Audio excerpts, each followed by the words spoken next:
Sorry. Oh, sorry.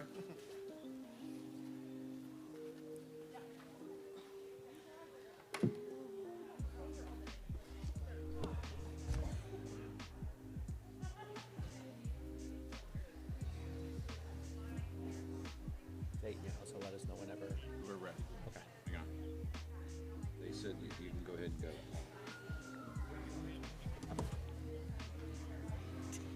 said you can go. Yes, sir. No. Okay, go.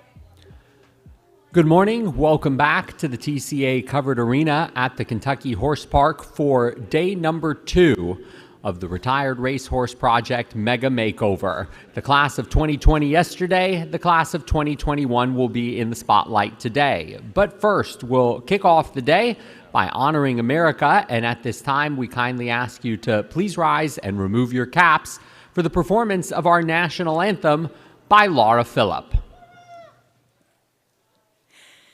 Oh, say, can you see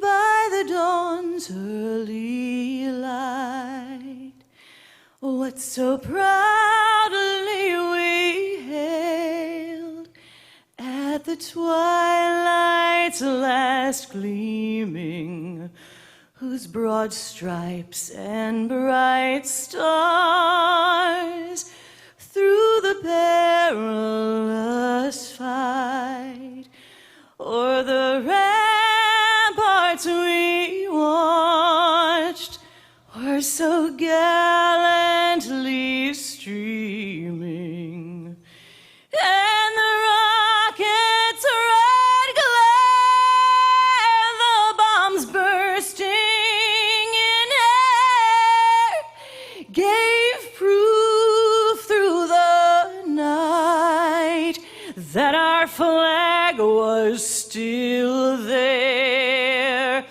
Oh, say does that star-spangled banner yet wave o'er the land of the free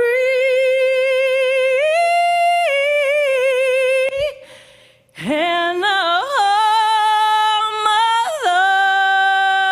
of the brave? Thank you, Laura Phillip. I'm Jonathan Horowitz in the announcer's booth in the TCA Covered Arena, joined to start the day by the executive director of the Retired Racehorse Project, Jen Reutz. Yesterday, the class of 2020, today, the class of 2021. Let's go back to yesterday a little bit. And yesterday was unique for the Thoroughbred Makeover because we got to see the class of 2020 that was postponed from a year ago, so that meant one additional year of retraining. So what were some of the things that you noticed that the trainers and the horses were able to bring to the table with that extra year under their belt?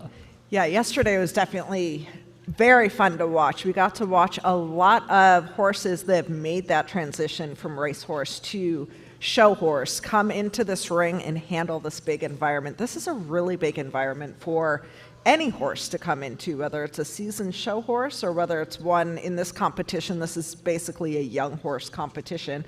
And there's a ton of stuff for them to see, tons of vendors, tons of banners, a lot of jumps that the horses that maybe don't often compete in this style of competition are having to navigate around when they do their ring familiarization.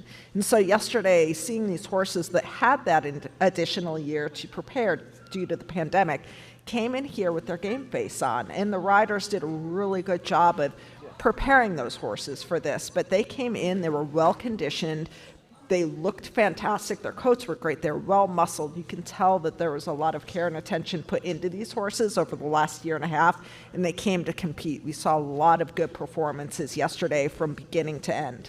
A few of the disciplines, so for me, the only barrel racing that I announced during the year is here at the Makeover. So with that extra year, barrel racing for me yesterday to see that additional year of retraining, I saw how much more polished some of those horses are. Tight turns, and today we'll see the class of 2021, and I've always appreciated how with less than a year of retraining, you can kind of see like, okay, you know, I see where this is going. But then yesterday, to see that additional level of expertise with the eventing and some of the other jumping disciplines, just again, how much more polished some of those horses are, how snappy they were with their knees, how much they knew their jobs. And I don't know if we'll ever see that again because of just the format of the makeover, but I really appreciated it for the opportunity that it provided. Yeah, that's a really good point, that it gives you such an appreciation for how much work goes into that first year and how much more forward they can go in their training and their show career with that additional time. And then they can go on to do a lot of other competitions that are out there. Obviously, they can compete in open showing, but the Thoroughbred Incentive Program, the Take Two program, and a lot of these other smaller regional programs are at local shows that have Thoroughbred specific classes and awards. There's a lot that these horses can go on to do. So there's becoming more and more of a reason for people to choose Thoroughbreds. There's a ton of opportunity out there for them. And also what I appreciated about yesterday was that the day is inherently a long day. It gets a little bit cold. We see we're all bundled up. And so, you know, there are times in the day it's like, oh, we did eventing that almost seems like it was yesterday. But throughout the whole day, it kept our interest, even to the very last horse that was in the arena with ranch work, Aussie Prayer, who was sorting those cattle and just, she'd pin her ears back and the cow would go to the pen and that got the crowd going. So every part of the day there was something that was engaging, and so that's something that I truly appreciated and looking forward to doing it again today. So what should we expect today? Because I think it'll be very much the same, but I also think it'll be a little bit different too. Yeah, it's kind of like a different chapter out of the same book today. So today we've got the horses who are in their first year of retraining after racing. Today is the traditional format of the Thoroughbred Makeover when we don't have a worldwide pandemic. So the horses that are coming in here today have retired from racing, and they did not start their retraining until December 1st of last year. Most of them didn't start their retraining until much later than that. A lot of the horses we've seen over the course of this week in this class of competitors were still racing at December 1st of last year. So they'll be coming in here. We expect them to be a little bit more green because, like we talked about, this is a retraining competition, and so they are progressing into that first year of retraining. But there are some really good horses we're going to see today. They've been able to get out and compete and go off site. That's a huge part of the process of developing these horses, is getting them out and competing and hauling to different venues and just getting them to understand that a trip away from the barn does not mean a race anymore. It means something different, and different things will be asked of them. So these competitors have really honed their skills in retraining and preparing horses for this competition and for show life in general. So it should be a really good showcase of what the thoroughbreds can do. One of the things that I'm looking forward to today that's worth looking out for, we were talking right before we started, the combinations that some of these trainers are choosing with their thoroughbreds who, again, have only started their full retraining since December 1st of 2020. And so for the eventing finals, there's one horse who also competed in barrel racing. So you have an eventer who barrel races, and then we have a horse, This Is Me, who's in the finals in two disciplines, show hunters and ranch work. So that's going to be fascinating to see. And also what you said about it being a green competition, I like actually watching those horses show their personality in the ring. I like when they walk in maybe with a bit of swagger. Honestly, maybe even a little bit scared, and then through the routine they develop more confidence, and you see how the rider handles what their horse has, and it creates a true bond. So I actually appreciate that this isn't the finished product, but this is a very nice indication and a very nice step towards where things could go. So you're watching some future stars, and to think back to the last Thoroughbred Makeover we had here with the horse, for example, Santa Mo in eventing, who's now running prelim. And so there's a lot about this that I really enjoy, but we should put the spotlight on the horses that are going to be the stars that we'll get to share stories about for many years to come now. Yes, yeah, Santa Mo's a great example, but there's so many examples of that. over the years, this competition has kind of been going on long enough now that we're seeing some of those original horses advancing into the upper levels of their respective disciplines. So it's really exciting to think about what the horses we're going to see today are going to go on and do in 4 and 5 and 6 years after this. And we can all say we all knew them when. Yes. So with that, thank you, Jen. Looking forward to catching up with you anytime you want throughout the day, but certainly at the end of the day when we get to talk closely to the winners, and they'll be competing for the overall Thoroughbred Makeover Champion and your affection as part of the People's Choice Award.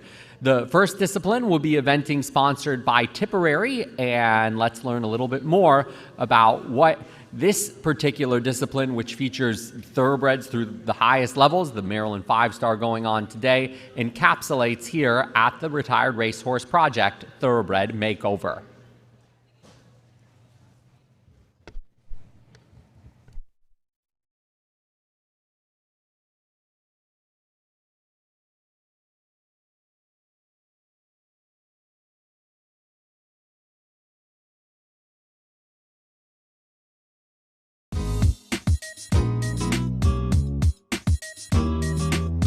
Eventing tests the versatility of horses, and thoroughbreds have historically excelled at it, including here at the Kentucky Horse Park in one of the premier events for the sport, the 5-star Kentucky 3-day event. Eventing is a triathlon of dressage, stadium jumping, and cross-country. The eventing finale at the Thoroughbred Makeover combines the skills of all 3 phases. Here's how the Olympic website describes the questions eventing asks horse and rider. Quote, eventing is the most complete combined competition discipline and demands of the competitor and horse considerable experience in all branches of equitation. It covers every aspect of horsemanship, the harmony between horse and rider that characterize dressage, the contact with nature, stamina, and extensive experience essential for the cross country, the precision, agility, and technique involved in jumping. Eventing is one of the most popular second careers for former racehorses. The eventing discipline, sponsored by Tipperary, and as you saw in the video, it encapsulates a triathlon, starting with dressage, and then the competition here at the Thoroughbred Makeover simulates a one-day event where then horses and riders would go into stadium jumping, which would then be a warm-up for their cross-country rounds. And the officials that have been judging eventing all weekend for dressage, the judge Karen Wynn, a USCF large R dressage judge, and the dressage steward was Lauren Burke. And then on to stadium jumping with the steward Jennifer Reisenbichler and the show jumping judge for eventing Richard Lamb, who has been a great official for many, many years here at the Retired Racehorse Project Thoroughbred Makeover, a USCA ICP professional horse trainer. And then for cross country, the steward Joe Carr and the cross country judge Dorothy Crowell, former second place finisher here at the Kentucky 3-day event and a silver medalist at the World Equestrian Games. And the horses and riders were competing over courses designed by William Robertson, a USCF small R jumper and eventing course designer.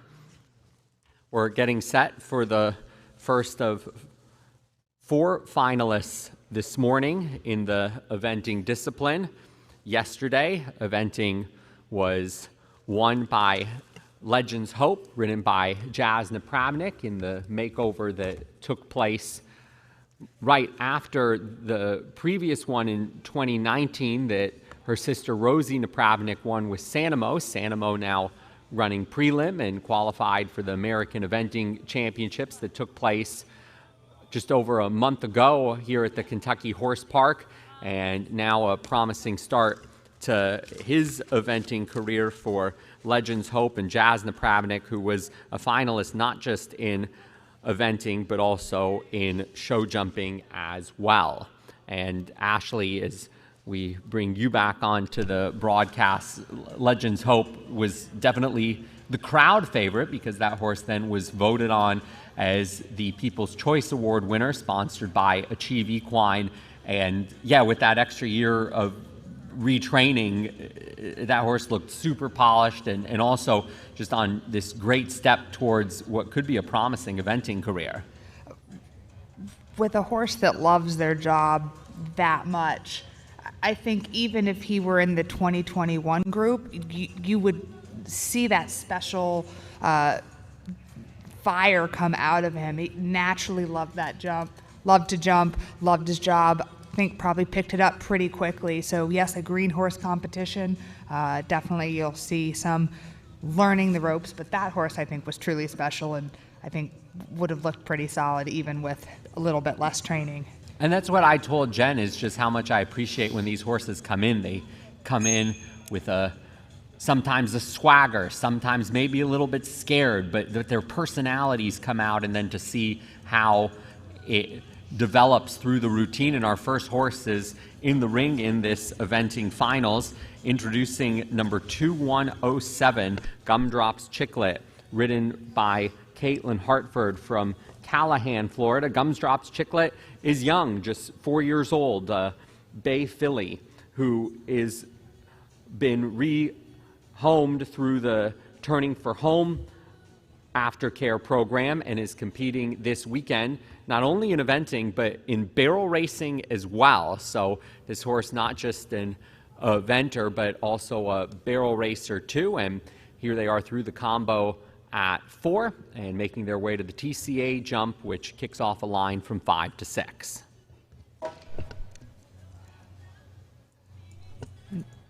What a cool young horse. I really have a good time. Both I've done it within this competition and also just in my professional at my farm, but taking the young horses, you take a 4-year-old thoroughbred mare that really needs a job, and they really shine in this. This little filly is having a great time, hunting down those distances, confident, really having a good time being in here. This is a cool one with a big future. Who likes to run? And we just ask that the crowd hold their applause until the pair comes down after this gallop, after the number 8 fence. And that's Gumdrops Chicklet,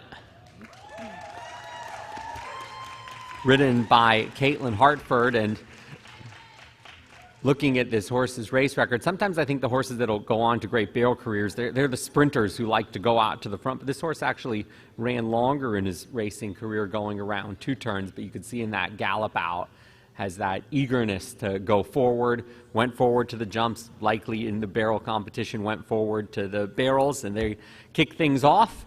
And as we welcome in our next horse and rider, number 208, Three Fleet Stepper and Hillary Irwin, we welcome back for another day, Donna Brothers. It's great to have you back here on the broadcast and talking with Jen and talking with Ashley. I think the consensus was that we were all incredibly impressed, starting the day with eventing all the way to ranch work, a long day that just kept our attention the entire time. Yeah, just to give you an idea of how much I enjoyed it, I think it's 45 degrees in here, and I came back for more because I really did enjoy studying here, watching the thoroughbreds in these different disciplines all day long. It really inspires you because you realize that the horses not only have a long life ahead of them after racing, but a lot of fun ahead of them after racing. And these are the first steps to a great eventing career, a great dressage career, and then seeing them here in this type of competition, we'll be able to look back and see where it all started and kind of say we knew them when. So for this next combo, Fleet Stepper and Hillary Irwin, they're in the finals of eventing, but they'll also be in the finals of dressage later on this afternoon. So you can double up if you're an eventer and be so versatile that you could run barrels, or you could even be a dressage horse. The course that these horses are competing on, it includes 8 fences, 1 combo, an oxer to vertical at 4A to B, and after the first 6 fences, which look like the traditional stadium jumps, then bringing in some of the cross-country jumps in for the finale. Those are 7 and 8, and then after jump number 8, the riders will get the chance to show off these horses at a gallop, and that's always exciting to see with these thoroughbred former race horses.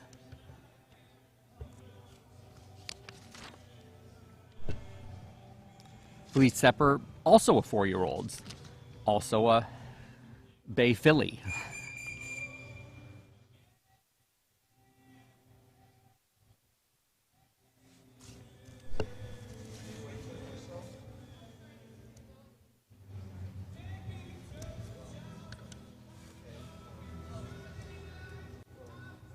The judge is talking with Hillary, saying that in her start, she began before the judges blew the whistle, and so just sorting through that, the judges taking their time after each horse goes to assess the score that they want to give, because this, Ashley, isn't just a normal, show jumping round where all you got to worry about is, did you get over the fence? What time did you get over the fence in? But actually, like, how you do it is how this competition is judged. Yeah, everything is subjective. So it's not just, as Jonathan said, get over the jumps. How many penalties do you have? They're all being evaluated on how well they do these jumps, how the horse looks, the overall impression, and the quality of the jump. So I was sitting closest to the judge and Hillary, and it seems that Hillary had some confusion in that when they told her to go at the end gate, she thought that meant go, as in start your round, and she didn't realize that she had to come out and wait for the whistle from the judges, and so the judges have asked her, I don't know if she'll begin again or if they've said, oh, I'm sorry, you're eliminated. I wasn't able to catch that part, but I guess we'll find out here very soon. And this moment is something I think it's also important to put the spotlight on the horse, because how does the horse react to, all right, we're starting, we're doing our thing. Okay, now we're stopping. Now we're stopping and we're looking around at the big screen and looking around at all the stimulation. So we'll see how they choose to handle this, but it's something that it's not just about the competition itself, but also the experience that the horse, as a young horse that's new to all of this, will be able to take away from this moment.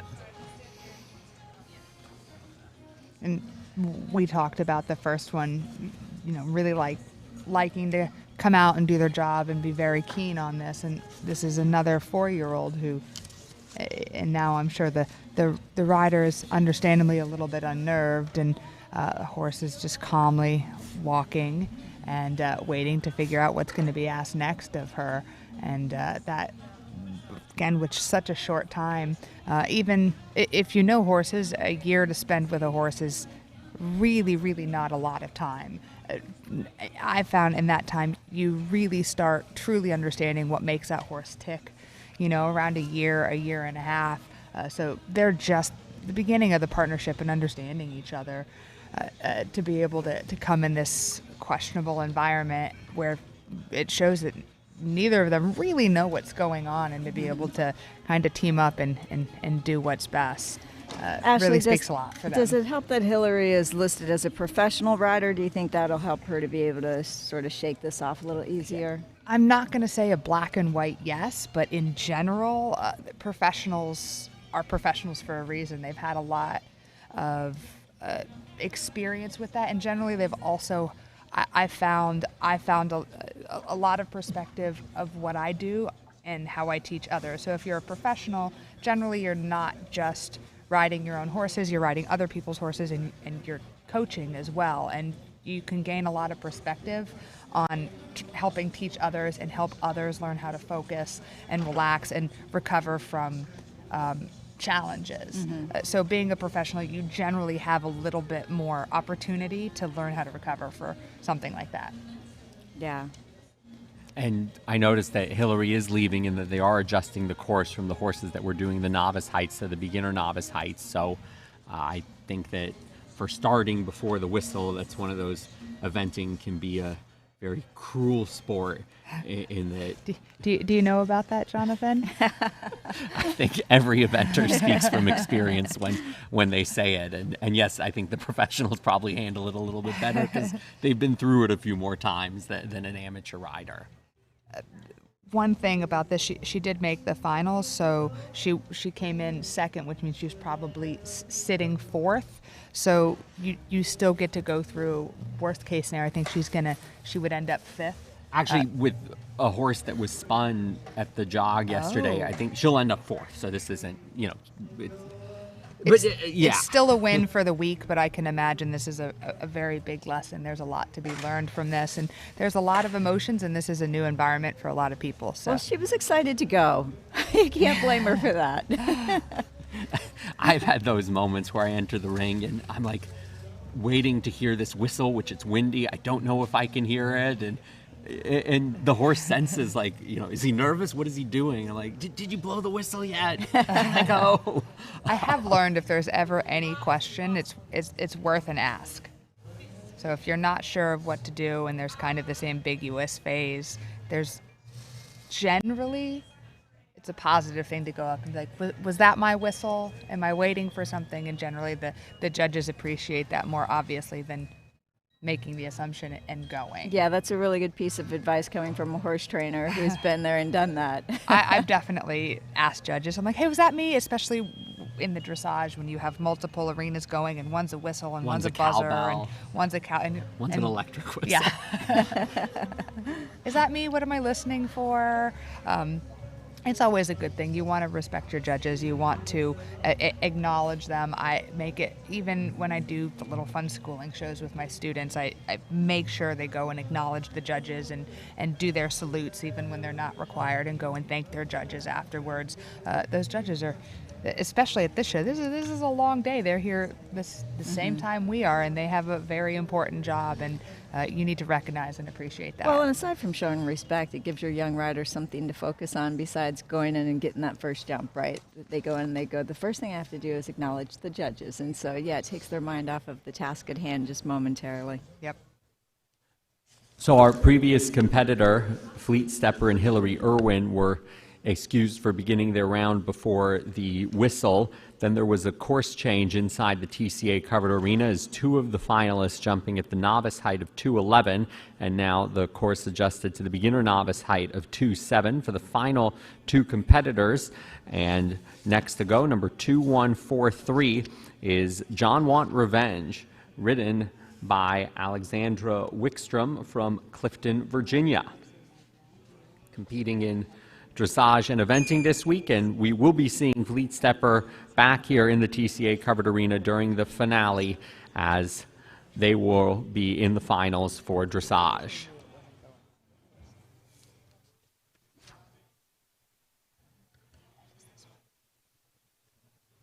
So, another 4-year-old. Yes, this 4-year-old, though, has quite a race record. He did at least start 13 times, but he did not distinguish himself as a racehorse, let's just say that, and hopefully he'll distinguish himself as an eventer. He earned $7,200 in his 13 starts.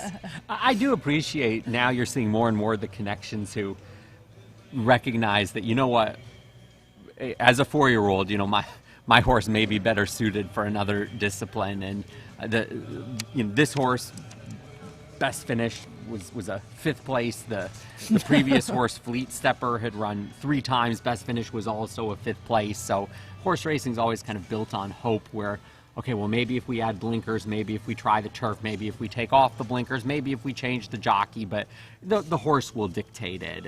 And for race horses, they have to, it's already a high stress, high stimulation environment, and some of them take to it more than others, and the ones that don't, they may take to something else like eventing. And Ashley, one of your horses that competed in eventing at the Thoroughbred Makeover was just like the makeup of these other race horses. She also happened to be a young 4-year-old filly as well. And she absolutely loved her job, and that's what you need. And she was also a terrible racehorse. I believe she made $147 on the racetrack. So there is a place for all of these horses. And if it doesn't matter how they're bred. If they're not just really successful as racehorses, this competition shows there's another place for them. Speaking of the breeding, Just Want Revenge is by I Want Revenge, who was the Kentucky Derby favorite and scratched the morning of the race. So you can imagine the disappointment there. Might have been just a little bit more than Hillary had in that last round. Just a little. But he's certainly bred to be able to get that kind of stretch that we see from him right now. And my impression of this horse is he is very green and really enjoys, but he is not to take charge. He's looking for his rider to take charge, and he did everything that was asked of him. But the fillies were, I want to take that jump, I'm going to hunt down that distance, and were very independent thinkers. And he was looking great horse. There's a positive to that too, but like, tell me what to do and I will do my best to do it. He wasn't hunting the jumps, he was asking for the cues. Yeah.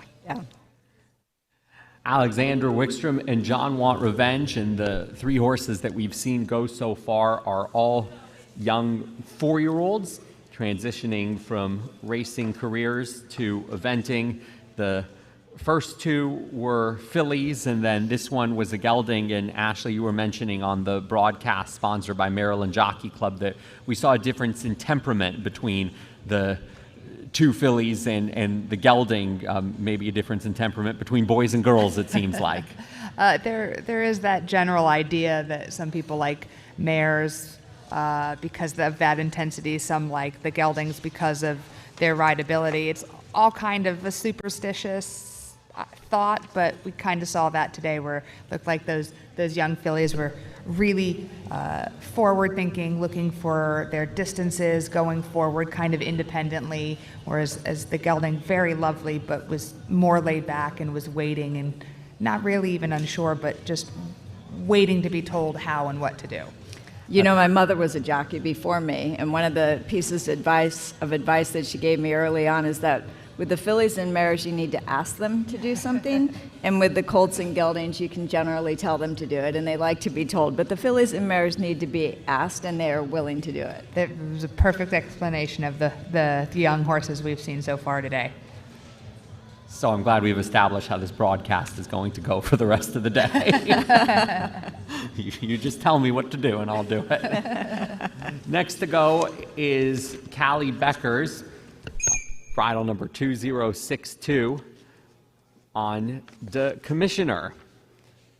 Callie's from Independence, Louisiana. This horse owned by Natalie Brosseau. The Commissioner, like the 3 others that we've seen, a 4-year-old, and this one is a bay filly that had 1 race in Louisiana at Delta Downs in December 2020, a 7th place finish, and now transitioning to eventing with Callie Beckers competing this weekend in eventing and dressage.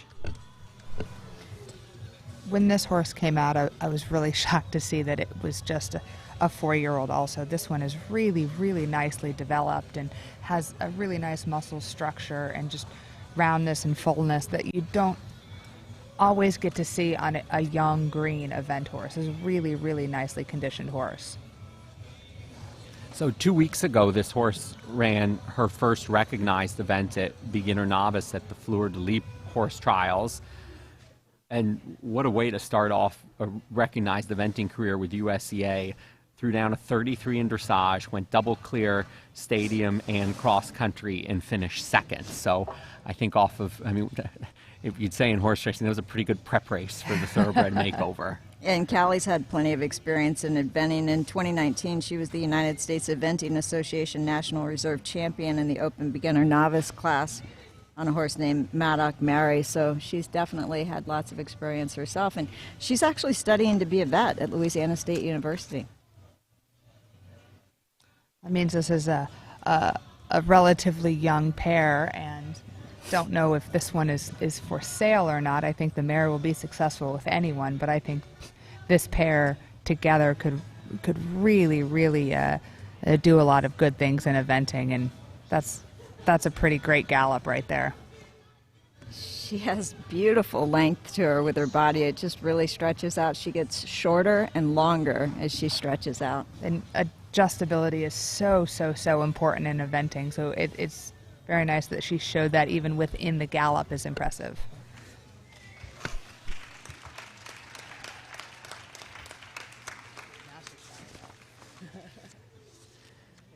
She'd be one that's fired up now. She could come back and do a show jumping now. It'd be like legend. Callie Beckers and the commissioner, who competed in their first recognized event for USCA a couple weeks ago at the Fleur de Lis horse trials.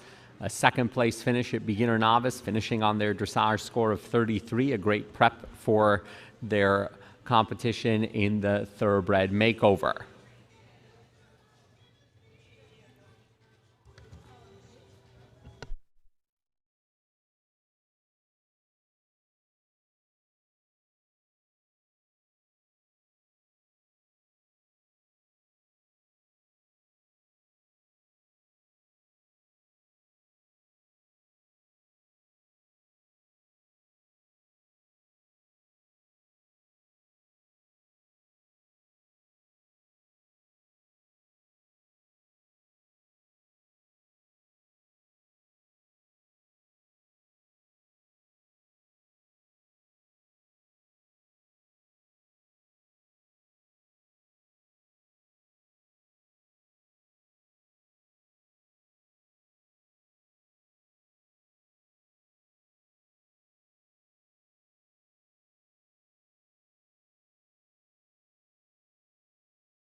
So now in the arena, we've had a few conversations between some riders and officials. We unfortunately have with Hillary Irwin and Fleet Stepper starting before their round that they were then excused. And in the ring, bridle number 2056 is Captain Rhett Butler and Susan Thomas, and they were listed as a scratch, and that may be from the jog yesterday. Ashley, can you explain about the change in format to the Thoroughbred Makeover, adding the jog, kind of like you see at a major 3-day event, and what the purpose has been for that here as part of the makeover?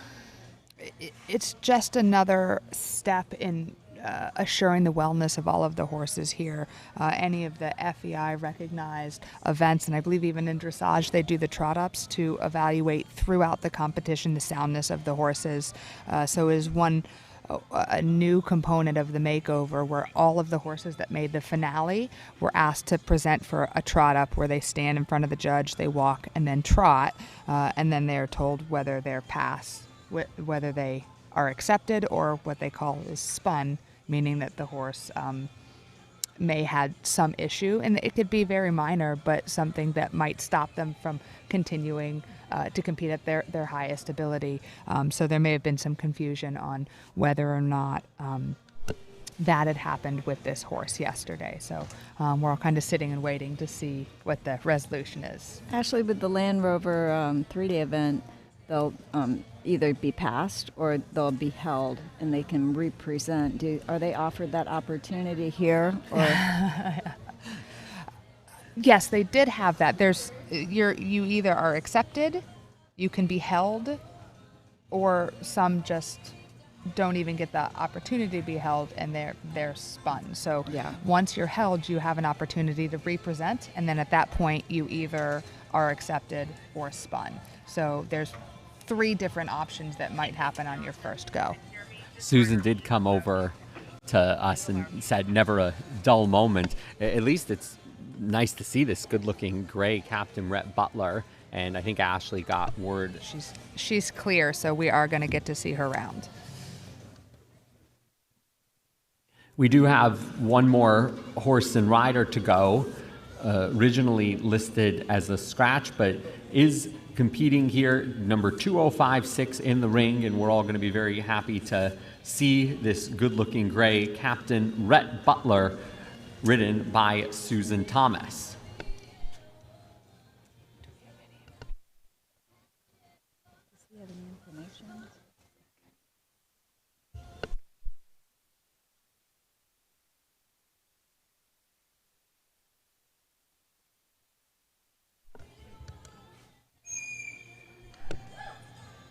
There's their whistle to go. Captain Rhett Butler 4-year-old, like every other of the finalists, so now very much in the spirit of the Thoroughbred Makeover with this class of 2021 and the young, promising horses. This is a 4-year-old who was bred in Florida, raced in Florida at Tampa and Gulfstream, and had 2 wins in 4 starts, and came off the track in August of 2020.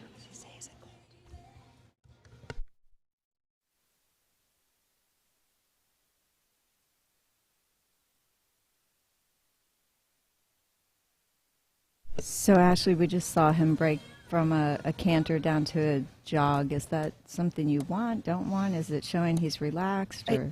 I think it was for a simple lead change. I didn't see because it was right in front of us. It's not necessary in a normal event and show jumping. It would be inconsequential. It really doesn't matter because you're not getting style points. It is very objective. What was your time? How many rails did you drop? But this being subjective, I would think that, again, being a green horse competition in something that you, even dressage, I think, is not going to look down on simple changes at this level. And this is the first horse we saw. We saw a lot of this yesterday. And sometimes you can see on the more experienced green horses, they get real excited about a combo. And this is the first one that flattened out and just knocked that second rail of the combo. And talked to some of the competitors yesterday, and they did say it is very challenging going towards the outgate, and the way the screen is, that you get a little bit of glare on some of those rails. So yeah, that's a good point. Extra challenging. I think when the people, especially with the live streaming, are watching it, they can't see what the horse sees, and the horse is looking directly at a combo and the outgate simultaneously with that screen, large screen on his right. With a green horse, every time I walk a course, I'm always very aware of what jumps are pointing towards the outgate or towards home, just because that can very much so have an effect on these young horses. Well, he certainly has a nice lope.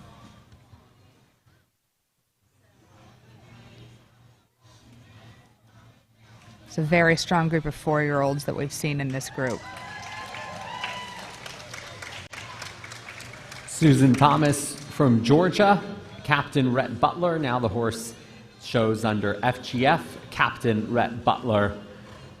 First recognized event came at Chattahoochee in September, finishing in 4th place, and then a 3rd most recently at Poplar Place just 1 week ago. And all 5 of the finalists for eventing sponsored by Tipperary were 4-year-olds, and showing quite a lot of promise early on in their eventing career. So now the judges will tabulate the scores. Coming into the finale, it was Fleet Stepper and Hillary Irwin who were in 1st place, but there will be some changes in the final order, so we'll wait for our judges to tabulate the scores. The way the scoring works here at the Thoroughbred Makeover, the finale, an additional component after the prelim rounds, scores for dressage, stadium jumping, and cross country determined the prelim placings, the final 5 returning to the finale, and then of those 5 competing in one final round inside the TCA Covered Arena that adds to their score, and that will determine the final placings, with ribbons awarded to the top 10, and there will also be a recognition of top amateur, top junior, top team, best condition, as well as the TCA award and some special awards as well. So from this eventing discipline, we'll then move on to stadium jumping. Donna, as we await the scores, letting the audience that's here in the TCA Covered Arena know about the enthusiasm that we had on the broadcast watching 5 4-year-olds go around in the competition. And these 4-year-olds, they all handled the environment a little bit differently, but they all had that one common denominator of possessing that talent and that eagerness of, we want to do this, we're still figuring it out, but this is something that we like to do. Yeah, one of the things that I was a little surprised to see is that we didn't see a lot of difference between the horses that are the 2021 horses and the 2020 horses we saw yesterday. So it just goes to show that they're all still relatively young. They're all still trying to figure it out. But I thought this group of horses that have been going for less than a year were certainly very professional, given the fact that they have not been doing this for very long. I was looking up some of these horses' eventing records, United States Eventing Association, and beginner novice is the lowest recognized level. It's still an accomplishment just to even get to the recognized level. 2 feet 7 to do a dressage test, do stadium jumping around and doing cross country. So that's where you started, and that's where these horses are beginning their careers. And now we're seeing some of the Thoroughbred Makeover graduates moving up the levels to like prelim, like the case of the last Thoroughbred Makeover winner in Sanamo. So this is kind of like when you watch maybe a horse's first allowance race, and they're kind of ready to go on to bigger and bigger things, and that's one of the things I appreciate about this competition. Well, and one of the things I mentioned yesterday, but it's worth mentioning again here while we're still talking about eventing, is when I covered what was the Rolex 3-day event at the time, and talked with rider Stephen Bradley, who always rides off-track thoroughbreds. And I asked him, why off-track thoroughbreds? Why not just a thoroughbred it's a thoroughbred breed, right? And he said the thing that he loved about an off-track thoroughbred is that they already have a work ethic. He said, I have to train them to do a lot of things. I don't want to train them to have the discipline to have a work ethic. And so you can see that with these horses. They come off the track and they're ready to work and they want to work. Ashley, you get them all the time. Are they just like, okay, now what? Definitely. When you get them straight off the track, it's almost like telling them, hey, you don't actually have to work that hard all of the time. It's actually toning it down and then honing it into specifically what you want to do. One thing that you said, there's a lot of similarities between this year's and last year's crop, and I think we had mentioned this yesterday. We're going to say that a lot, but there are times when you go out onto the track and you see these racehorses, whether they're successful or not, and you can pick out and say, that one is going to be an eventer. That one looks like a dressage horse. Oh my gosh, look at that beautiful hunter movement. And these horses still had that racehorse type to them, but you can see they look different than the horses that we're going to see in competitive trail, that we're going to see in dressage.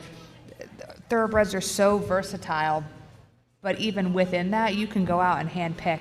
I think a lot of these horses were made maybe not to be racehorses, but to be eventers. But yesterday's crop and today's crop that we saw in the finals really all act the part. Like, this is what they're happy doing. You see ears perked. You didn't see anyone too tentative. We talked about the little gelding who was just waiting to be told what to do, but he had no questions coming into this big environment and going and doing those jumps, and really awesome to see when the horses have finally fit into what they were destined to be. Well, as a horse trainer, I'm sure it catches your eye right away. To be honest, when having been on the racetrack my entire life, I never look at the horses and go, well, I think they are destined to be this or that. But it's interesting when you say it now. I can, upon hindsight and looking back to yesterday, the competitive trail horses definitely carried their head lower. They had a straighter neck. You didn't see all that roundedness in the neck. They didn't have, the high pole. And so now that you say it, I can see it, but I definitely never looked for it when I was at the track. So when I'm up in the announcer's booth and Ashley is with me, she'll watch the horses in the post parade, and I want that one, that one, that one, that one can do dressage. Oh, that's going to be an eventer. I love that horse. And we add the horses to our Equibase virtual stable. Great idea. And just follow them, because we become intrigued by them, and if they ever retire, maybe we'll be like, hey, we've had our eye on this horse for a while. And speaking from personal experience, my intro into riding came being inspired by the work the Retired Racehorse Project does just 6 years ago, and all I really know now is OTTBs, and because I'm with Ashley, it's eventing, and I wouldn't have it any other way. And so, like you mentioned with Stephen Bradley, to That's what I want. I love I've now worked with 2 horses straight off the track, both of whom were 4-year-olds, and for very different reasons. I liked them both because I got to be the one to kind of harness that enthusiasm that they both had for what they did. And my most recent horse, Uno, that he was kind of like those geldings that were out there. It's like, I want to do this. I don't exactly know what I'm doing, but if you tell me to do it, I will do it. And so it was really cool to watch these horses because as a broadcaster, you're usually separated from the action and you're the one telling people what's happening. But no, I could really feel like I could experience what they were going through and to kind of see those young horses and the promise that they have, and now to be able to get to experience it personally. That's why I'm grateful for an event like this that's inspired me to be able to become involved more directly with these retired racehorses. Well, in spite of the fact that my mother was a jockey, I didn't start off on thoroughbreds. I started off on Shetland ponies, and I can tell you these are a lot more willing than Shetland ponies are. Anybody who's ever ridden a Shetland pony, I'm sure anybody out there who's had one knows, I would much rather have an OTTB than a Shetland pony. That's funny.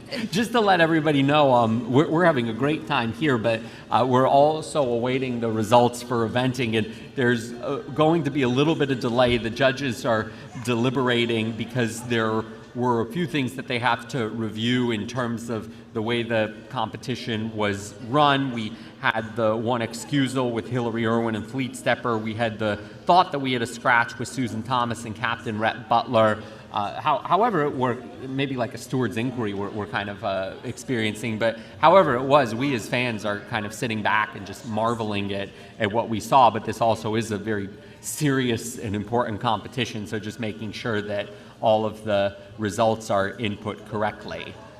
So the course is being set for show jumping, which will be coming up next. We're keeping an eye on the live scoring, and when we get confirmation that the results are good, we'll announce them.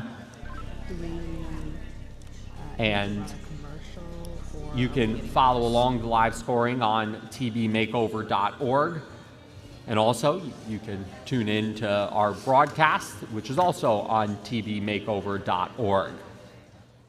The order of the day, starting off with eventing and then going into stadium jumping.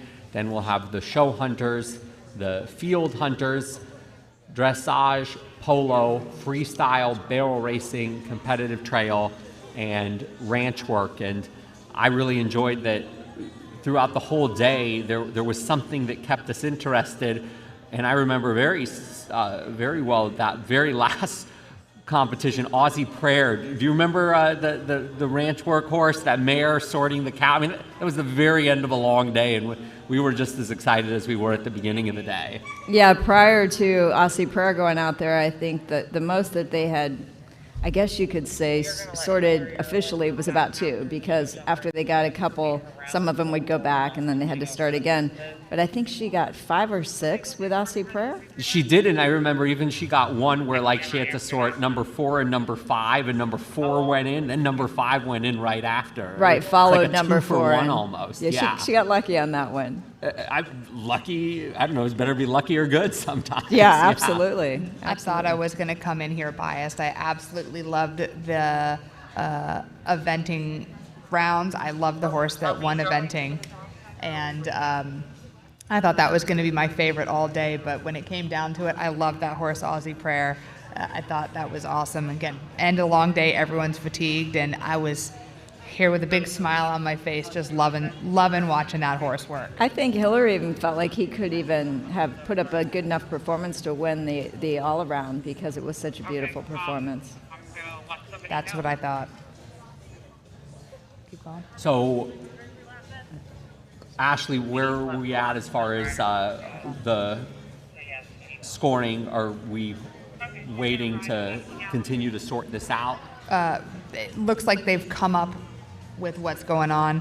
Let me just get the information. Give me like 30 seconds and I'll have an answer for you. Well, let's step away for a moment. Let's hear from some of the supporters of the Retired Racehorse Project Thoroughbred Makeover on the big screen, and we will come back in a moment and get you updated on the eventing discipline and look ahead to show jumpers and beyond. You don't stay in business over 140 years without delivering what you promise. At Hagyard, we promise to treat your horse as if it were our own, making their health our #1 priority. Because we know they're your #1 priority. Hagyard Equine Medical Institute and Hagyard Pharmacy, celebrating 145 years of care.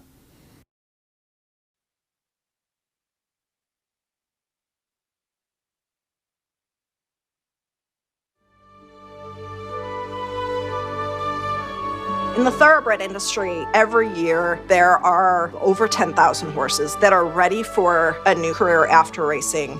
All of the nonprofit organizations cannot absorb that many horses in a given year. So you also need amateur equestrians and professional equestrians who part of their business model is taking horses and retraining them.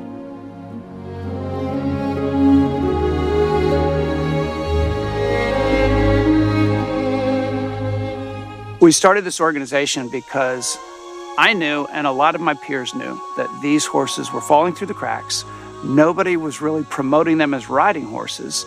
And we knew that if we educated folks in how to train them, a lot more would get second careers, and a lot more people would become better horsemen as well.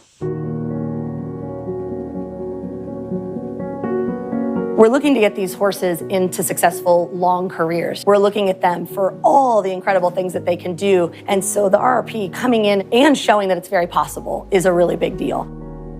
When a horse comes off of the racetrack, it's used to going fast. So you have to kind of slow their body down and slow their brain down. So it's just kind of reschooling their mind and their body.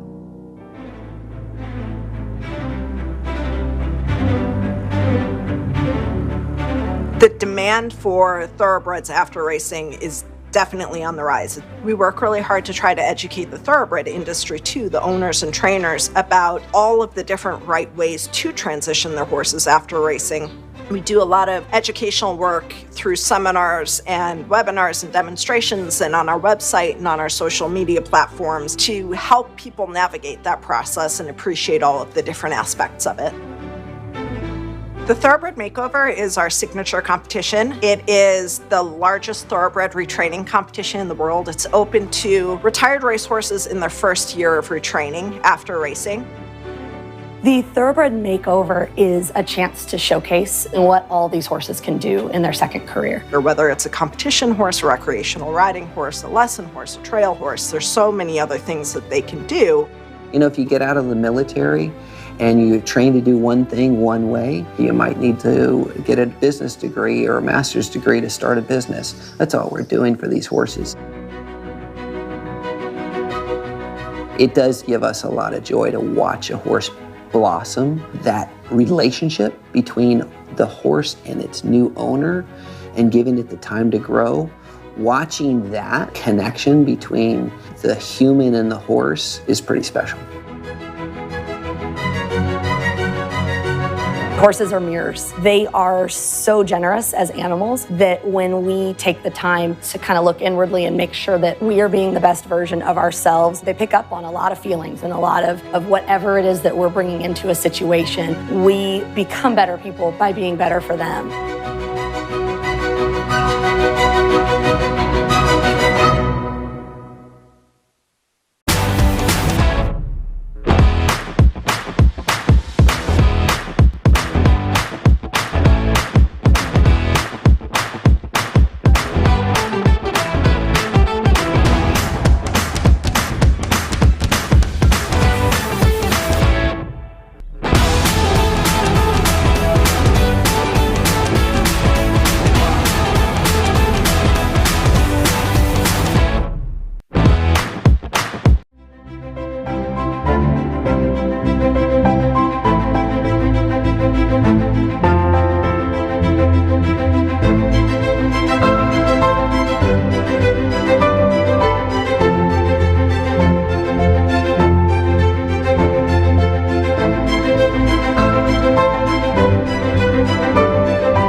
We're back to action inside the TCA Covered Arena and giving you an update about the eventing discipline sponsored by Tipperary.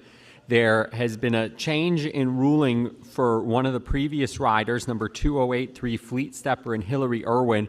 Originally, they were excused for beginning before the signal from the judges to go. The judges have reversed that decision, so they will be allowed to do their finale round. The course was reset to the novice height of 2 feet 11, and here they are back in the arena and welcoming them back in and wishing them a very good ride for their finale. So they will conclude the eventing discipline, and then once their score is input, we will have the award ceremony for the first of 10 disciplines for the class of 2021 at the Mega Makeover. This is the first time we've heard the crowd cheer for somebody walking in. I think many people were happy to see her get another chance. I really love this decision. Either way, the judges would have been right, and they could have backed it up, and they were following the rules, and it would have been fair. But in the spirit of this competition, I really love this decision. I'm so glad they're out here and get to take this round again. I'm sure the horse is a little confused as to why he got to come in and do 3 jumps and then leave for 20 minutes and then is coming back in again. It's like a little practice round for him. Well, and then, you know, as an eventer, you would do dressage and then your jumping disciplines. He's going to come back later today and just do a dressage test because he's a finalist in the dressage discipline.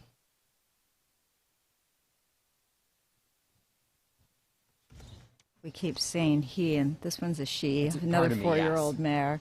I think I called it a he also, but one of the things I do love about this horse's race record is that it raced twice at Belmont to no distinction and then ran once at Monmouth, also to no distinction, made in claiming 25,000, but they went ahead and moved it on from there instead of racing it at a smaller racetrack for a lower price. They allowed him to find something that suits him better than racing. We talk a lot in the racing about the one more race syndrome. Yes. It's like, oh, well, if we just do this one more race, maybe something will come of this one. And I really love to see connections that just understand, look, this is a quality horse. There's a whole life ahead of him or her, and let's honor that horse and do the right thing and give them the opportunity to excel somewhere else. Absolutely.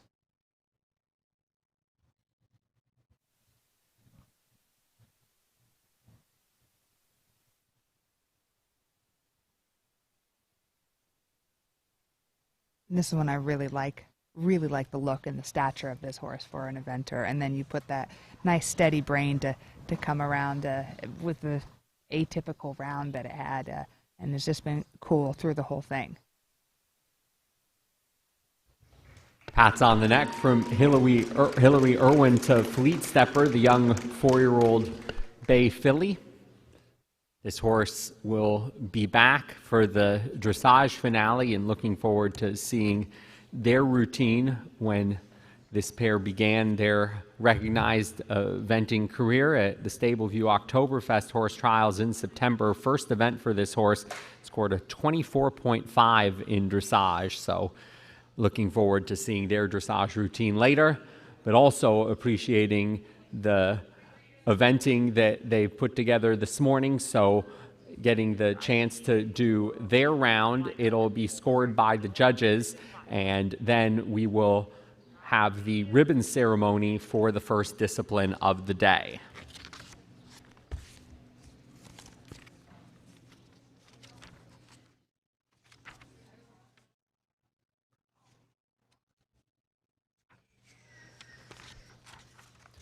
One of the special awards that we'll be presenting to a winner in this first discipline, there'll be a number of special awards given throughout the day, and one of the horses in this discipline eligible for the Turning for Home Award, which is sponsored by the Pennsylvania Thoroughbred Horsemen's Association's Turning for Home program. It will award a trophy cooler and gift basket to the highest placed makeover horse acquired through the Pennsylvania Thoroughbred Horsemen's Association Turning for Home program directly or through one of its partner farms. Last makeover, the winner was Henny Strike, and the winner of this special award was part of this discipline here, and we will recognize the pair when we have the award ceremony coming up in a few minutes' time after the judges go through the final score, and then it gets posted to the standings for this first discipline eventing sponsored by Tipperary.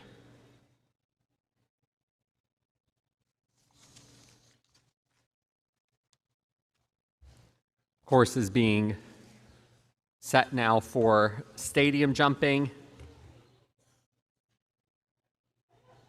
and stadium jumping will be coming up after the award ceremony for eventing. And let's hear from a few more of the organizations that have supported the Retired Racehorse Project Thoroughbred Makeover before we come back inside the TCA Covered Arena for the award ceremony.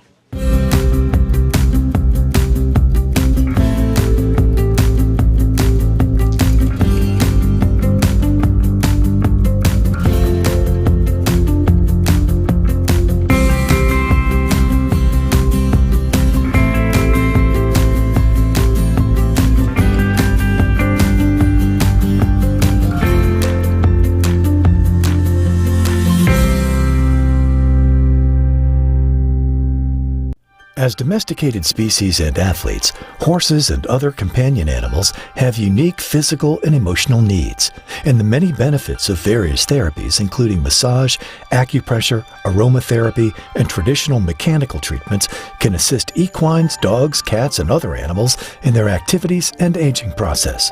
The Northwest School of Animal Massage provides career training and courses for animal lovers, taught by professionals from within the industry, that addresses the many health challenges horses and companion animals face today. Here, all students are honored students, given the training, tools, and opportunity by highly experienced instructors to learn techniques that are proven to have profound effects on animals of all ages and stages. This is where you can turn your love of horses and companion animals into a fulfilling career. Learn more today about the Northwest School of Animal Massage, where the future is in your hands. We're back inside the TCA Covered Arena and ready to start the awards ceremony for eventing sponsored by Tipperary. First, recognizing some of the special awards. We mentioned the Turning for Home Award, which is given to the top placed makeover horse acquired through the Pennsylvania Thoroughbred Horsemen's Association's Turning for Home program, or directly through one of its partner farms, and that will go to number 2107 Gumdrops Chicklet, ridden by Caitlin Hartford. Each discipline will also have the Thoroughbred Charities of America Award, sponsored by the TCA, that gives a prize to the highest placed horse in each division that was acquired through a TCA grant recipient organization. And for eventing this year, it also goes to number 2107 Gumdrops Chicklet and Caitlin Hartford. Each discipline also awarding a Best Conditioned Award, sponsored by Nina Bonney, and the Best Conditioned Award winner for eventing number 2129 Independent Sun and Nicole Scherer. Finishing outside the top 10, but finishing as the top junior rider in the division, number 2315, Amara Barker, aboard Zeppelin Ride. And the top team for eventing sponsored by Tipperary, number 2258, Star Player, ridden by the KIVU Pineview team. And now to recognize the top 10 in eventing. Finishing in 10th place, number 2006, Alien Invasion, ridden by Lori Miller.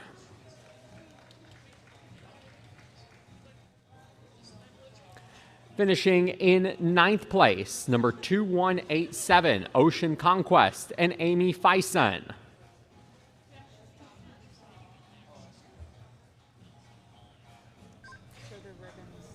8th place, number 2129, Independent Sun and Nicole Scherer.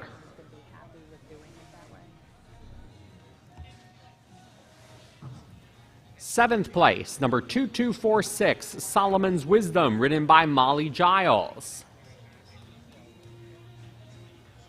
In 6th, number 2005, Aiken Prep, ridden by Emma Eyre.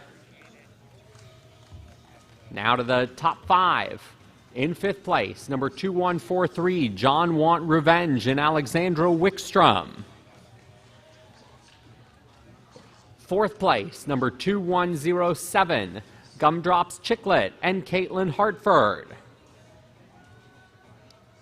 In 3rd place, number 2056, Captain Rhett Butler and Susan Thomas.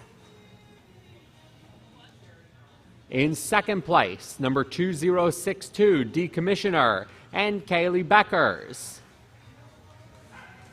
And the winner of eventing by Tipperary for the class of 2021 at the Retired Racehorse Project Mega Makeover with the score of 319.65.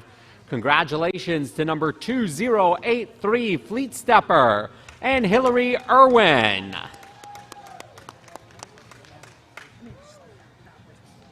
From the top 5, we also had the top amateur, and that was number 2143 John Want Revenge, ridden by Alexandra Wickstrom.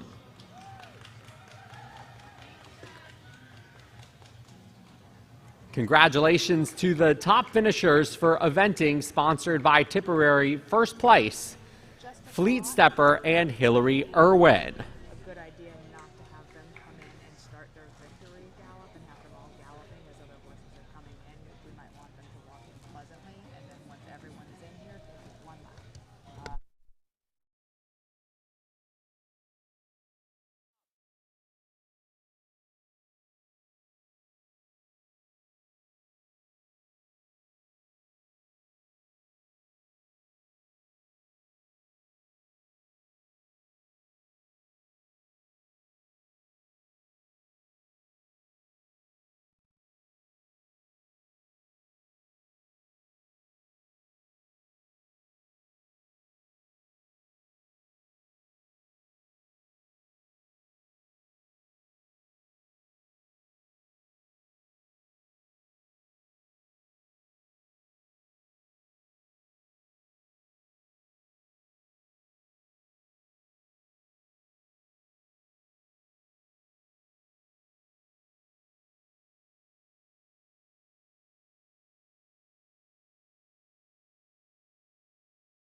Next up, Show Jumpers, sponsored by Excel Equine. Let's learn a little bit more about the show jumper discipline and how it's run at the Retired Racehorse Project Thoroughbred Makeover.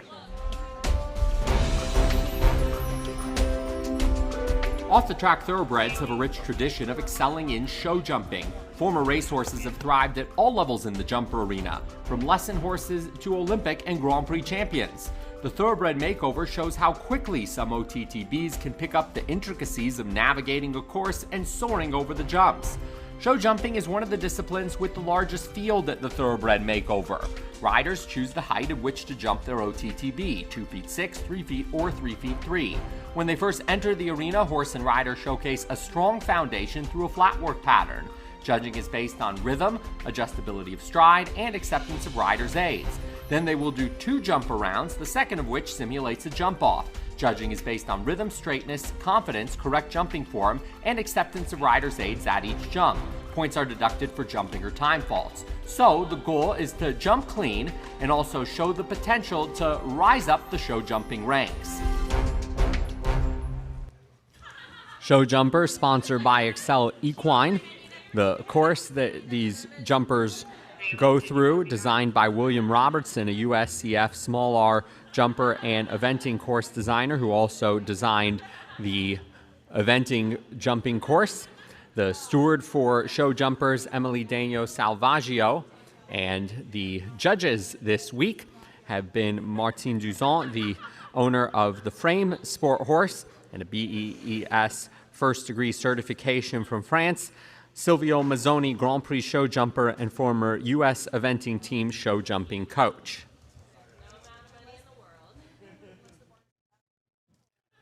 There'll be 2 rounds for each competitor, simulating initial round into a simulated jump off with 6 jumps, 7 jumping efforts to begin, and then 5 of them as part of the jump off with a 33-second optimum time. The first horse and rider to go, number 2005, Aiken Prep, ridden by Emma Eyre.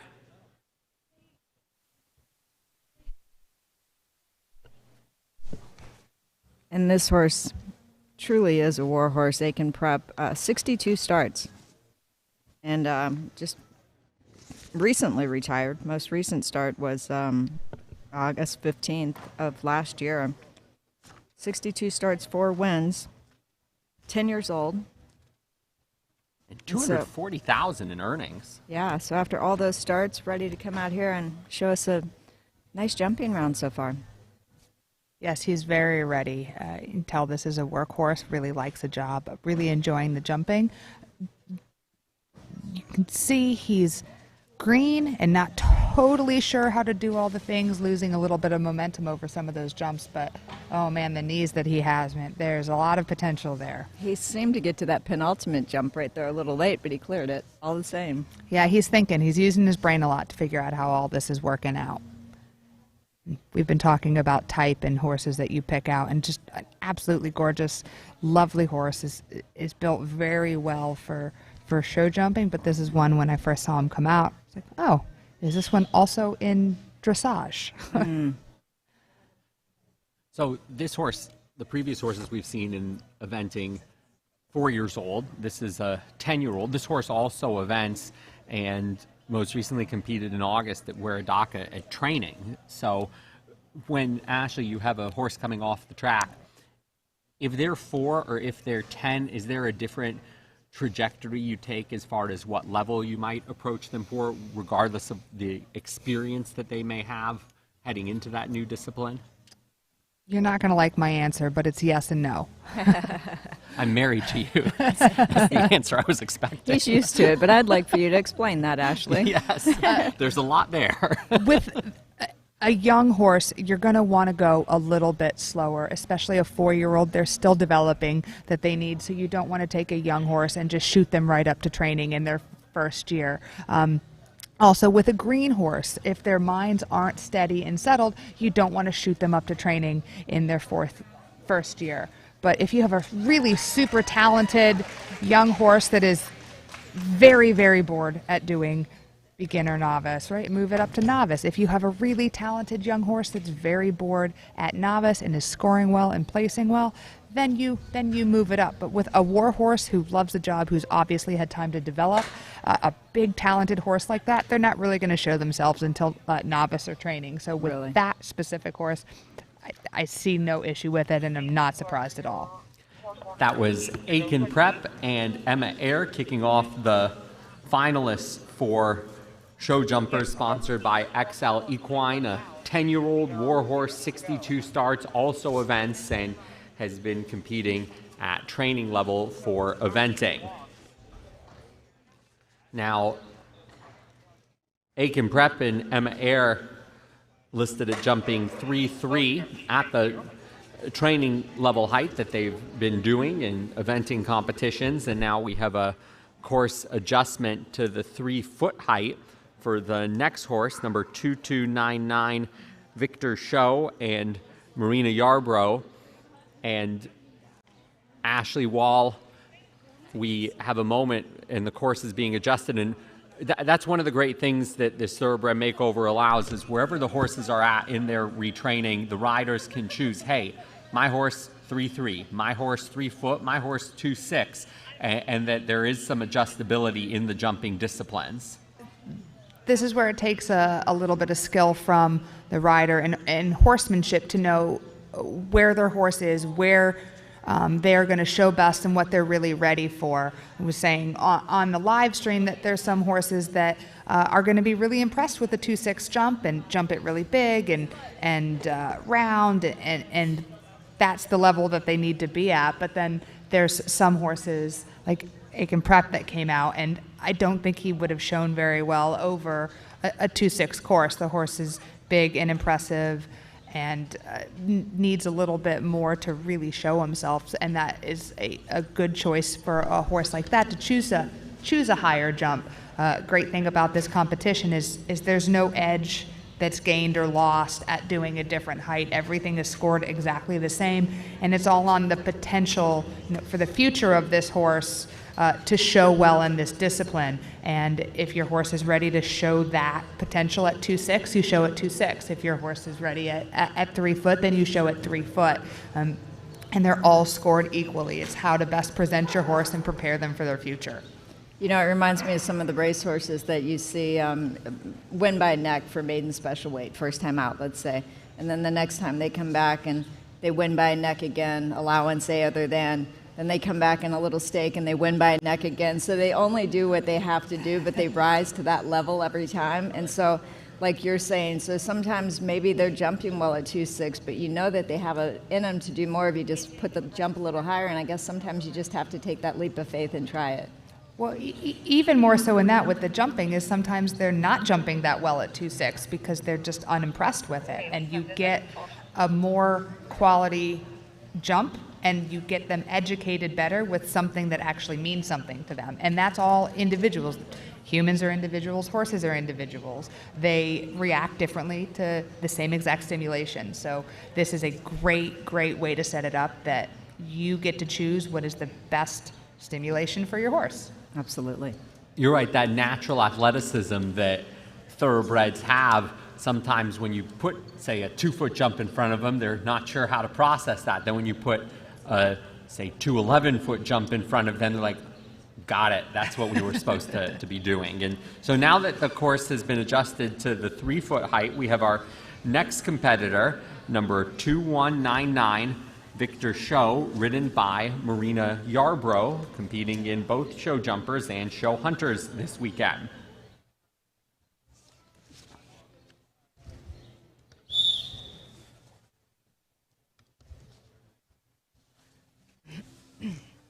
Victor Show, a 7-year-old dark bay gelding, bred in Kentucky, raced in California, and Donna, this horse is a yearling. Just looking at the breeding, drew quite a bit of attention.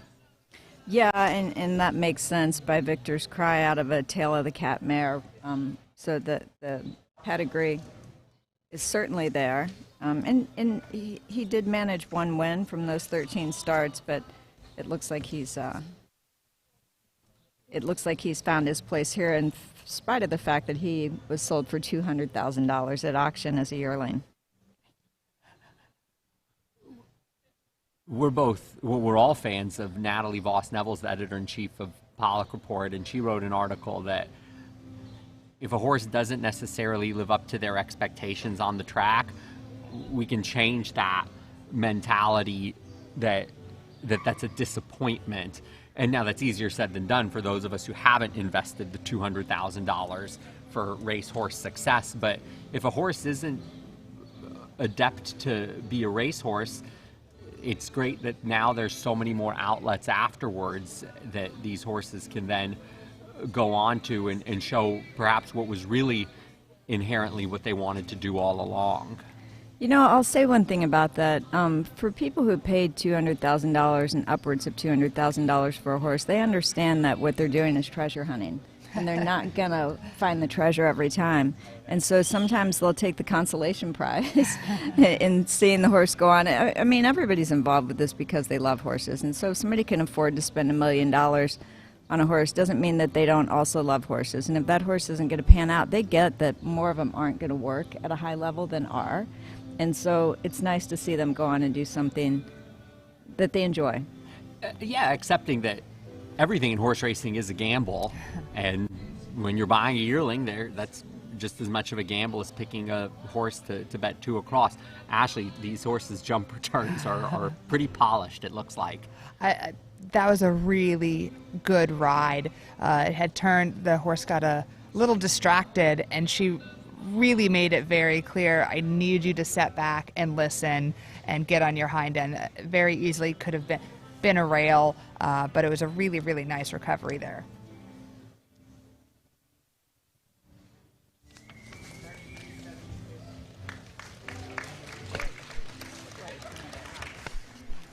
Victor's Show, ridden by Marina Yarbrough, and showing some polished jumper turns in the jump off. And as they exit the arena, the next horse to go, there will be a height adjustment, it looks like, from 3 feet to 2 feet 6 for number 2139 Jareer, ridden by McKenna O'Neill, a horse that's made the finals in show jumpers and in field hunters. And we're very grateful to get so much background information on these horses and bringing their racing careers forward to their new careers. And while we have a moment, this horse may have the most unique racing background of all the entrants. Jareer, a British bred, and Donna, his trajectory, if we look at his past performances, I mean, it starts in England and then just, and look at the first jockey that rode him, Frankie Dettori. Have you gotten to know Frankie in some of the work you've done for NBC? Yeah, everybody knows Frankie. Frankie's so gregarious, and I think he's won now the second most Breeders' Cups of any other jockey, maybe the third most. Mike Smith is the leading Breeders' Cup winner. John Velasquez could be second, and Frankie would be third. But yeah, if you start off your career with Frankie Dettori aboard, you definitely have high hopes. And back to those sale prices early on, this is a horse who was purchased at $312,000. So it looks like they definitely had high hopes. And this is the exchange from euro dollars to American dollars. So I'm sure it was an even round number back at the sale. But the exchange, I just look at it and see a lot of money. Exactly. But yeah, the horse went on to do some decent things. I mean, we see that he was able to actually win at the racetrack. In fact, won 2 races, earned $47,000. I also find it interesting that the rider of this horse, McKenna O'Neill, is a 14-year-old high school student, freshman in high school. And so looks like she acquired Jareer in December of 2020. She hasn't had a lot of time to work with him. Yeah, Jareer with a young rider, so starting out his racing career with Frankie Dettori and now starting out his show jumping and field hunting career with McKenna O'Neill. So the horse that ran on the flat in England on the turf and the all-weather then comes to the United States, and a bit of a different approach than some of these off-the-track thoroughbreds, because this horse ran in National Steeplechase Association races, and so the horse not just competing on the flat, but getting to go longer distances and getting to go over obstacles. But the one thing I've learned talking to people who've been involved in national steeplechase riding, think like, okay, they have a fence that's in front of them, they're ready to jump. It's a different, it actually may even be a bit harder because of how they jump the steeplechase fences compared to how they have to jump a show jumping fence, but I'm a big fan of the steeplechase races. He's also made a nice progression from steeplechase to fox hunting to eventing. Exactly. So it seems like a really nice progression. I mean, just the fact that this horse has been all over the world. First home was in England, and now at home here in Whitehall, Maryland, with young rider McKenna O'Neill. McKenna, we've been saying a lot of nice things about you, so a lot to live up to here. But we're excited to see McKenna O'Neill and Jarir, the 8-year-old bay gelding from England, who competed in steeplechase races in the United States, and now a finalist for show jumping and field hunters.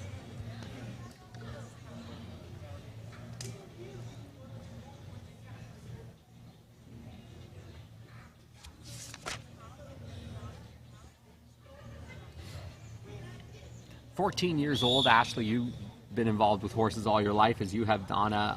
For those young people that are listening, what is that experience? I didn't get involved with horses until I was 30. What did I miss?" Well, I'll tell you a quick story. My first horse show, I was 6 years old, and it was lead line, and I was so proud of myself because I won a blue ribbon, and my sister was 3 years older than me. She was 9.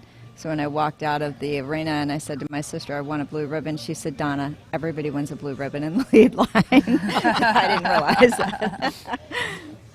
Well, we have our son, Jace. He's 8, and he just did his first intro in eventing, which is 2 feet 3, but as part of the course, one of the jumps was flagged for both intro and beginner novice. So he technically did a beginner novice fence, and he goes, "I've done beginner novice all my life now."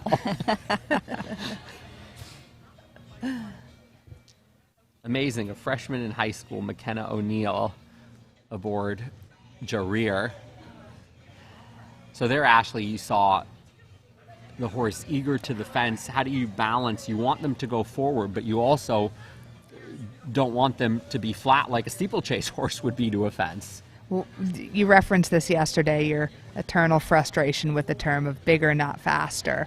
You want to be able to open them up and be able to lengthen and or shorten their stride at any given moment, but without letting them get too fast and flat. And if you see, this horse is a little different type than the other ones that we saw, not in a negative way by any means. He's doing a fantastic job on this course, but he's a bit shorter and stockier, a little bit shorter neck, but real snappy with his legs and pretty rideable, able to make those adjustments pretty well. Ashley, what does the rider do with their body to change that forward momentum into upward momentum to get that upward propulsion? Pull with your hands, right, Ashley? That's one way, but you'll probably not get the response that you want. That's the natural reaction, is to kind of pull to get them back, but that's going to give them something to lean on. So if you watch, if a good rider, when they get real forward and strong, you're going to see them sit up and become taller. And it also sounds, even saying it, sounds backwards, but if you have a horse that's going really forward and flat, not only do you need to be tall, but you have to add more leg. So for a novice, you think like, oh, legs mean go forward. Legs mean a whole lot more than go forward. So when you have a forward horse, to be able to get them to balance and use their core, you need to add leg. And that's what it means. There's always the joke, oh, trainer says add leg. Well, it's not just a stronger and stronger and stronger leg. There's different ways to use it. It doesn't mean kick them. No, exactly. That would not help this horse. I really like this horse's stride, the way he managed that combination there. Yeah, I think he's used to sitting up and doing some steeplechasing. You really got to be able to take care of yourself, and he's doing a very good job of taking care of both himself and his young rider. Jarir and McKenna O'Neill, and we'll see them back for the Field Hunter finals after having their show jumper round in this Mega Makeover finale for the class of 2021. Don and Ashley, we were both saying on the live broadcast how much we appreciated the adjustability of this horse and the ride that the young rider McKenna O'Neill was able to give communicating with Jareer. Yeah, I was actually picking Ashley's brain about how, you know, this horse has a tendency to approach a jump really well, but he can get a little flat over the jump, and the rider really had to use her body to get some of that upward momentum, some upward propulsion rather than just forward, and Ashley explained how that's done. What I like to see also is there was some fair managing going on there with the rider, and the horse responded really well, but also there were not a lot of big movements and huge adjustments. It all looked steady, so to an untrained eye, again, looks like she's just sitting there and enjoying the ride around, but you can pick it apart and see all the little changes that are being made and all the adjustments on both horse and rider to make that pretty picture. I'd have to say 14-year-old McKenna O'Neill has a big future ahead of her. Absolutely.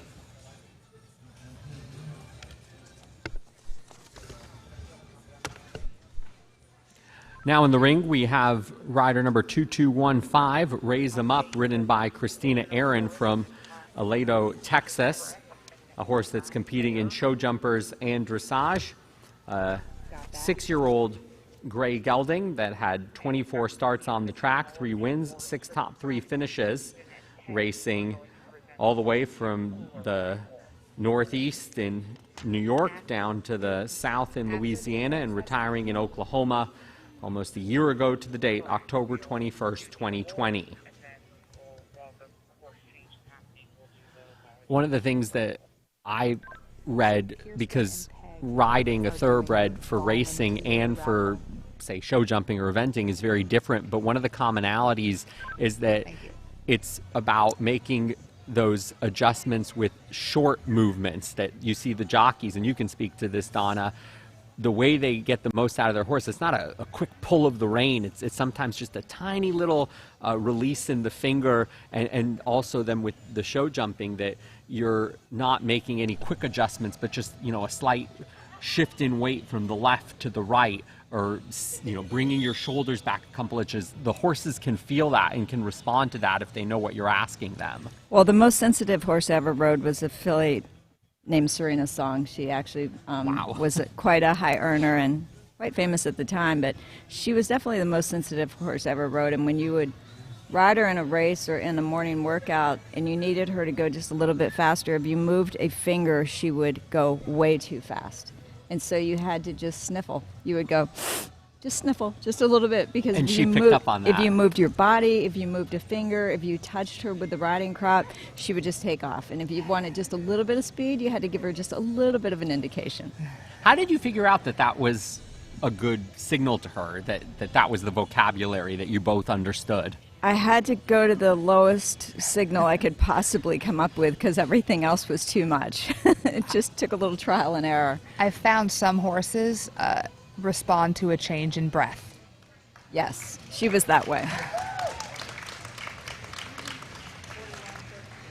Christina Aaron and Raise 'Em Up.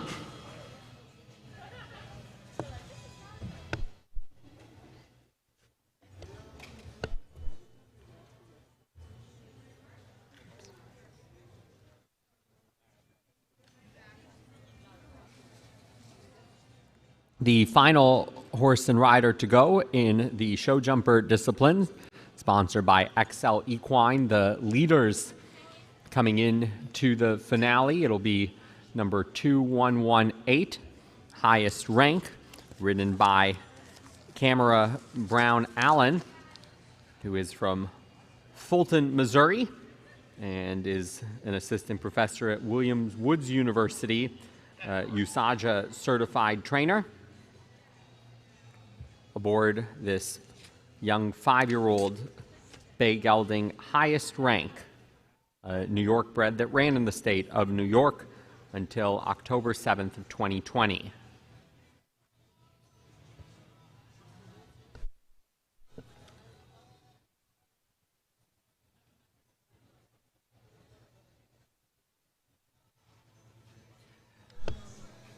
The order of go in reverse order from 5th to 1st across the disciplines, although there are some adjustments in the jumper divisions depending upon who jumps at a higher height or a lower height, but looking at the standings coming into the finals, the top three were separated by just 1.75 points.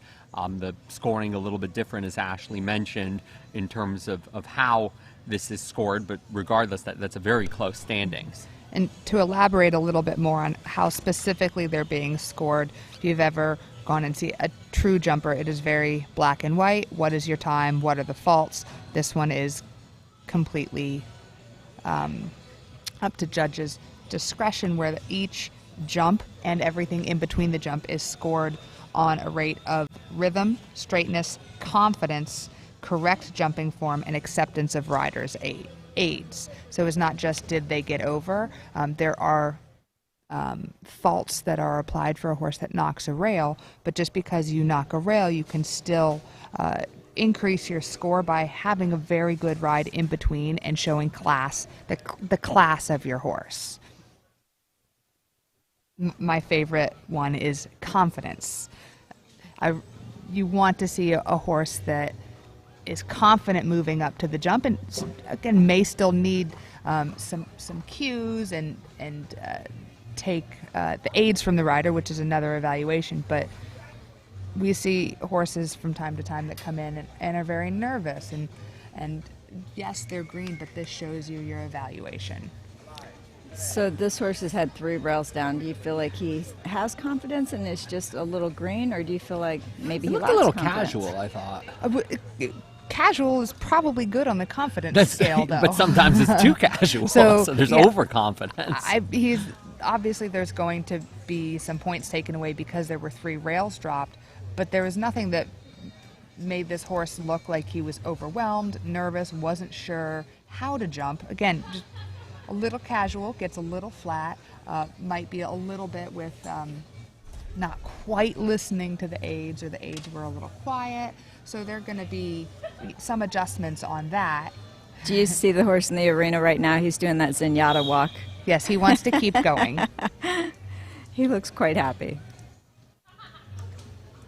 Confident, if you will. Yeah, exactly. The scores that have been coming in for our last 3 riders, 75.9, 75.88, 75.75.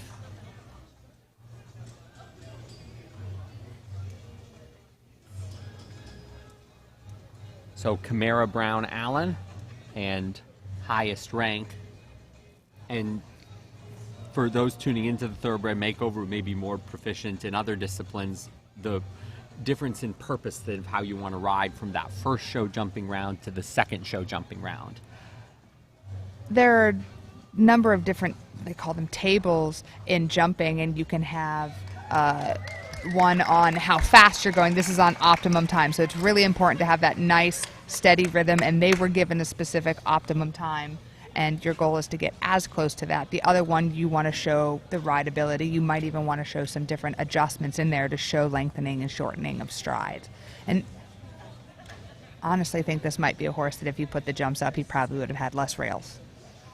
Camara, Allen Brown from Fulton, Missouri, aboard highest rank, the final horse and rider to go in the show jumper discipline, sponsored by XL Equine. And we'll have the judges tally the scores, and we'll have some special awards to present. We'll step away for a moment while the judges are tabulating the scores and hear from some of our supporters for the Retired Racehorse Project Thoroughbred Makeover, and be back with the award ceremony after another great discipline for the class of 2021. We're just about ready to get underway. Our next exhibitor is at the gate. They're trying to prove that they belong here. They really have their eyes set on that podium, but this pair just hasn't been consistent. Championship titles are elusive. This is a difficult field. It all comes down to this. Here we go. When years of work come to seconds of action, give yourself every edge. Get rebound technology for faster muscle recovery with ProForce from Nutrena.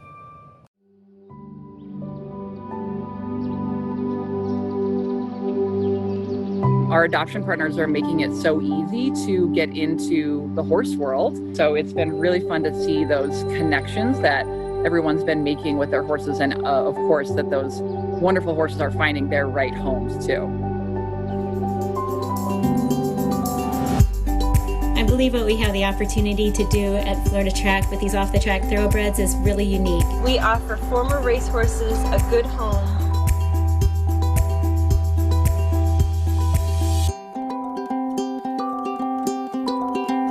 More people need to adopt. I mean, there's so many amazing horses out there to be adopted. This is Athenian lady, and she's my right horse. She is a very sweet baby, aren't you? You're a very sweet girl.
To build a great app for our thoroughbred community and give back to those who serve it.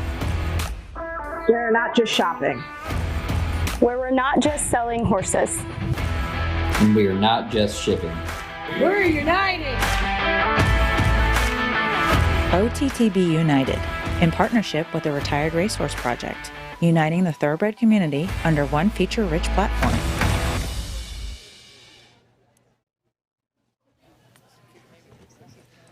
At this time, we have a special raffle that's being done in the center of the TCA Covered Arena.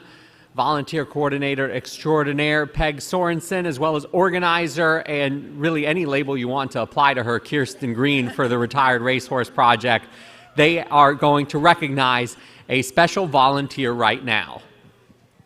Good morning, everybody. This week we have 5 Yeti coolers, which were funded by a fundraising campaign, primarily of actually my Facebook friends, because I did it on my Facebook.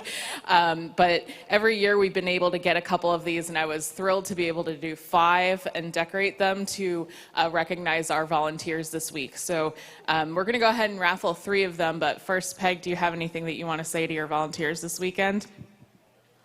Of course. We have the best team.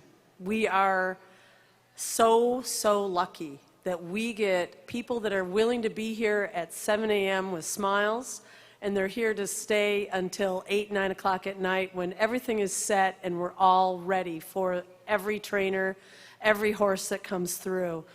And all I hear is that we've got smiles and people are willing to run and do whatever it takes to get it done. So I just want to make sure that if you see somebody in a blue cap or in a blue t-shirt, or today definitely just a blue cap, that you just give them a hello and make sure you wish them a good day. So thank you all. So we're going to go ahead and do 3 of these. And the red tickets are specifically for competitors who made time out of their week to volunteer for a shift. Oh, come on, get them in. We will do the other 2 this afternoon, so we will have another opportunity for people to get their tickets in today. So go ahead, Peg, and if you are a winner, you can come up to the prize office and pick up your cooler. Okay, and I'm not looking, and it is Nayli Olson, and she's over there. She's working our in-gate right Thank now. you, Neely. Hey, like we can do it that way. I love it when they're here. Okay, and Leah Mullen, where are you? She's been scribing all day. Woohoo! And one more. And the people that have just, those last two volunteers, they have been winning for the last, or they've been working for the last week solid. Phil Stover. This is a horse husband that came and worked with his wife all week. It was great. You guys, congratulations. And we've got two more to do. Thank you for all your hard work. You guys can pick up your coolers in the prize office, and we'll be back to do the other two sometime this afternoon. Thank you, Kirsten. Thank you, Peg. And now we have the award ceremony for the show jumper discipline sponsored by XL Equine. There are some special awards to give out before we pin the ribbons for the top 10, and an award that's particularly near and dear to my heart, the Iron Horse Award, because it recognizes the Iron Horses, sponsored by Mid-Atlantic Horse Rescue. The Iron Horse Award awarded to the highest place Iron Horse, that's a horse foaled, for this class of 2021 and 2011 or earlier, so 10 years old or earlier. They'll receive a $500 cash prize and trophy cooler for the highest placed horse trained by an amateur or professional, as well as $500 and a trophy cooler awarded to the highest placed horse trained by a junior. And the special award for the Iron Horse Award goes in this division to Aiken Prep and Emma Ayer, number 2005. Aiken Prep, the 10-year-old that made the finals and jumped at the height of 3'3". The other special awards for this discipline, the Thoroughbred Charities of America Award to the horse acquired through a TCA accredited organization. It goes to Thin Spaces and Susan Thomas, number 2274. And the Best Conditioned Award, sponsored by Nina Bonney, goes to Aiken Prep and Emma Ayer, number 2005. Outside of the top 5, we had the top team winner, and that is Rocky Roma for Team Brandywine Stable in this show jumper discipline, number 2221. And now we can recognize the top 10 and welcome them back into the ring. And after we pin the ribbons, we will then invite all our horses and riders to do a victory lap. Finishing in 10th place, number 2010, American Star, ridden by Michelle Mattel. 9th place went to number 2003, Absolute Drama, and Emily Clayton. In 8th place, number 2274, Thin Spaces, and Susan Thomas. 7th place, number 2296, Variegated, and Cody Campbell. In 6th place, number 2169, Margie's Band, and Katie Purdy. Now to the top 5 that we saw competing today. In 5th place, number 2118, Highest Rank, and Camara Brown Allen. 4th place, number 2299, Victor's Show, ridden by Marina Yarbrough, and that is the top finishing amateur in the division. The 3rd place finisher, and also the top junior, number 2139, Jareer and McKenna O'Neill. 2nd place, number 2005, Aiken Prep, and Emma Ayer. And the winner of Show Jumper at the Mega Makeover for the class of 2021 with a score of 238.90, number 2215, Raise 'em Up, and Christina Aaron.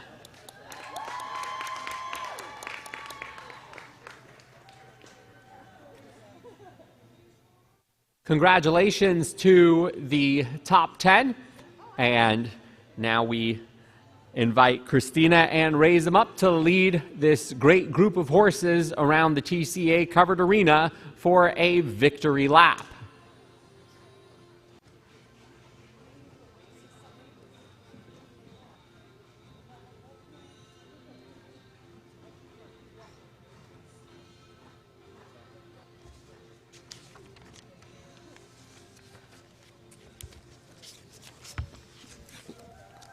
Like yesterday, all of the discipline winners will return at the end of the day, and we'll have a tremendous collection of OTTBs inside the TCA Covered Arena across the disciplines, the first one eventing all the way to ranch work at the end, and they'll be vying for the support of all of you for the People's Choice Award, sponsored by Achieve Equine. And also the Thoroughbred Makeover Champion Award, presented to the winner across all disciplines, as voted on by all of the judges who have judged each of the respective disciplines at the makeover. And that Thoroughbred Makeover Champion Award is sponsored by Churchill Downs. Yesterday, for the class of 2020, it was won by Thunderous Affair and Lindsay Partridge. And then the People's Choice Award, as voted on by all of you, went to Legends Hope and Jazz Napravnik yesterday for the class of 2020, and the class of 2021 will have their moment in the spotlight today. Thank you to EverythingHorses.com for supporting the Thoroughbred Makeover. EverythingHorses.com is your nationwide source for buying and selling English equestrian consignment. You can visit them and pick up your free clean-out consignment kit and swag at their EverythingHorses.com trailer or outside of the official RRP store. Equine Equipment is proud to sponsor this great event and applaud everyone's passion in helping our great sports athletes. Thank you, Retired Racehorse Project, for your efforts. And if your farm or facility needs any equipment, please check out the great savings that Equine Equipment offers in the USA and Canada on New Holland, Toro, Exmark, Ventrac, Farm Paint, and Tend a Horse. Good luck to all from Equine Equipment. Root and Riddle Equine Hospital would like to welcome you to the 2021 Thoroughbred Makeover, with locations in Saratoga, New York, Lexington, Kentucky, and Wellington, Florida. Root and Riddle is dedicated to the care of show and sport horses, providing skilled practitioners with equine expertise in sports medicine, lameness, imaging, podiatry, reproduction, and surgical services. The Grayson Jockey Club Research Foundation has been funding equine research to let horses of all breeds live healthier lives. You can donate today by texting Horse Health to 243-725. Taking place this weekend for the United States Eventing Association, the new Maryland 5-Star. The USCA is dedicated to safety in eventing, and the USCA Foundation and the Frangible Technology Fund Committee have been fundraising to provide more cross-country courses with frangible technology. Please donate today at uscafoundation.org. And inaugurating the Maryland 5-Star is one of only 7 equestrian events of its kind. The inaugural Maryland 5-Star at Fairhill gives you unparalleled access to Olympic athletes in action. You can come see the world's best horses and riders compete at the new Fairhill Special Event Zone, taking place this weekend in Elkton, Maryland. More information available at maryland5star.us.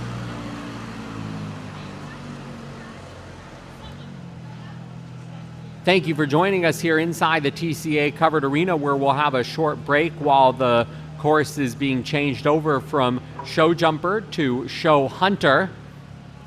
And while the course is being changed over, you can enjoy all of the festivities here inside the TCA Covered Arena. Visit some of the vendors that are here with a variety of equine services and products that they're offering. There are also some different food and beverage options. And thank you to all of those who have been watching at home on the live stream on tbmakeover.org.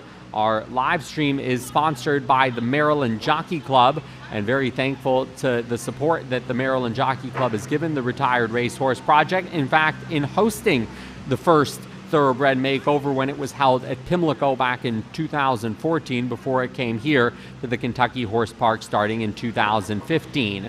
For the Maryland Jockey Club, they run their big races throughout the year at Pimlico, Laurel, and Timonium, having the biggest race of the year in Maryland, the Preakness Stakes at Pimlico, and then putting the spotlight on the Maryland Breds as part of Maryland Million Day that takes place each October.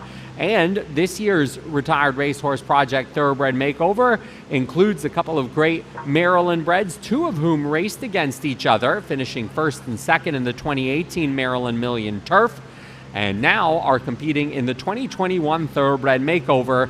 Thank you to the Maryland Jockey Club, and let's learn more about some Maryland racing stars in Talk Show Man and Flash Phelps in this next video.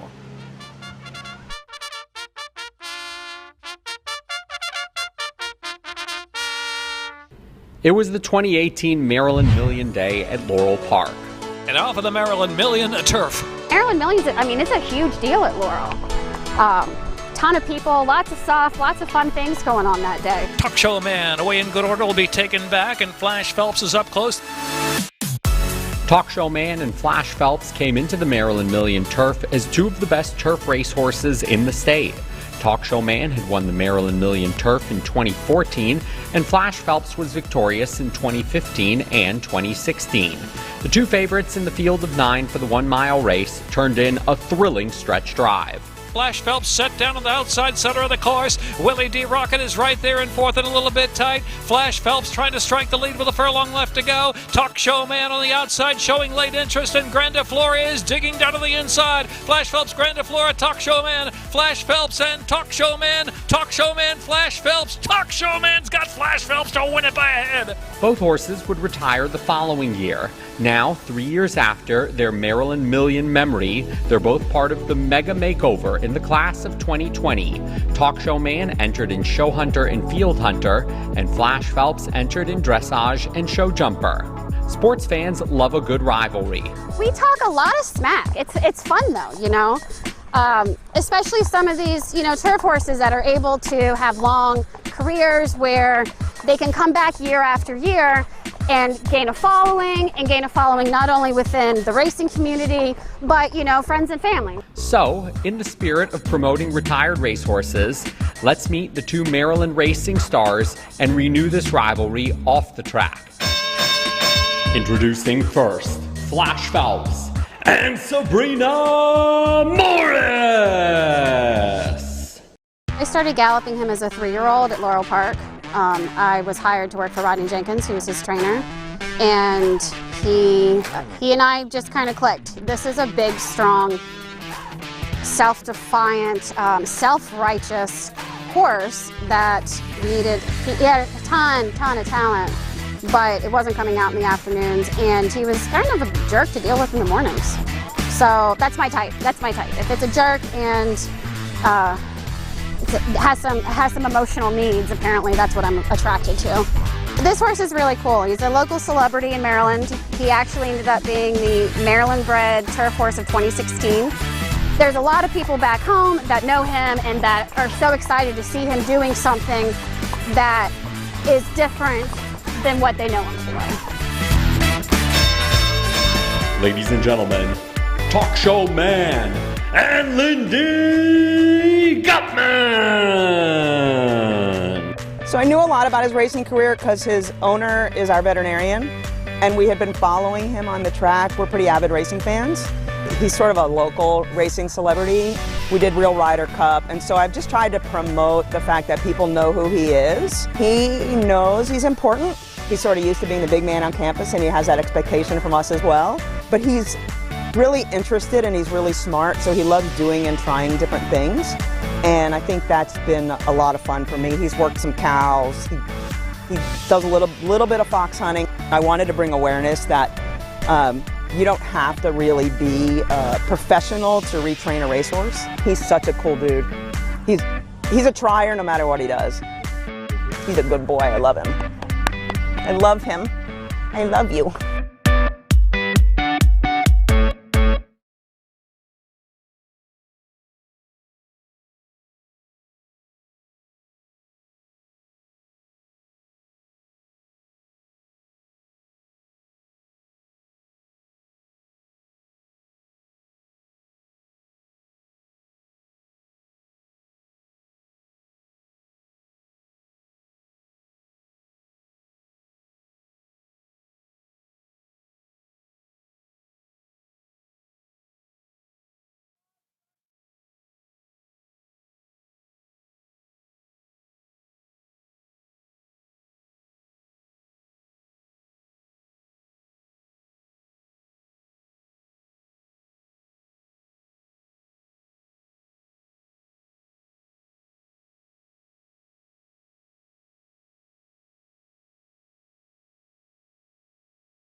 taking the tenacity of horses on the track and bringing out the beautiful and elegant side of the thoroughbred, all in less than 10 months of retraining as part of the show hunters discipline at the Thoroughbred Makeover.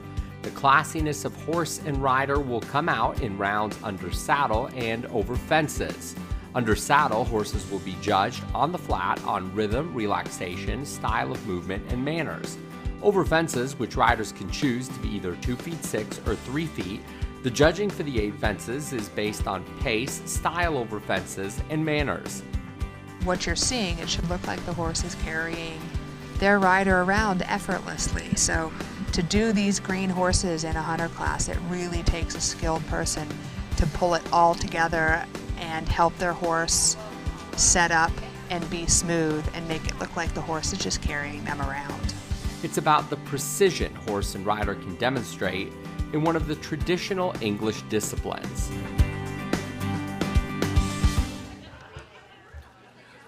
Welcome back inside the TCA Covered Arena. If you're here at the Kentucky Horse Park or watching on the live stream presented by Maryland Jockey Club, the show hunter discipline is next, sponsored by Beyond the Wire.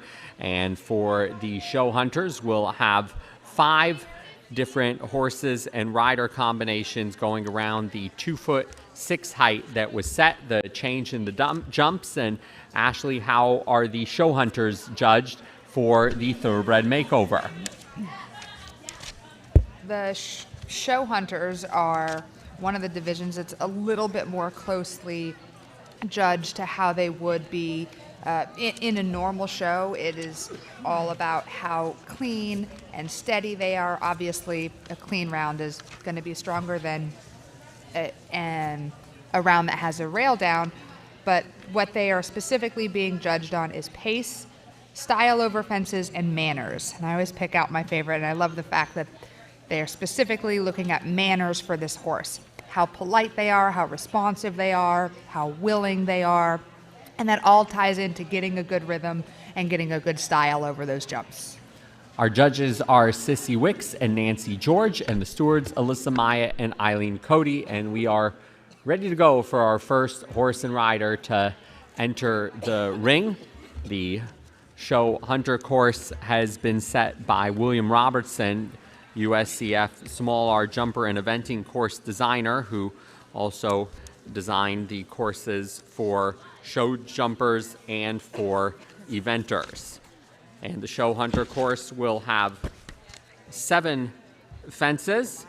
The fences looking a bit different than they did this morning, the more natural fences with the floral arrangements and the standards that are more in the natural style that you'd see in a show hunter ring. The first horse and rider to go, number 2003, Emily Clayton, rides the horse Absolute Drama, and I'm fascinated that there's a hunter horse with the name Absolute Drama. Absolute Drama, young 4-year-old, bred in Louisiana, based with Emily out of Lafayette, Louisiana, a horse that ran in Louisiana at Delta Downs and Evangeline Downs. 4 starts coming off the track July 8th of 2020.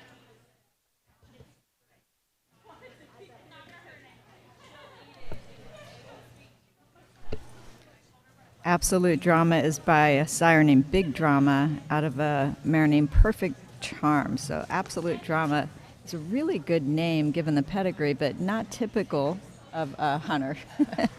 How funny would it be if Big Drama becomes a great sport horse sire?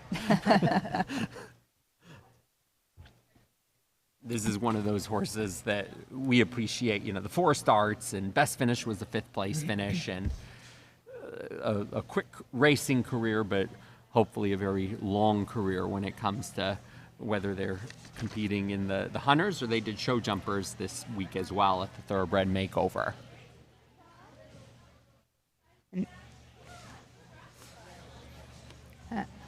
This little mare is showing really nice form for hunters in a green horse show. It's got a really nice rhythm. Even in the corner, it's got its changes, which is something that every hunter rider asks if you're looking for a horse. Do they have their changes? And at the show, you're not penalized by doing simple changes, but got into that corner, had a nice change, really rhythmic and steady, and nice to see. In the nicest possible way, a drama-free round for absolute drama, and Emily Clayton, just what you want to see in the show hunter ring.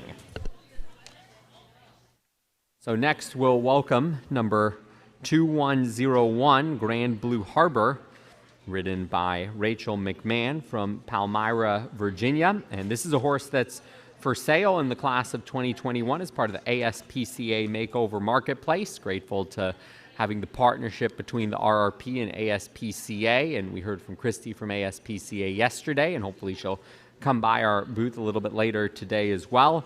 This is a horse that's competing in show hunters and competitive trail. A 7-year-old bay mare who had 34 starts, 1 win, and 15 top 3 finishes on the track before retiring at Charlestown in September 2020.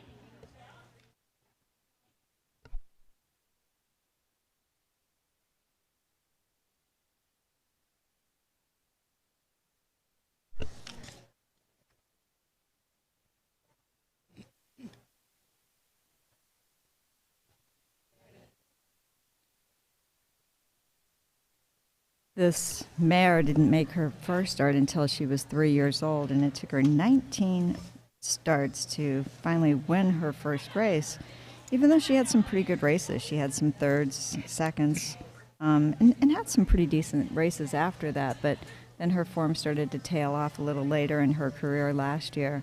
And they, as we talked about earlier, Ashley, it looks like they did not do the one last race thing, and they gave her a chance to go on and have another career, so it's nice to see her here performing in another discipline. Definitely. The more this show goes on, and there's so many different aftercare programs, there's so much more education out there on the benefits of taking these horses off the track at the right time. We're big advocates of racing. We love racing. There is a value to it. I love the sport.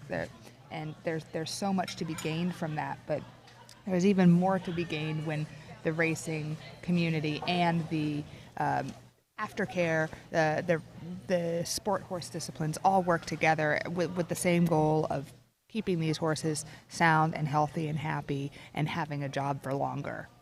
Well, let's face it, with racing, the only discipline that they're judged upon is how fast they can go, and horses can do other things than run really fast, and we see that here. And we've said even today,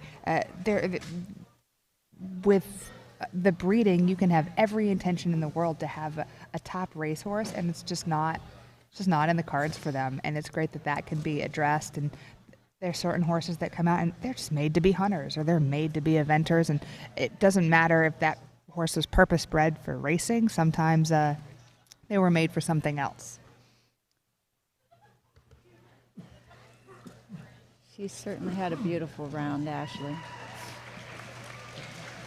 Rachel McMahon and Grand Blue Harbor.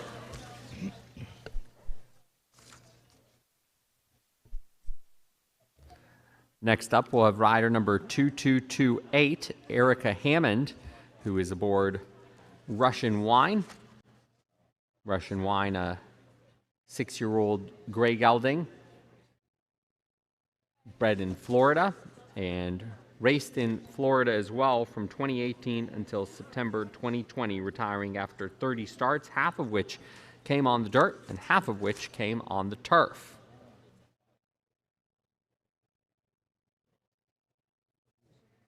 Erica balances riding with being a mom to a 1- and 3-year-old, and wants to thank her supportive husband who's been there since day one. She works the corporate life, has 2 kids, and also the passion for the horses as well, saying that Russian Wine has proven himself to be a horse of a lifetime. And Erica's grandparents owned and raced thoroughbreds for decades. The breed became important to her because of the rich part of her family history, and So she keeps her eye out for a horse like this, just like Ashley does when she's at the track with you, Jonathan. I'm sure she's looking at those horses that her grandparents may have bred to see which one is her next show jumper We or call hunter. it window shopping. Yes. Or just shopping. Who doesn't love a big, pretty gray? They're always so striking and just seem to stand out.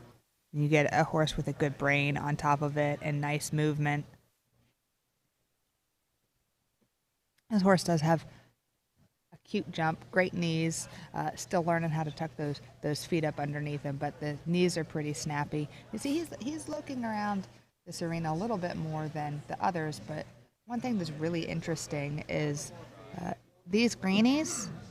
So far, we've seen 3 of them, but they seem to be handling this environment actually better than the 2020 horses. Yeah, they are really professional.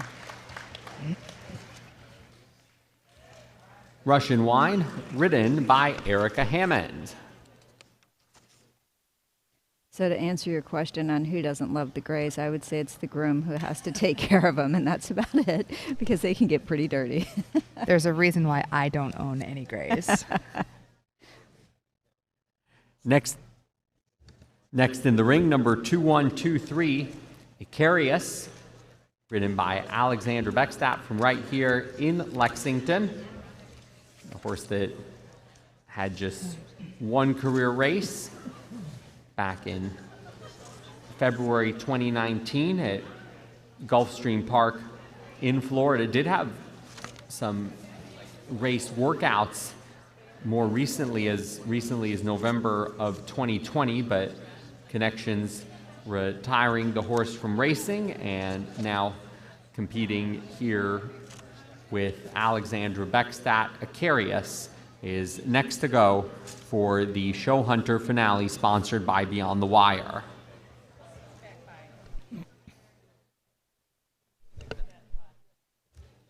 There's such a range in horses that, in this case, Icarius had the one career start. Some horses that have been competing in the makeover this weekend were unraced, like the one that won the Thoroughbred Makeover Championship yesterday in Thunderous Affair. And then you have had horses that have run up to 100 times the war horses in this class of 2020 and 2021. The most starts this weekend came by the horse Bluegrass Demon, 107 starts before competing here. And actually, I remember a couple years ago, there was a horse that I think was made 150 starts that we did a story about for the Retired Racehorse Project. It's just mind-blowing, just how much these horses can actually do and hold up for that. Imagine how many years that horse had been racing just to accumulate that much and to be able to hold up for that. And that I would have to say is a horse that really loved what he was doing, because horses are smart and horses know what's actually going on. They're not going to keep doing that if that's not what they're really into. And Jonathan and I always reference a horse named Chautauqua, who is an outstanding racehorse in Australia and won everything and until he didn't want to anymore, and then he would just sit in the gates when they would open and they could not get him out. And he just made the choice. He's like, I'm done. And they had to retire him because he just stopped coming out of the gates. He was sound and just decided he was done. So. Chautauqua did that to prove my point that I always say we cannot make them run. If they don't want to run, we can't make them. It's not possible. Yeah, so a horse to run 150 times has to love his job. Exactly. Cheers for Icarius and Alexandra Beckstadt.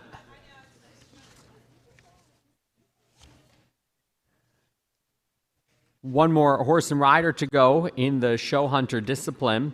Rider number 2275 is Heath Gunnison aboard This Is Me. And how about this for a double at the Thoroughbred Makeover, making the finales in Show Hunters, and then they'll be back later today competing in ranch work. I don't think we've ever seen a pair that can be in the hunter ring and working cows as well, and it'll be fascinating to see with This Is Me, who's just a young 4-year-old bay gelding, ridden by Heath Gunnison, who is from here in Lexington.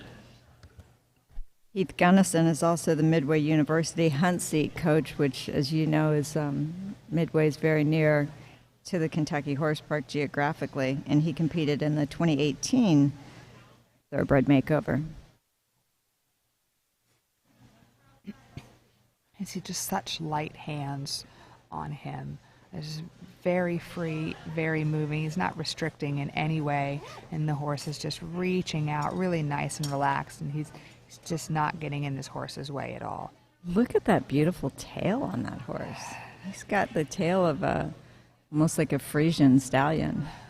Beautiful. Do you think they put extensions in there? That's a good question. Yeah. Plead the fifth on that. I'll be interested to see then what the horse and rider come back to look like when they do ranch work. It'll be a transformation in image. Yeah, I imagine they'll take that braid out. I think the braids will be out, but you can see in the way that they're going, the hunter has got that long and low. I can easily imagine a Western saddle on and a nice loopy rein with a Western bit in and the horse moving just like that, and you probably wouldn't think about it. You see both, it looked like his eye dropped down to those flowers, and both eyes, horses and riders, just kind of stopped there. I think if there was just a little bit more lifting up, it might have helped him get over that. Just at the last stride or two, just started getting a little bit slower. Just to take his eye off of what he had focused on, or just to lift his body? Just so he got a little slow. We'll see how. Even though his handling looks very calm, this might be an overwhelming environment for him. So, Ashley, this horse is ridden by a hunt seat coach, and so he obviously has had plenty of experience and knows this horse really well.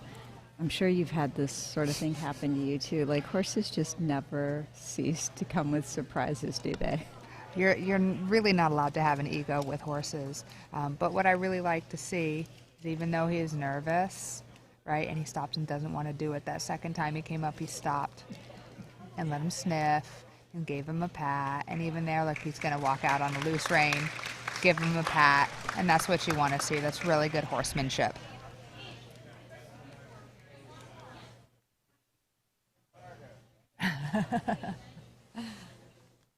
He was about to retire on course when the judges informed him that he had one more opportunity to get this jump. And he gets it. If you couldn't hear in the background, there were a lot of people clicking to the horse, so this was a team effort to try and get that horse over.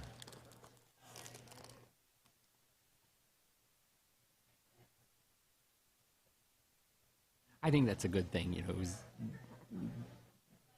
know. That's a great place to end on. Absolutely love that. You know what? Yeah. At that point, it's the finales. There's really nothing more for him to gain by pushing and seeing the horse refuse again. So get the horse over the jump and then reward him for that and have that horse walk out like, I did it. I'm feeling pretty good about myself. Whereas if you pushed a little more, you might lose a little confidence, and long term, this is not going to help the horse. So Heath Gunnison aboard This Is Me. They'll be back later for ranch work, and we were saying on the live broadcast sponsored by Maryland Jockey Club, really appreciate for a young horse how Heath chose to handle that round. It's a great show of horsemanship. These are young green horses. The goal is not to win this. It's to have a horse that's stronger for the future, for their careers, and he got that extra opportunity, got the horse over it, and rather than pushing through and asking for more and maybe losing more confidence throughout the course, finish getting him over. And now he's won a little bit with that horse, and that horse is just a little bit more confidence to go into a new environment and maybe stick his neck out a little bit more and help. Yeah, he turned what was going to be a very bad experience into a good experience and then ended on that note, which I thought was really well played. Because also this pair is going to be back for ranch work afterwards, so this environment has been a theme for the makeover for years. You come inside the TCA Covered Arena with the crowd, with all of the stimulation, and I know that the combination is going to want to make sure that this is a welcoming environment, because they're going to have to come back and compete at the end of the day. And then to be able to take this experience away for down the road, just emphasizing again that this is a tremendous competition, but it's just one step in the journey, and that's the way that he chose to approach it with This Is Me, a horse that will be back for not only ranch work, but coming back in a few minutes for the award ceremony. So that concludes the show hunter discipline, sponsored by Beyond the Wire. We'll have a few special awards to present in a moment. The judges are tabulating their scores. Thank you to our judges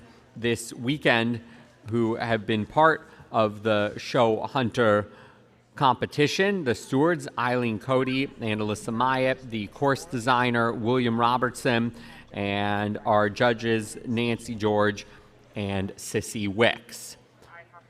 We'll step away for a few moments and invite you to hear some messages from our great supporters of the Retired Racehorse Project, and then we'll have the award ceremony for show hunters, sponsored by Beyond the Wire. We wanted to build a great app for our thoroughbred community and give back to those who serve it. We're not just shopping. Where we're not just selling horses. And we are not just shipping. We're united. OTTB United, in partnership with the Retired Racehorse Project, uniting the thoroughbred community under one feature-rich platform.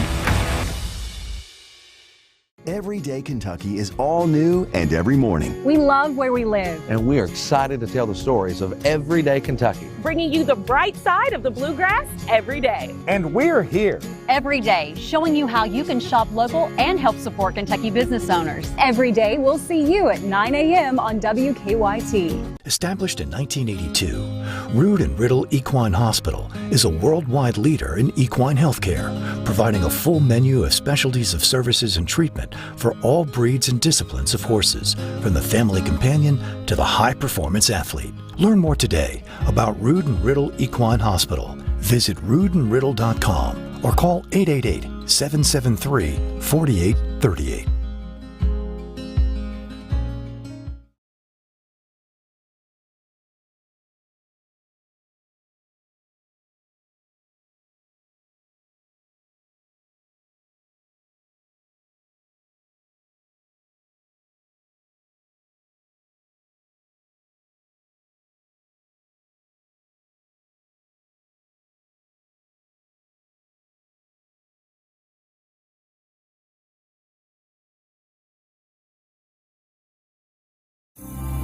Red. Ready to go for a ride, buddy? I'm gonna miss you, Red.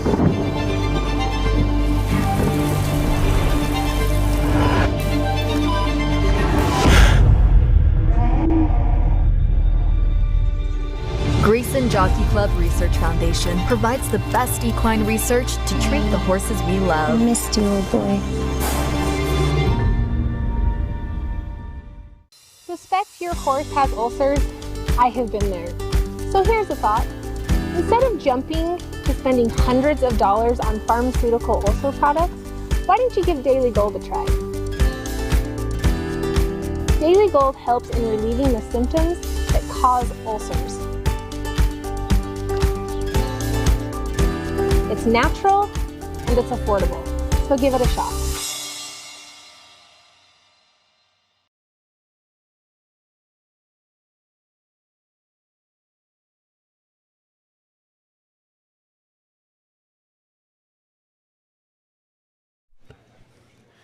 And now we're ready for the awards ceremony for show hunters, presented by Beyond the Wire.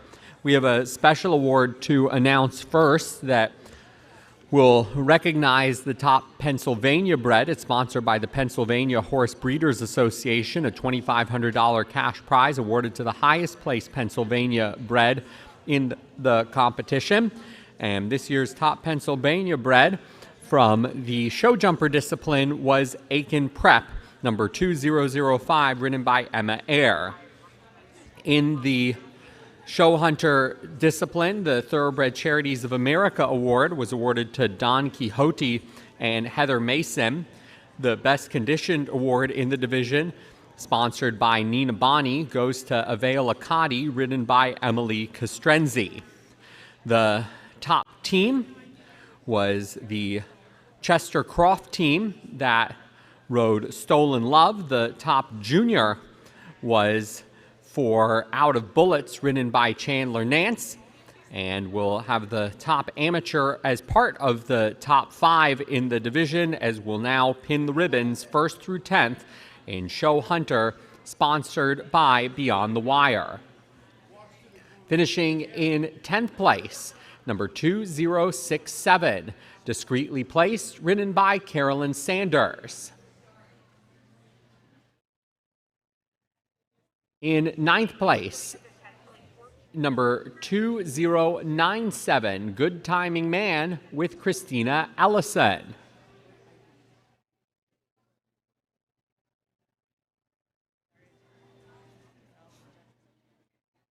Eighth place, number 2271, The Name's Billy, ridden by Katie Hanlon.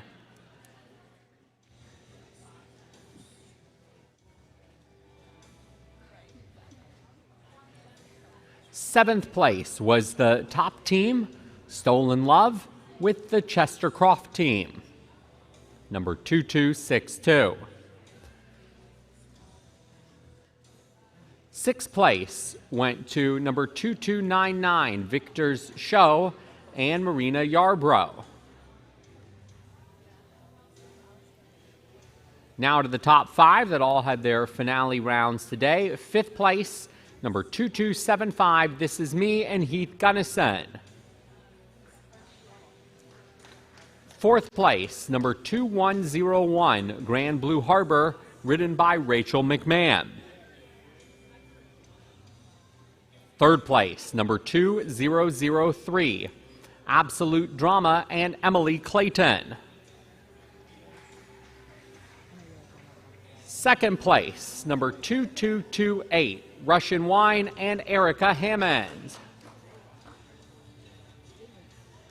And the winners for Show Hunter, sponsored by Beyond the Wire, with a strong finale and a final score of 263.00. Congratulations. Also as the top finishing amateur, number 2123, Acarius, ridden by Alexandra Beckstedt.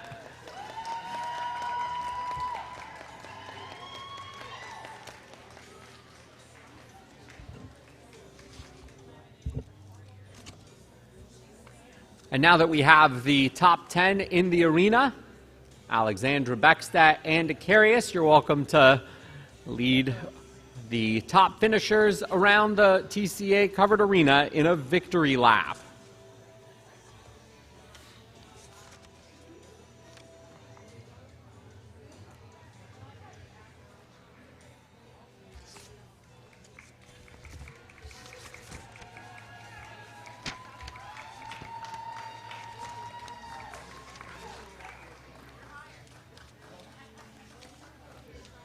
This horse, Acarius, the 2016 Bay Gelding, with one start back in 2019 in Florida, and competing and winning here in Show Hunters with local rider Alexandra Beckstedt from Lexington.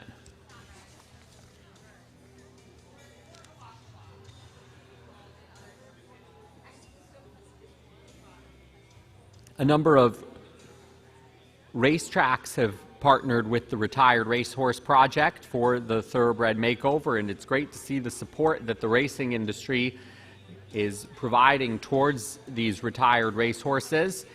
The discipline winners at the end of the day will return to compete for the Thoroughbred Makeover Championship Award that is sponsored by Churchill Downs, a $10,000 prize to the winner. Churchill Downs, dedicated to thoroughbred aftercare and proud to support the athletes involved in the Thoroughbred Makeover.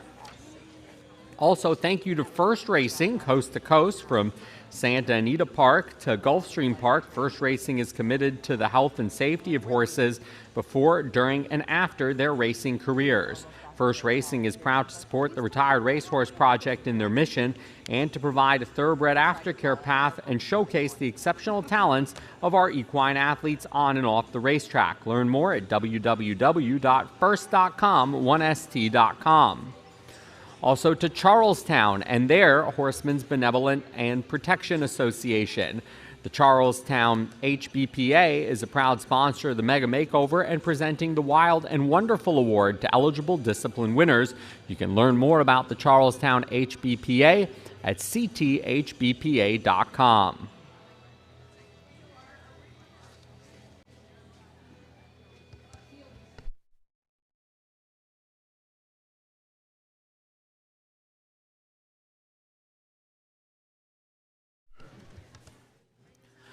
So that will conclude the show hunter discipline sponsored by Beyond the Wire. And now from the show hunters, we'll have another quick course change, and the field hunters will be next.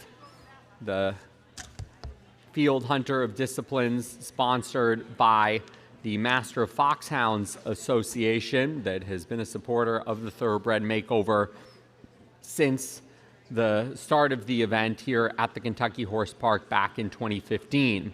But as we finish up with the show hunters this week, there is a show hunter that we caught up with earlier in the week, and this horse has a unique background because most of the time we see the horses coming off the track to new connections. Well, in the case of the horse Town of Towns remained with his racing connections. Trainer Joan Reynolds trained Town of Towns for 6 years on the track and then trained the horse after he retired and competed this weekend in the show hunters aboard the horse Town of Towns that is the oldest in the competition at 13 and also made 95 lifetime starts. Let's look back at the week that Town of Towns and Joan Reynolds had and the great opportunity that some racing connections provide to their horses after they retire by competing them here at the Thoroughbred Makeover.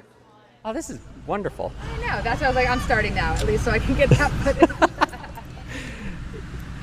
Joan Reynolds not only has trained 2020 Thoroughbred Makeover graduate Town of Towns to compete in show hunters, but also trained this good-looking gelding on the racetrack as well. This is Joan, this is Town of Towns. What is your background with this lovely boy? 2014, I claimed him for 12.5 out of a allowance optional claiming. Just fell in love with the horse from day one. Won back-to-back allowance 25,000 with him. Since then, I trained him for almost 6 years, won 10 races. He's made total of $326,000. Just a super cool horse. It's been relatively easy to train as a show hunter. I think he loves his new career. He is super special. He'll be in my barn forever. He's very, very cool horse. His racing background, 10 years from 2010 to 2019, 89 starts, 19 wins, 42 top 3 finishes, $326,000 in earnings. And retired at the age of 11. Incredible. Yeah. And they're up. Coming to the top of the stretch now, and it's Bill's Production with a 3-length lead on Town of Towns in second. Near the inside, Zen Papa straight back again. Here's Zen Papa into third, but time is ticking away. Zen Papa third and even Clippers. Town of Towns, the 10-year-old Town of Towns in the photo with Bill's Production. Bred in Kentucky by Stonecliff Farm. 10-year-old Doc Bear Brown gelding by Spicetown, and Keep On Dealing by Friendly Lover. How has his transition been then to the show world? It was good. Originally I gave him about 6 months off. He needed just time to chill. Starting him, he had a lot of trouble going to the right, obviously, for all those years going to the left, but came around nicely. I had shoulder surgery, so I gave him a lot of time. I didn't even start him back until May of this year. So we've had this summer to show. He's been pretty much showing every weekend. He's come a long way. He's not perfect, but he's getting there. Super cool horse. We really love having the racing connections stay involved with the horses after they retire. What's your background then? Because you can train a thoroughbred for anything, it seems like. Well, I try to actually, when I'm done with most of the horses that I train, I try to replace, for second careers. I'm very involved with that, and if I can't find homes for them, I keep them myself until I do. So I think this is the start of something for me. I'd like to take a horse each year and try to come here. It's been great fun, and it's just been really rewarding. What are some of the stories you'll take back to the racetrack about the Thoroughbred Makeover experience? That They need second careers, and even after years of racing, they're capable of doing it. Very capable. It's tough in the beginning, but they come around. They really do. It's awesome, and when I mean rewarding, it's incredible. It's been a lot of fun. Just the transition from racing to show. For him, what's so special that you said you like to rehome some of the horses that you train, but you're not rehoming this guy? He and I have just bonded from day one. And he was quirky. When I claimed him, they said he was crazy. And he was a little weird, I'm not gonna lie, but he's come around, he really trusts me. And I can do anything with him. I trail ride him. I'm thinking about fox hunting him. He'll kind of go wherever I want him to go. So it's pretty cool. Just standing here with him, I like how he's checking out the camera and the surroundings. He loves it, absolutely loves it. Thank you for being such a wonderful advocate and ambassador for the horses on the track and to transition them to compete at the Thoroughbred Makeover and beyond. Well, thank you very much for having us here, and it's huge. Hopefully this is the beginning of something, and we can try to get more of these horses off the track and into show rings, and by doing some other type of discipline. So there are no sure things on the racetrack, but I'd bet on that one. Yes, absolutely. Thank you very much. Thank you.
So the course has been reset inside the TCA Covered Arena for Field Hunter, presented by the Master of Foxhounds Association, and it's fascinating to see the makeover that this arena goes through, from eventing to show jumpers, and then after this Field Hunter division will clear the jumps and have the flat disciplines with dressage, and then finishing up with cattle in the ring for the ranch work discipline. But right now the focus will be on Field Hunters, and let's learn a little bit more about that discipline at the Thoroughbred Makeover.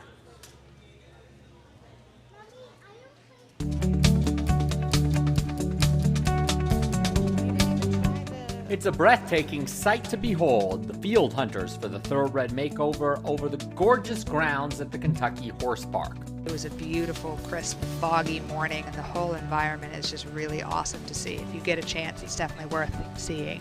Horses and riders in the Field Hunter discipline compete under saddle at the walk, trot, canter, gallop, halt, back, and stand. All of the horses pretty much at the track are not trained to stand. It's not anything that's required for their job, and most every horse that comes off the track needs to learn how to wait and be patient. Then they have an individual test that includes several fences, a gate to be opened and closed, a rail to be dropped, and other situations that may come up on a hunt. Yeah, there we go. I like it. Plus there's a stirrup cup and mock hunt. The discipline presents quite a variety of new challenges to the former racehorses at the Thoroughbred Makeover. There are a lot of very successful field hunters that are thoroughbreds and fit right into that mix, but it definitely is a much different environment. There's a lot more energy, a lot more noise, and a lot of activity going a lot of different places. So more for the horse to pay attention to, and a lot of times it takes a little getting used to.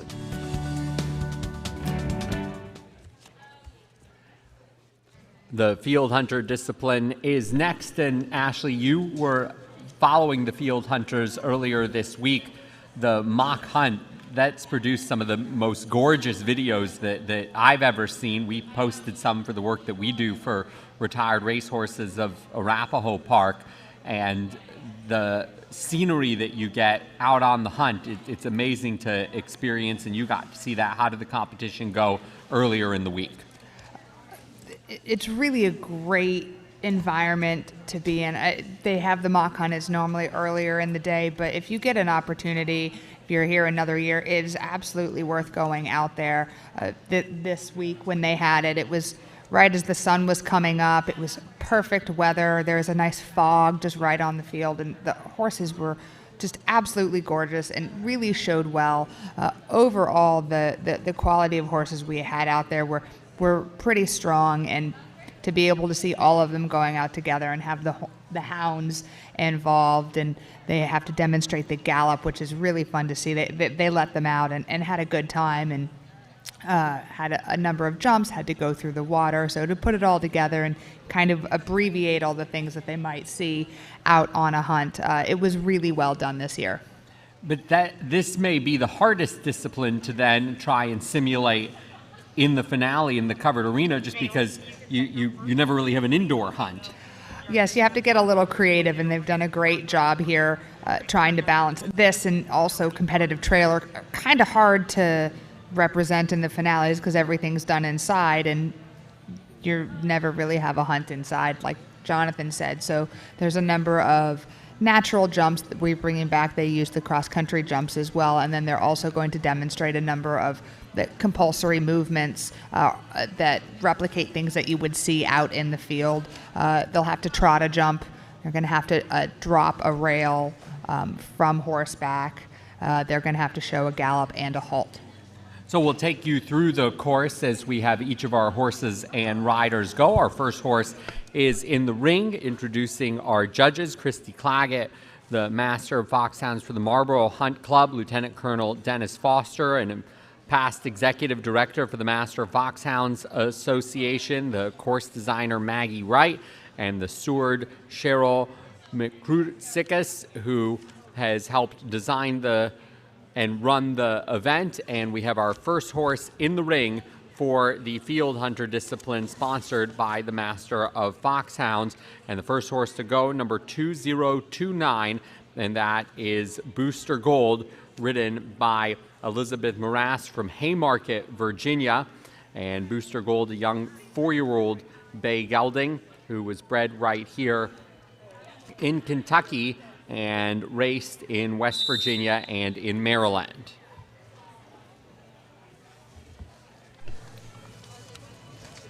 So for this course, you'll see the fences that are jumped, some of the more stadium-looking fences, the cross-country fences, and then some of the compulsory movements like dropping a rail and trotting over a fence, and then also at the very end doing a gallop and then coming straight to a halt at the end of the arena.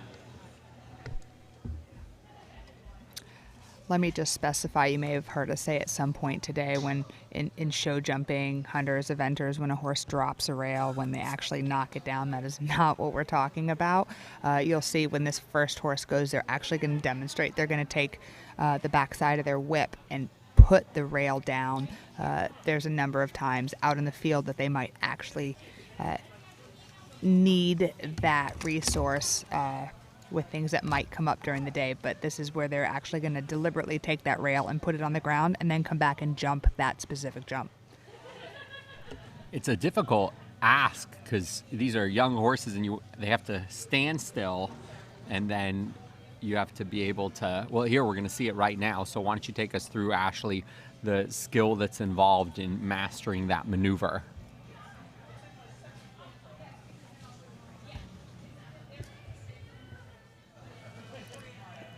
So you see she's going to be walking up. Not only do you have to walk up to a solid jump, and she didn't have a whip, so she had to roll it off with her hands. Good thing her horse wasn't taller, but the horse has to stand quietly going up to this solid jump and then have something drop next to them. That horse handled it really, really well.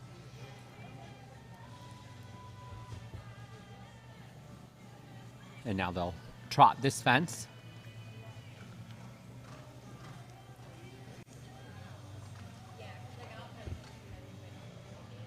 This horse likes to jump. Of course, we say that about a lot of these horses. You didn't make the finale for nothing. This is a tough line. These are the 2 cross-country jumps that they have to take. Gets a little C curve on this line. A little tricky. Yeah, not only is it tight with only a few strides in between where you have to change your direction, but then you've got to jump straight towards the outgate. Great demonstration of gallop and pretty willing to come down. Elizabeth runs a nonprofit for off-track thoroughbreds in Haymarket, Virginia, so she has lots of practice with these off-track thoroughbreds. Finishing up with Booster Gold, ridden by Elizabeth Morass, the final movement, the gallop to the halt at the end of the arena. Next, we will see a horse that we saw earlier today in show jumpers, the horse that's been all over the world, Jarir, the great British bred who ran in England before coming to the United States and being a horse as part of the National Steeplechase Association, and then retiring in November 2019 and ridden by the young 14-year-old freshman in high school in McKenna O'Neill from Whitehall, Maryland, making the finals in both show jumpers and now in field hunters with Jarir, a horse that is for sale for the ASPCA Makeover Marketplace.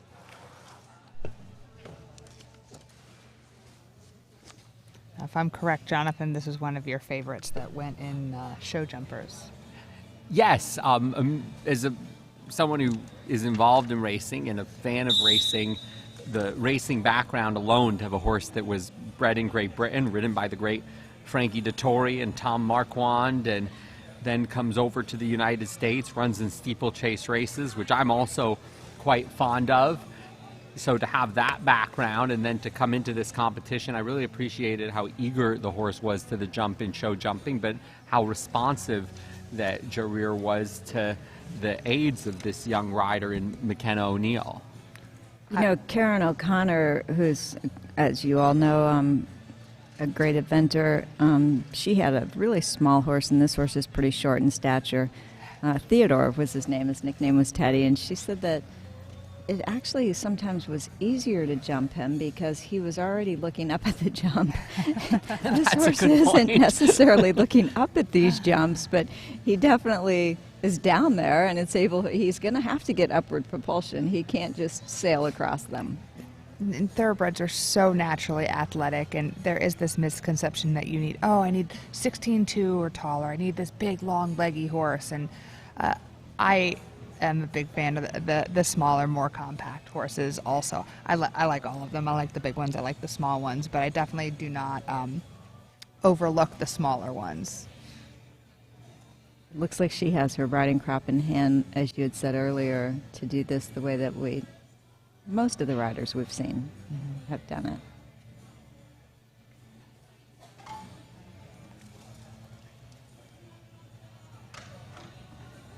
Good, he handled that well. One thing I was really excited to see him come back. Donna, I think you had noticed this also. He was so mannerly in the show jumping, and then they got to do a victory gallop.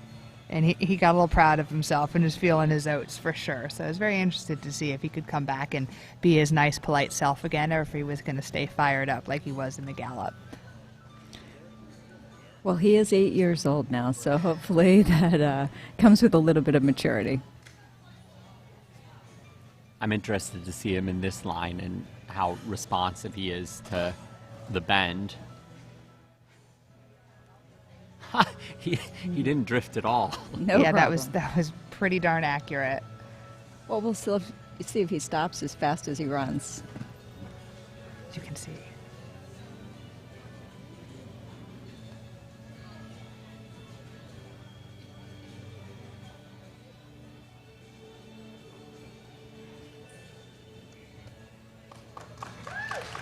That was pretty well done. He didn't actually have to physically use the wall to stop himself. Congratulations to McKenna O'Neill and Jareer finalists for show jumpers and field hunters as part of the class of 2021 Retired Racehorse Project Mega Makeover. And if you like what you see, and I'm sure we all have appreciated these performances by Jareer, this could be your next off-the-track thoroughbred, a horse that was listed for sale with the ASPCA Makeover Marketplace. Next to go, rider number 2199 is Penny Pincher, who will be ridden by Jennifer Lee from the Plains, Virginia, competing this weekend in show hunters and field hunters. A horse that retired less than a year ago, November of 2020, at Charlestown in West Virginia after 7 starts and 1 win.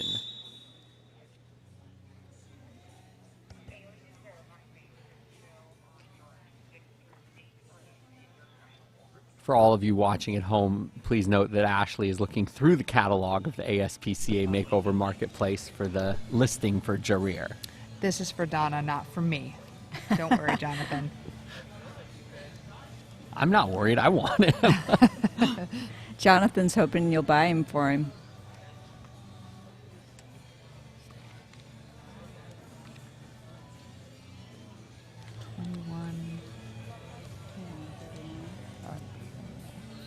Penny Pincher looks like the steady mover.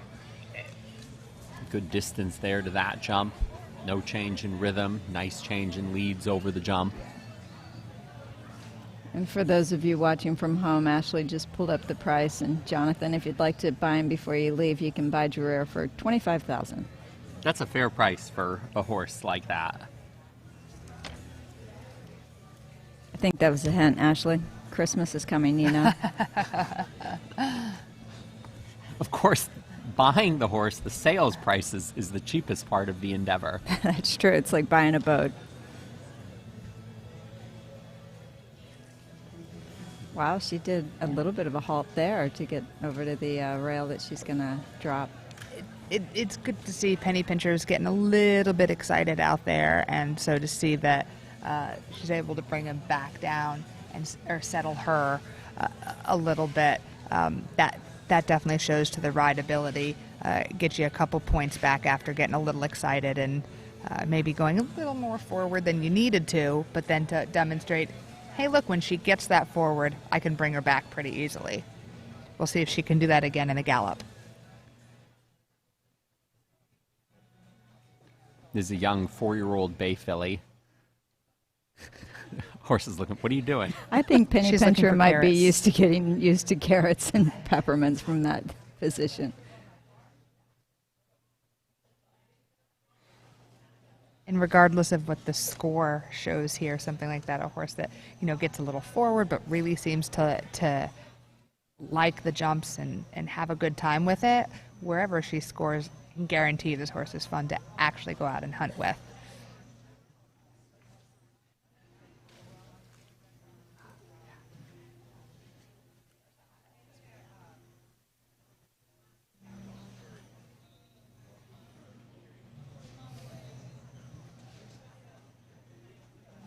She's like, yes, let's go, yes. It's a really nice trot over that jump and then breaking into the gallop, and they're off to the races.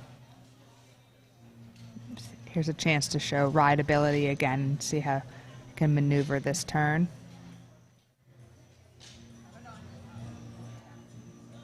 I think that was a really smart move to allow her to trot into that. You can see her looking a little bit. I think she's a horse that if she gets nervous, she's going to get kind of locky. So that was a really good choice right there.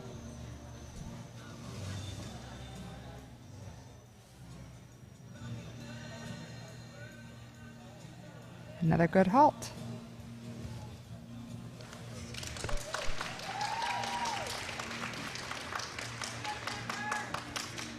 Well ridden by Jennifer Lee from the Plains, Virginia, aboard the young 4-year-old bay filly Penny Pincher.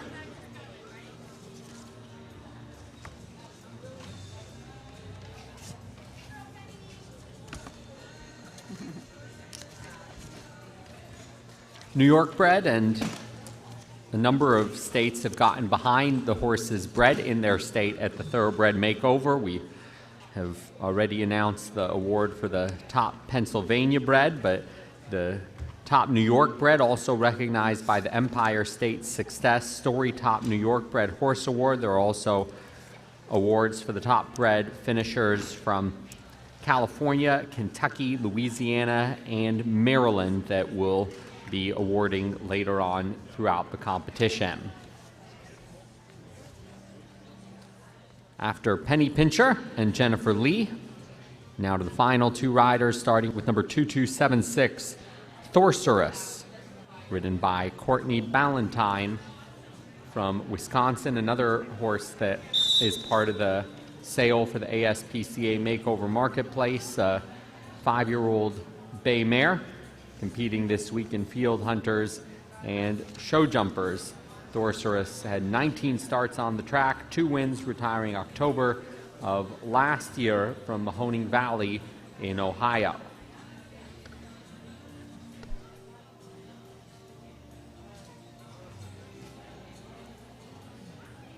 And Courtney Ballantyne is a professional rider from Wisconsin.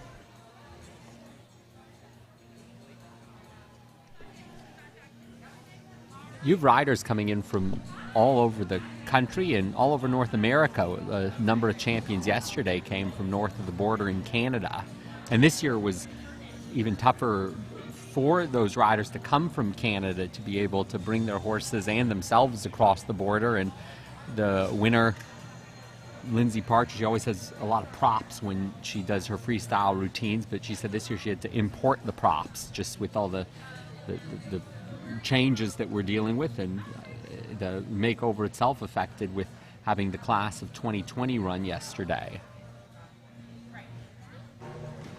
Yeah, a lot of extra effort and energy to get all of the horses here, particularly the ones that came from Canada, but from all over. Just a couple extra steps, precautions, preparations that needed to be made.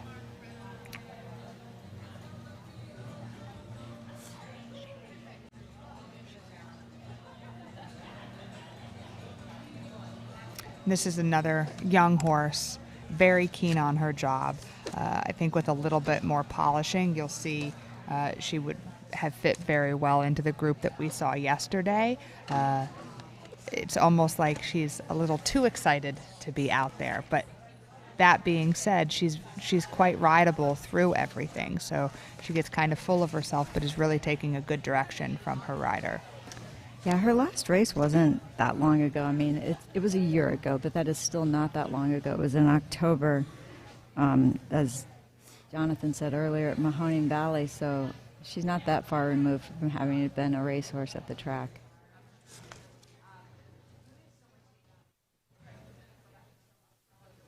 And with 19 starts at the track, she knows that job very well, but she looks like she's learning this one also.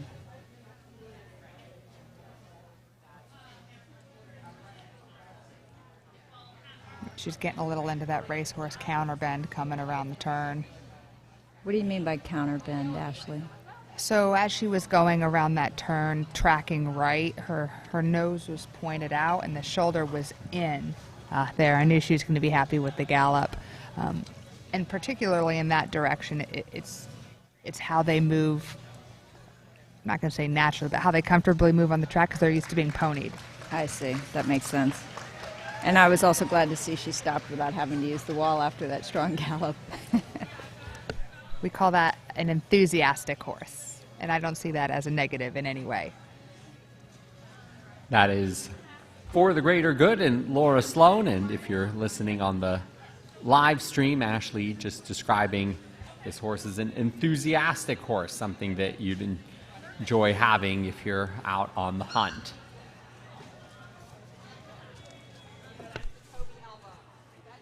Pardon me, that was Thorcerus. Our next horse is the final horse For the Greater Good, number 2088. Ridden by Laura Sloan. Courtney Ballantyne we just saw on Thorcerus, and Laura Sloan aboard For the Greater Good as the final horse and rider to go for the class of 2021 in the Field Hunter division sponsored by the Master of Foxhounds Association. Laura Sloan with more than 40 years of experience, colors with 6 different hunts, ranging from Midland to Blue Ridge to Millbrook to Moore County. Now, Ashley, will she get style points for using the hunt whip? I'm not a judge, but I would like to think so. They are judged on their demeanor and rideability, and it doesn't specifically say that in here, but for that and suitability for the discipline, I think that shows that there's a lot of distractions going on. There is a whip for that reason. You will hear stuff like that. You will hear the dogs running and baying and gallop, or running around. I guess dogs run, not gallop. But all of those things, if you can do a little bit more to demonstrate how well suited your horse is for that, I can at least say it's not going to hurt to show it. This is a beautiful gray horse, too, with all those gray dapples. Lovely ride to that line, too. You could see a few strides out. She had to make just a tiny little adjustment and just floated right down and got this beautiful line. And even was a tiny little bit long to that second one, but just floated into it and just looked seamless. Lovely. This pair had the highest score on the mock hunt that took place on Thursday morning, so has quite a bit of experience for being a young horse, being out in that environment. Ashley, we've seen several different approaches to this fence that they're going to have to take down the rail. Is there a right or a wrong way, or is it just they decide for each horse which is going to be the best way? I can tell you on the hunt, the reason they put something like this up is because the right way is getting it done. That makes sense. There's no, you have to do it this way. It's not like competitive trail where you open the gate in such a way where you have to come in this way, you turn, you close it, you never let it go. Hunting is all about improvising with the environment you have around you, and so the right way is to get it done. So if you get out there seamlessly, drop it, however you got that way, that's right.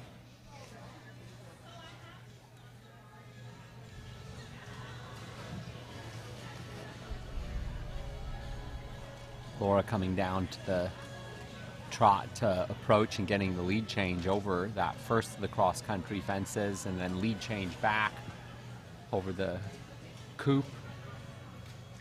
Really, really smart move. I don't know if you could see on the live stream, but the horse just took a little bit more of a look at that natural jump, and that was a very smart move to give her that extra second or two to process.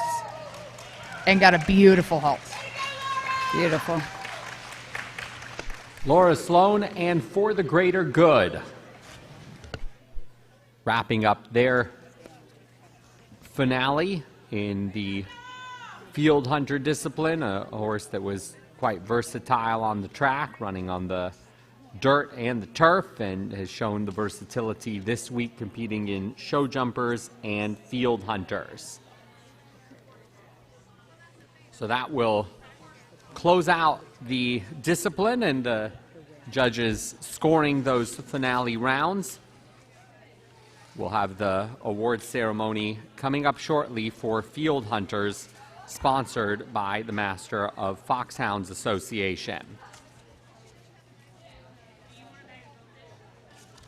The winners of each of the disciplines will return at the end of the competition for the Thoroughbred Makeover Champion Award, sponsored by Churchill Downs, that will be voted on by judges, and the People's Choice Award voted on by all of you. The way that'll work is we'll put up a phone number on the screen. You'll text the bridle number of the discipline winner that you think best represents the Thoroughbred Makeover and the Thoroughbred Sport Horse, and the winner of the People's Choice Award will be able to make a $2,500 donation of their choice, sponsored by Achieve Equine, to a nonprofit that they would like to support.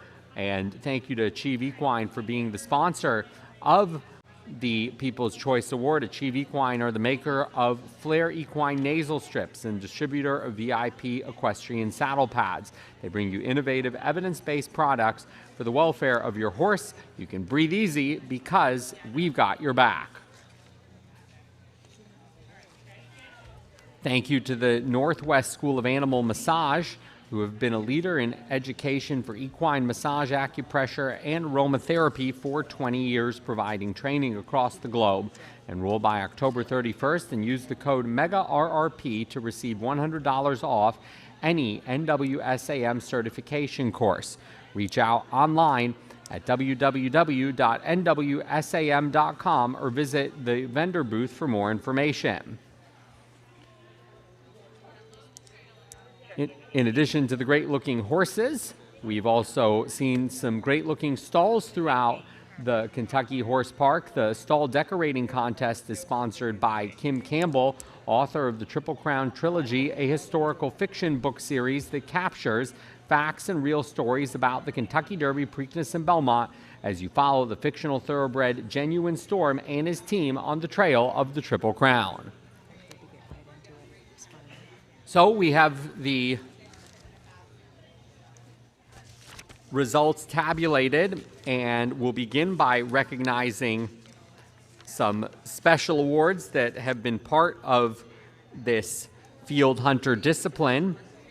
From this discipline, the top Maryland bred horse award, sponsored by Judy Hartman's Copper Beach Stables, will be given a $300 cash prize to the highest placed Maryland bred horse. And the winner of the top Maryland bred for 2021's class for the Thoroughbred Makeover, number 2088, For the Greater Good, and Laura Sloan. Also, there is a special award that is presented by USPC that goes to number 2139, Jareer and McKenna O'Neill.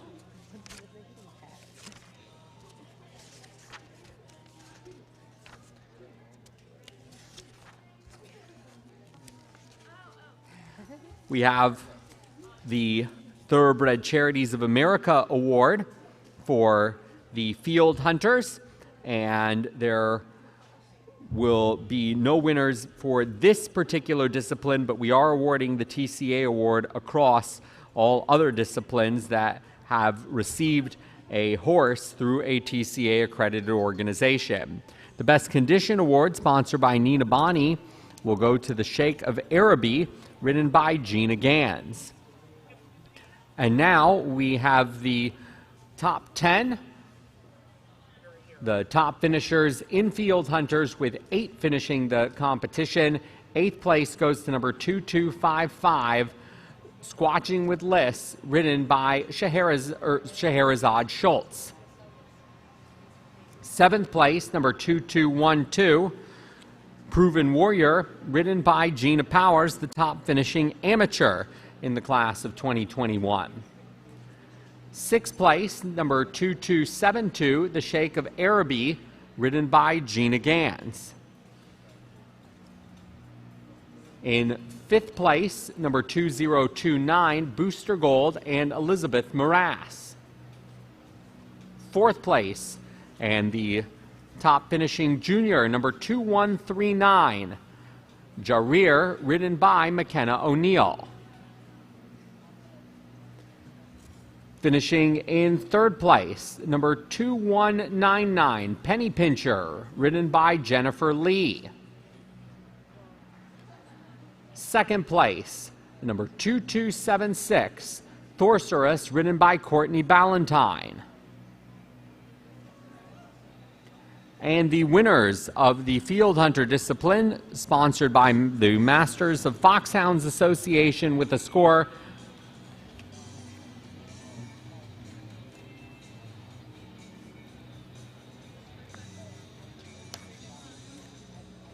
of 399.50, number 2088, For the Greater Good, and Laura Sloan.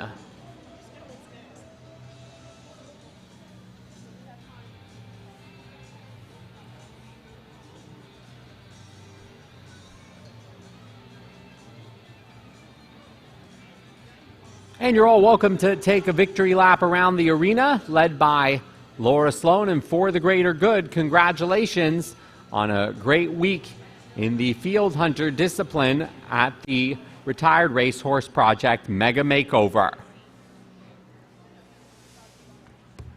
So going through today's winners, starting out this morning in eventing with Fleet Stepper and Hillary Irwin winning. Show Jumpers won by Raise 'em Up and Christina Aaron. Show Hunters by Icarius and Alexandra Beckstedt. And now the Field Hunter winner, For the Greater Good, and Laura Sloan, and all the discipline winners will return at the end of the competition. And we'll have the presentation of the Thoroughbred Makeover Champion Award and the People's Choice Award.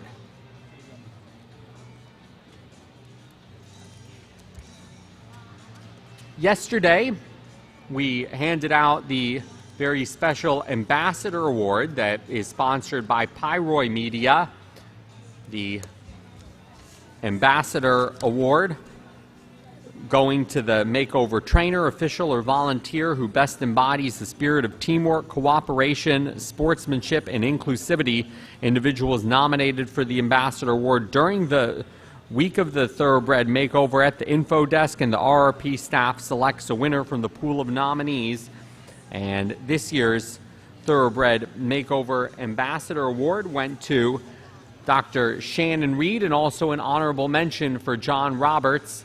Shannon Reed, very much pivotal in the care of the horses, overseeing the jogs and overseeing the arrival exams. And for John Roberts, he was very involved in helping transport a lot of what you see here from RRP headquarters in Maryland to the Kentucky Horse Park. A great list of people who have previously won the Ambassador Award, and Shannon Reed and John Roberts can now add to that list of great people behind the Thoroughbred Makeover. So that wraps up the Field Hunter discipline. It also wraps up the disciplines involving jumping. We're going to have another change in the course here inside the TCA Covered Arena, as we'll be removing the jumps, and then we will go into the next discipline, which will be dressage sponsored by Turning for Home.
I have a special guest with me inside the announcer's booth at the TCA Covered Arena. Every year, it's great to come here to the Kentucky Horse Park, say hello to Aaron Crady, the Executive Director of Thoroughbred Charities of America.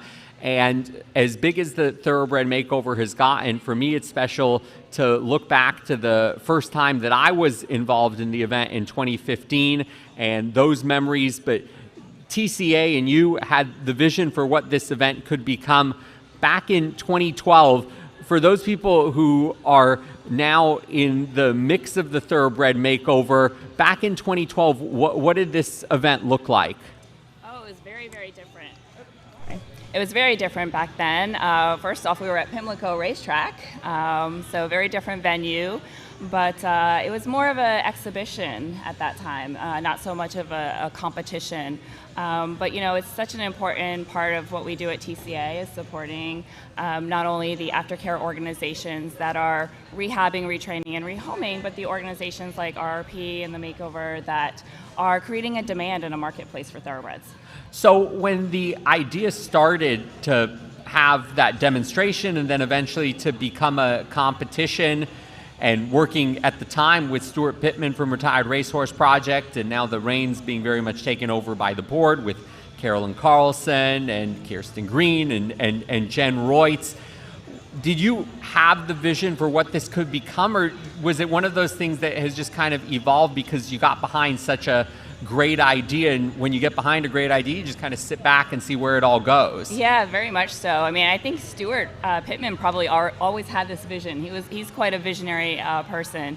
So, you know, total credit to him. But yes, we're happy to get behind it because this is, it's really made such an incredible impact on thoroughbred aftercare in general. And now, you know, you see people shopping for RRP horses, RRP thoroughbreds, and that, you know, 10 years ago, that wasn't the case. So the impact that the Makeover has made on the market for off-track thoroughbreds is tremendous.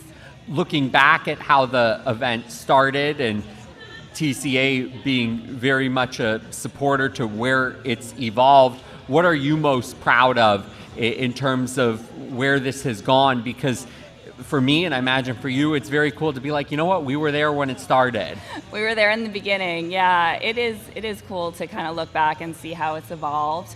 I'll tell you one thing that hasn't changed though is the stories of the owners, of the folks, the riders, the competitors that have adopted these thoroughbreds, and they all have such unique and inspiring stories. The amount of time and money and dedication that they put into their makeover journeys is just, it's inspiring. I mean, I don't think I've ever come to a makeover and not shed a few tears.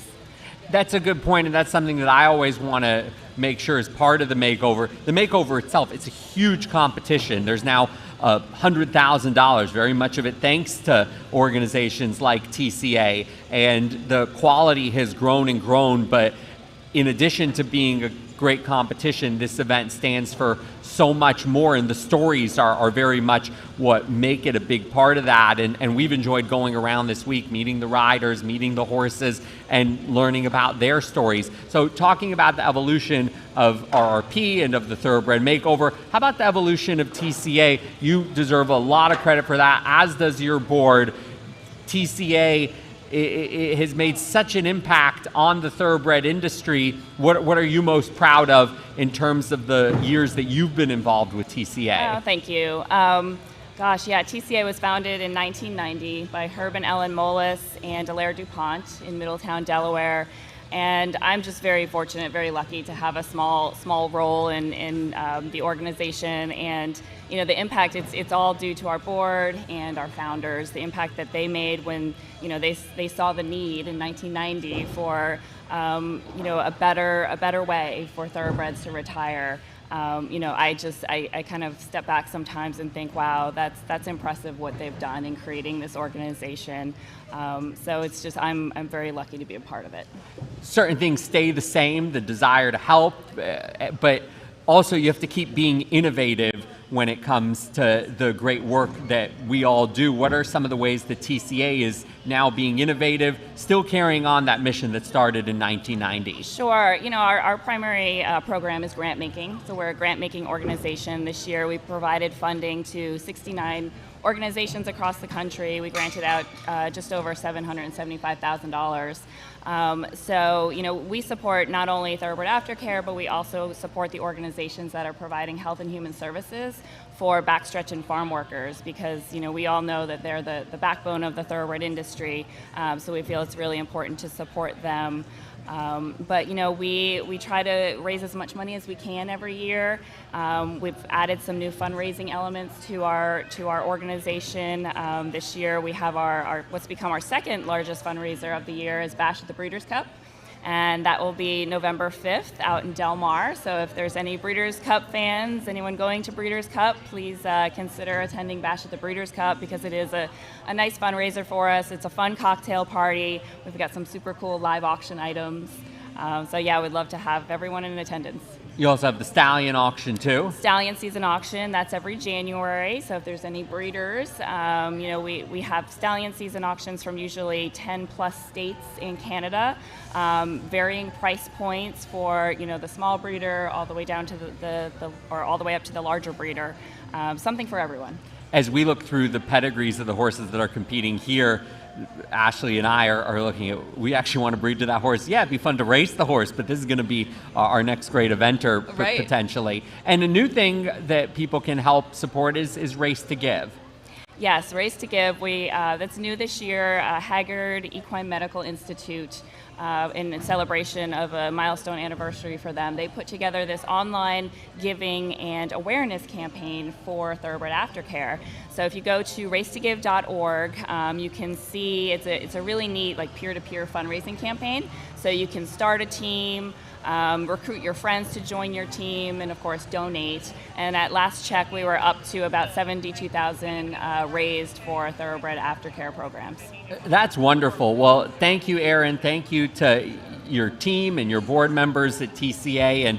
And to be honest, I'm always happy when I spend time around you, because I know I'm doing something good. So well, thank you very much. And it's, I mean, we've talked, Ashley and I, Jen Royts and I, aftercare now, it's a necessary part of the racing industry. You know, we all know that the racing is, but then we've accepted that, well, breeding is. You have to have a breeding industry to create a racing industry. Now you need an aftercare industry in order to keep racing going. Right. And you guys have taken the baton and run with us, and we're all just trying to keep up, and doing the good work that you're doing has inspired all of us. So thank you, Erin. Thank you. Thank you very much. We appreciate it. And speaking of stories, a great part of the Thoroughbred Makeover, we have a story for all of you now with the horse Nice Surprise, who competed in eventing. And the horse Nice Surprise, ridden by Bailey Poorman, Bailey had actually helped break and train the horse as a yearling and a 2-year-old, and then followed the horse's career and is now reunited with Nice Surprise a decade later. We have that story for you now on the big screen and on the live stream, sponsored by Maryland Jockey Club. With Bailey Poorman from Pennsylvania, and with the Pennsylvania bred Nice Surprise, the war horse, the 2010 Dark Bay Gelding, who made 95 starts on the track, 15 wins, 44 top 3 finishes, $398,000 in earnings. But Bailey, you knew this horse long before all of his great career and great success on the racetrack. I did. So I started working for Jonathan Shepard the summer that I turned 14 when he was a yearling at the time. So I wasn't taking part in actually breaking them at the time, but once he was going well enough, I started galloping a little bit. Just on the weekends after school and things, I would go over. And then all through his 2-year-old year, the same thing. On the weekends from school, I'd go over, and he was always one of my favorites. I'd always show up and beg to ride him every time I was over there. And then same thing as a 3-year-old. And then he got claimed from us the winter of his 3-year-old year. So he was one of my favorites as a baby, and I figured I would just follow him through his career, and now here he is as an 11-year-old. So he got claimed away, but you still were following him, and then how does he end up back with you? So my mom works for the Pennsylvania Thoroughbred breeders, and so I just kept an eye on him, saw that he was running and things. Here comes Nice Surprise, and he is motoring down the center of the track. They're coming to the 16th pole. The leader is still King Slayer.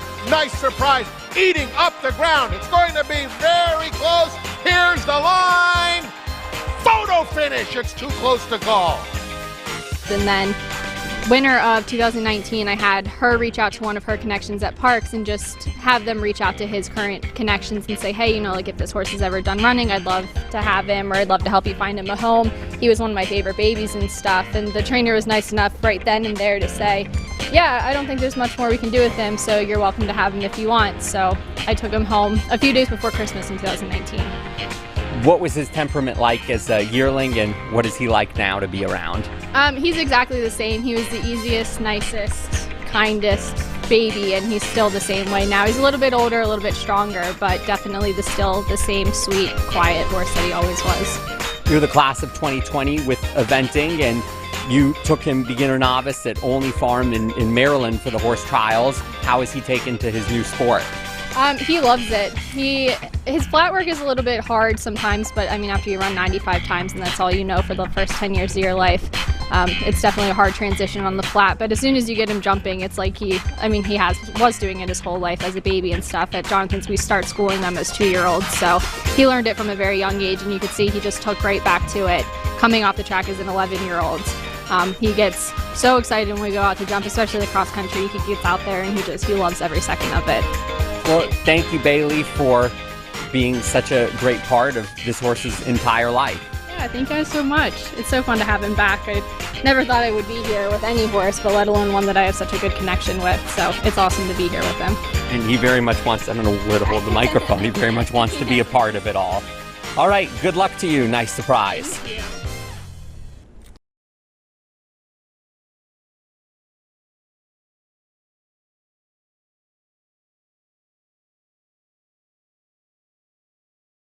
Suspect your horse has ulcers? I have been there. So here's a thought. Instead of jumping to spending hundreds of dollars on pharmaceutical ulcer products, why don't you give Daily Gold a try? Daily Gold helps in relieving the symptoms that cause ulcers. It's natural and it's affordable, so give it a shot.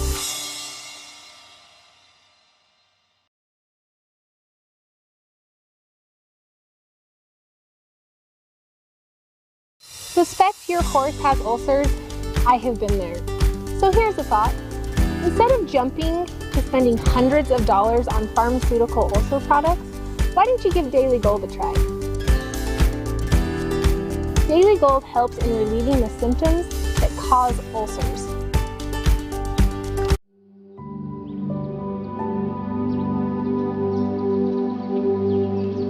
our adoption partners are making it so easy to get into the horse world. So it's been really fun to see those connections that everyone's been making with their horses, and of course that those wonderful horses are finding their right homes too. I believe what we have the opportunity to do at Florida Track with these off-the-track thoroughbreds is really unique. We offer former racehorses a good home.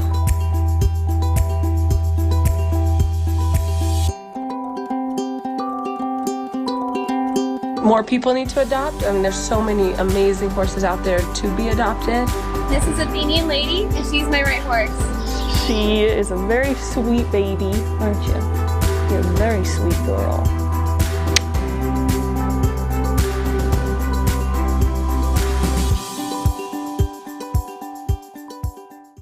Just about ready to get underway. Our next exhibitor is at the gate. They're trying to prove that they belong here. They really have their eyes set on that podium, but this pair just hasn't been consistent. Championship titles are elusive. This is a difficult field. It all comes down to this. Here we go. When years of work come to seconds of action, give yourself every edge. Get rebound technology for faster muscle recovery with ProForce from Nutrina.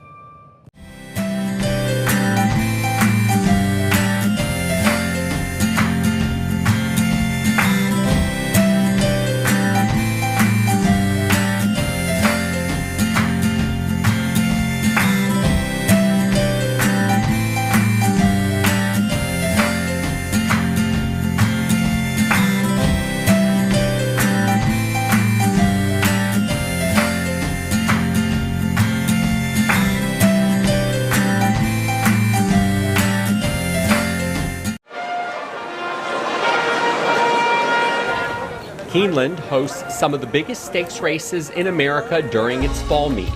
And with the fall meet coinciding with the retired racehorse project Thoroughbred Makeover, the largest thoroughbred retraining competition in the world, as well as the largest gathering of people with a professional interest in thoroughbred aftercare, here is a look at how some recent Keeneland Fall Stakes participants are faring nearby at the Kentucky Horse Park in Lexington.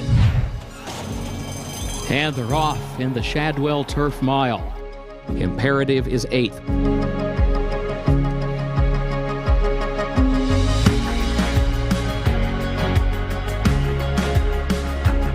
Ready for the start. And they're off in the Dixiana Bourbon.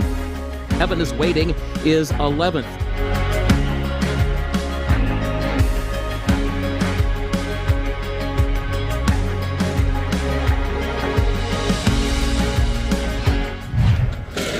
And they're off in the J.P. Morgan Chase Jessamine Stakes.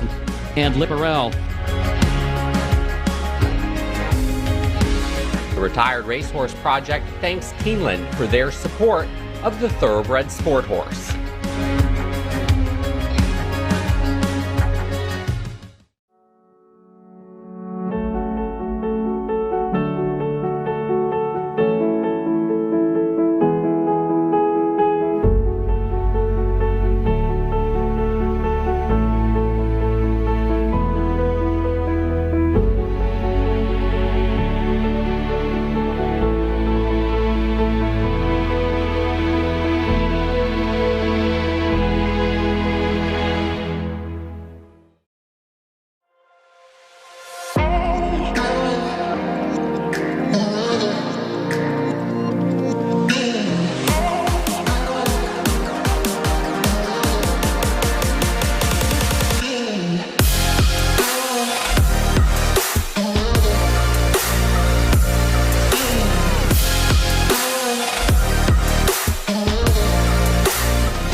Established in 1982, Rood and Riddle Equine Hospital is a worldwide leader in equine healthcare, providing a full menu of specialties of services and treatment for all breeds and disciplines of horses, from the family companion to the high-performance athlete. Learn more today about Rood and Riddle Equine Hospital. Visit roodandriddle.com or call 888-773-4838.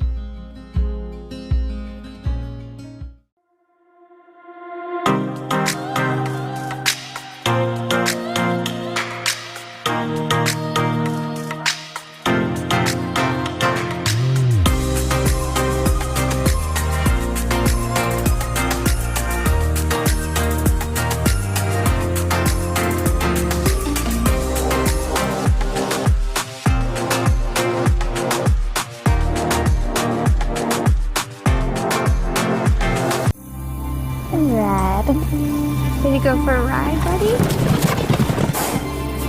I'm gonna miss you, Red.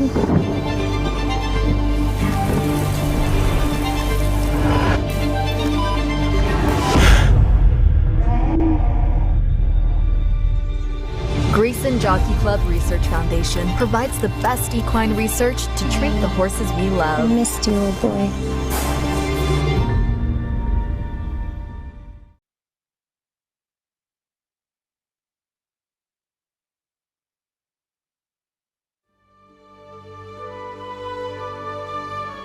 In the thoroughbred industry, every year there are over 10,000 horses that are ready for a new career after racing. All of the nonprofit organizations cannot absorb that many horses in a given year.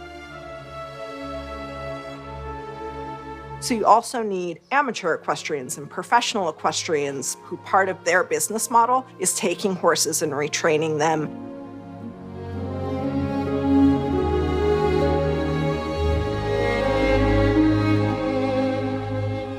We started this organization because I knew, and a lot of my peers knew, that these horses were falling through the cracks. Nobody was really promoting them as riding horses. And we knew that if we educated folks in how to train them, a lot more would get second careers, and a lot more people would become better horsemen as well. We're looking to get these horses into successful long careers. We're looking at them for all the incredible things that they can do. And so the RRP coming in and showing that it's very possible is a really big deal.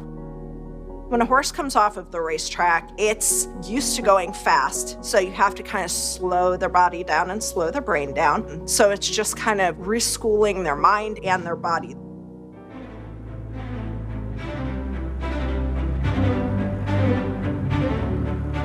The demand for thoroughbreds after racing is definitely on the rise. We work really hard to try to educate the thoroughbred industry too, the owners and trainers, about all of the different right ways to transition their horses after racing. We do a lot of educational work through seminars and webinars and demonstrations and on our website and on our social media platforms to help people navigate that process and appreciate all of the different aspects of it. The Thoroughbred Makeover is our signature competition. It is the largest thoroughbred retraining competition in the world. It's open to retired racehorses in their first year of retraining after racing. The Thoroughbred Makeover is a chance to showcase what all these horses can do in their second career. Or whether it's a competition horse, a recreational riding horse, a lesson horse, a trail horse, there's so many other things that they can do.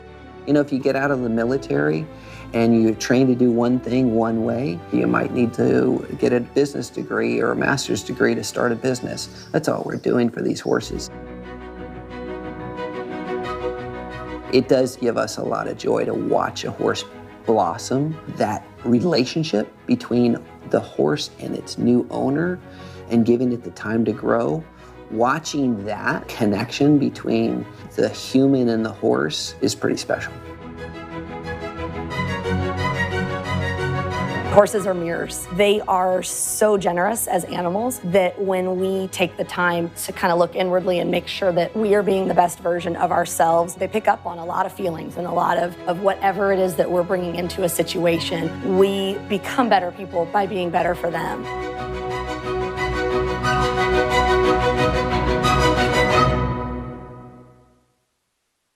As domesticated species and athletes, horses and other companion animals have unique physical and emotional needs, and the many benefits of various therapies, including massage, acupressure, aromatherapy, and traditional mechanical treatments, can assist equines, dogs, cats, and other animals in their activities and aging process. The Northwest School of Animal Massage provides career training and courses for animal lovers, taught by professionals from within the industry, that addresses the many health challenges horses and companion animals face today. Here, all students are honored students, given the training, tools, and opportunity by highly experienced instructors to learn techniques that are proven to have profound effects on animals of all ages and stages. This is where you can turn your love of horses and companion animals into a fulfilling career.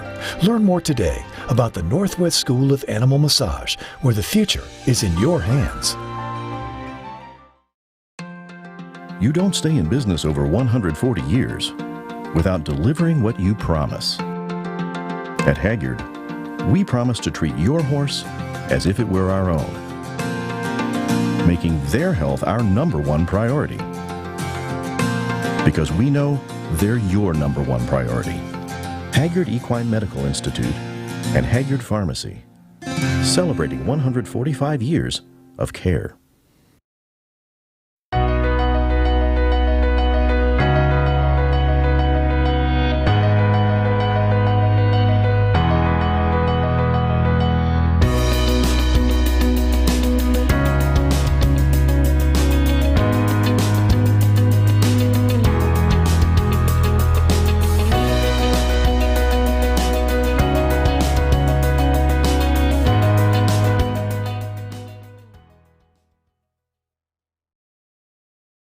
Suspect your horse has ulcers?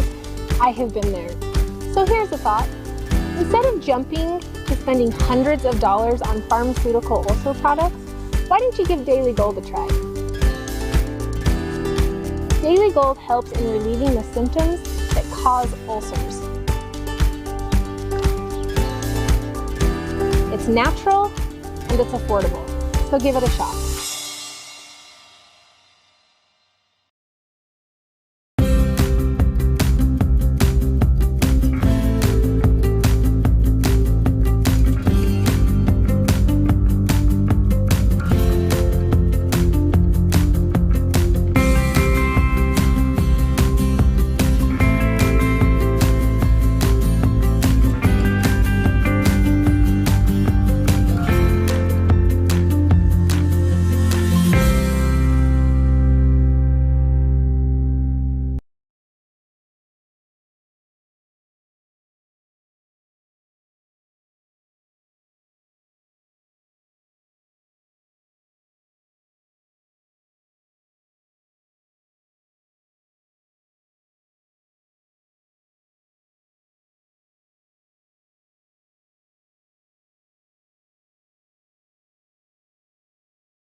Everyday Kentucky is all new and every morning. We love where we live. And we are excited to tell the stories of everyday Kentucky. Bringing you the bright side of the bluegrass every day. And we're here. Every day, showing you how you can shop local and help support Kentucky business owners. Every day, we'll see you at 9 a.m. on WKYT. We wanted to build a great app for our thoroughbred community and give back to those who serve it. We're not just shopping. Where we're not just selling horses. And we are not just shipping. We're united. OTTB United, in partnership with the Retired Racehorse Project, uniting the thoroughbred community under one feature-rich platform. Here's a race we can all run. Introducing the Race to Give, an online giving and awareness campaign created by Hagyard Equine Medical Institute in cooperation with a number of industry partners and designed to support thoroughbred aftercare. Because what comes after can be just as exciting as their time on the track. Visit racetogive.org and invite your friends for a friendly competition to support this amazing cause. When we all participate, everybody wins. Horses don't just move us, they move us. Transport us to a place, not one you reach by travel, but one you simply reach. It's about complete control and outright surrender. Something that's hard to explain, that you can only fully grasp with your hand around the reins. Horses make us better, and we make them better too. No matter what you ride, how you ride, or where you ride, this is why we ride. Two Kentucky landmarks that bring out the best in the thoroughbred horse: Churchill Downs and the Kentucky Horse Park. They're all in line. They're off in the Kentucky Derby. A pleasure to bestow the mantle of the TCA Thoroughbred Makeover Champion to the journey of one thoroughbred, My Man Sam, took him from the Kentucky Derby in 2016. 5 lengths back to My Man Sam. To the Retired Racehorse Project Thoroughbred Makeover in 2019, with jockey and upper-level eventer Rosie Napravnik, no less.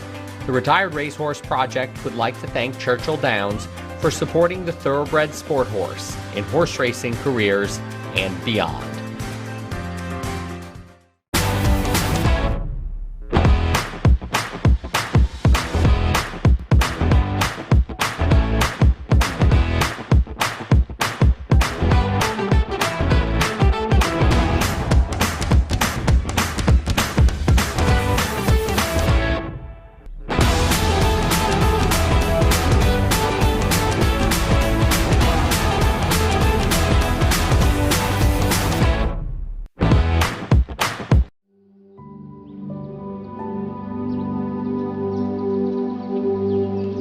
Our adoption partners are making it so easy to get into the horse world. So it's been really fun to see those connections that everyone's been making with their horses. And of course, that those wonderful horses are finding their right homes too.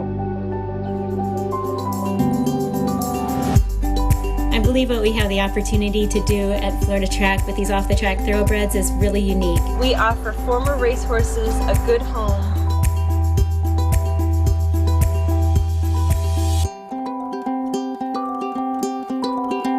More people need to adopt. I mean, there's so many amazing horses out there to be adopted. This is Athenian Lady, and she's my right horse. She is a very sweet baby, aren't you? You're a very sweet girl.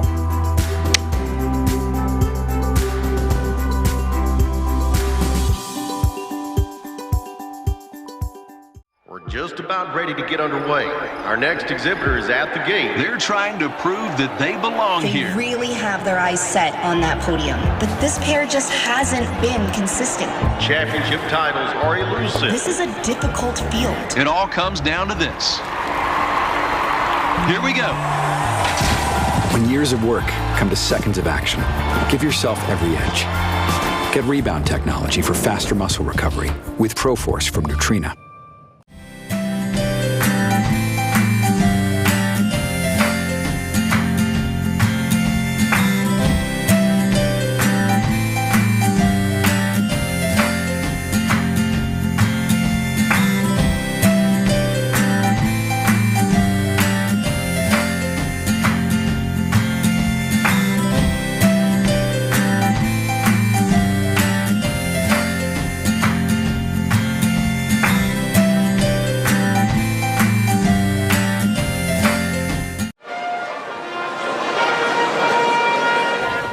Keeneland hosts some of the biggest stakes races in America during its fall meet.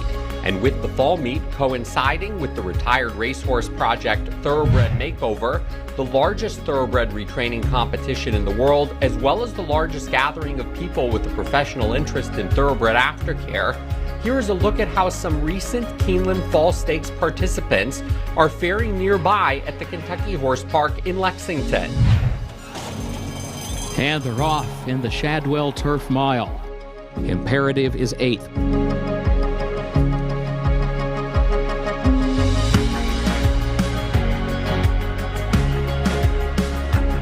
Ready for the start. And they're off in the Dixie and a Bourbon. Heaven is Waiting is 11th.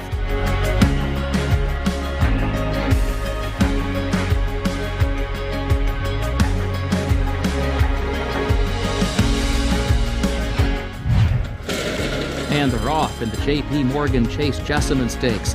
And Liberell. The Retired Racehorse Project thanks Keeneland for their support of the Thoroughbred Sport Horse.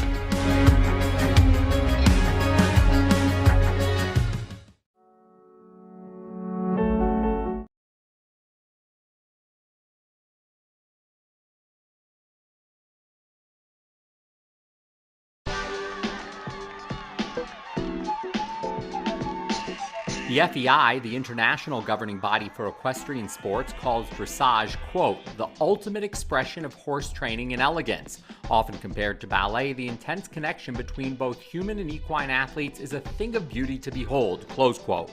At the Thoroughbred Makeover, dressage is one of the most popular disciplines in which off-the-track thoroughbreds compete. In 2016, Lauren Turner and Fairway King were named America's Most Wanted Thoroughbred after winning dressage at the Thoroughbred Makeover. One of the most famous thoroughbreds to excel in dressage was Keene, part of the United States bronze medal dressage team at the 1976 Olympics, ridden by Hilda Gurney.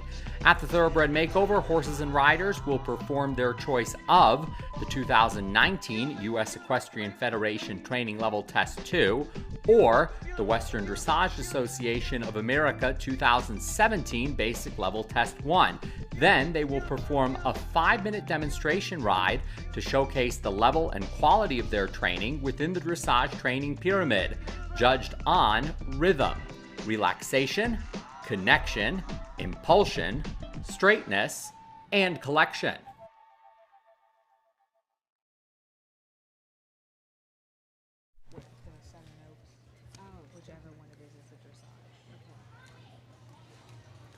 Dressage, sponsored by Turning for Home, will be the next discipline that will take place inside the TCA Covered Arena for the class of 2021 for the Retired Racehorse Project Mega Makeover. Turning for Home, a program put on by the Pennsylvania Thoroughbred Horsemen's Association, and has been instrumental in rehoming many horses off the track, many of which that we have seen this week at the Thoroughbred Makeover.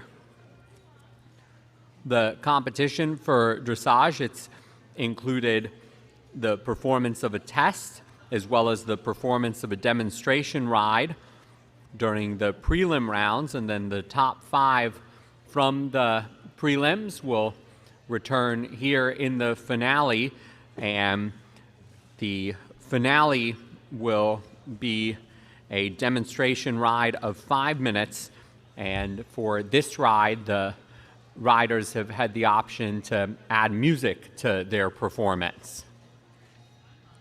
The judges for this weekend for dressage, the steward has been Lauren Burke. The dressage arena provided by the Kentucky Dressage Association. The prelims took place inside Rolex Stadium. The finale here in the TCA Covered Arena.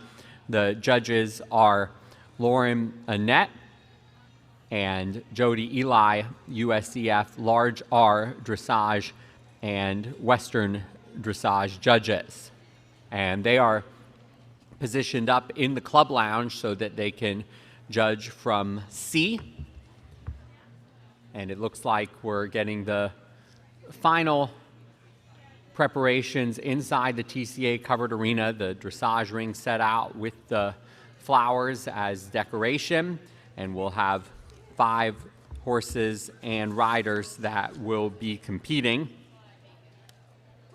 We'll be seeing one of them not only in dressage but also in freestyle, that is Wildwood Fury, and we'll also be seeing in this discipline a horse that won the eventing discipline in Fleet Stepper earlier on this morning.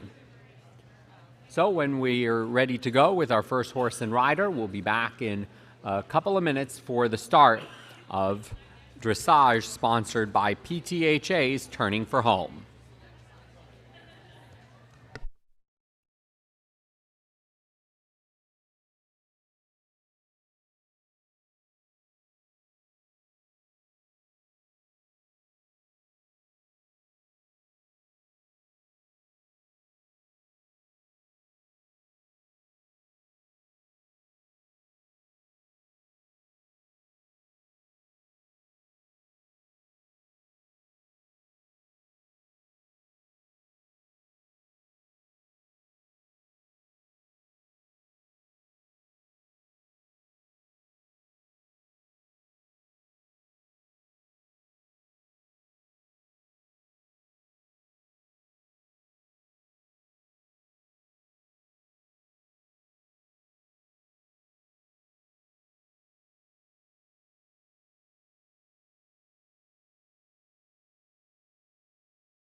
Our judges are in position and are ready for the first horse and rider to go in dressage sponsored by Turning for Home.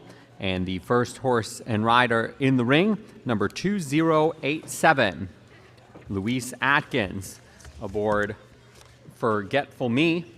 Louise with multiple rides this weekend, coming from Chester Springs, Pennsylvania, where she runs Cobalt Stables.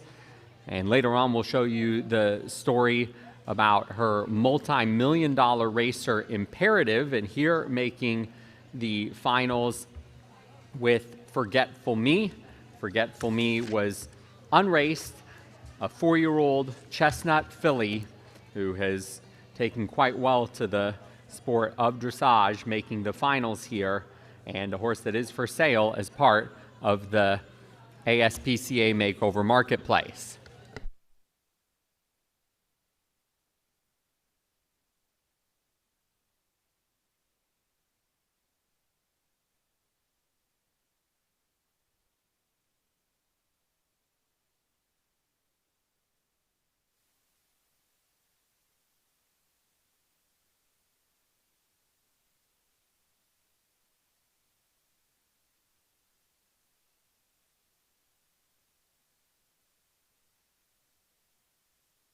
And Louise, the judges are ready for you to begin your dressage test. You're being signaled into the ring now.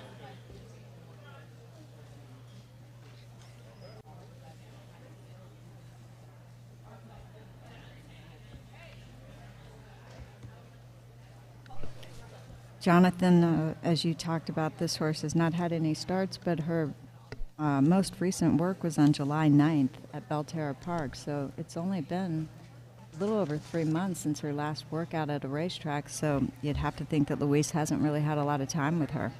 That's fascinating. So pretty quickly off of racing training.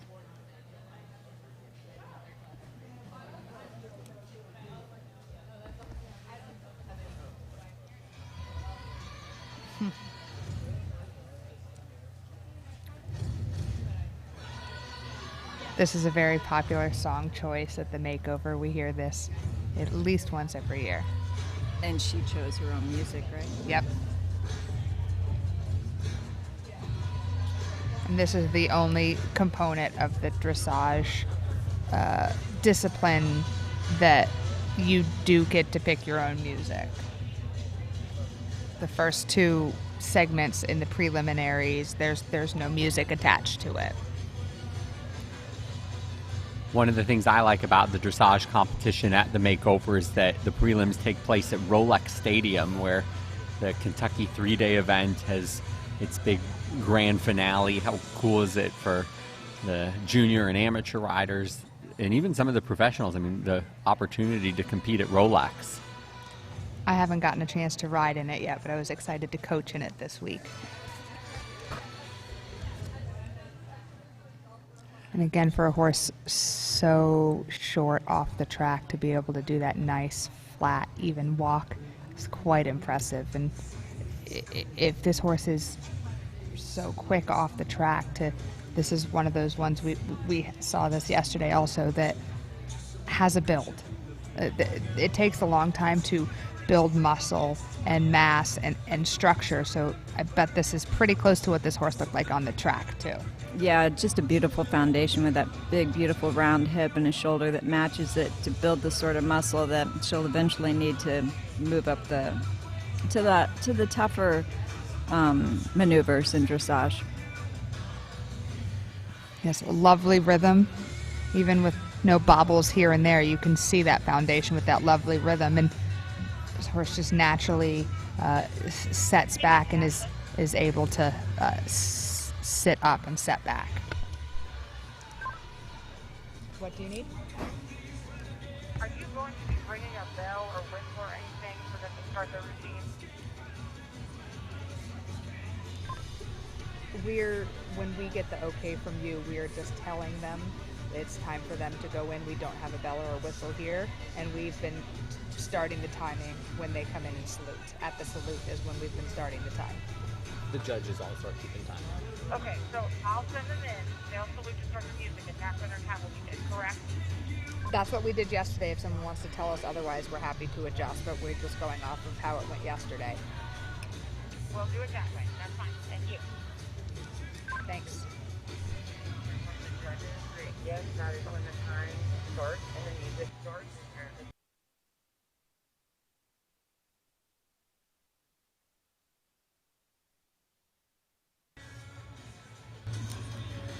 So, Ashley, the first part of this competition for the dressage riders, it's a set test. We have English dressage, but we also have Western dressage as part of the Thoroughbred Makeover. Then there's a demonstration ride. What are some of the philosophies behind whether you focus on the foundation or whether you try and showcase some more intricate movements? So with this being a green horse competition, our catchphrase for the weekend, the most important thing is you show something that your horse can do well. You will score higher having a simple, cohesive demo or freestyle that shows rhythm and balance and connection with your horse than showing higher movements that show more difficulty but without that cohesiveness. Now, if you can do both, then you're going to score really well. So if you can get some leg yields, some lengthening, some half passes, some canter serpentines, we've seen those this weekend, and in the finale yesterday, those horses had a year extra, so I was happy to see some of those movements starting to be added in, but it is absolutely not a requirement. The goal is to show what your horse does well, to show 30 seconds. Relaxation, connection, rhythm, and what they are being judged on: rhythm, relaxation, connection, impulsive, straightness, and level of development. Just phenomenal how far this horse has come, having been at the track just 10 seconds 90 days ago or so. It just goes to show what a nice partnership they have. And that is time for Louise Atkins and Forgetful Me. Young 4-year-old chestnut filly, and on the broadcast, Donna, you mentioned that this horse, even though she didn't race, was actually on the racetrack pretty recently.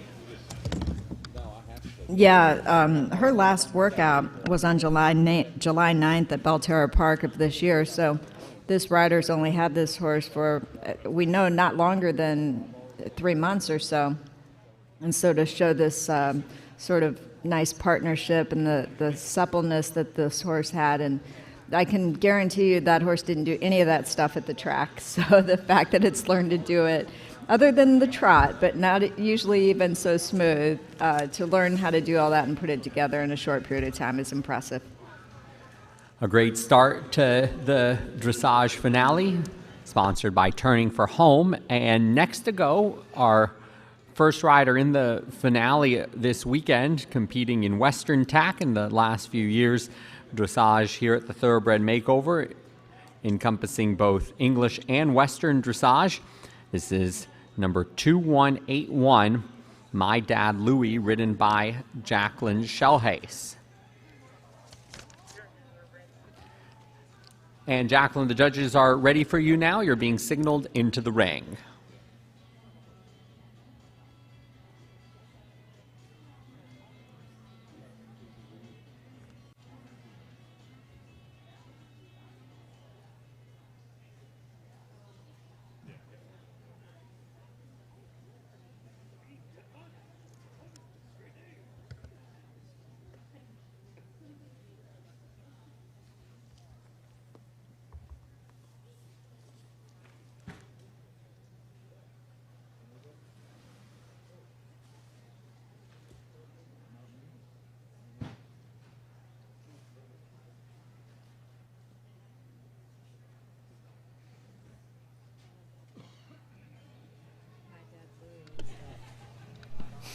My Dad Louie is a Louisiana bred who made all of his 21 starts in Louisiana at all the various tracks they had down there.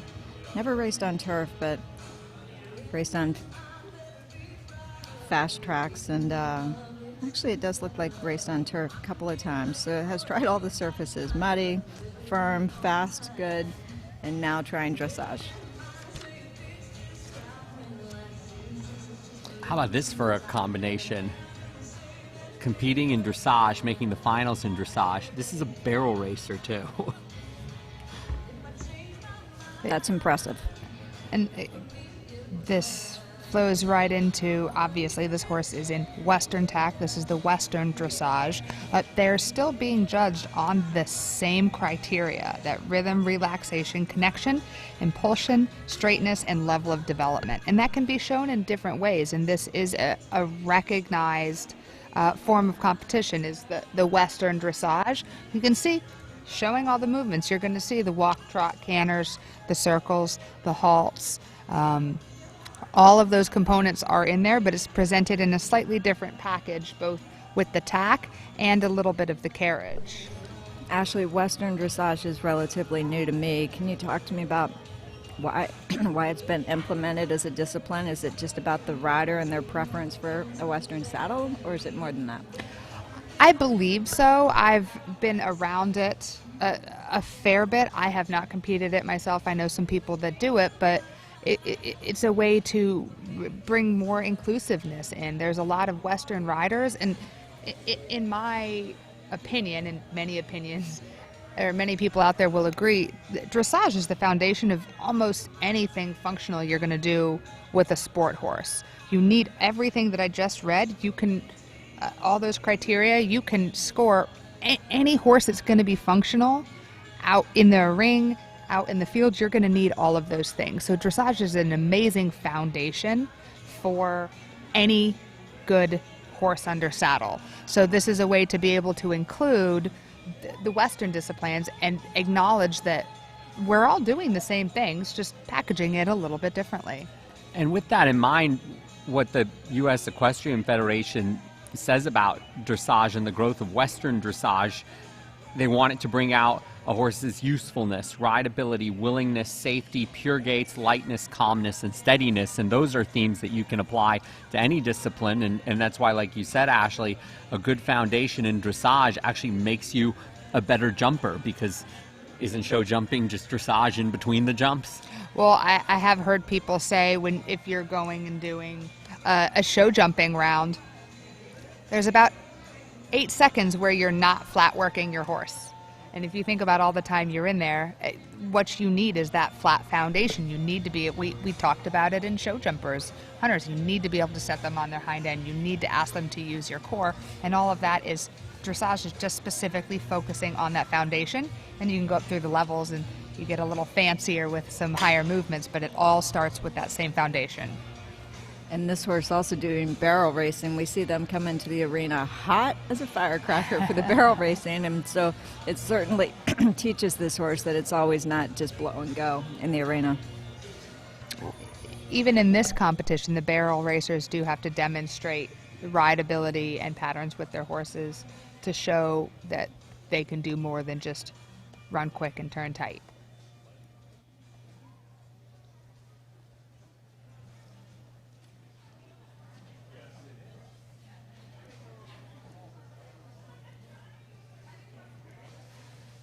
Reading about Western dressage, any breed of horse, pony, or mule is allowed to compete, and even gaited horses. The gaited horses, though, are supposed to use their intermediate gait instead of the trot, or in the case of Western dressage, the jog. 30 seconds.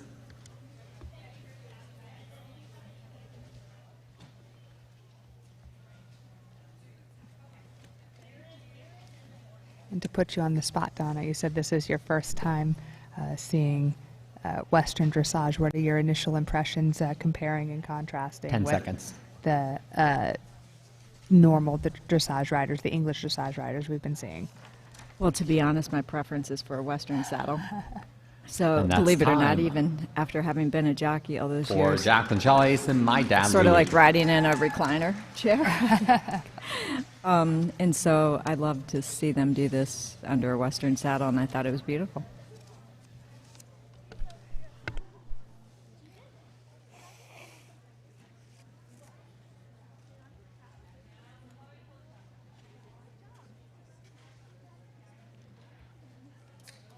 This week, this horse, My Dad Louie, not only competed in dressage, but also competed in barrel racing. Quite a fascinating versatility for a horse to be a dressage horse and a barrel horse as well.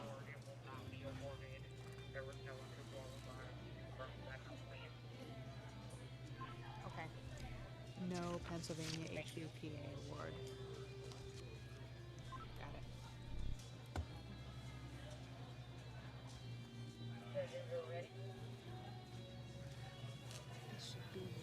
The judges are ready for the next competitor, Jasmine Slater and Wildwood Fury. Jasmine, you're being signaled in by the judges into the arena. Jasmine coming from Tallahassee, Florida, aboard this young 4-year-old dark bay gelding Wildwood Fury, who had 2 starts on the track and will be in the finals in 2 disciplines, dressage and later on for freestyle.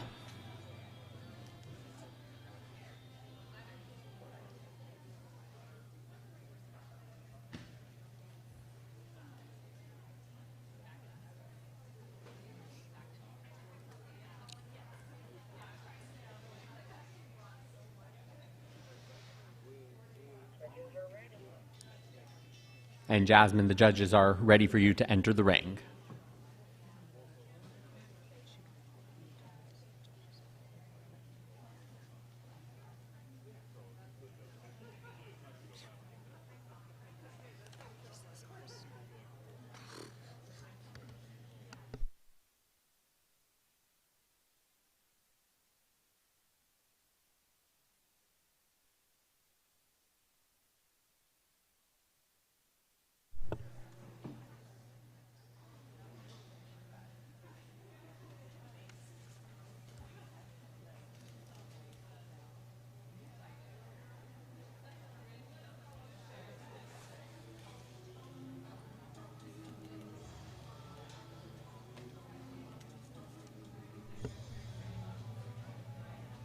So this pair will be back for freestyle, and they'll be doing the same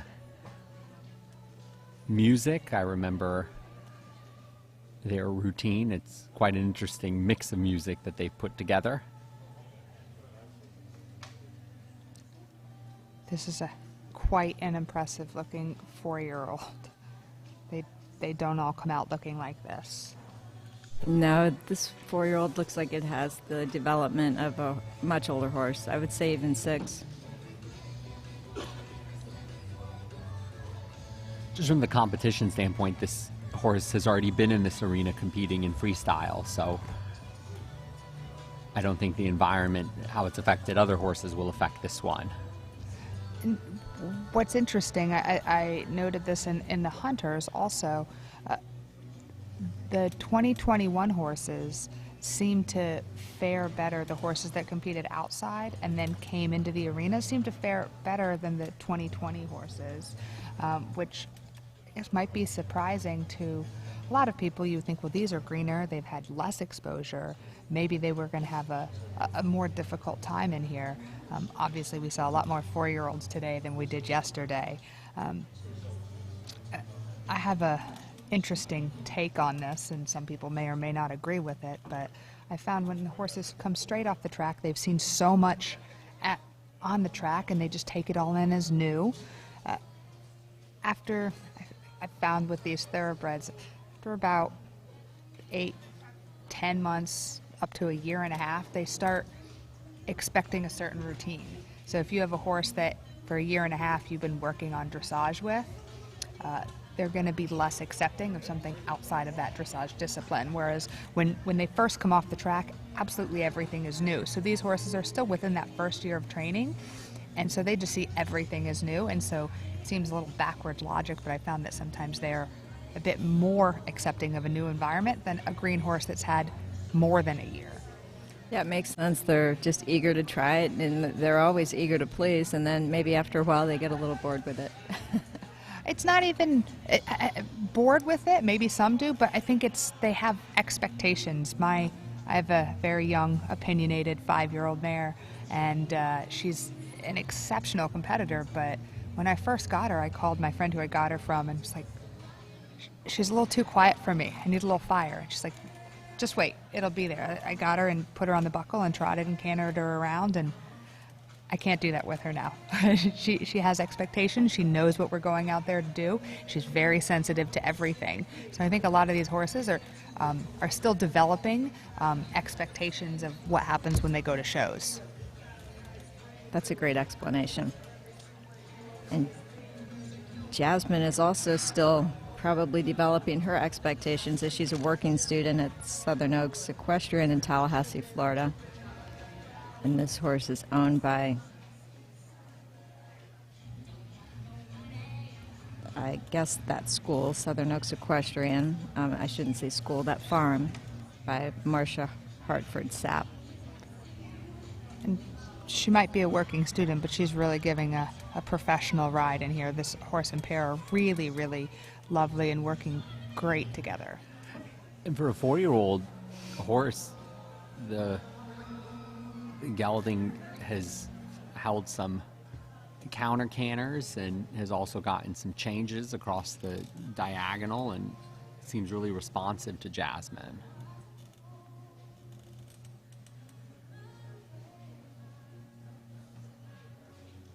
And as long as they're developing, they can keep that Wildwood Fury's opinions in check. I think this horse is just going to soar straight up through. Another one of those horses we were talking about that just has this perfect structure.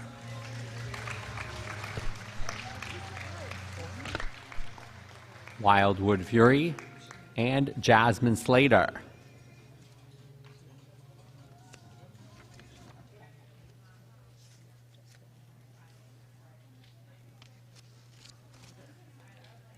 And they will be back later on to compete in the freestyle finale. Another dual discipline finalist will be the next horse into the arena. And in fact, a horse that is a discipline winner already. Number 2083 is Fleet Stepper, ridden by Hillary Irwin. The eventing winners this morning, and now back for their dressage finale.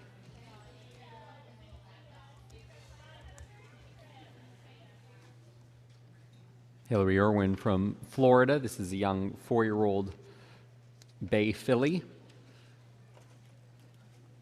Competed in eventing at beginner novice at Stableview in September and had a 24.5 for their dressage test.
Fleet Stepper made 3 starts on the track in New York and New Jersey in 2020 and retired August of last year. And now the judges are ready. Hillary Irwin being signaled into the ring aboard Fleet Stepper.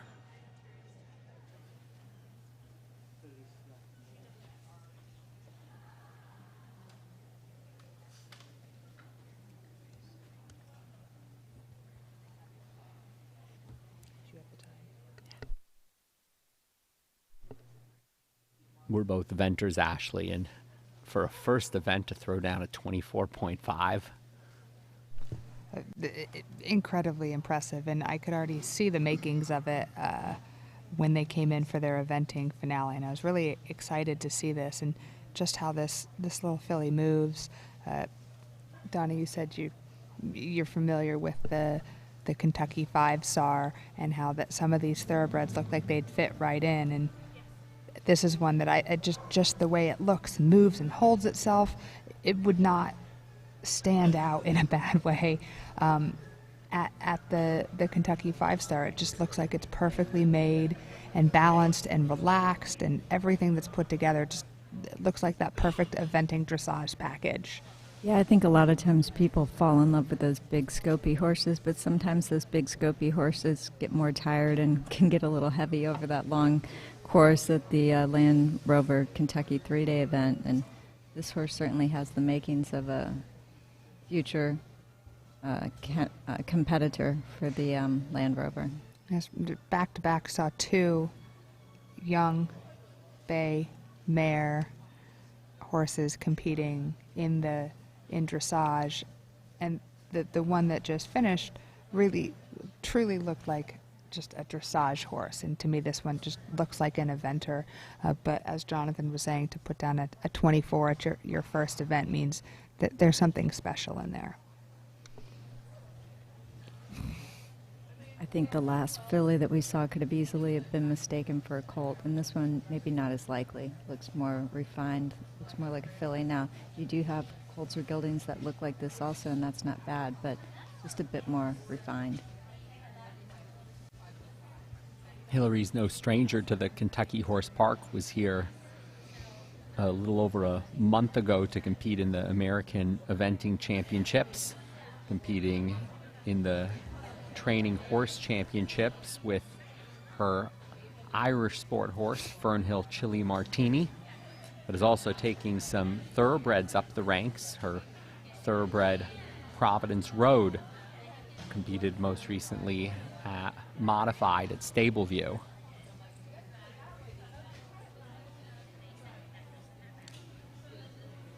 I mean, you can't be a bad dressage horse with the name Fleet Stepper. That is fair, and what a nice stepper she is. The freedom is just really lovely. You can see how she rounds over the back and comes out over the neck, and when she relaxes into that, it just gives such a freedom of shoulder. There's some leg yields, and just so effortless. If you weren't paying attention, you might not have noticed that horse is going laterally versus just going straight down the line. Oh.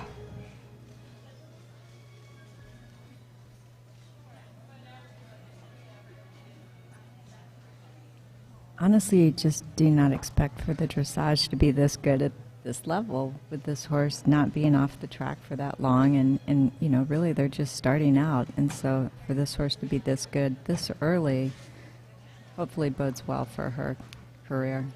It's so impressive to see, but it's what's so exciting, why I love this event so much, is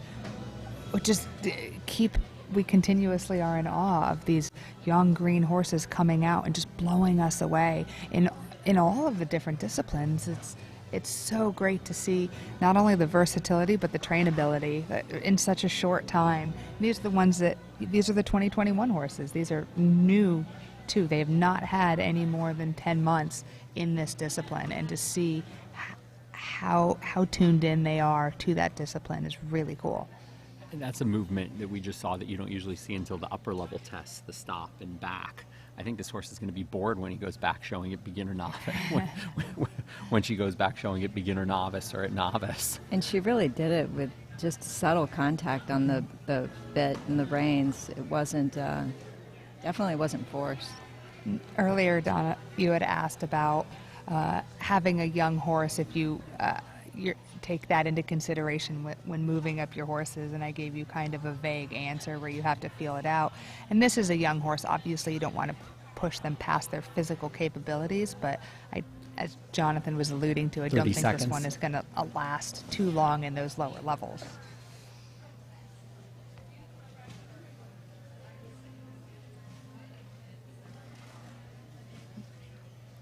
As it is, she won eventing at novice level at 4.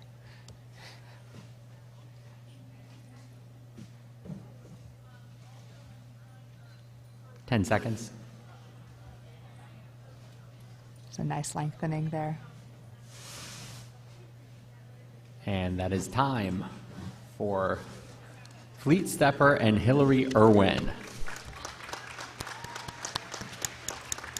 Demonstrating some movements that you don't often see until some of the upper level tests aboard this precocious 4-year-old Bay filly.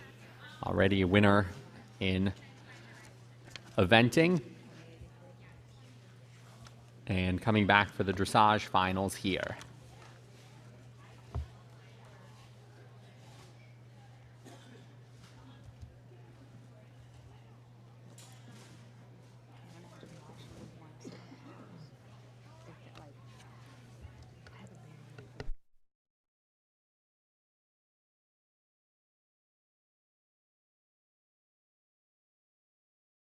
Final horse and rider in the TCA Covered Arena for dressage, number 2151 Cubo Cat, ridden by Allison O'Dwyer.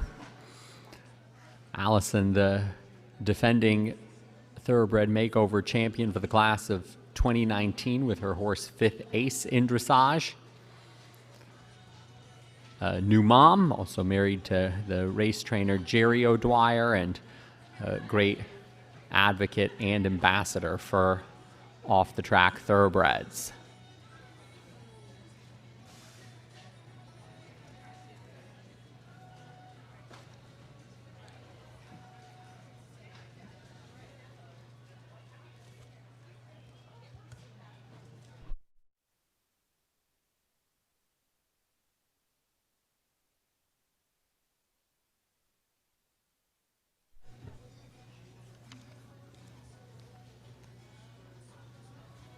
During the warm-up, already practicing some of the stop and backs, was practicing. What's a good warm-up strategy, Ashley, for those riders that are watching? I just kind of trot around nervously. That is a very personal question, Jonathan. Judges are now ready for you, Allison. Allison O'Dwyer and Cubo Cat being signaled into the dressage ring. There's a number of different strategies you can take on your warm-up, but just joking, saying it's a personal question, but it really comes down to you knowing your horse and what your horse needs. There are some horses that just need that consistent, keep it moving, just trot, get your steady, try to find some relaxation before you go in. Some will walk and get relaxation that way. Some will do canter to halt transitions, and that's what relaxes their horse. So there is no standard of what to do in the warm-up. Generally on the lower levels, most of what you're going to see is people working on getting some consistency and relaxation in the trot, but it is in no way what has to be done. Ashley, how much time do they spend before they come into the arena, in the back arena or in the warm-up arena, practicing these maneuvers? And again, does it depend on the horse? 100% depends on the horse, and sometimes it even depends on the horse on the day. Jonathan knows all about this with his opinionated chestnut mare. Sometimes she needs a good solid 40 minutes to warm up and needs to go do a gallop off in the distance and then try to get her loosened up. And sometimes we get out there early and we're like, well, shoot, she needed 5 minutes today. So that all, as you go along, you need to make that decision with your horse. It really is as much or as little as they can need. Definitely at least enough to get their muscles warm and loose, and you can get that in 5 to 8 minutes, and then everything after that is how long sometimes it's also how long does the rider need to warm up emotionally and physically.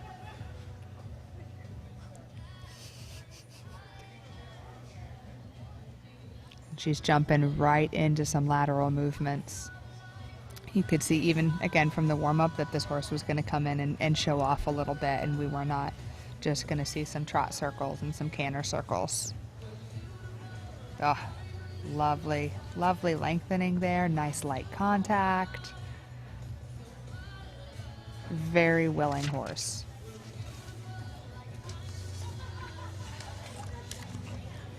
Kubo Cat, a 5-year-old gelding who is a Louisiana bred, had 16 starts, and all of those starts were in Louisiana.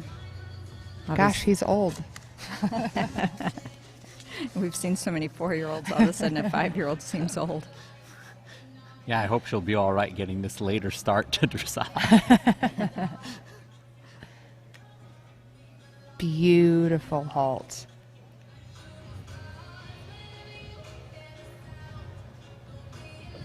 A true professional can really bring out spectacular things in these young horses when they are started out properly. And Allison is a professional rider from Maryland. Just a tiny bit more leg to get that nose to poke out some. That's the only thing they're missing, just a little bit more out, but really lovely, relaxed, nice, huge overstride. So the judges don't like to see his head that low, like he's getting ready to graze? You want the low, but you want, in the free walk, you want them low, but then their nose out. If you hold too much, and she was not holding a lot, but to get that stretch over the back through the neck, their head is going to come down. The more down, the better, but you want them stretching out. I see. Not tucking in. Yeah. Otherwise, it was absolutely spectacular. I mean, but the fact that you can make that point a technical point for such a young horse. I mean, now we're watching these tests and we're kind of this has become more than a green horse competition as far as we're concerned, I feel like. Very much so, as we're just watching a counter canter serpentine, which does not come in for a while. These are definitely higher level movements. Beautiful, simple change there. So she's mixing in higher, lower level, and everything is kind of coming in seamlessly and just in such a lovely way. This horse is so relaxed and so in tune with the rider, and just with a nice light contact, free hand.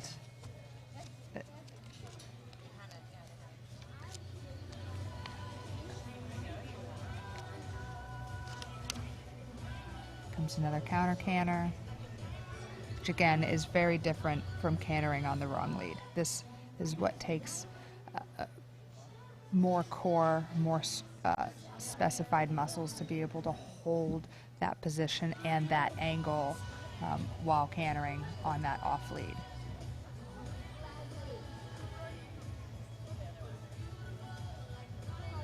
Same thing. So now you see she's got a loose rein, she's got nice light. The horse is stretching down, but it's kind of got his nose tucked in a little bit. Yeah, he carries his head like she's pulling on the reins, even though she wasn't. Mm-hmm. And so that's why in his development, with a little bit more leg and drive through, he needs to learn. It's not that he's being restricted, but he has to learn. 30 seconds.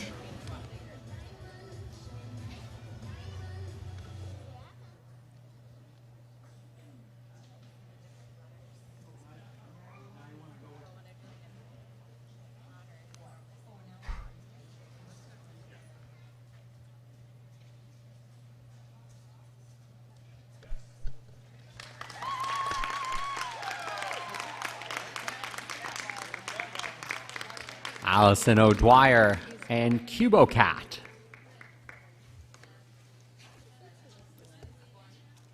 Kubo Cat, Louisiana bred, and the Retired Racehorse Project very grateful to the Louisiana Thoroughbred Breeders Association for recognizing the top Louisiana bred in the competition with a $5,000 cash prize.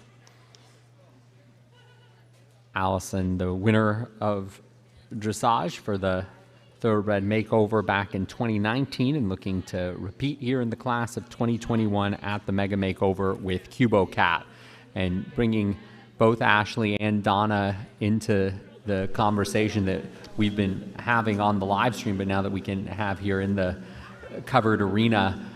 These, I mean, just wow. I don't really have to say more than that. What a spectacular crop of young horses, not just green horses, but these are young horses. Some have only had a few months of training post-track, and to see such a consistent, lovely group is really, really awesome to see for the 2021 finals. Yeah, in the fluidity of motion, I mean, they were just such beautiful athletic movers. Kubo Cat's a horse who's had 16 starts, and it didn't look like any of those starts got him muscle sore in any way. He just looked so just free and natural and quite happy under his rider, Allison O'Dwyer. And that the horse Fleet Stepper, who's also an eventer, the movements that horse was able to demonstrate here in this dressage finale, those are movements that you don't get asked to do until you reach some of the upper levels, and demonstrating it with such proficiency, we made the remark that horse is probably going to get bored going back to competition, because at least in terms of the dressage, the horse is showing proficiency in movements that you're not asked to do until later on in your eventing or in your dressage career. And then you have the challenge of that tough balance when you have an incredibly athletic, willing, and capable horse who's only 4. So you have to balance keeping the horse excited and interested in what you're doing and presenting new things to it, but also not pushing it too fast and too far too soon. And both of those horses, as you were talking about, one of the sort of advanced moves that they did but didn't have to do was the stop and then reverse, and they both did it so easily. Like, it didn't even look like the rider was pulling on the reins. There was definitely no struggle involved. Those were horses that were moving to the contact, that were, it was kind of like, okay, what's next? What are we doing? And doing it in a very graceful way. Some disciplines that we have, like jumping, you want the horse to say, what's next? Let's go. And this was like, what's next? I really want to do it. Like a really well-behaved student is the comparison that I would give, and really good teachers to get the most out of their students. So the scores are being tabulated, and we'll step away for a few moments. Thank you to Turning for Home for being the sponsors of this dressage discipline for the class of 2021 at the Thoroughbred Makeover. And we will have the special awards and the top 10 for dressage coming up in a few moments.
Before we recognize the top 10, we have some special awards to give out.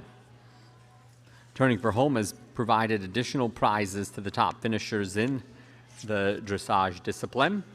We have the Thoroughbred Charities of America Award for the horse acquired from a TCA accredited aftercare, and for dressage it goes to All Gussied Up, ridden by Alexia Backman.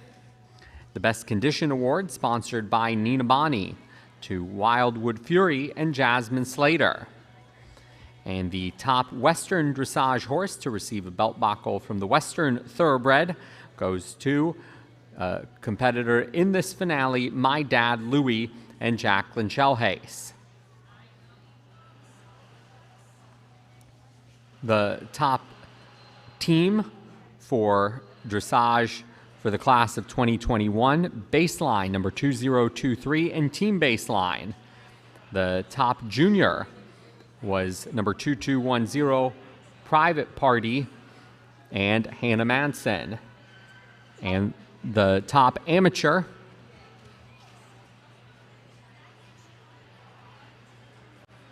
was Wildwood Fury and Jasmine Slater, number 2306.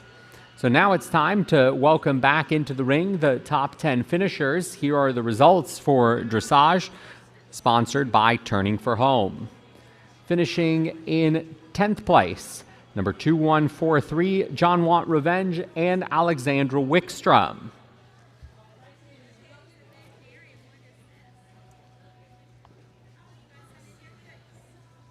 Ninth place, number 2304, Wicked Courage and Michelle Salt.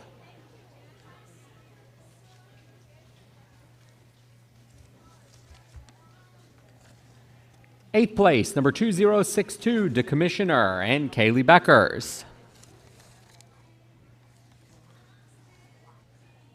In seventh place, number 2252, Spirit's Legacy and Sarah Davis. Sixth place, number 2184, No Boundaries and Shannon Norris.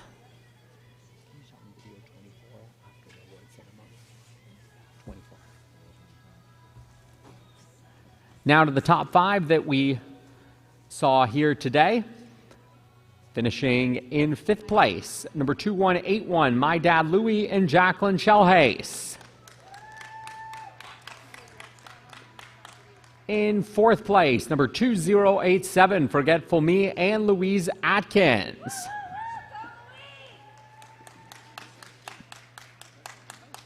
Third place, number 2306, Wildwood Fury and Jasmine Slater.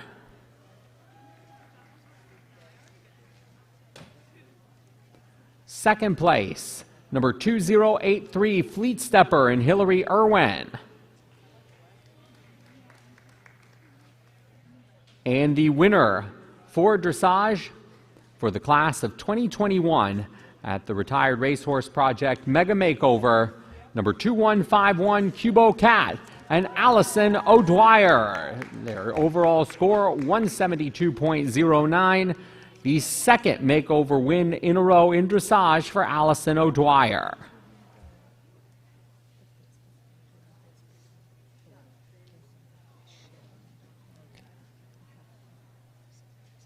Congratulations to all the top finishers, and Allison, if you'd like, you can lead all of the competitors on a victory lap around the dressage ring.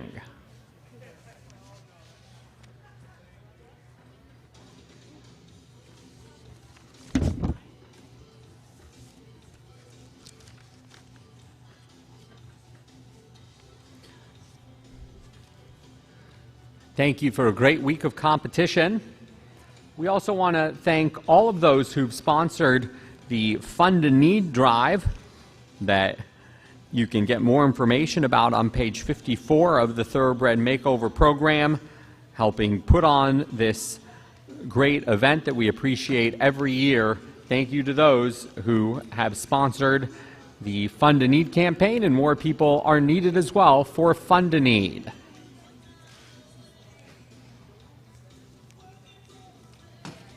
A very well-behaved group during the victory lap.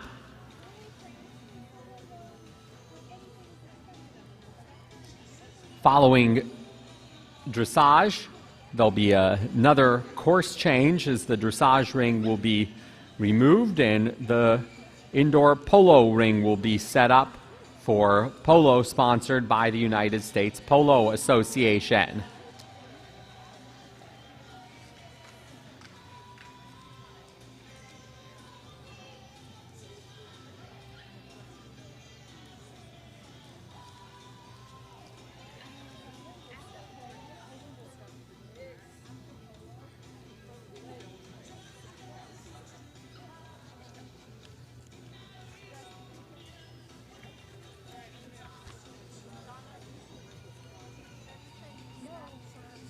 So that wraps up the popular discipline of dressage that we have seen all week in Rolex Stadium and here inside the TCA Covered Arena. The class of 2020 won by Elbow Room and Helen Pianca, and now the class of 2021 by CuboCat and Allison O'Dwyer. One of the finalists that you saw was Louise Atkins, and Louise and her team competed with 5 horses this weekend and made the dressage finals with Forgetful Me, one of the horses that they competed, a horse that if you're a racing fan will be a familiar name, the horse that earned more than $3 million on the track, Imperative, and we caught up with Louise and Imperative earlier on this week.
Here with Imperative, who had a remarkable racing resume. 50 starts, 7 wins, 19 top 3 finishes, earnings of more than $3.3 million. Wins in the $1.5 million Charlestown Classic. They're off in the Charlestown Classic. The richest race in West Virginia in 2014. Kent DeSormo and Imperative have taken the lead on the outside. Game on Dude is all out. He is back running in second. Moreno is third. In an absolute shocker, Imperative and Kent DeSormo have won the Charlestown Classic. That earned him a berth to the Breeders' Cup Classic that year, and then went over to Japan and ran in the Champions Cup at Chukyo. Group 1 racing in Japan, and they're off. Then followed by Imperative, the visiting horse along the fence. He won the Charlestown Classic again in 2017. Imperative on the outside. Matt King Cole, Imperative, they throw it down in the Classic. Imperative, Matt King Cole, Imperative rides the country roads to victory again. Retired in 2019, and here with Louise Atkins at the Kentucky Horse Park. He likes his peppermints. Louise, how did you end up getting such a classy horse? So I was approached by NTWO, where he was retired. They asked me if I would take him to the 2019 makeover. I agreed to take him, and then he was always going to go back to them. That was the plan. NTWO is? National Thoroughbred Welfare Organization. It's here in Kentucky. And they were going to use him as a promotion for the breed. Oh, I know. Maybe we should just let him speak for himself. And then with the makeover not happening, we decided that they were going to transfer ownership to me. So now I own him, and we're going to compete here, and then hopefully we're going to end up going up through the levels in dressage. That is our plan. Wonderful. Well, for a horse that had raced 50 times over a span of 7 years, what was his transition like to dressage? It was tough. In the beginning, he didn't really understand what I was asking. He didn't know how to go on the bit. But he is one of the hardest working horses I have ever met. He tries so hard, and once you've taught him something, he's got it. I truly think a horse that has raced at that high level has that inherent try in them. So looking at him, he seems to be taking it all in. What's his temperament like? He's cheeky. He's very cheeky. He is very much in charge of the barn. We call him the mayor. He is the mayor of our barn. Nothing gets by him. He's alert. He's aware all the time. He's wonderful. He's a wonderful horse. What do you enjoy most about working with him? His try. It is unbelievable. I've never met a horse that comes out to work every single day, every day. Like he's amazing. How is he taking to dressage in terms of the movement, the carriage, much different than what he would have been expected to on the track? Yeah, he doesn't have the biggest movement, so he's going to struggle to compete against the warm bloods, but what he does have is consistency. Like, he is super consistent when he goes, his rhythm, the way he carries himself, he has so much presence that people stop and look because they're like, wow, right? But you know, he can do most of the movements. His lateral work is very good. We'll see how far he goes, whether he ever gets to Grand Prix or not. But as far as now, he's very sound, he's very strong, and we're excited. Well, when he came off the trailer, he immediately caught the eye of a lot of people.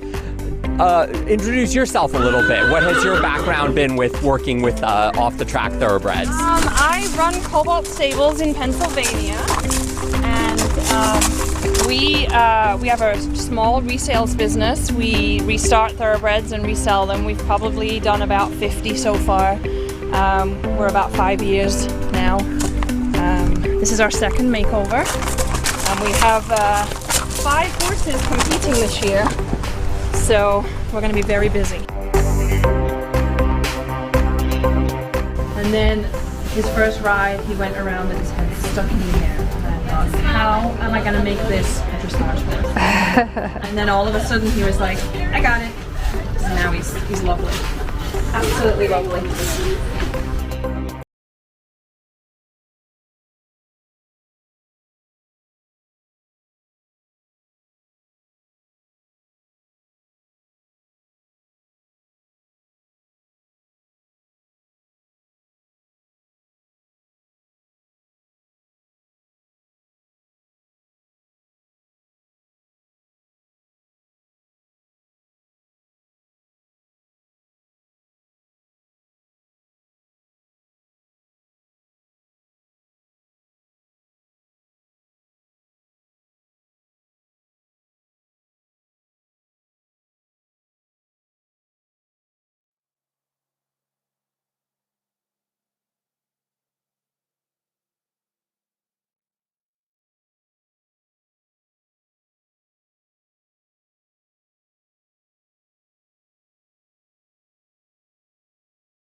It's time to welcome into the arena the polo finalists presented by the United States Polo Association. We'll have a few moments to get acclimated to the TCA Covered Arena, and then we'll have the competition.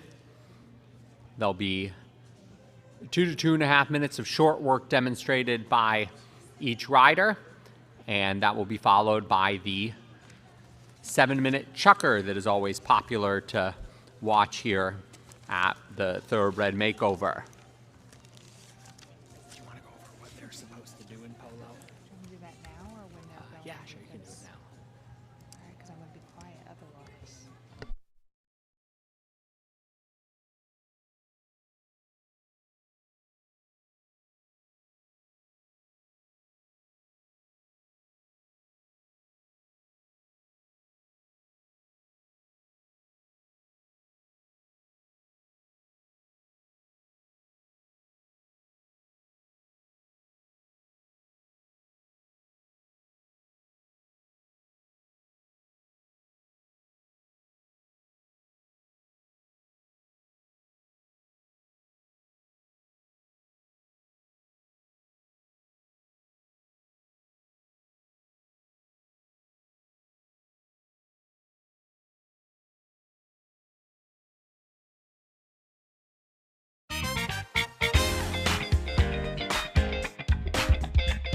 Polo is one of the oldest team sports in the world, originating in Persia 2,000 years ago.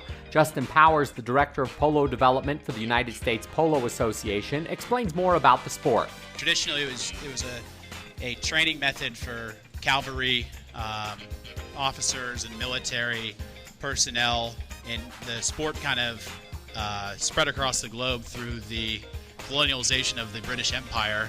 It's estimated that approximately 40% of polo ponies are thoroughbreds. At the Thoroughbred Makeover, horses and riders in the polo discipline perform a polo agility pattern and stick and ball work. You'll see a lot of movements from different disciplines, working ranch, some Western movements, a couple dressage movements, flying lead changes, things like that. We utilize English tack, but there's a lot of Western roots in polo, especially in the U.S. down the Cowboys in Texas. Then in the finals, there's also a 3-on-3 chucker. We had told the participants the nice, easy green horse chucker, but the competitive nature is, I think, taking over. And I think they're responding to the crowd as well. Buckshot looking to win it at the end. He's got a good chance going towards goal. Oh, it's just wide off the post, still trying to rebound it. And he hits it high and in. 3 seconds, 2 and 1, and there it is. The blue team wins the inaugural chucker at the Thoroughbred Makeover.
So after getting acclimated to the surroundings, following the preliminary rounds for polo that took place at the Secretariat Polo Field, now taking the game indoors. First of 5 riders to demonstrate their short work before the chucker. Number 2121, Hot Wine, ridden by Lori Summers, an amateur rider from Madisonville, Louisiana. Ashley, what are some of the things that we're going to be seeing in this short work to demonstrate the foundation that these riders and horses will be assessed in their first year of retraining to become a polo pony. So for this competition, they have 2.5 minutes to show at least a minimum of these compulsory movements, which are canter circles. You need one fast, one slow, and you need one in each direction. You need lean changes in both directions, and then rollbacks, one in each direction, and then a halt with backing 2 steps. And the judging, what they're judging on is handiness, adjustability of pace, straightness, and pace during the strokes, and with their speed and agility. And while Lori is an amateur rider, she's certainly not a new rider. She started riding when she was 4 years old on a Shetland pony, and anybody who's had a Shetland pony knows that'll try you out at a very young age. And then she even performed as a trick rider with the Kansas City Royal Riders and Ropers.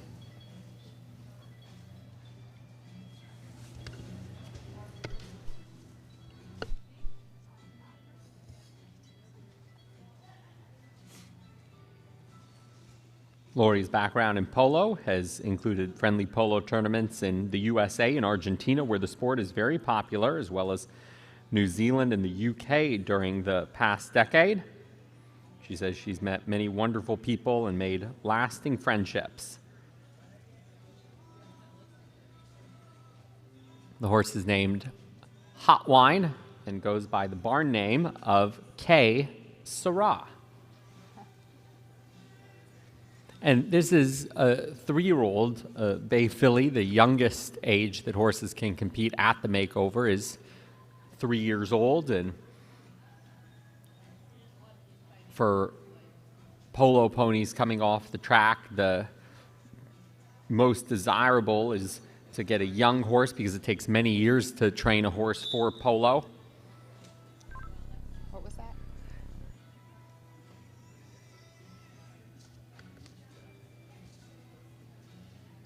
And also, fillies and mares are generally very well regarded for their temperament to be able to retrain for polo.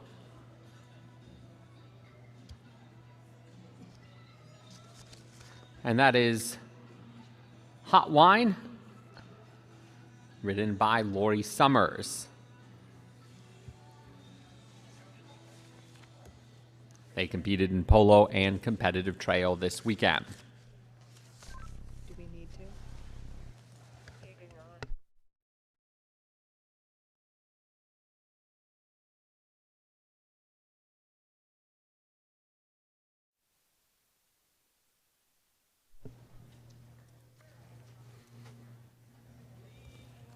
Next in the ring, number 2303, Gracie Brush from Haskell, Oklahoma, aboard the 5-year-old bay mare named Whatever You Say, Dear.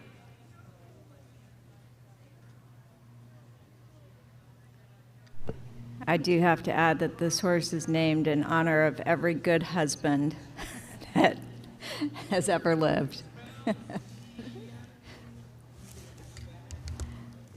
Her nickname, though, for Whatever You Say, Dear, is Tallulah.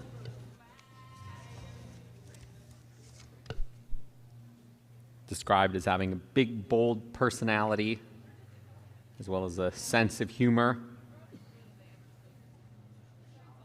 and went right into the action the first chukker that she ever played in.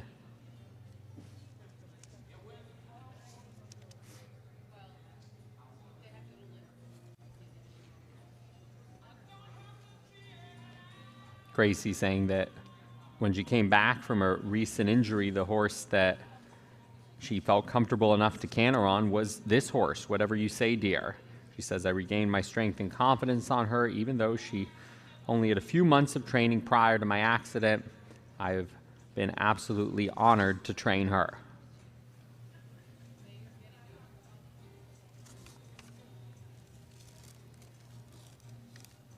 I think we can see why as we watch her. She's a very, very handy horse, and definitely has a willingness to please. We've asked a number of polo players about why there are so many mares, and not even just a willingness to please, but it's a willingness and a desire to compete. Said some of the geldings will get a little overwhelmed and suck back and kind of question those really sticky situations, and said in general those mares, once they know their job, man, they dive in and really drive through all of that and almost thrive in that chaotic, close environment.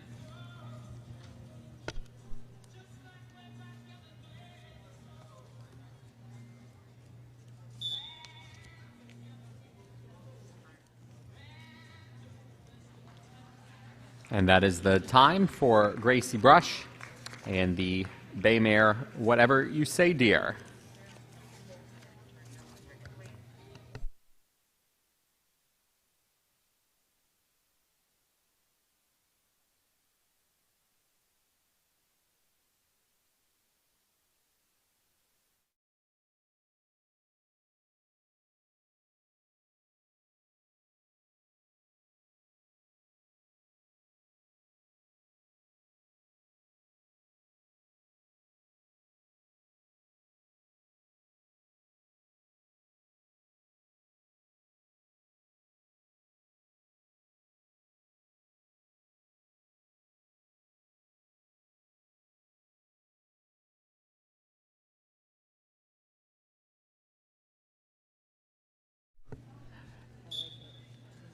So now from the horse named Whatever You Say, Dear, which, Donna, you said is what every husband should know, and I think what every husband wants in a wife is the name of this horse, An Honest Gal. Touche, Jonathan. This is number 2119. Honest Gal, ridden by Andrea Grubert, trained by the Willowbrook Polo team from Canfield, Ohio. And another 4-year-old bay filly. Looks built very well to be a polo pony.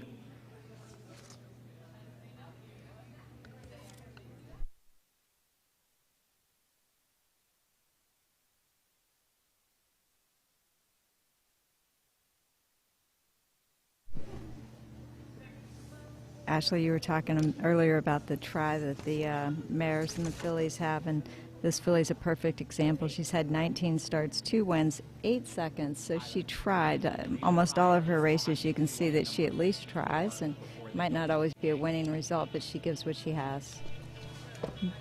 And another theme that we've had through this whole finale is that horses that are made for different disciplines, and you get those small, fiery mares, and those ones are really made for a competition like this. Not all of them temperamentally are going to stack up, because it's a pretty intense situation during those chukkers, but there are certain ones, and you can see this one really game, moving nicely, paying attention really well to her rider, and I'm a mare fan, and I can attest to once they understand their jobs and the fire that comes out in them, it's worth a little bit of extra conversation initially to learn what it takes to get them on your side. Yeah, I think any gelding who's ever been turned out into a paddock or a field with a bunch of mares could agree with everything you just said.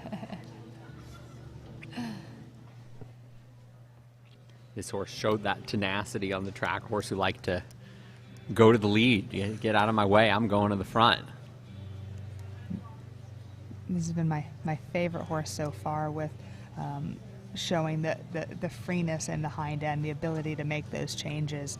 She both gets her job and understands her job and is capable of performing it. Really easy for her to just swap back and forth just on the balance of her rider. This one will be a really fun one to watch in the chukker.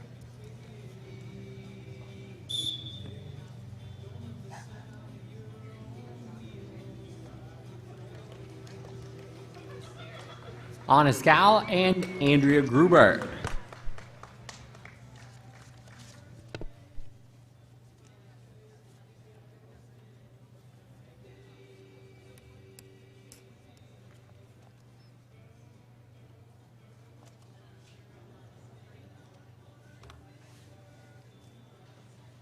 Thank you to the United States Polo Association for being the sponsors of this discipline, and they've been the sponsors ever since the discipline started here at the Kentucky Horse Park back in 2015.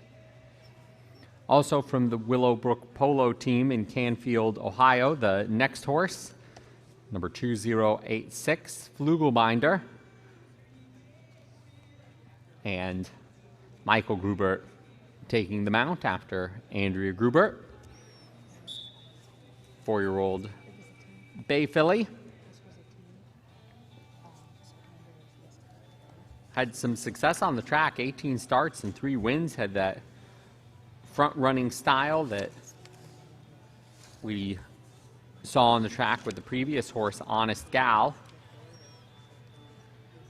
Came off the track in December of last year in Ohio at Mahoning Valley, which is also where Honest Gal came off the track earlier this year.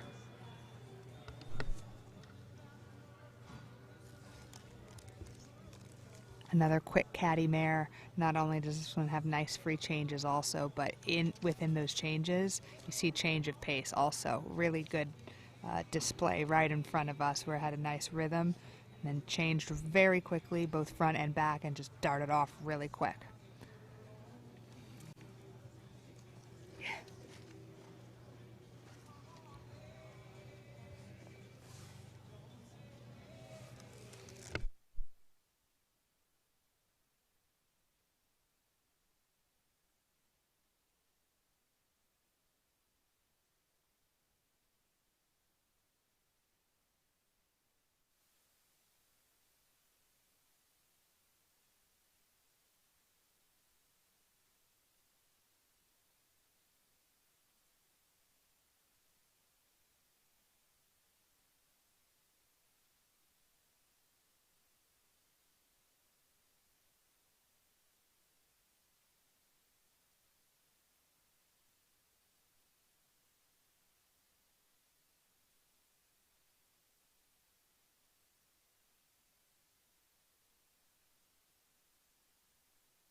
That's the short work for Flugelbinder for the Willowbrook Polo team. Michael Gruber taking the mount, and he won the polo competition for the class of 2020 yesterday with That's My Birdie, who will be back for the Chucker as the referee horse.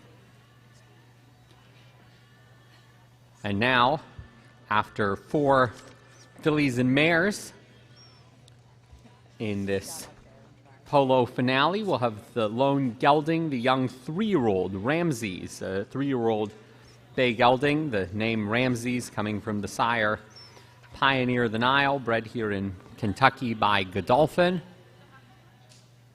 And Godolphin's Lifetime Care Program has produced a number of makeover entrants this weekend, and Godolphin's Lifetime Care Program also sponsoring the competitive trail division later on today. Ramses is ridden by Benjamin Lynch from Falston, Maryland.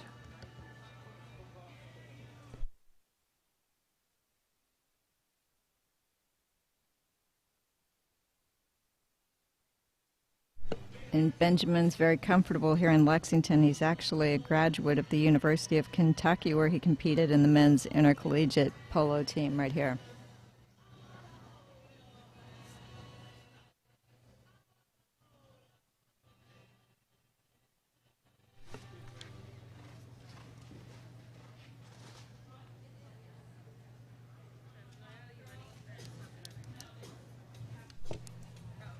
I think a lot of us came in with the assumption that today we were going to see over all of the disciplines, greener and more unpolished horses. And it's really a cool surprise to see how strong this crop of 2021 horses is. I think almost across the board, with a couple exceptions here and there, but really the 2021 team might be surpassing what we saw 2020 yesterday. What do you think, Donna? Oh, I think for sure. Not to take anything away from the horses we saw yesterday, but this is definitely a more competitive field. Of course, there were only 2 horses in yesterday's final. Well, I'm talking about across the board so far. Yes, across the board. And also, this is just a 3-year-old gelding. You certainly would not expect this from any 3-year-old. No. Even if it was a 3-year-old that started training for this as a yearling, you wouldn't expect this. So it's been refreshing to see. Ben has competed all over the world. He's represented the United States, playing in tournaments in England and India, and of course we've said already he's quite content here in Lexington, Kentucky as well. So Ben's at home in this sort of situation anywhere in the world. Let's make clear that these things don't just happen. Right. Ben Lynch, the Kentucky Wildcat, member of their polo team, and also works as the management assistant for Godolphin's Stoner Side Farm in Paris, Kentucky.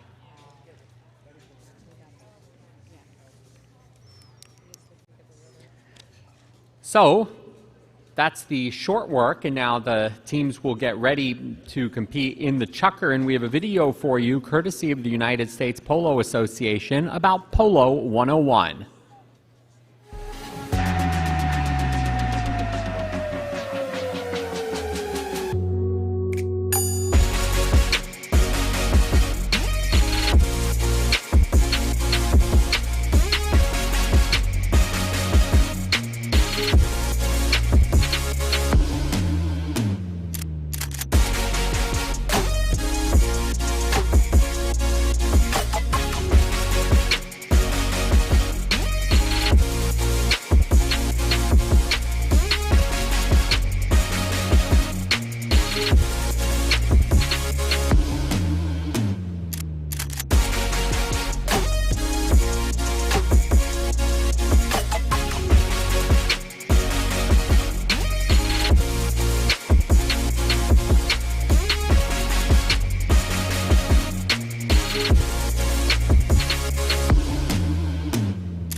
Time now for the 7-minute chukker between the red team and the blue team. All 5 finalists for the class of 2021 for the polo discipline have been divvied up into teams, and they'll be joined by the 6th place horse and rider combination. And the referee is the 2020 winner yesterday in That's My Birdie. 7 minutes on the clock. We're underway. The red team, made up of Gracie Brush and Whatever You Say Dear, Lori Summers and Hot Wine, and Benjamin Lynch and Ramses. And the blue team is made up of Michael Gruber and Flugelbinder, Andrea Gruber and Honest Gal, and Mary Wright and Family Ties. Ball going close towards goal, and able to retrieve it with the extended stick and put it in is Benjamin Lynch on Ramses to put the red team up 1-0.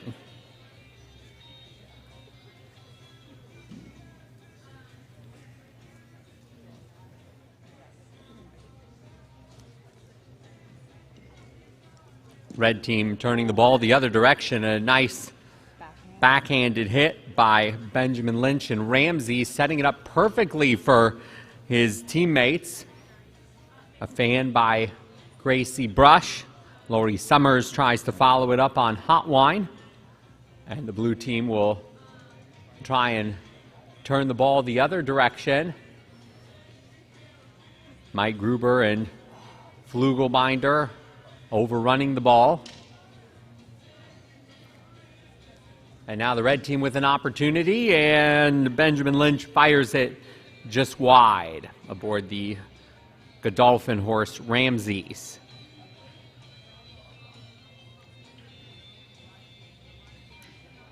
The battle for it in the corner. It rolls dangerously in front of the goal, and Mike Gruber with some good defense there.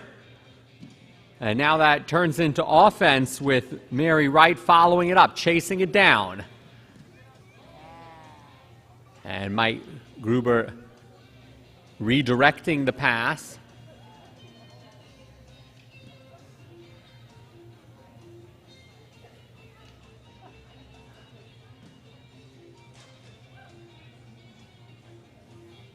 Here comes Ben Lynch and Ramses again.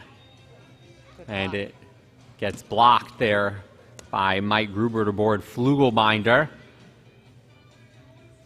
Ball in front of the goal. Gruber puts it towards the corner.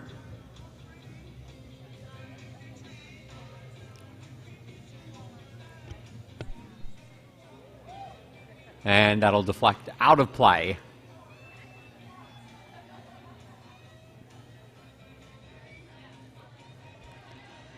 Back into play, sent in by one of our great fans here inside the TCA Covered Arena. Currently the red team up 1-0, early goal by Ben Lynch and Ramses. And now blue looking to tie. Here comes Mike Gruber and Flugelbinder. Overruns the ball though.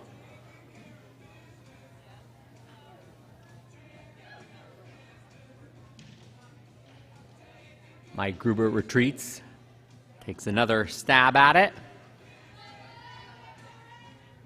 Andrea Gruber trying to keep it in the zone. Fanned on for the red team by Lori Summers and Hot Wine.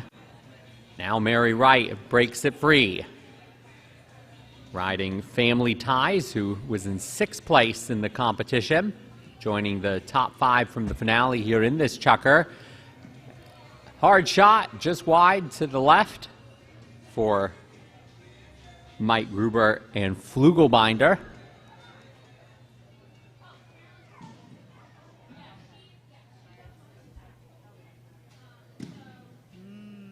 Ben Lynch with a good clear, and he's going to try and follow it up. Long shot, rolls towards goal, just wide to the left.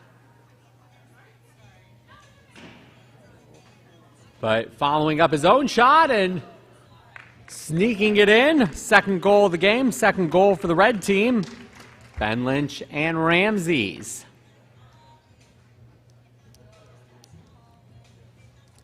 Ramses just a 3-year-old bay gelding.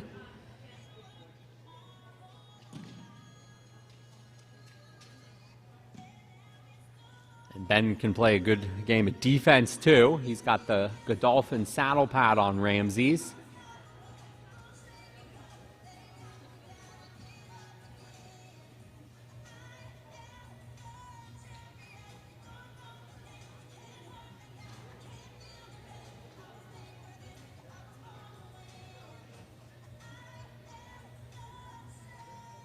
Ben again dribbles it in front of the goal, and Ben's got the hat trick on Ramses. 3-0 red team.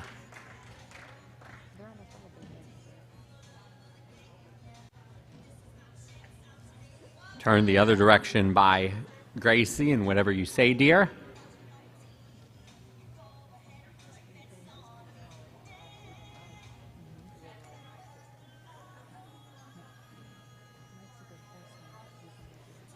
Ball's on the stick of Ben again. Towards goal, looking for 4, and Ben's got it on Ramses. The Kentucky Wildcat taking advantage of the home court edge.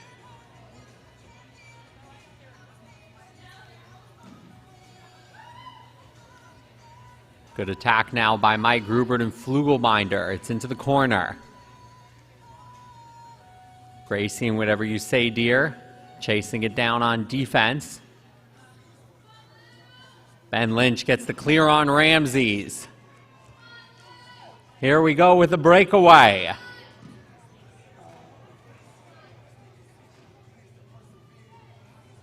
Oh, just wide.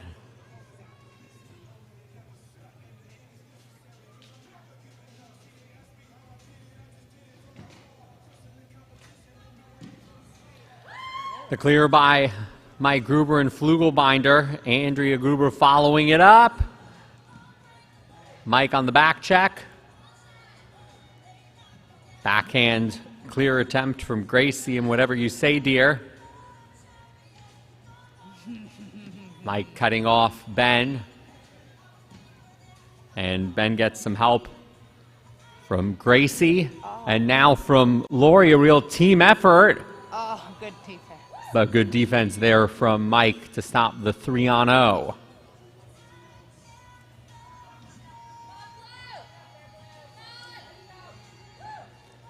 Now a chance for a 3-on-0 for the blue team. Mike swings it forward. It's in the corner. Andrea chasing it down on Honest Gal.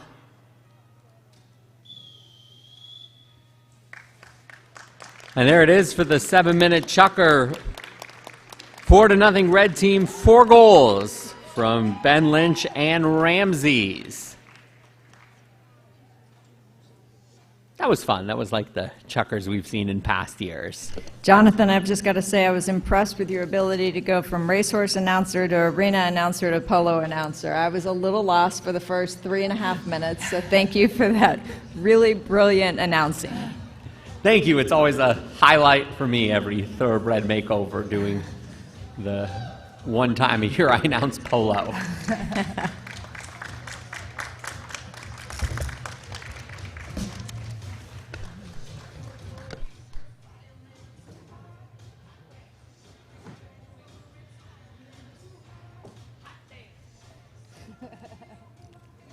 And also, congratulations to our referee horse. That's my birdie that was the makeover champion for the class of 2020 yesterday.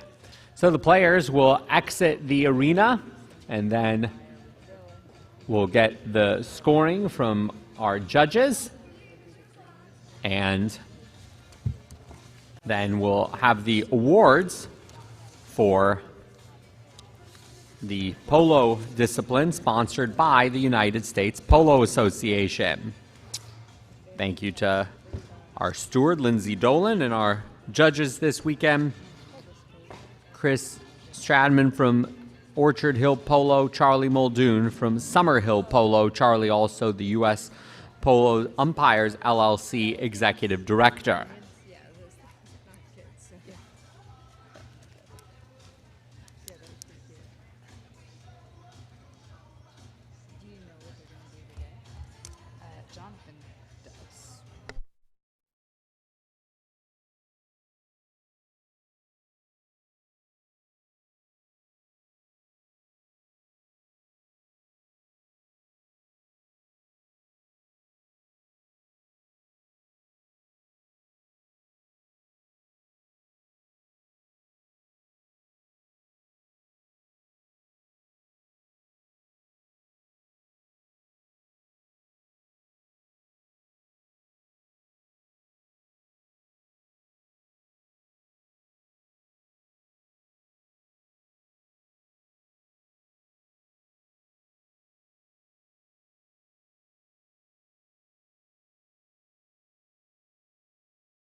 While we await the results for the polo discipline,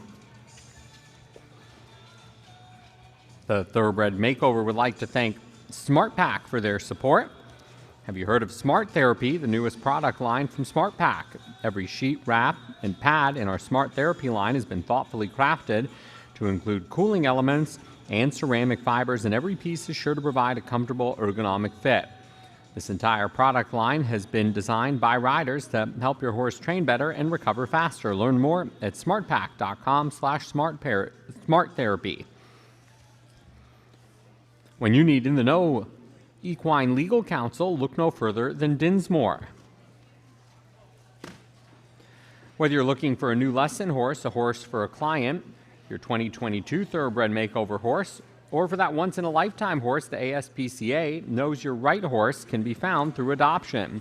Visit myrighthorse.org to learn more and browse hundreds of available horses nationwide.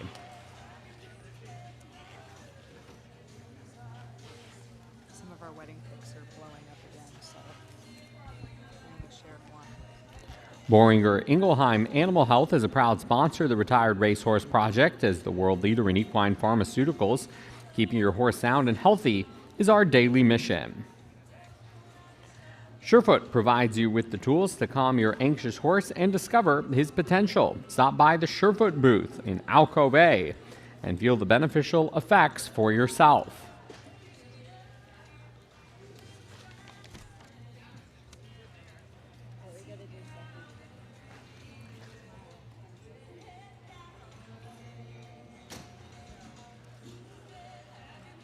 At Redmond Equine, we love horses and understand that when your horse feels good, you feel good. Redmond Equine provides natural, effective products that help you focus on what you love about your horse without worrying about their health. Redmond Equine Natural Solutions, exceptional horses.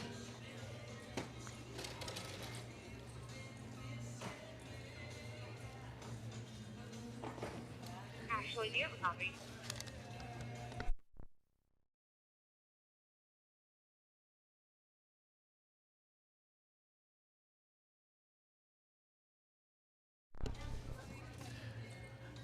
The winner of the best vendor at the show, thank you to ICT TAC. We've had some great vendors all week, and ICT TAC, the winner of the best vendor at the show.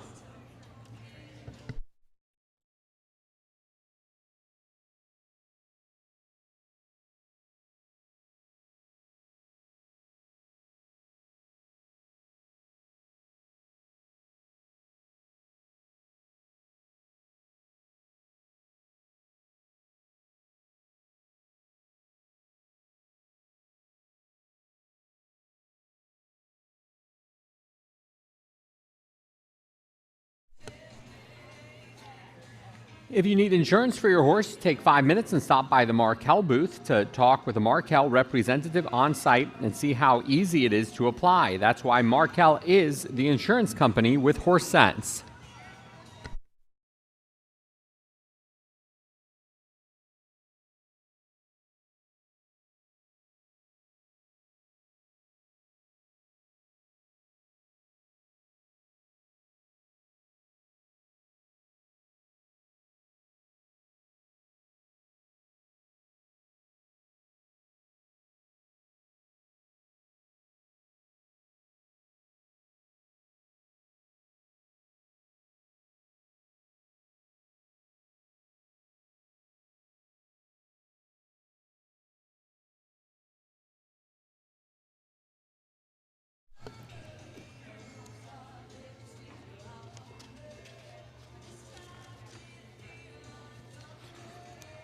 You can build stronger bones and joints in horses of all ages with OCD pellets. Visit OCDpellets.com for more information.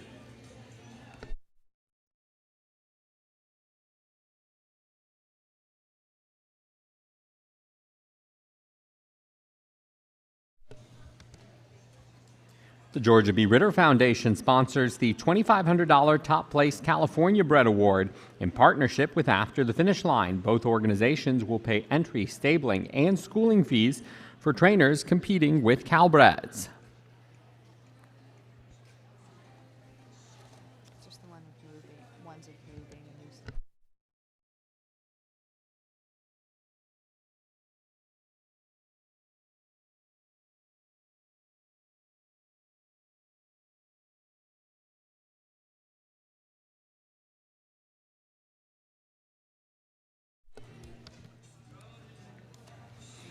The Straight Arrow family of brands is a proud sponsor of this year's event. Be sure to check out their booth, complete with all your grooming needs from Cowboy Magic exhibitors and mane and tail, with more than 50 years of grooming excellence.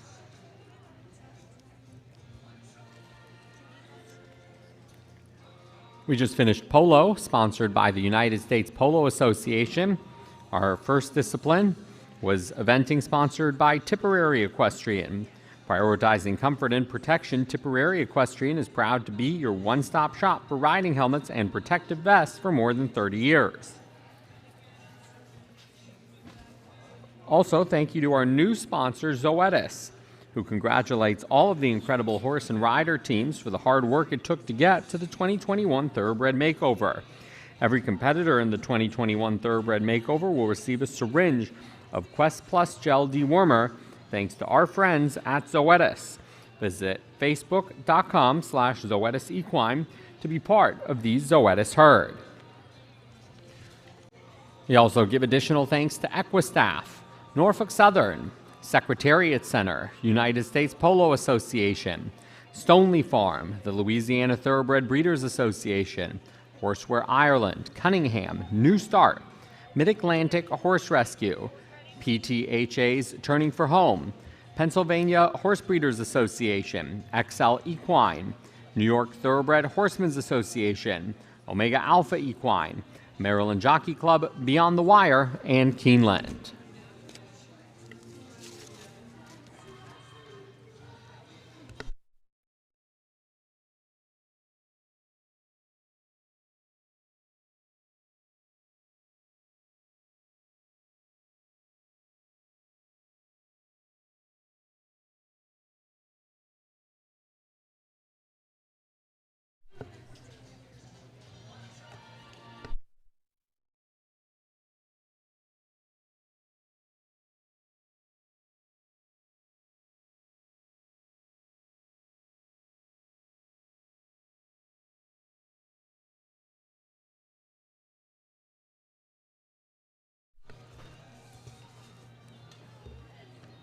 One of the special awards that we are now privileged to hand out is the Top Louisiana Bred Horse Award that's sponsored by the Louisiana Thoroughbred Breeders Association, awarding a $5,000 cash prize to the highest placed Louisiana bred horse.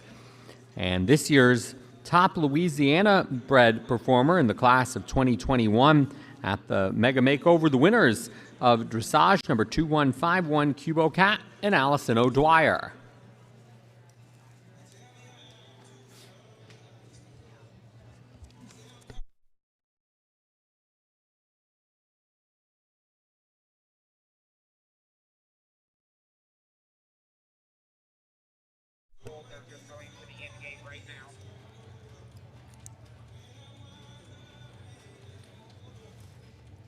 Did you say to hold?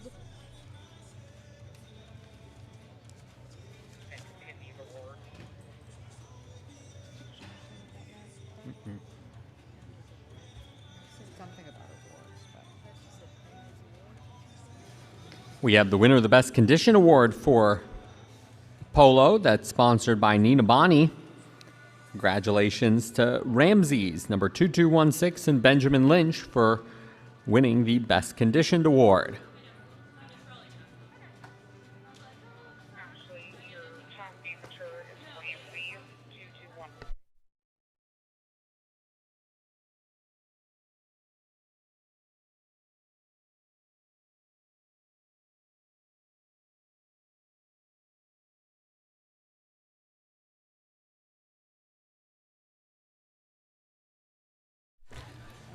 And now we have the award ceremony for the polo discipline, sponsored by the United States Polo Association. Finishing in 7th place, number 2194, Oxbow Flows, and Miguel Questel. 6th place, number 2079, Family Ties, and Mary Wright.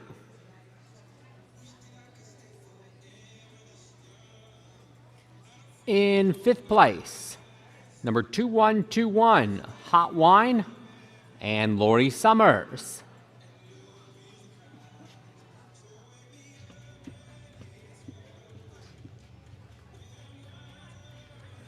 Fourth place went to number 2303, Whatever You Say, Dear, and Gracie Brush.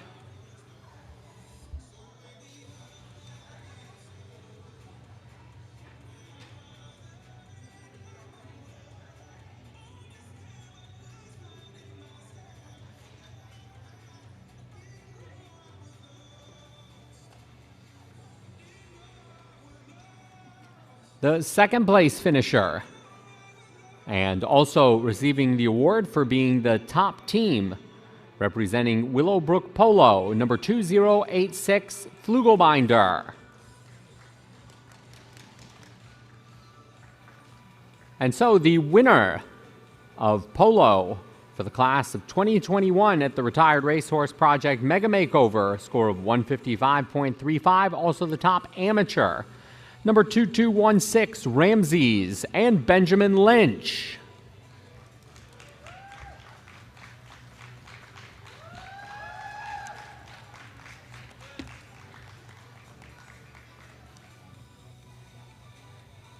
Congratulations to all the top finishers in polo on a great week at the Thoroughbred Makeover. And Ben, if you'd like to take this group around on a victory lap, the floor is yours.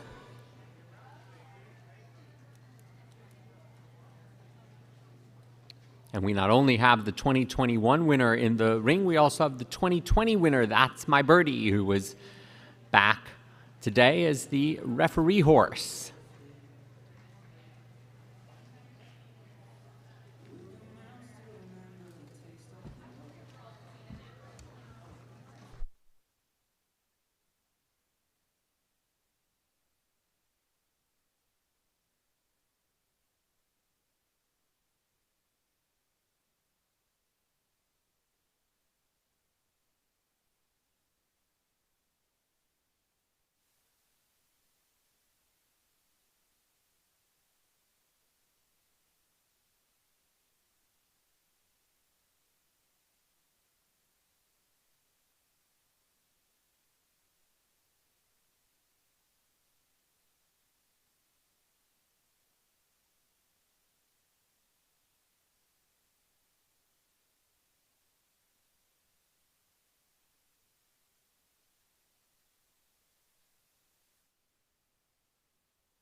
So that concludes polo, sponsored by the United States Polo Association. The next discipline will be freestyle, sponsored by New Start. We'll have a drag of the arena, and then we'll set up for the freestyle routines.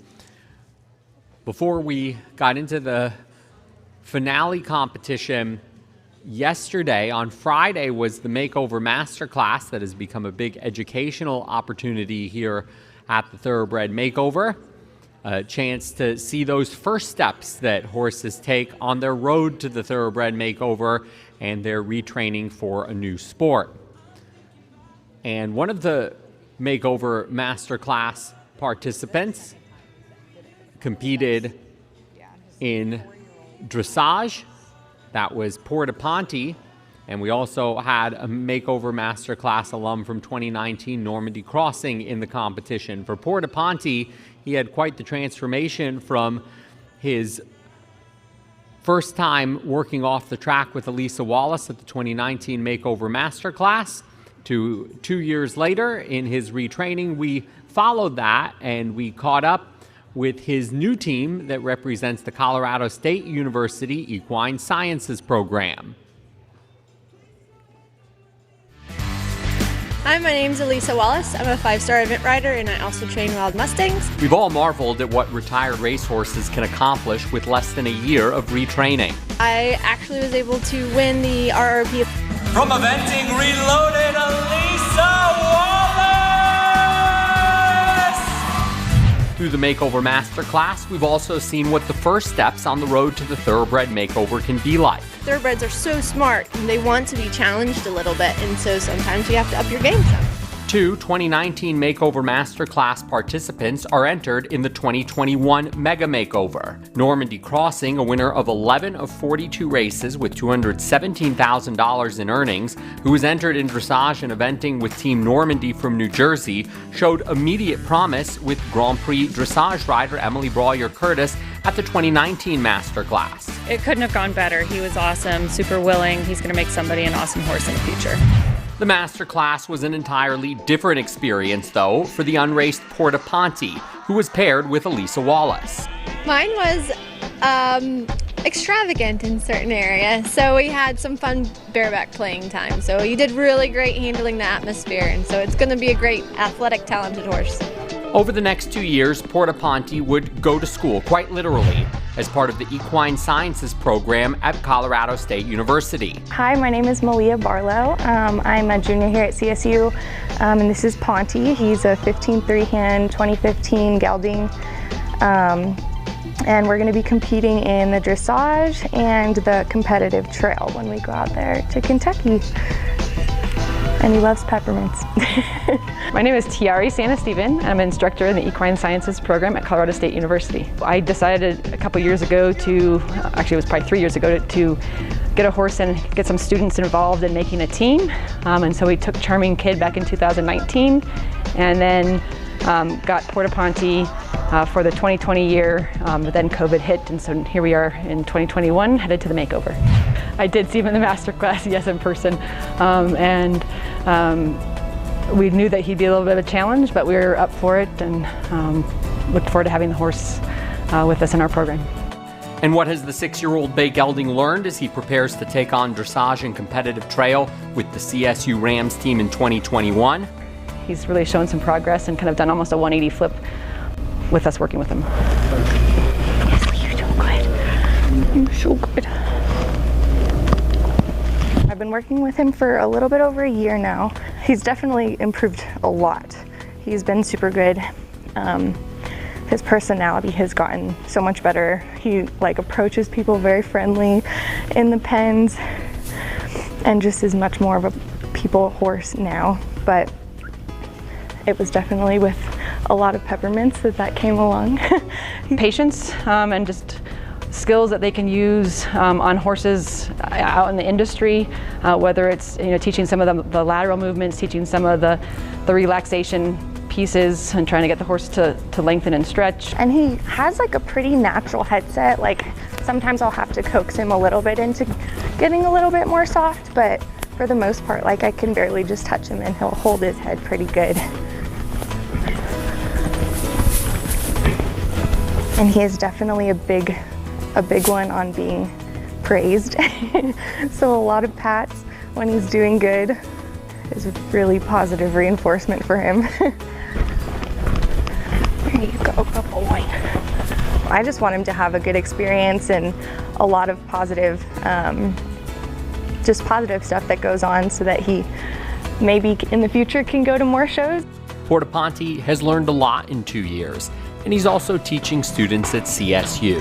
Horse and riders will now hope to ace their tests at the Thoroughbred Makeover. Go Rams! Yeah. He's like, do I get any more peppermints?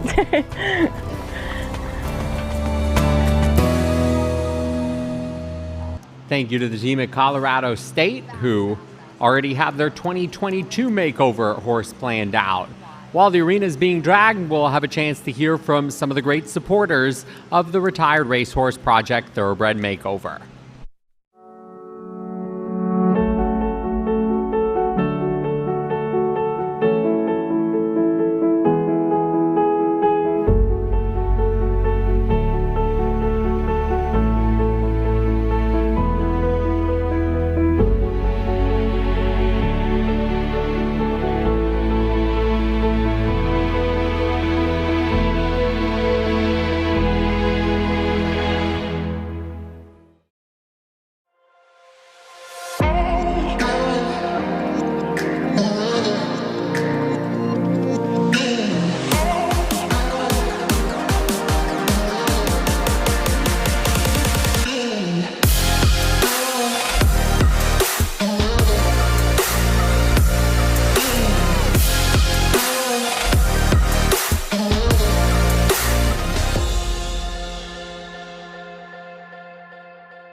Established in 1982, Rood and Riddle Equine Hospital is a worldwide leader in equine healthcare, providing a full menu of specialties of services and treatment for all breeds and disciplines of horses, from the family companion to the high-performance athlete. Learn more today about Rood and Riddle Equine Hospital. Visit roodandriddle.com or call 888-773-4838.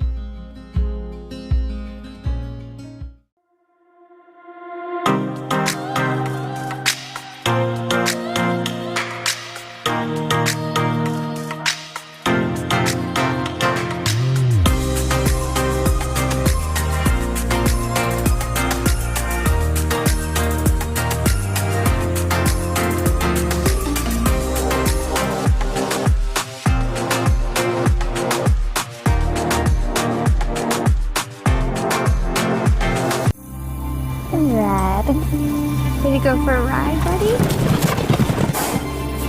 I'm gonna miss you, Red.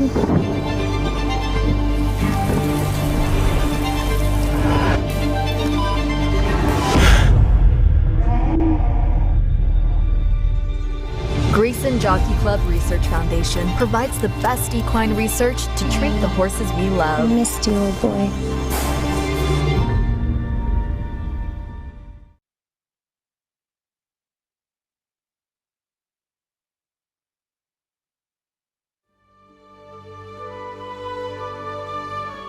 In the thoroughbred industry, every year there are over 10,000 horses that are ready for a new career after racing. All of the nonprofit organizations cannot absorb that many horses in a given year. So you also need amateur equestrians and professional equestrians who part of their business model is taking horses and retraining them.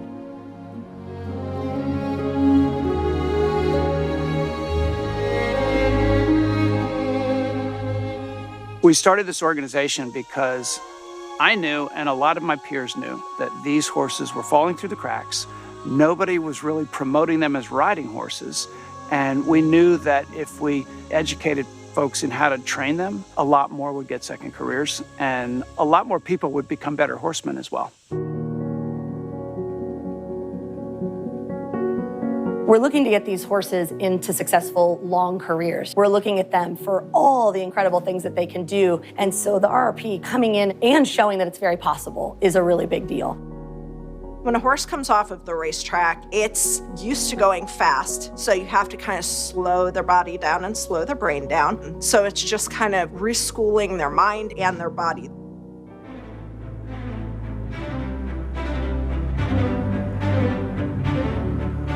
The demand for thoroughbreds after racing is definitely on the rise. We work really hard to try to educate the thoroughbred industry too, the owners and trainers, about all of the different right ways to transition their horses after racing.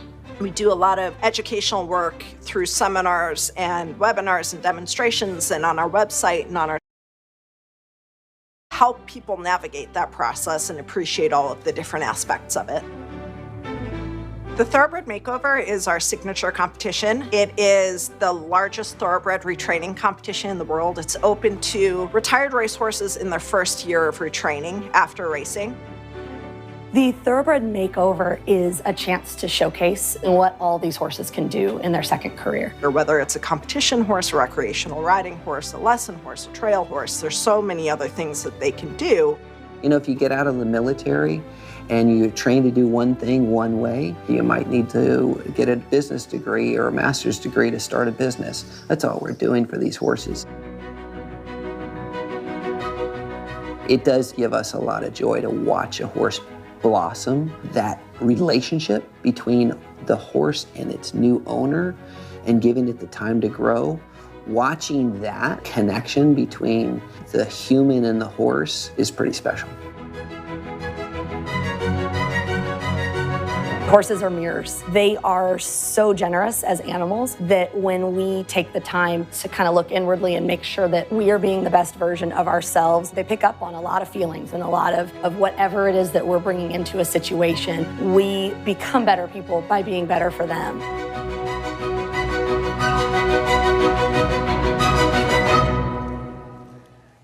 That was a great video featuring Executive Director of Retired Racehorse Project Jen Reutz, along with Claire and Tom Mansman, longtime competitors and supporters of the Thoroughbred Makeover. Our next discipline, the arena set up for freestyle, sponsored by New Start.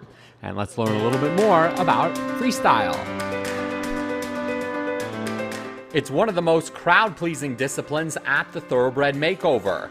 The talent of horses and riders in the freestyle division is remarkable and has grown over the years. I haven't seen much that phases this horse. He's just cool as a cucumber. In freestyle, trainers have 5 minutes to perform a routine of their choice with the goal of showcasing the talent, trainability, and demeanor of their horse. These things don't just happen. This has taken a lot of time, a lot of consistency, and really a lot of understanding.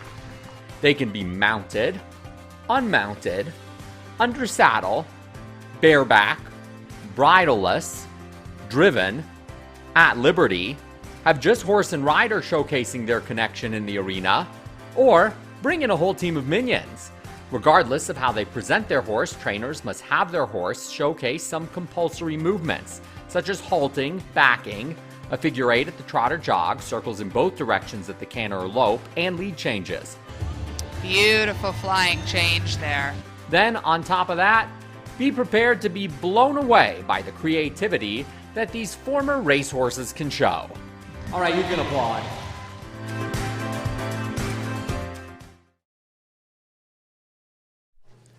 So we're just about set for the start of the freestyle competition, and each horse and rider given 8 minutes total. That will include their 5-minute routine and will also include their setup time as well. The judges for freestyle: Michael Alway of Alway Horsemanship, who is also one of the trainers for the Makeover Master class this year, and Julie Robbins from Aikman Horsemanship Academy. Our first horse and rider to go in freestyle, a pair that we saw in the dressage finals earlier today. Jasmine Slater riding number 2306 Wildwood Fury.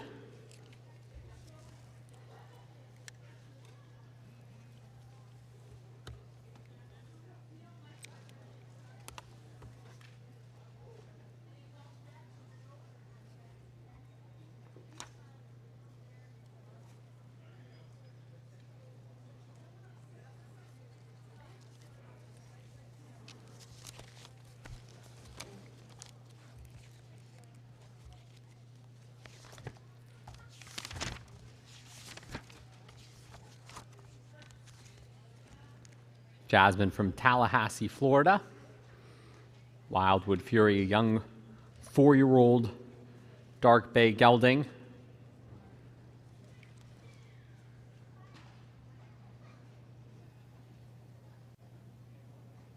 And Jasmine, we have your music queued up. Whenever you're ready, give us the signal and we will get you started.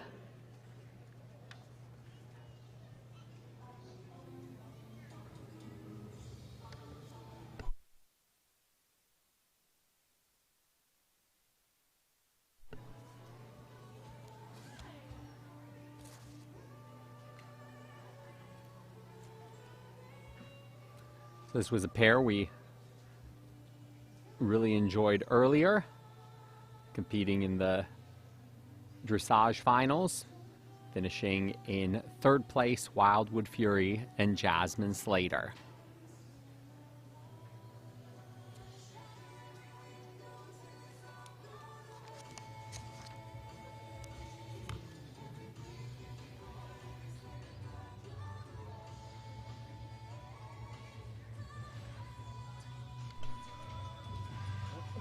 And this pair had a lovely demo in freestyle. I think we're going to see a lot of the same movements, but in freestyle there are compulsory movements that are required that she did show in dressage, and this is just a truly lovely horse, so it's very easy to display some really nice movements with them. Jasmine is an amateur. She's a working student at Southern Oaks Equestrian in Tallahassee, Florida, which is owned by Marcia Hartford Sapp. And she rode with a really beautiful level of professionalism earlier in spite of being an amateur, and she looks beautiful out there now. Her hands sit just perfectly on this horse. Yes, very light hands, balanced seat. And you can see her horse quite appreciates that.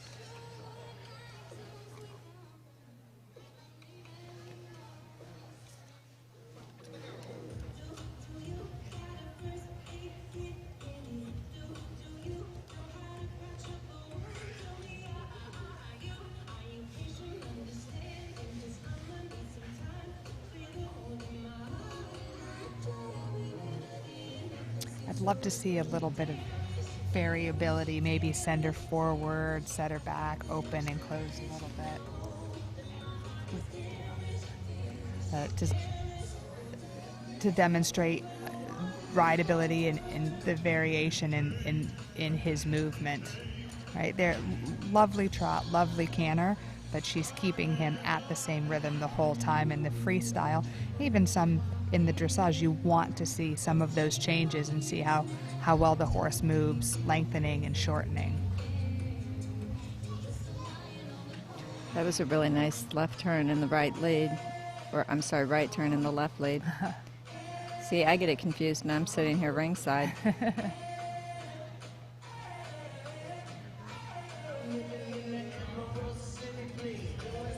As much as possible, I try to use inside and outside versus left and right, because I'll Good call. Guaranteed normally get them wrong as well.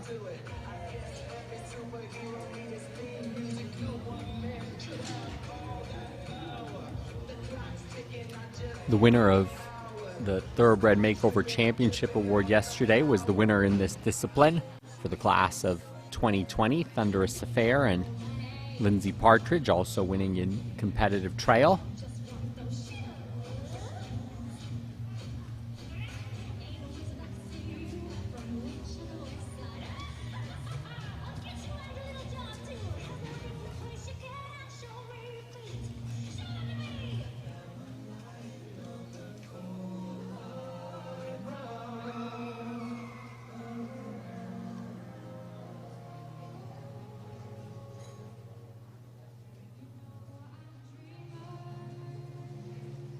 Very nice connection between this pair. Very simple upward and downward changes. And really nice and fluid from that relaxed trot right into a nice, easy, now free walk. That's the stretch we're looking for, as he down, nose out, and as he's stretching for that contact. He's still looking for that connection. Yeah, and now that you say it, I 30 can seconds. see it. He's just waiting for her to put a little connection onto the bridle and bit and tell him what to do.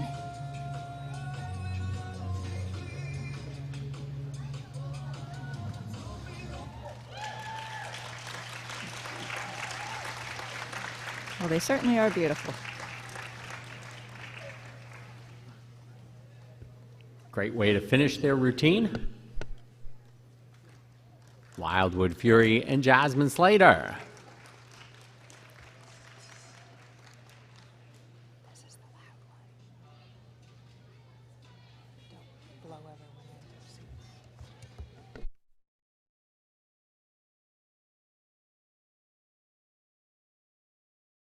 So it's been a great week for Jasmine and Wildwood Fury. Finalists in dressage, where they finished third, and coming in fifth place in freestyle.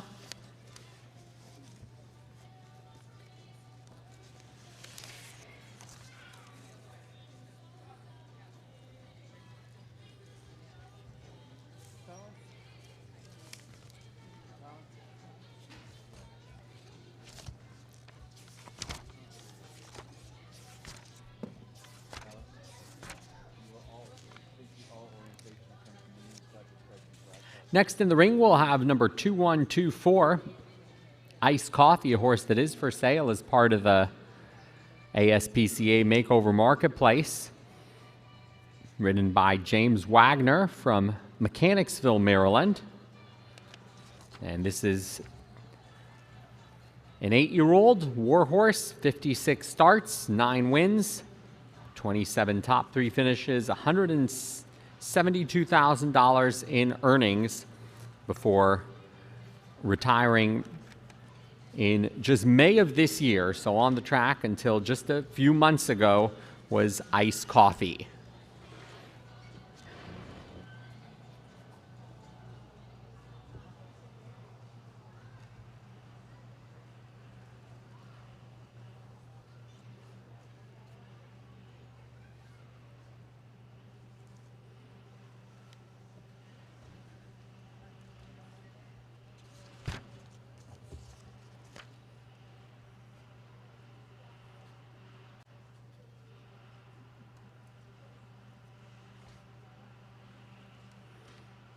The rider says he loves the challenge of getting young horses started and problem solving with rescue horses.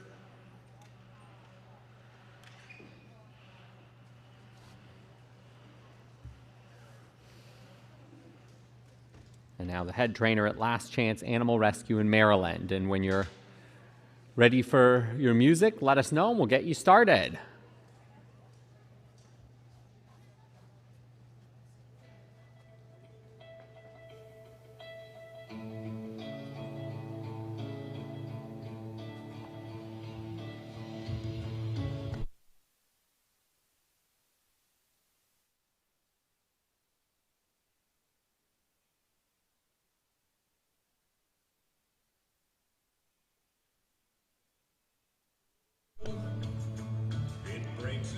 And he gets right into it, showing some lateral movement. He asks specifically for his music to be loud.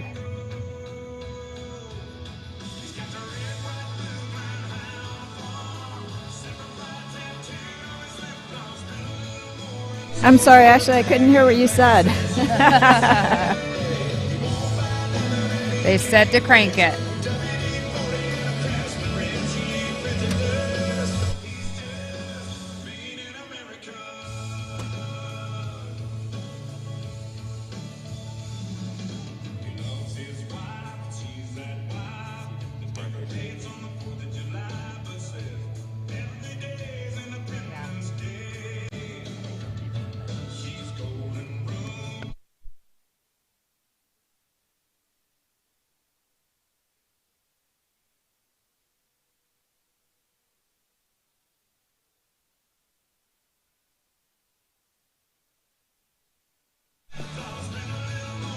A nice pirouette on the haunches.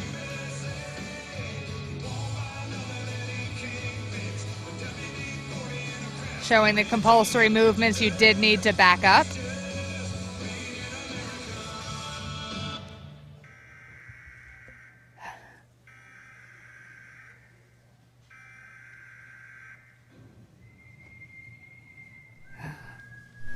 Very scary.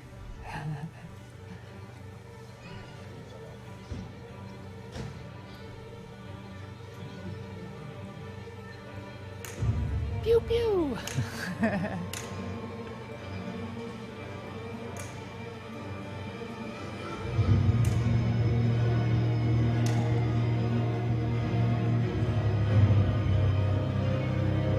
He really is a good shot.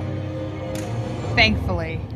We were a little worried there for a while. The zombie apocalypse. Although the zombies didn't seem overly aggressive. That little one was really coming for him. Good boy.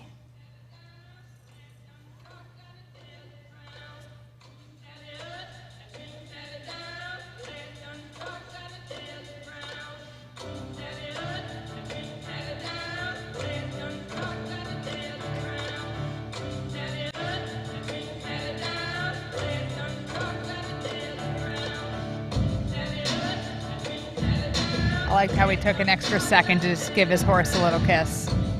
Yeah.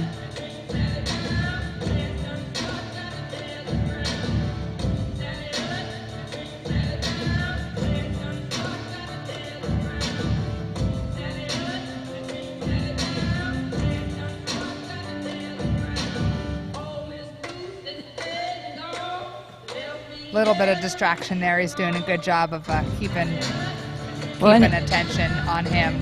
Anybody who's ever ridden a grain horse says, he sees dead people. And this horse really does see dead people right now, as far as he's concerned.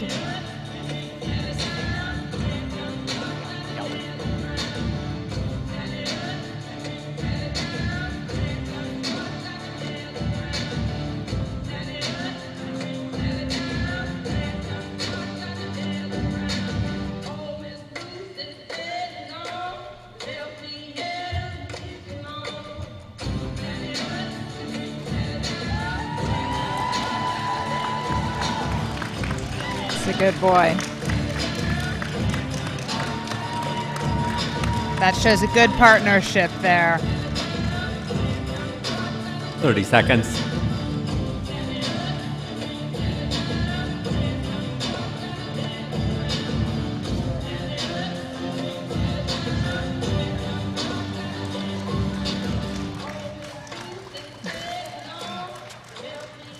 And there's a scene for you guys.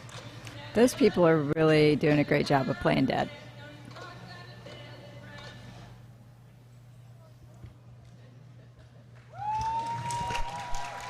Well, that's a way to make an entrance and an exit and survive a zombie apocalypse as well.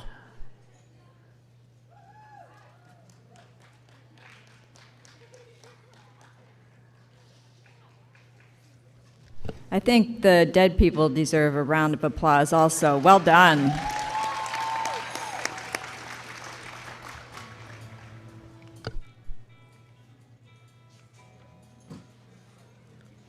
Jimmy Wagner from Mechanicsville, Maryland, with iced coffee and that Steady Eddie horse is for sale as part of the ASPCA Makeover Marketplace. The war horse that made 56 starts on the track, and that's a horse that retired from racing in just May of this year.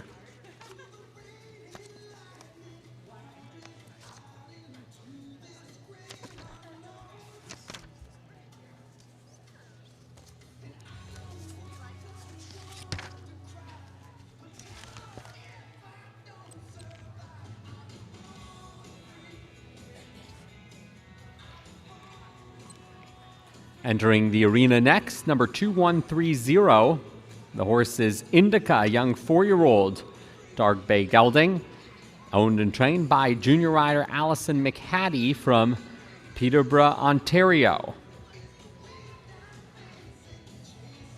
Competing this week in freestyle and competitive trail. Indica just 4 starts on the track in Ontario, Canada at Woodbine in 2019. Came off the track December of 2019.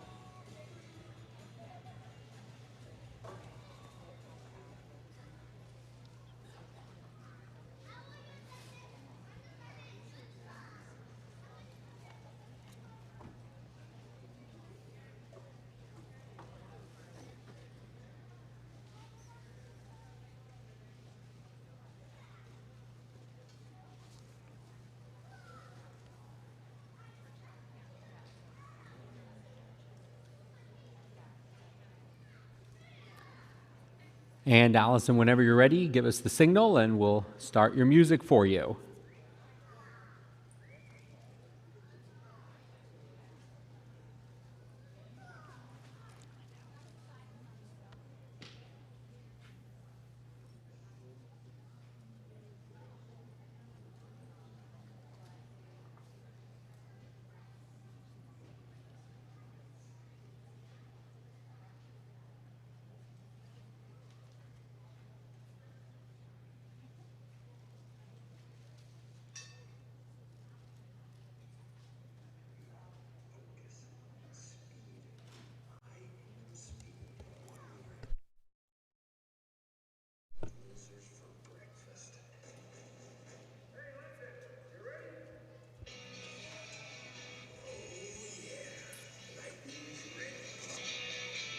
This one looks like it's going to be fun.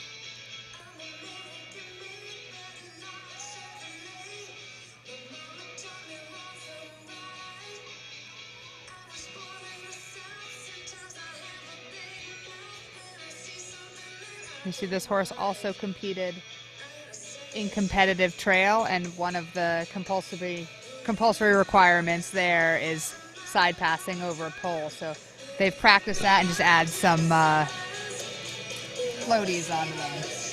And I love that he's dressed up like a car, but the blanket underneath also keeps him from feeling that on his belly just a little bit. I'm sure he's been well sacked out for that.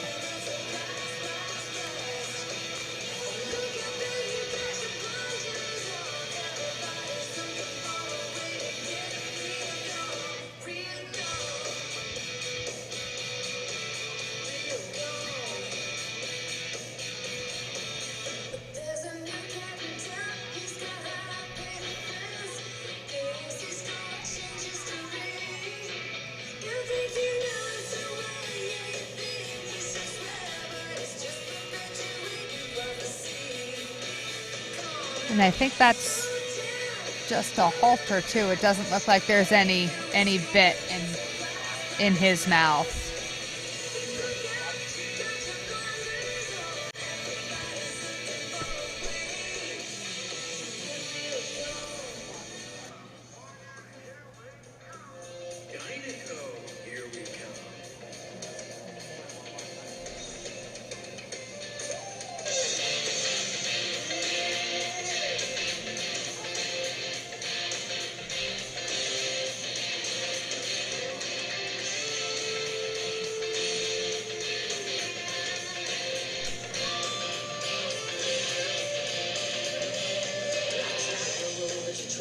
And Allison is a student of Lindsay's who won yesterday. You can see their horses have similar demeanors.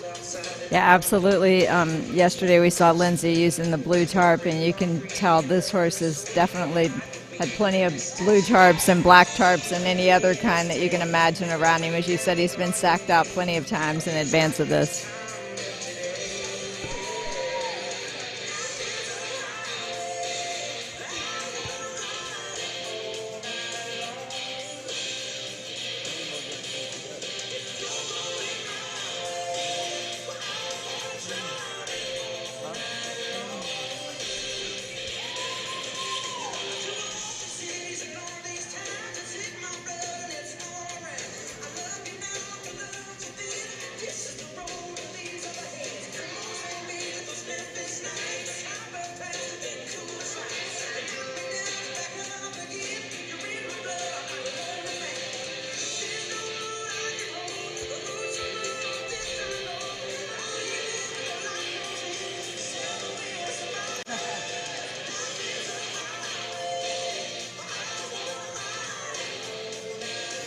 Nothing seems to faze him. One thing I do like about this routine is there are those compulsory requirements, and a lot of the people you've seen come in are in kind of a rush to get those in right at the beginning.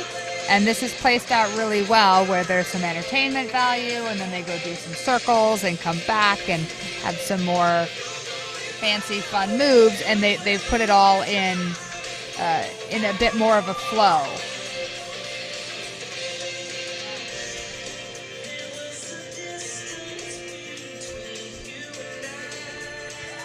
Horse and rider really have a beautiful connection here. 30 seconds.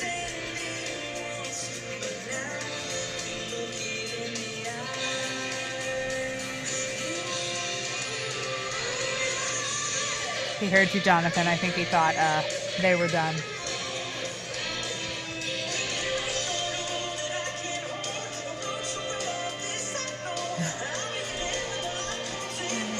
He's got the idea.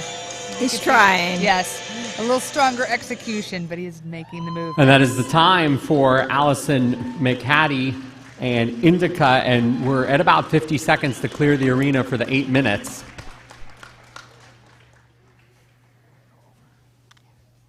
Well, that was fun. Yeah, there was a good showmanship there. Is one thing that I think is really important in this is it's not just going through the patterns, but there's a good showmanship. Let's hear it for Indica and Allison McHattie Jr. coming from north of the border in Peterborough, Ontario, Canada.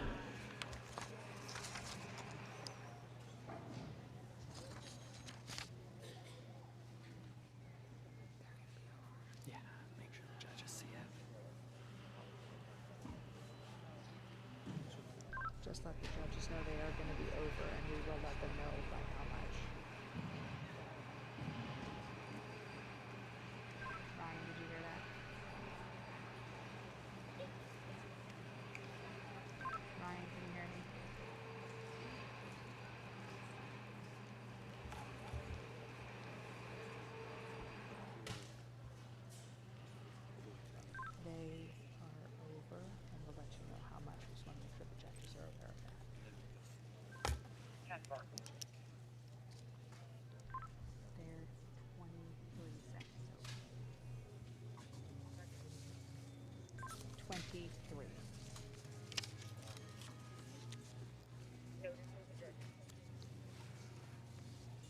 So after some high-spirited performances, we have one more to go in the TCA Covered Arena for freestyle, sponsored by New Start.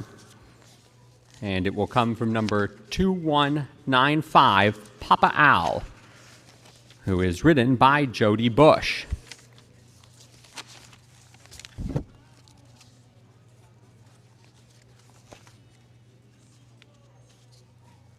Nine-year-old Bay Gelding, bred in California, so eligible for the California Bred Award. Final furlong assisted in the rehoming of this horse that is competing in both freestyle and ranch work.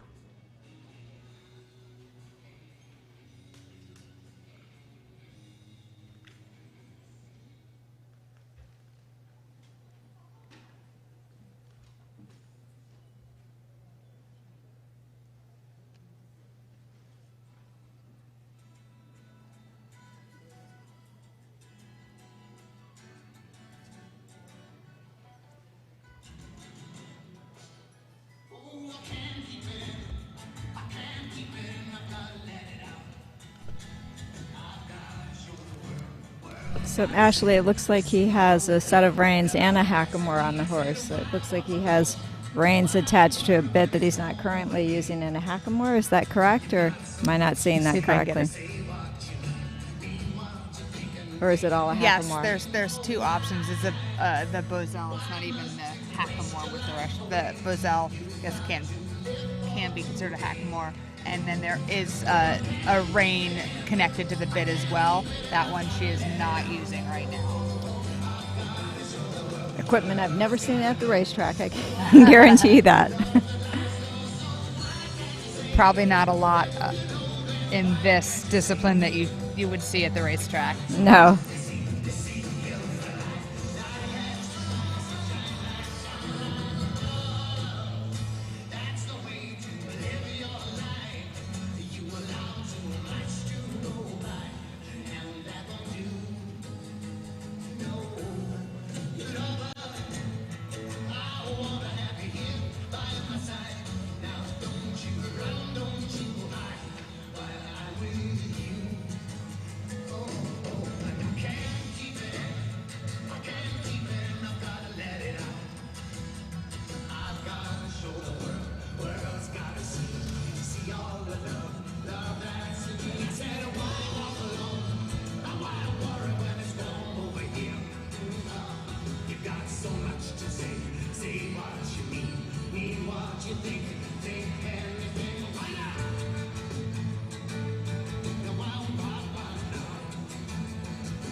So I think she had both on there to give her some options.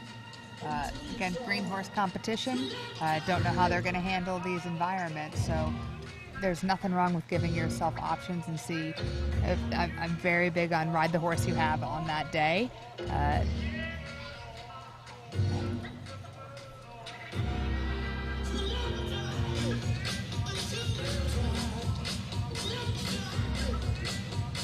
Showing great connection between horse. I guess it's not rider anymore. We've got handler. And shows such great connection when you can work at a distance like that and recall your horse from that far away, and how readily it came back to her. And he wanted to come back. Yes. She sent him away, and he said, "Can I come back?" Once you have that connection, sometimes this big environment makes it easier for them to want to come right back up to you. So you send them away, and they just magnet right back to you.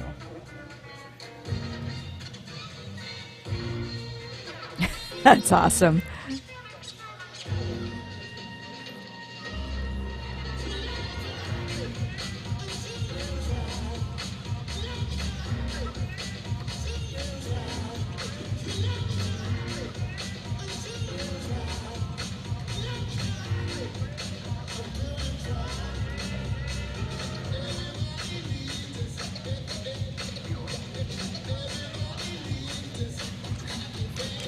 What a good boy. You can see there's some cues in there. Looks like he thought he was supposed to be asked for the Spanish walk where he's putting his leg out and pawing.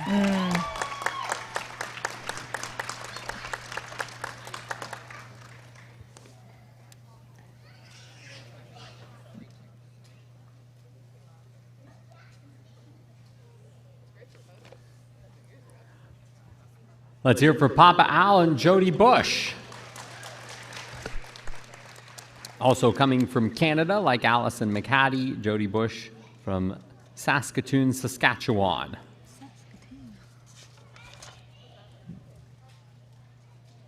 I really loved how they brought in a buddy horse.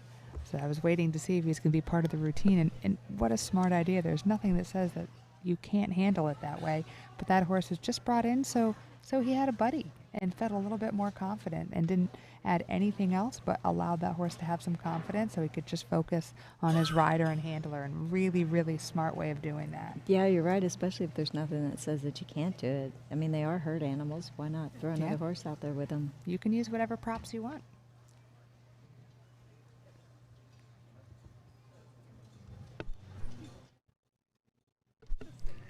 Thank you to New Start for sponsoring the freestyle, and to our judges, Michael Alway of Alway Horsemanship and Julie Robbins of the Aiken Horsemanship Academy. And Michael Alway was part of the Makeover Masterclass, and Ashley, you particularly enjoyed seeing how Michael worked with the filly that he had in the Masterclass in Flashy Escort. First off, I am a big fan of chestnut mares, so I was immediately drawn, but I really like the structure, and I like horses with opinions, and she came out with a lot of opinions, but they were actually insecurities that she came out very big and pushy to try to disguise those, and he was very good at feeling her out, seeing what she needed, and taking the time and presenting very fair questions, and made everything that he was asking very understandable, and very cool to see by the end this very standoffish mare was just attached to him and was right at his shoulder and just looking for him for guidance for everything that was going on. And that attachment is what we saw in many of these freestyle routines that can be developed in a very short amount of time. Yes, the foundation can be developed very shortly. We saw all three of the horses in the master class really gain some type of connection with their riders and handlers. The foundation can be quite quick, but it takes a really long time to then take that and develop it into something that you can bring into a bigger environment and add all these novel movements to it. While we have a moment to go over some of the other horses that were part of the Makeover Masterclass and their trainer, we had Something Awesome, who was with Aubrey Graham, an eventer, and we had Rubus, who was with trainer Robin Stang on the ground, and Krista Hetrick rode the horse, and each were in different places and that's, I think, something important to remember. It's not kind of one size fits all with retired racehorse projects, certainly not one approach fits all, but even when you're starting to work with these horses, they could all be at very different points initially based on the experiences that they had on the track. Yes, definitely very different horses. One had raced fairly well. Something Awesome was very successful on the track. And had made a lot of money, and you could tell he was coming and expecting to do a job and just needed to figure out what that job was. And then the other horse was Rubus, the one that was working in Western tack. Mm-hmm. And all of them came in a little green, a little unsure, and as you watched everything progress, each trainer did the same thing in a different way. Everyone gained that connection, set up boundaries, asked the horses to move away, come into them, set up a foundation. By the end, they were all on their backs and had their horses clearly understanding what they were being asked. So that was the Makeover Masterclass. Now, Donna, seeing the freestyle routines and the day that we've had, I think one of the common denominators, and it especially comes out in the freestyle routine, is the willingness of the horses based upon the connection that they have with their riders. Yeah, the things that they're exposed to here in the freestyle is not anything that they've ever seen at the track. Although, having said that, we've seen ranch horses come to the racetrack who people thought would be really good stable ponies, and they couldn't make it in that environment because there is a lot going on at the racetrack too. And so it's one of the things that I think makes the thoroughbred, and especially the off-track thoroughbred, so versatile, is that they really have already seen a lot at the track. Certainly they haven't seen zombies. And they haven't been asked to step up onto a box, and they haven't been asked to go out into an arena at Liberty, but they've seen a lot, and I think that's what makes them able to trust people, because they know that they've seen a lot and it was all fine. Of the great racehorses you've worked with, were there a few that you became particularly attached with? Oh my gosh, I think that's like asking somebody of your 5 favorite children, child, which yeah. one is your favorite. But I think the ones that you end up loving, the ones that you end up loving, that you have such a great rapport with, are the ones that communicate with you, and the ones that are willing to be helped along. So if they're nervous and you try to soothe them and they accept your soothing, then those are the ones that you love. And some of them don't need it, but just like to have you. The thing that I admire so much about the thoroughbred, and really just horses in general, is that they can run and jump, and they can leap over, not tall buildings, but tall jumps. And they could do it without us, but they let us go along for the ride. And so we're just blessed every time we get to do that. That's a very good way to put it, and it's great to see that on the track and off the track as well. So we're getting some information about scores, and we're going to step away for a moment or two, and then we'll be back with the award ceremony for freestyle, sponsored by New Start.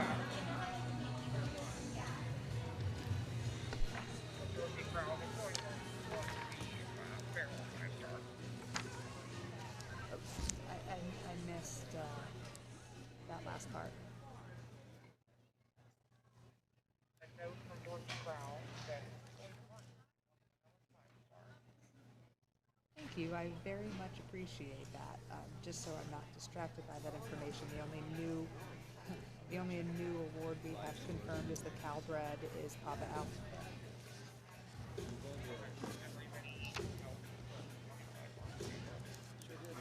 Please thank Dorothy Crowell for me.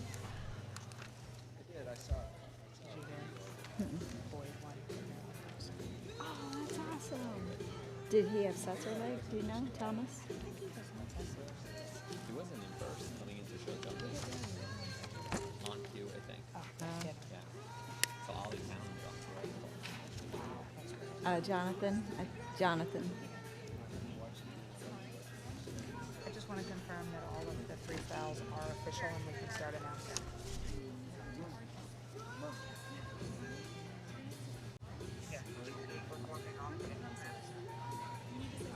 Perfect. Someone pulled Jonathan away, so give me a second. We'll get started. Thank you so much.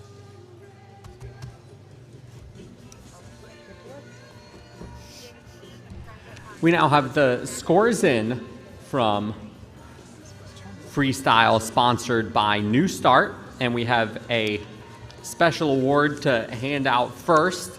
Many of the state racing organizations are recognizing the top horse bred in their state, and the top California bred horse award, sponsored by the Georgia B. Ritter Foundation in honor of After the Finish Line, awards a $2,500 cash prize to the highest placed Calbred. And this year, from the freestyle discipline, the winner of the top Calbred award goes to number 2195 Papa Al and Jody Bush. Also from this discipline, we have the top placed Arapahoe Park Horse Award, sponsored by Bally's Arapahoe Park, to the top finisher at the Thoroughbred Makeover for a horse that raced in Colorado at Bally's Arapahoe Park. And from the freestyle division, the class of 2021 ninth place finisher is the top placed Arapahoe Park horse, number 2136, Itty Bitty Quick as a Kitty, and Brittany Chisholm. The Thoroughbred Charities of America award for this division will go to Spooky Island and Mary Roby. And the Best Conditioned award sponsored by Nina Bonney, awarded to Papa Al and Jody Bush. The top team was the team that was behind Spooky Island, the Coexist stables. And now we have the results of the top 10 finishers for freestyle, sponsored by New Start. In 10th place, number 2238, Shoulda Coulda Would, ridden by Mary Elena Moran. 9th place, number 2136, Itty Bitty Quick as a Kitty, and Brittany Chisholm. 8th place, number 2090, Full Moon Rising, and Marsha Hartford. In 7th place, number 2207, Princess Valentine and Amy Bowers.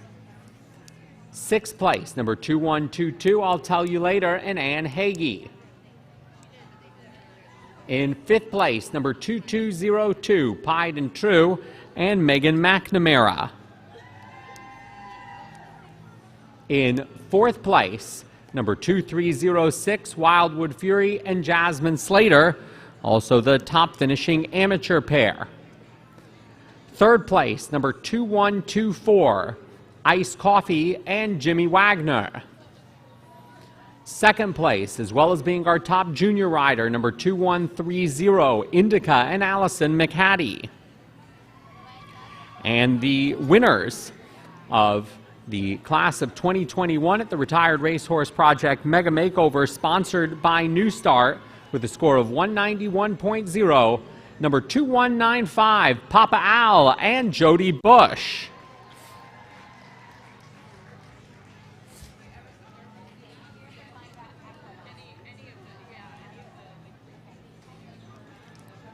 And Jody, if you'd like to lead this group around the ring, you can run around in hand or at liberty, or take a nice jog and wave to the crowd that appreciated your routine so much.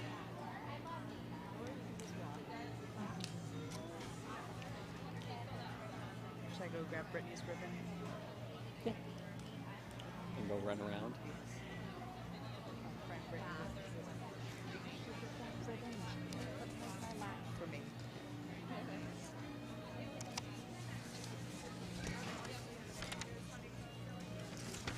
So that concludes the freestyle discipline, with 3 more disciplines to go, all of which will be Western disciplines after we kicked off the day with the English disciplines. Next up will be barrel racing, sponsored by Smart Pack. The Retired Racehorse Project, grateful for the support of Smart Pack, and Smart Pack wants to make sure that you've heard about their Smart Therapy, the newest product line from Smart Pack. Every sheet, wrap, and pad in our Smart Therapy line has been thoughtfully crafted to include cooling elements and ceramic fibers, and every piece is sure to provide a comfortable ergonomic fit. This entire product line has been designed by riders to help your horse train better and recover faster. Learn more at smartpack.com/smarttherapy.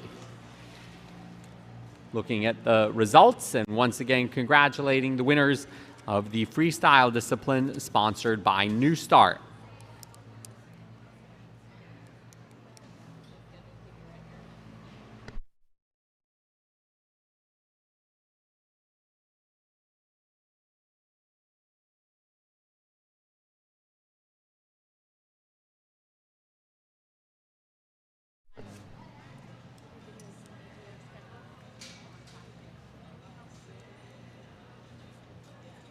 So one of the great things that we've always enjoyed seeing at the Thoroughbred Makeover, that this event is the culmination of a year of retraining and the start of a journey between horse and rider.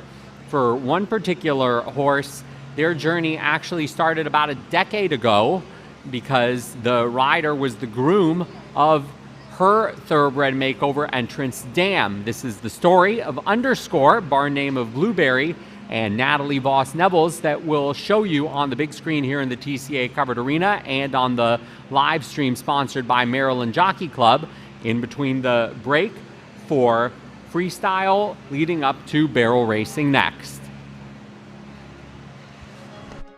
The journey of the 2017 Bay Gelding Underscore to the 2021 Thoroughbred Makeover goes back about a decade. It involves multiple generations and racing royalty.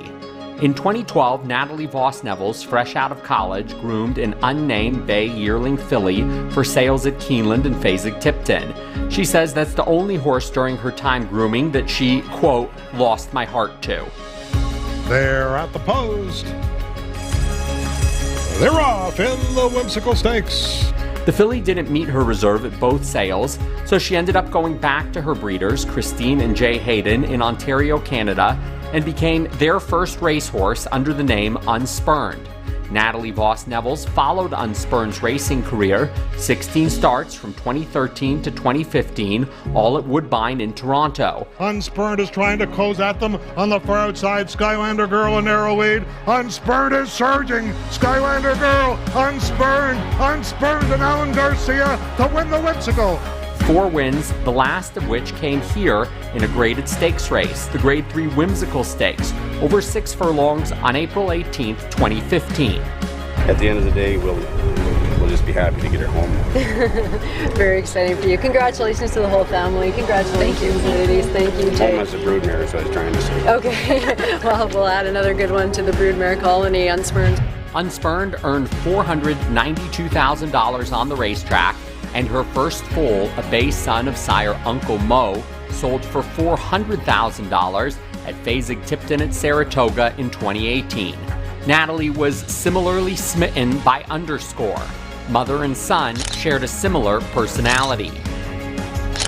Underscore, a Bay Ontario bred like Unspurned, made his debut in a 6-furlong maiden special weight race at Oaklawn in Arkansas as a 3-year-old on March 7, 2020, with Joe Talamo riding the horse in the famous All Blue Silks of Godolphin, racing royalty founded in the UAE. Underscore split horses.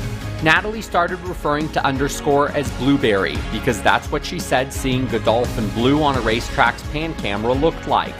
Of course, Blueberry also happened to be the barn name of the famous dressage horse Vallegro that won Charlotte Desjardins and Great Britain multiple Olympic gold medals. Minor injuries meant the end of Underscore's racing career after that one race. Then the Bay Gelding came to Voss Nevels through Godolphin's Lifetime Care Program. Godolphin has been a longtime supporter of the Retired Racehorse Project. Voss Nevels' journey that started with Unspurned almost a decade ago will now take her and Unspurned's first foal to the Thoroughbred Makeover. As a tremendous advocate for OTTBs, Voss Nevels, the 3-time Eclipse Award-winning editor-in-chief for Pollock Report, has been chronicling the memories and lessons from first dressage tests. We didn't start until late April, so with the time we had, that made the most sense to try. And then it turns out he's actually pretty good at this because he's built in such a way that the way I'm asking him to move at this point in his dressage training is very easy for him. So he doesn't mind doing it, and he's happy doing it. And so he ends up making me look real smart because he's a good little mover and he tries pretty well for the level that he's at. To rolls in the mud. She's shared her experiences and advice on the Friday show for Pollock Report. I've been very lucky with Blueberry because he's always had a very positive impression of people, clearly. He expects every interaction he has with a person to be pleasant. If you can be aware that the people riding them and handling them on the ground are approaching it, with an experienced perspective, you're going to make the job easier for the next person on the racetrack and the next person off the racetrack too. When you do what Natalie said, then when a horse retires from racing, they're already steps ahead of other breeds because they've traveled from track to track. They've loaded on trailers. They've been around big crowds and a lot of different people. So when it's done right, they actually have a bit of a head start. Underscore is a testament to how many people in the thoroughbred industry have come together to make a difference. It's worthy of a blue ribbon that goes quite nicely with Godolphin Blue and a Bay Gelding named Blueberry.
I'm here in the announcer's booth with Kathy Shercliffe, the Director of Community Relations from Churchill Downs. And Kathy, it's great to have you at the Thoroughbred Makeover. I think it's fitting that we talk right before the discipline that's going to show the most speed for these thoroughbreds in barrel racing. And we're in the same state from your track where we see some of the fastest horses at Churchill Downs, and you said that you came in during the freestyle routine. That was quite different than what I see at the track a lot. Exactly, yeah. So that these are former racehorses within less than a year of retraining. We're very grateful that Churchill Downs has been a longtime supporter of the Retired Racehorse Project, but this year in particular to sponsor the Thoroughbred Makeover Champion Award.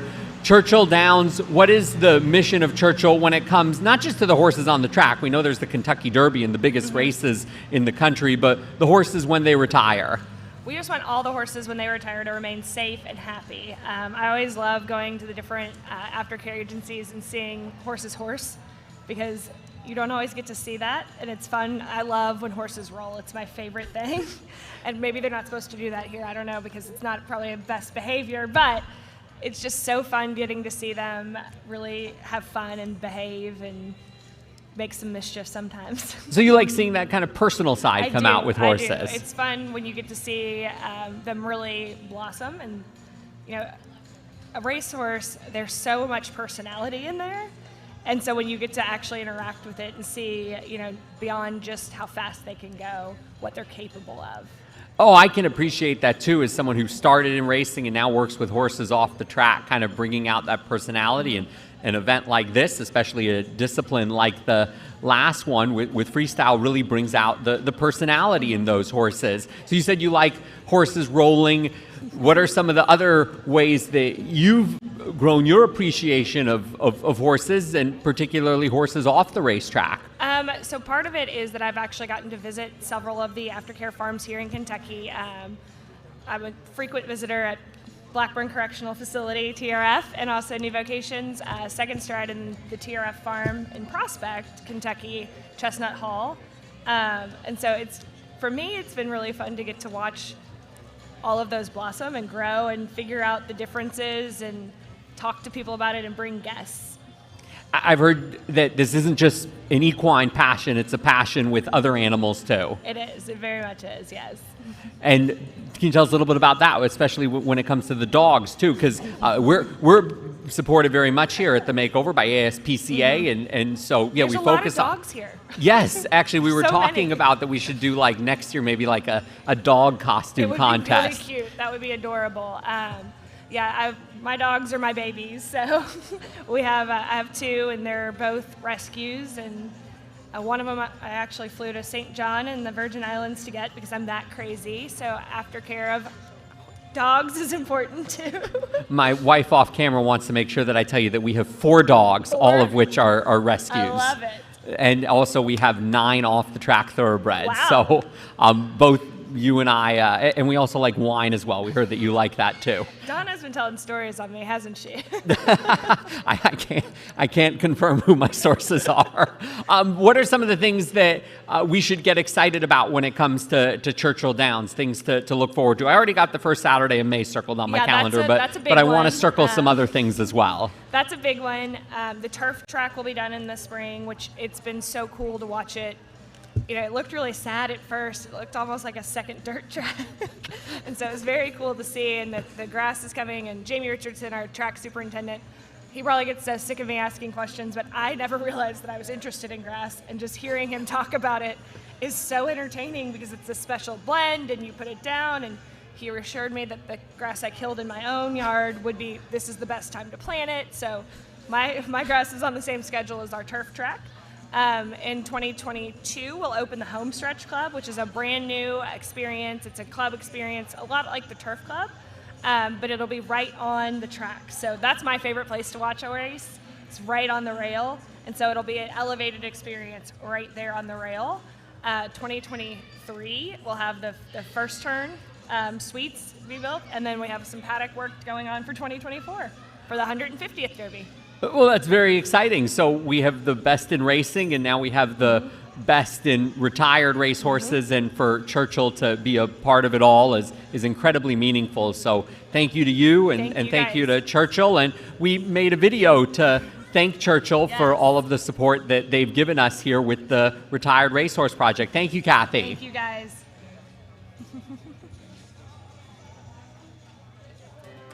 Two Kentucky landmarks that bring out the best in the thoroughbred horse: Churchill Downs and the Kentucky Horse Park. They're all in line. They're off in the Kentucky Derby. A pleasure to bestow the mantle of the TCA Thoroughbred Makeover Champion to the journey of one thoroughbred, My Man Sam, took him from the Kentucky Derby in 2016. 5 links back to My Man Sam. To the Retired Racehorse Project Thoroughbred Makeover in 2019, with jockey and upper-level eventer Rosie Napravnik, no less. The Retired Racehorse Project would like to thank Churchill Downs for supporting the thoroughbred sport horse in horse racing careers and beyond.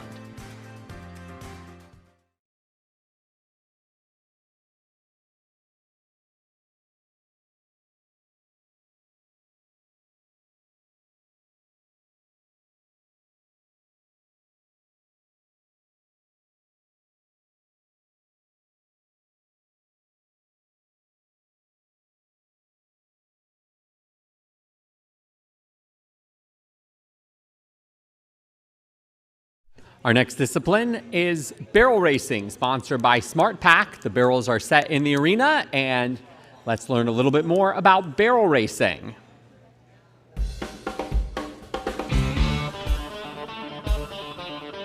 It's the fastest of the 10 disciplines at the Thoroughbred Makeover, barrel racing, speeding through the course of 3 barrels at racehorse speed.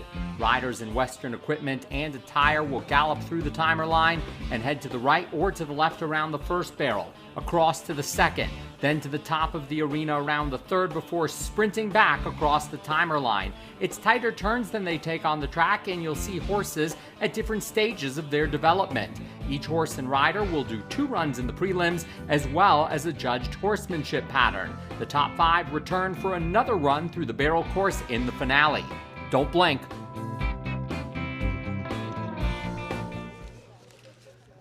The growth of barrel racing for thoroughbreds, and here at the Thoroughbred Makeover, has been fantastic. And this year, the Thoroughbred Makeover was the site of the Jockey Club Thoroughbred Incentive Program, the TIP Program Barrel Racing Championships.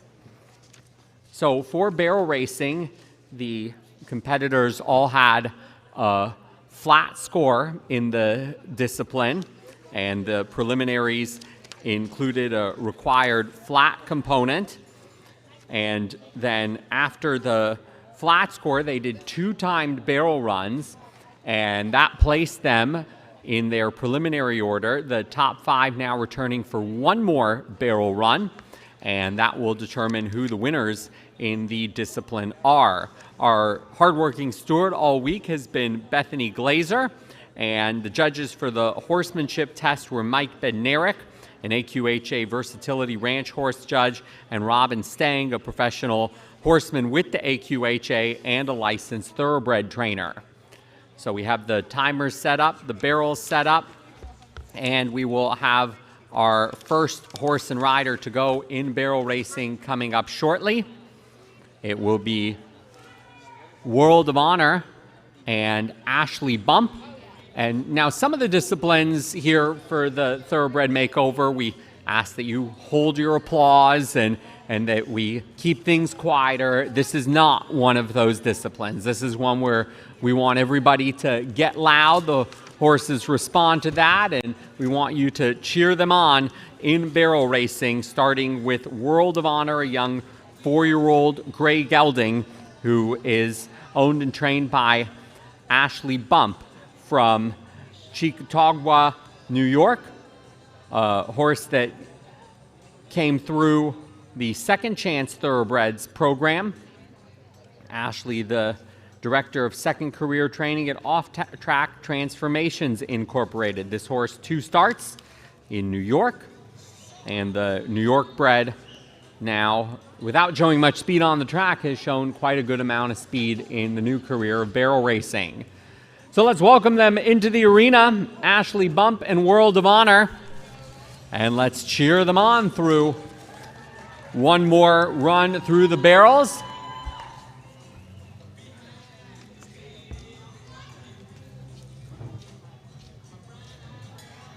And here they go through the eyes, taking the left barrel first, across the arena.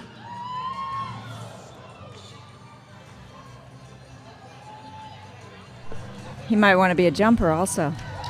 Was willing to go over it. The horse had a lot of try in him. Absolutely. Now, the He's a little time more was 20.244 seconds, but we'll get an adjustment on the time with hitting the barrel. Shouldn't I get bonus for jumping over the top? Yeah.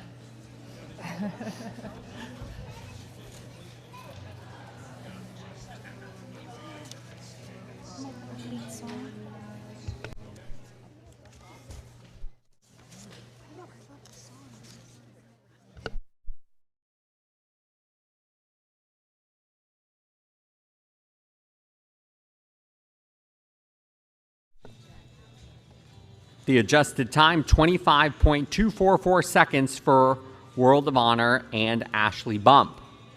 Our next horse in the ring, number 2128, and that is In the Kisser, a horse that is for sale as part of the ASPCA Makeover Marketplace. And Stacy Stevens going so fast, she lost the cowboy hat.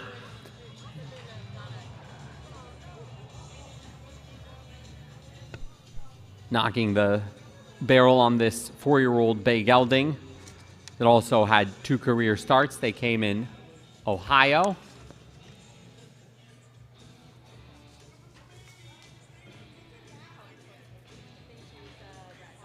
And they will exit the ring, completing their week in barrel racing.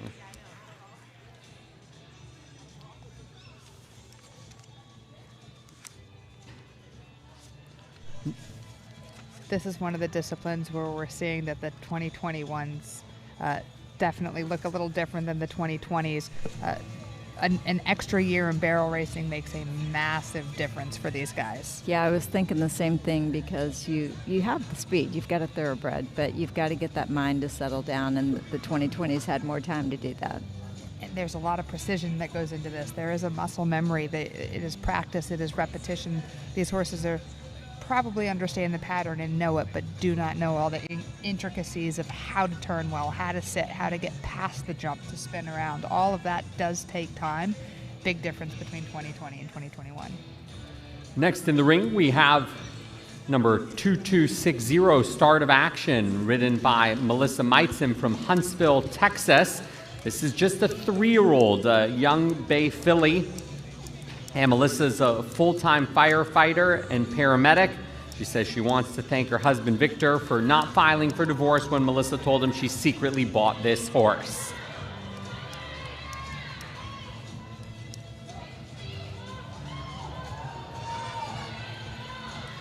In the pink tack, they now make it to the top of the arena. And we'll bring them home in 20.266 seconds. Ashley, they have the added difficulty, as you all know, that, in this discipline, you can't really get away with plow reining. And the thoroughbreds have been taught to plow rein, not neck rein. And so they're trying to not just teach them to do this pattern, but they're also trying to get them to react to a neck rein, which is very difficult.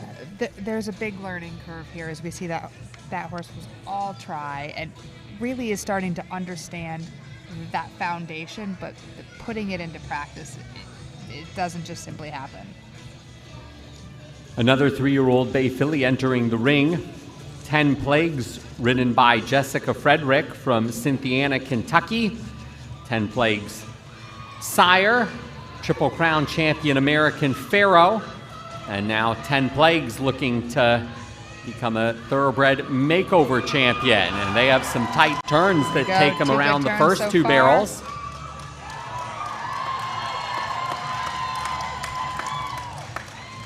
That looked good. 18.134 seconds. That was a good run. You know, not that this horse is bred to be a barrel racer, but it is the best bred horse we've seen so far in here by American Barrow out of a Harlan's Holiday mare. Certainly not bred to be a barrel racer, but did a great job. So they were in second place in the discipline coming into the finals, and that strong run will put the pressure on the final horse and rider to go. Number 2278, Tip Top Diva, ridden by Dakota Rowell from Pennsylvania. 6-year-old chestnut mare that had 3 starts on the track in 2020 at Charlestown in West Virginia. That was a great first barrel. Oh, good second one, too. So it's tough. First and second were within a second of each other, so this is important.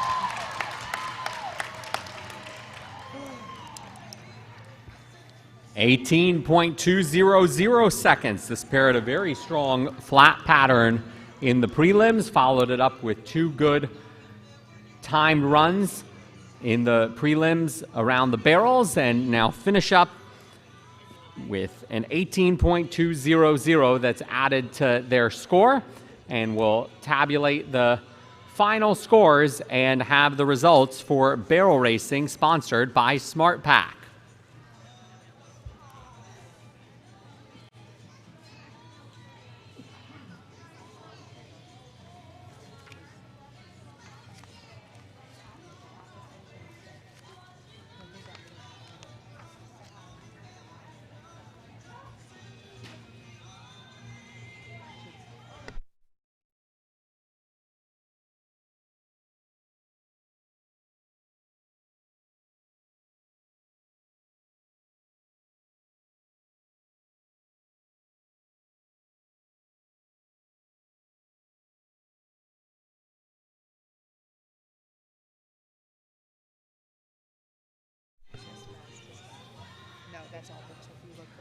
So after barrel racing, we will have our final 2 disciplines, Western disciplines of competitive trail, where we'll slow the speed down a little bit, and then we'll finish up with the cattle and ranch work. And looking ahead, after the competition concludes, we'll bring all 10 discipline winners back into the TCA Covered Arena to crown the People's Choice Award, sponsored by Achieve Equine. You'll all have the chance to vote on who you think deserves the People's Choice Award through a text message, texting the bridle number of your favorite discipline winner to that number, and then the judges across all disciplines will pick the horse that they think best represents the thoroughbred breed and the thoroughbred sport horse with the Thoroughbred Makeover Champion Award, sponsored by Churchill Downs.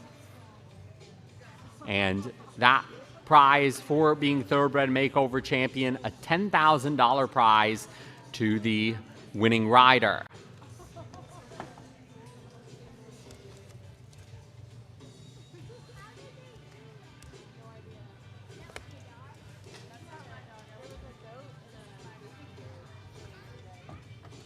Let's see if they're good with scores.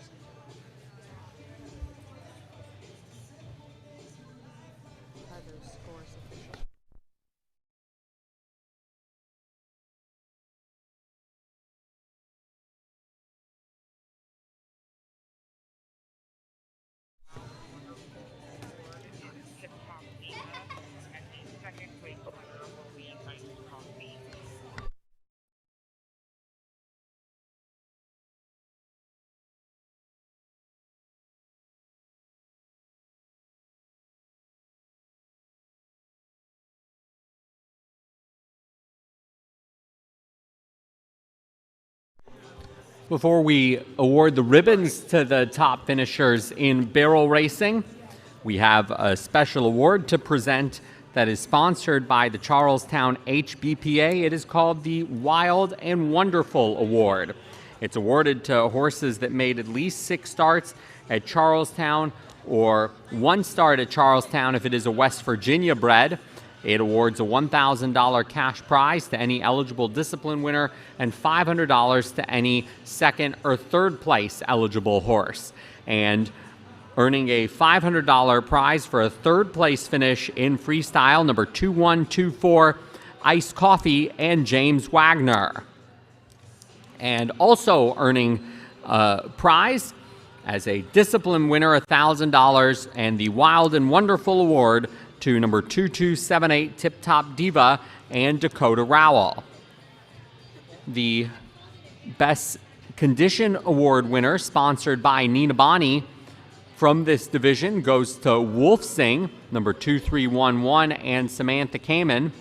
And the TCA Award for barrel racing, awarded to the top finishing horse that was acquired from a TCA accredited aftercare organization, that will be Gumdrops Chicklet and Caitlin Hartford.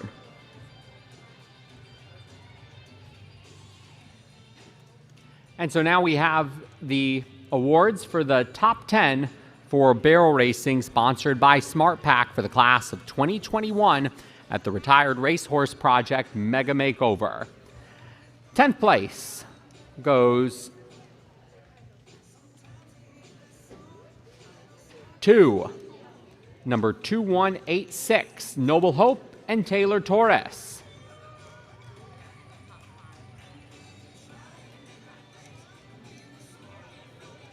Ninth place, number 2144, John's Quest and Tammy Botsford.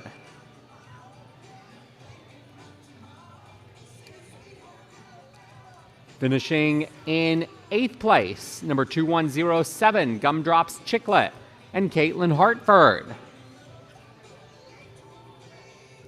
Our 7th place finisher, number 2300, War Candy and Murray Triantfilo. 6th place, number 2286, 2 cents worth, ridden by Wendy Yarbrough. In 5th place, number 2128, In the Kisser and Stacy Stevens. 4th place, number 2313, World of Honor and Ashley Bump.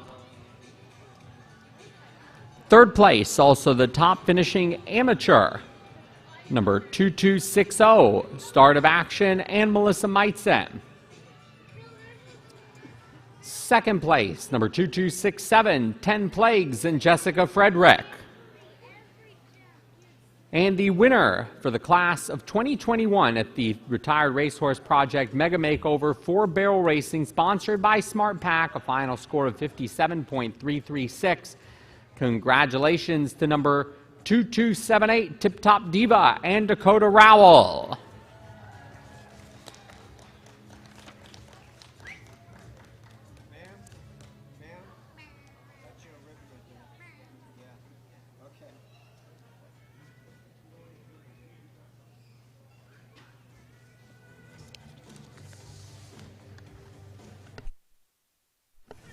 And Dakota, if you'd like to lead this speedy group around the TCA Covered Arena in a victory lap, please go ahead and we'll cheer you and your competitors on for a great week at the Retired Racehorse Project Thoroughbred Makeover.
Richard, do you think?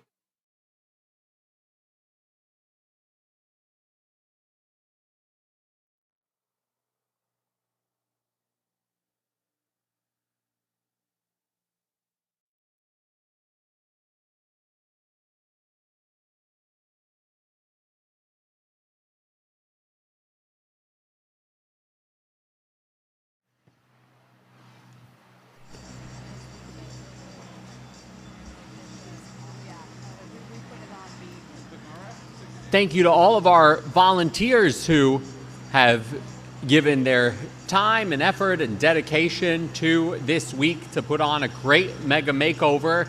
And Peg Sorensen, our volunteer coordinator, and Kirsten Green, our event manager, are back in the TCA Covered Arena for another drawing for a special mega makeover cooler. All right, so we've got 2 more of these Yeti coolers left to raffle this afternoon. So we're going to do 1 more from the general volunteer pot, and then we're going to hit the just the competitors who volunteered jar. So go ahead, Peg.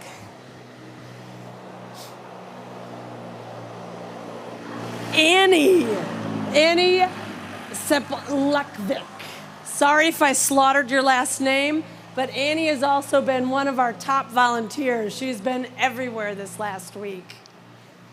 All right, congratulations, Annie. Thank you for all your hard work. And now for a competitor who made time to volunteer this weekend. It is Whitney Roche. Whitney. Woo-hoo. Congratulations, Whitney, and thanks for making time. You guys can pick up your coolers down at the prize office. Thank you.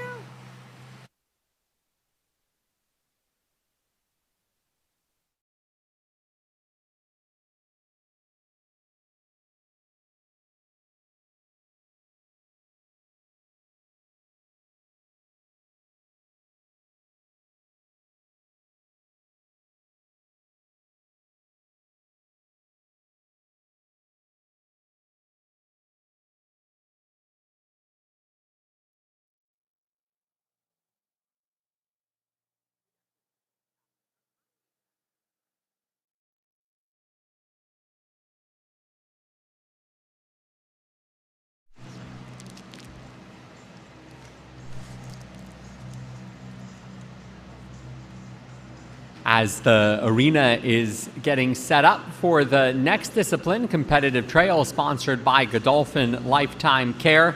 It's great to have back in the announcer's booth Christy Schulte-Kappert from the ASPCA, and you turned us all on to looking for a horse at the ASPCA Makeover Marketplace. Have you found your next horse yet?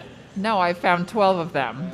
That's the program. It contains the catalog for the ASPCA Makeover Marketplace, and yes, I think we're all very much smitten by many of these horses. Some of the horses that have gone through the ring on the finale days are part of the ASPCA Makeover Marketplace. What was the origin of the idea, not just to have these horses come and compete, but that we would create a marketplace for them as well and really change the whole way that the aftercare industry has reacted to retired racehorses? Yeah, that was the goal with the Makeover Marketplace, was to create a safe and trusted way that people could get their next horse, whether that's a prospect or a horse that they've seen competing all week. And so whether that's through a private sale or an adoption, they're able to see the horses competing and performing all week. They can meet the trainers, they can see multiple horses and get those benefits of really getting to know, is this my right horse? That's what it's all about, the connection. And so the thoroughbred industry has done such a fabulous job of promoting them. And of course, this event and the Retired Racehorse Project has been a huge piece of that. And just to see that continue on and also be a model for other breeds is so valuable. You mentioned that, yes, we're all looking for my right horse, and that's the phrase that ASPCA has adopted for a new initiative. Can you explain a little bit about that? Yeah, absolutely. So of all the equine welfare work that we do at the ASPCA, the right horse is our equine adoption program. So we're all about, of course, helping people find the right horse for them. And that means all breeds, all equines. I have actually adopted a mini mule from my right horse. Yes. The most useless and cutest little thing ever. And so all about helping change people's perspective about what a horse at a rescue might be and what they can do, and exactly how the perspective has been changed for thoroughbreds and how they're going on to the most incredible second and third and fourth careers. Doing that for horses of all breeds who might have found themselves at a shelter for really no fault of their own. And so having people see adoption as one of the very first options when they're getting their next horse, that's what the right horse is all about.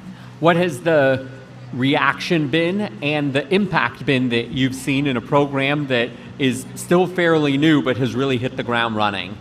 We've seen a really incredible growth in our network. So we have adoption partners all over the country, and we've added to that number of partners every year since the Right Horse was started, and particularly since it came under the ASPCA umbrella. We've grown to over 100 partners total, and that really shows us that the horse industry is leaning into this. We know it's not just an ASPCA project, it's all of our partners who say, yes, we care about horses, we care about their welfare, and we want to support this. And then our adoption partners have done such a fabulous job of marketing their horses well and connecting them to good people. Every year they've seen between a 20 and 30% increase in their adoptions. And that means that they're helping more and more horses because there's many out there that do need some help just to get to their next home. And like you said, ultimately it becomes a team effort, and we're very much happy to have you on the team, and very much, I think you're happy that we're on the team too, because we all have the same goal. So for people who have that goal as well, how can they get information? How can they become involved? It really is a team effort. We need everybody, whether you're spending a minute a day or an hour a day or an hour a year. And so if you would like to adopt a horse, we'd love to send you to myrighthorse.org. Even if you're in that position of maybe trying to be a responsible adult and not continually adopt more horses, you can always share them with your friends. Where's the fun in that? Yeah, exactly. Why not, annoy your spouses and partners and family members and just keep bringing new one home? But you can always encourage your friends to adopt. If you hear of somebody saying, hey, I'm thinking about getting a new horse, encourage them to check out My Right Horse. Lots of our partners are looking for volunteers. And they also need trainers. I know there's a lot of folks here who are such skilled riders and trainers. That's a huge need. So you can get that fix of helping a horse and training a horse and making a big difference in their life and getting them to their next home. And even you just said, just talking about it, let's just change the dialogue, and then we'll be taking those next steps forward. So what are some of the goals that you have, either personally or for the organization or just for the movement at large, that maybe when we get together again here at next year's Thoroughbred Makeover, we can look back at the previous year and see what we accomplished? What are some of the goals that you would like to see coming up? We'd love to see even more adopted horses being celebrated and their stories shared, and seeing it become just a part of normal life. The way that we're also proud to have rescued, I just heard a few minutes ago, you're talking about rescued dogs, and we've all adopted dogs. We want to see as many people adopting a horse from a rescue as they do with dogs and cats, and make that so commonplace, and just that be part of our normal life, and seeing these horses for the value that they have. And again, partnering with the Retired Racehorse Project has been so valuable because the thoroughbred industry has done such a fabulous job of figuring out these solutions for their horses, and that really can be a model because other horses are maybe not quite so centralized, but we can still learn from the thoroughbred industry and see what has this community figured out that we can use to help other horses all across the country from all breeds. So that leadership and the partnership, we're always looking to grow that too. Well, thank you. We have our marching orders for next year, and looking forward to returning in a year and celebrating all the great work that everyone is doing on behalf of the retired racehorse, but more in general for horse breeds all around. Perfect, thank you. Thank you.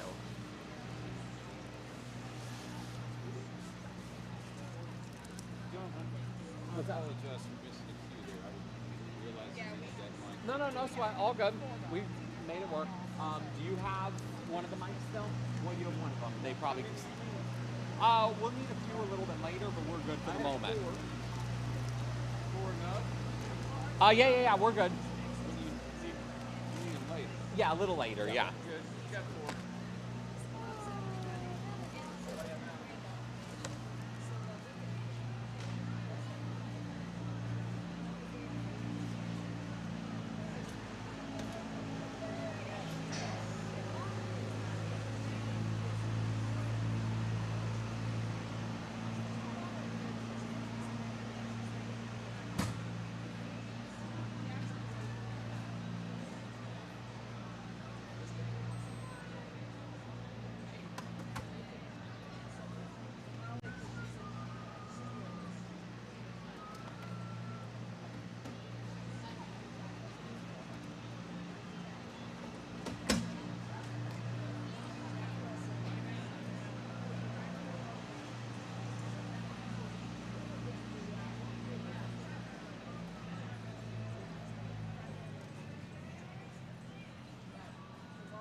weren't okay with it. She goes, it was a Walmart cup. I was like, we can't even take it back. Just give it to someone.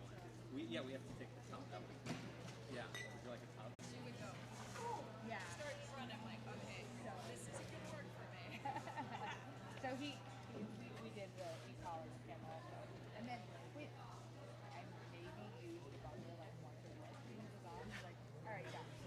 We did all the way over there, and he's like, yeah, I'm talking. Molly, even at 13, she has a Jack Russell Red Terrier, so she's got that. So even at 13, about once every 3 months, I'm using the horses out there. They all eat together, and they all eat together, and they all line up. He is a very sweet baby. Wait, and they all eat on okay. And everyone's like, oh, my God, they're so good. They're so amazing. And I was like, there's someone other than me, Josh.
In the thoroughbred industry, every year there are over 10,000 horses that are ready for a new career after racing.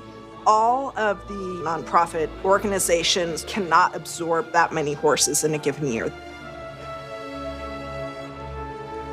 So you also need amateur equestrians and professional equestrians who part of their business model is taking horses and retraining them.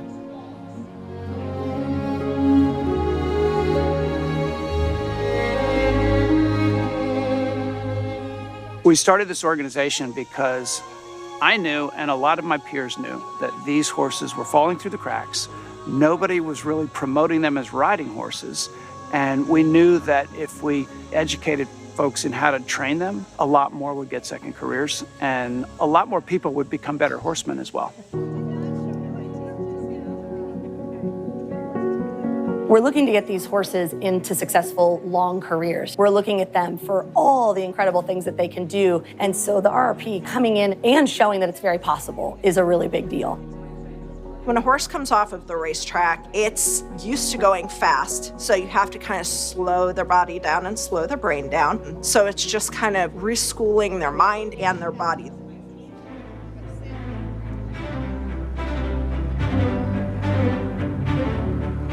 The demand for thoroughbreds after racing is definitely on the rise. We work really hard to try to educate the thoroughbred industry too, the owners and trainers, about all of the different right ways to transition their horses after racing. We do a lot of educational work through seminars and webinars and demonstrations and on our website and on our social media platforms to help people navigate that process and appreciate all of the different aspects of it. The Thoroughbred Makeover is our signature competition. It is the largest thoroughbred retraining competition in the world. It's open to retired racehorses in their first year of retraining after racing. The Thoroughbred Makeover is a chance to showcase what all these horses can do in their second career. Or whether it's a competition horse, a recreational riding horse, a lesson horse, a trail horse, there's so many other things that they can do. You know, if you get out of the military and you're trained to do one thing one way, you might need to get a business degree or a master's degree to start a business. That's all we're doing for these horses. It does give us a lot of joy to watch a horse blossom. That relationship between the horse and its new owner and giving it the time to grow watching that connection between the human and the horse is pretty special. Horses are mirrors. They are so generous as animals that when we take the time to kind of look inwardly and make sure that we are being the best version of ourselves, they pick up on a lot of feelings and a lot of whatever it is that we're bringing into a situation. We become better people by being better for them.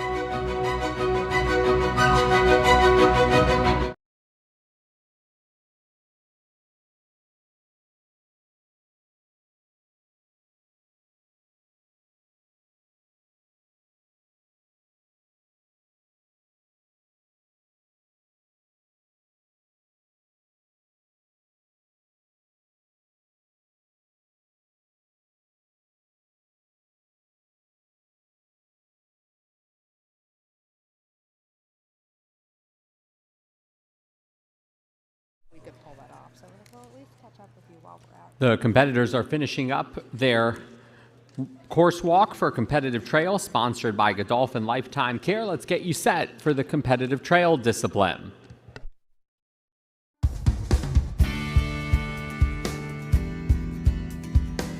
There's a lot of stimulation at a racetrack.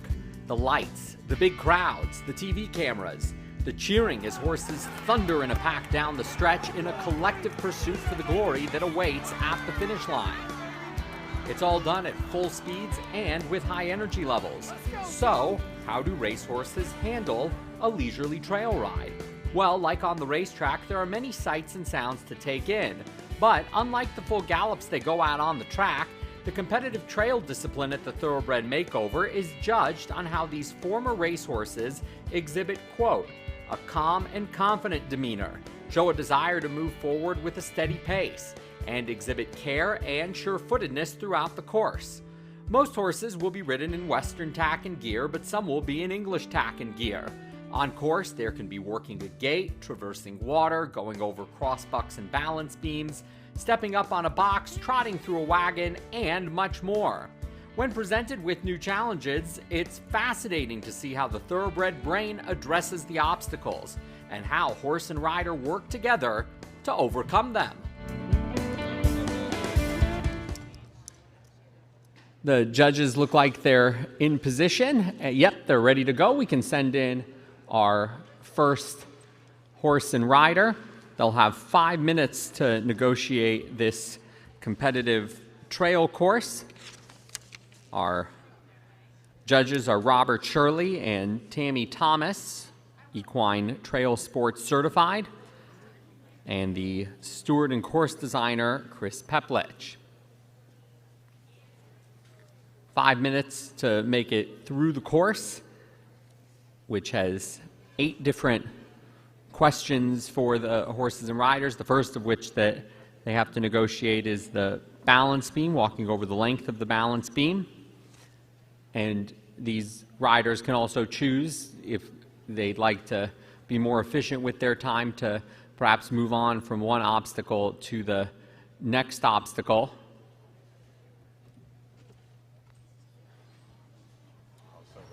Our first competitor in competitive trail is number 2197, Parson Brown, ridden by Mandy Weissman.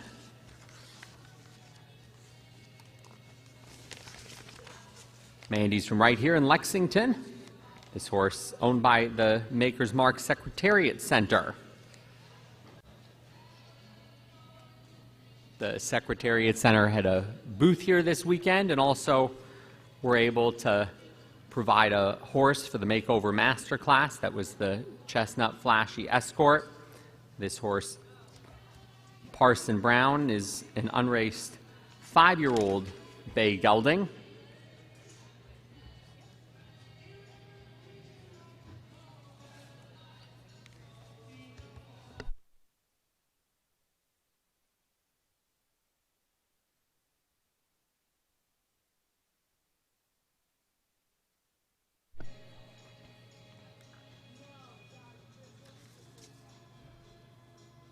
Overall, this pair is doing really well through this course, and if I don't know how well you can see on the live stream, but the balance beam is It's called a balance beam because it is really that narrow. The horse could very easily, as you can see, choose to walk on either side of it. So there's a very big show of horsemanship and trust to be able to get them over. It's great when you see them complete it well, but that is very hard, especially for the first obstacle. Even in yesterday's competition with the 2020 horses who've had lots of practice, we saw one horse who aced every single one of these, and they didn't even try the balance beam. Yep, they presented to it and like, nope, this is... something like that is if you have not specifically schooled something that narrow, it's a really tough thing to do on the fly.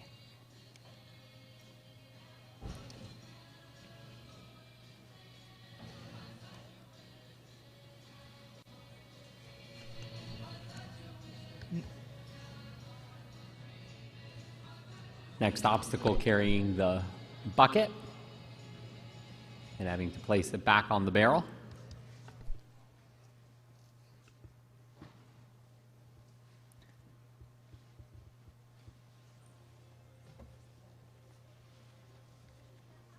They do a great job of replicating obstacles that you would see on trail courses outside, but this is not outside, so this can be really challenging for these horses.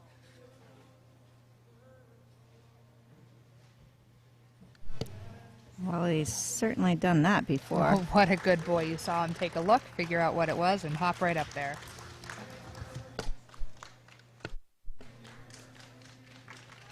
A strong finish for number 2197, Parson Brown and Mandy Weissman.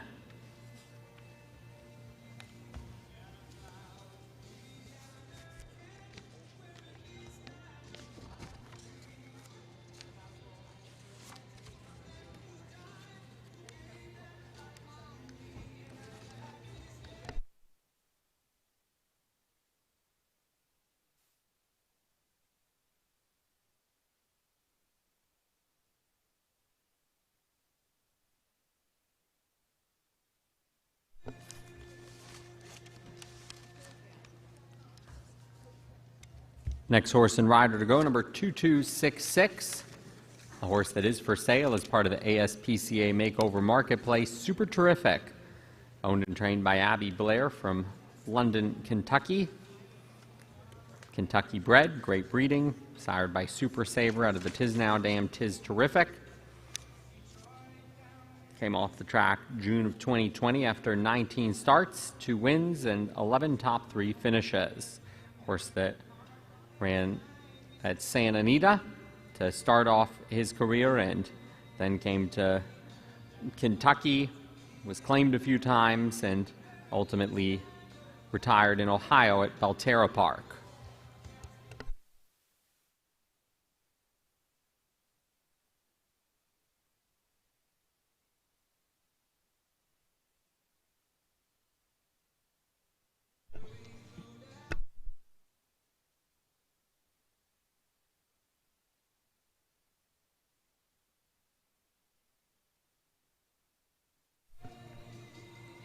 So after backing up, now the side pass, and they'll have to face up next to the vine curtains.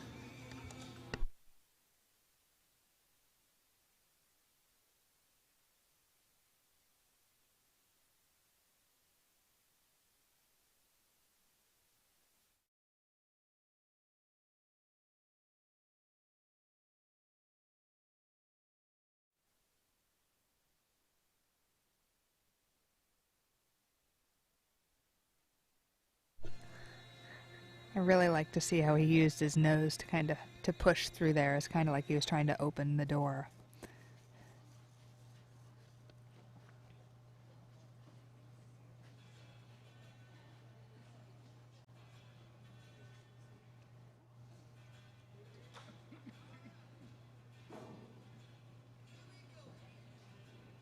He's getting into a little sticky position. He needs to side pass over and yield. And that was well done. The goal is to keep your hand on the gate or the rope the whole time.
I really like the try in him. You can see he's pretty unsure. He doesn't even understand what the answers might be to some of these questions, but he's really giving it his best shot to try to figure out how to get himself and his rider through each and every one of these obstacles.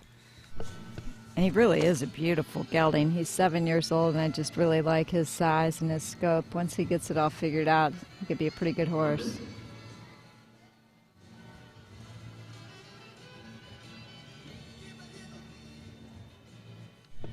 I think he just noticed himself on the big screen, too. He took a good long look there. That's Abby Blair and Super Terrific.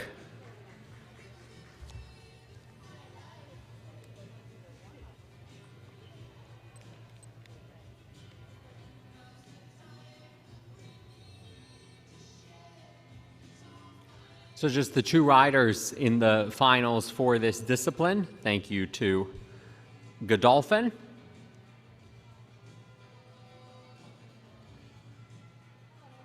Godolphin, the sponsor of Competitive Trail. And scores coming in from our judges, the ETS certified Robert Shirley and Tammy Thomas, and our steward and course designer, Chris Peplich.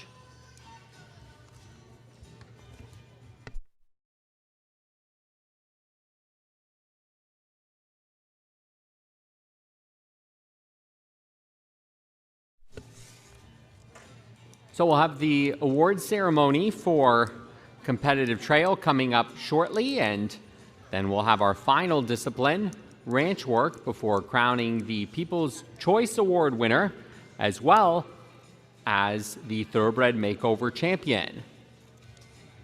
That was Competitive Trail, sponsored by Godolphin.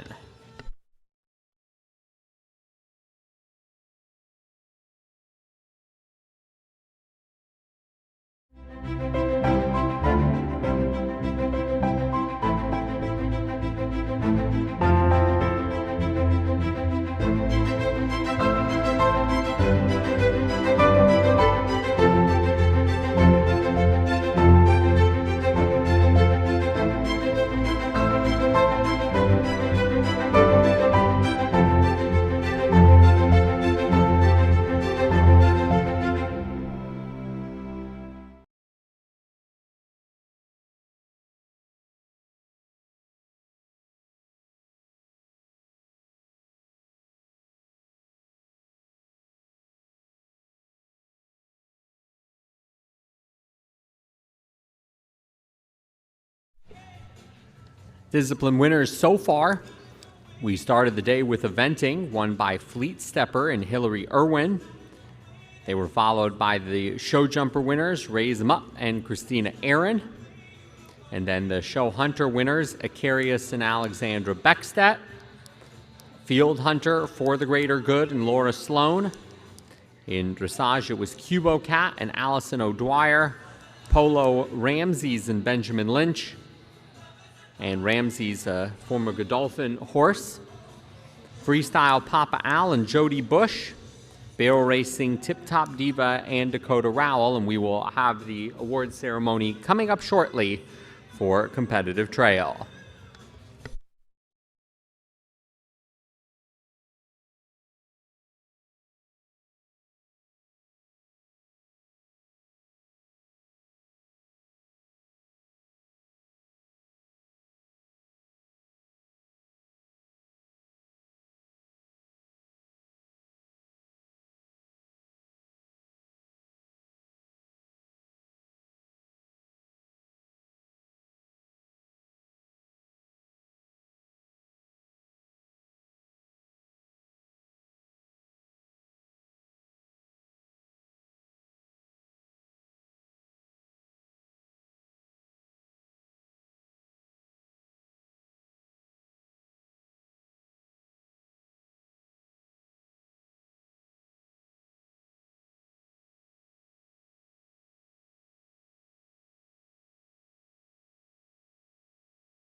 We have a few special awards that we're now pleased to be able to hand out after this competitive trail discipline. The Canter USA Award, sponsored by Canter USA, awards a $500 cash prize and trophy cooler to the highest place horse acquired through a Canter listing, $300 to the second place highest horse, and $200 to the third place highest horse. And in third place, it was number 2245, Soviet Sylvia and Shannon Quashie. In second place, number 2305, Wicked Soprano and Adriana Nannini. And the winner of the Canter USA Award, number 2061, Dantu and Alex Tyson.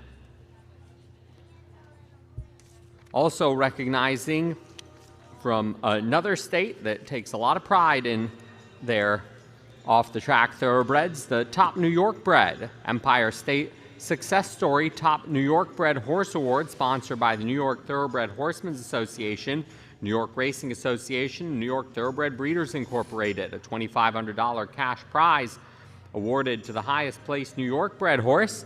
And it is going to be split among the winners, both of whom were in second in their respective disciplines, number 2267, 10 Plagues and Jessica Frederick, and number 2197, Parson Brown and Mandy Weissman. We had the TCA Award winner to the top competitive trail horse acquired through a TCA accredited aftercare organization in a competitive trail. It went to Southern Kisses and Kate Rakowski. The Best Conditioned Award winner in this discipline, sponsored by Nina Bonney, Parson Brown, and Mandy Weissman. And the top Western finisher in competitive trail, receiving a belt buckle from the Western Thoroughbred, it goes to Abby Blair and Super Terrific. The top junior rider in this discipline, congratulations to number 2130, Allison McHattie, riding Indica. The top team, the team basic, number 2099, and Gotta Get My Birkin. And the top amateur was number 2269, the Incomodo, ridden by Molly Giles. A great variety of awards, and recognizing Pony Club members. Earlier we handed out the USPC Award, and it was in memory of E. Marilyn Searle, sponsored by Bev Strauss and Mid-Atlantic Horse Rescue, and that was given out earlier to the highest placed Pony Club member in good standing. And so that was another special award. We have the states, the racetracks, and the Pony Club members all looking to honor the top finishing OTTBs in the Thoroughbred Makeover.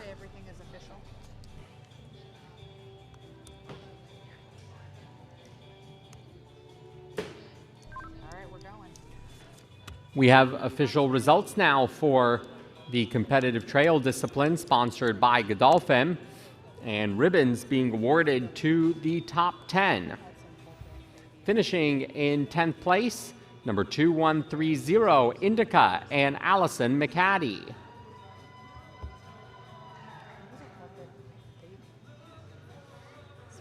Ninth place, number 2247, Southern Kisses and Kate Rakowski.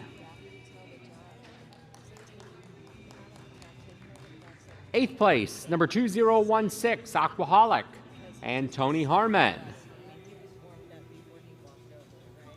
7th place, number 2269, the Incomodo and Molly Giles.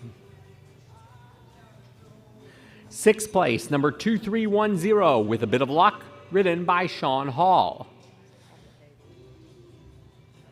5th place, number 2122, I'll Tell You Later, ridden by Ann Hagee. In 4th, number 2037, Canvasback and Kathy Wishoff. In 3rd place, number 2061, Dantu and Alex Tyson. Second place, number 2197, Parson Brown and Mandy Weissman. And the winner of competitive trail sponsored by Godolphin for the class of 2021 at the Retired Racehorse Project Thoroughbred Makeover with a score of 168.75. Congratulations to number 2266, Super Terrific, and Abby Blair.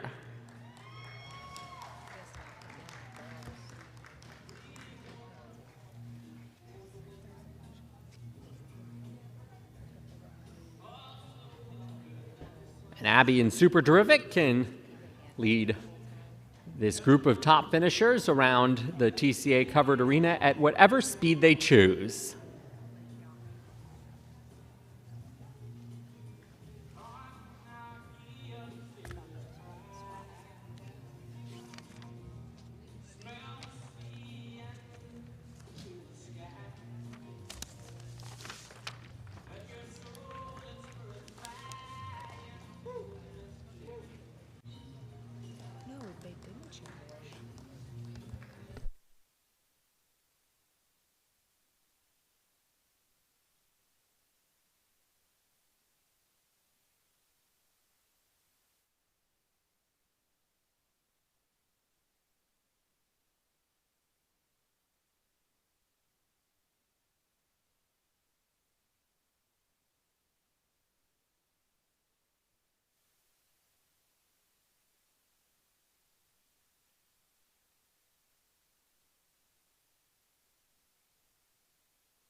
One more discipline to go for the class of 2021 at the Retired Racehorse Project Mega Makeover.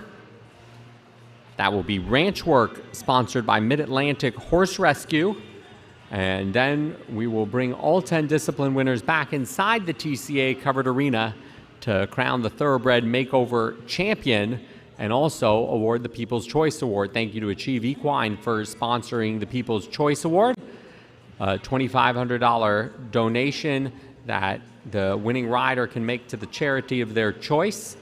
And then Churchill Downs for sponsoring the Thoroughbred Makeover Champion Award that gives $10,000 to the top horse and rider across all disciplines that gets voted on by the judges from each discipline and recognizes the horse that best represents the Thoroughbred Makeover and the Thoroughbred Sport Horse. We'll step away while the course gets cleared for competitive trail and the cattle get brought in for ranch work. We'll get you set now and tell you a little bit more about the ranch work discipline and also about Mid-Atlantic Horse Rescue. And then we'll be back for the final discipline of the 2021 Retired Racehorse Project Mega Makeover.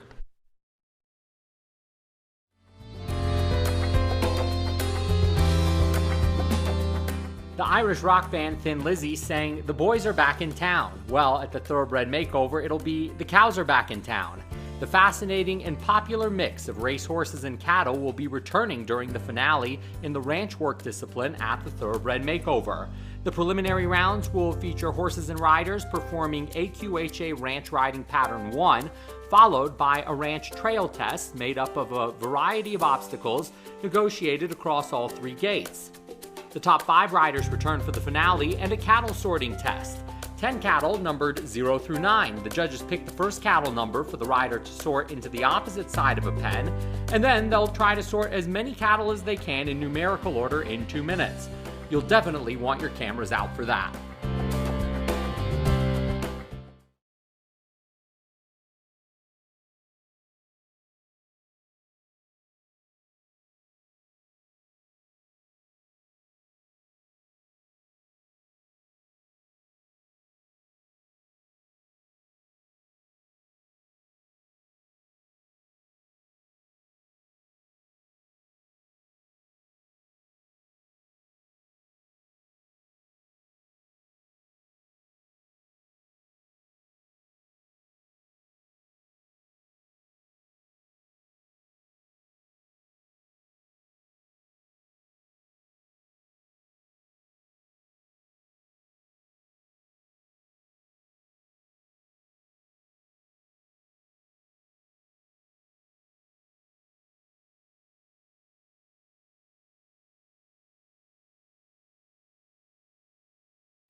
Thank you to our volunteers and officials who are setting up the pens, and to Fawn Armstrong, who will be bringing in the cattle shortly for the final discipline, ranch work, sponsored by Mid-Atlantic Horse Rescue.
Now we have the cattle entering the arena.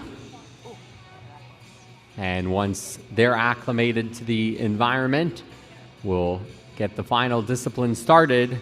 Ranch Work sponsored by Mid-Atlantic Horse Rescue.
So just warming up the cattle, getting them conditioned to the environment. They had a day yesterday, and then we'll get the competition going once again. The final discipline of ranch work coming up next.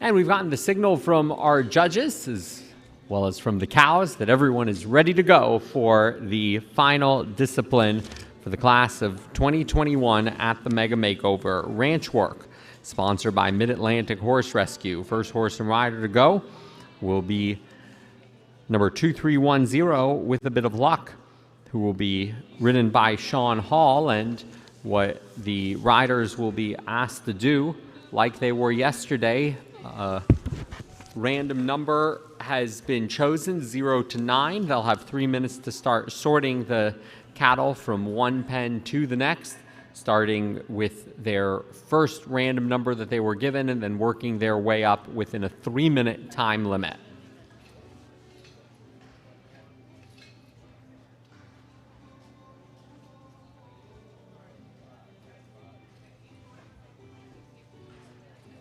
During the prelims, the ranch work discipline included a ranch trail pattern. It was AQHA ranch riding pattern 1, and then a ranch trail test with obstacles that might include exposure to cattle or gates to be open or closed, bridges, side passing, backing, dragging, or an object, and riding over logs and poles. And then now for the finale, to be able to sort the cattle. The first horse and rider to go, number 2310, With a Bit of Luck, and Sean Hall. Here they come into the pen. Their time will start when they cross the divider. And Sean, your first to sort is number 0.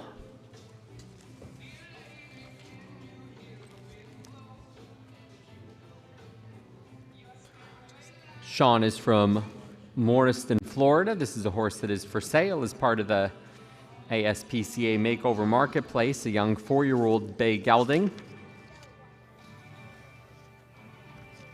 Horse competing in ranch work and competitive trail this weekend. This horse goes by the barn name of Lucky, and Sean says he's the most easygoing guy who just wants to be a ranch horse. He came straight off the track at Gulfstream Park in Florida. This 0 is really giving him a run for his money. He's making him work really hard for it.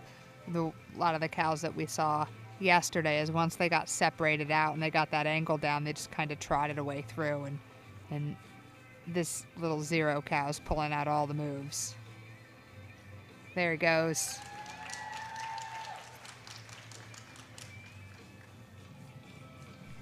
So the first of the cattle has been sorted. Now on to number 1.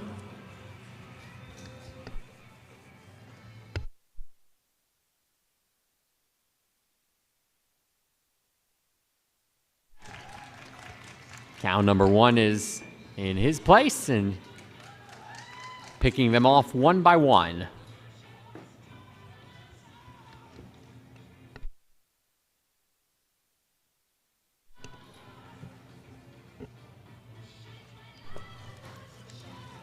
Like the champion Aussie Prayer yesterday, this is another horse that pins the ears back, and the cows know exactly what their job is.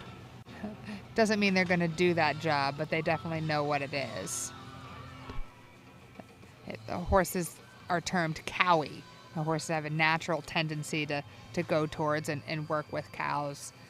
Some thoroughbreds, first sight, are terrified of cows. Others just jump right in, and those are the cowy ones you want for this type of work.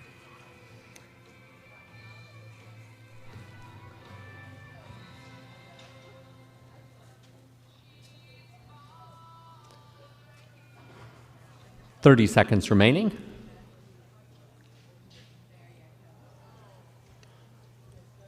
And now that the two cows out of order entered, Sean will have to sort them back out of the pen.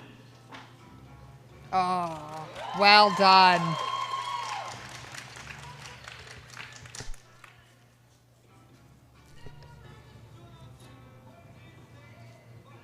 And that is time for Sean Hall, and with a bit of luck. Just missed that one, but showed really, really good horsemanship and work with them.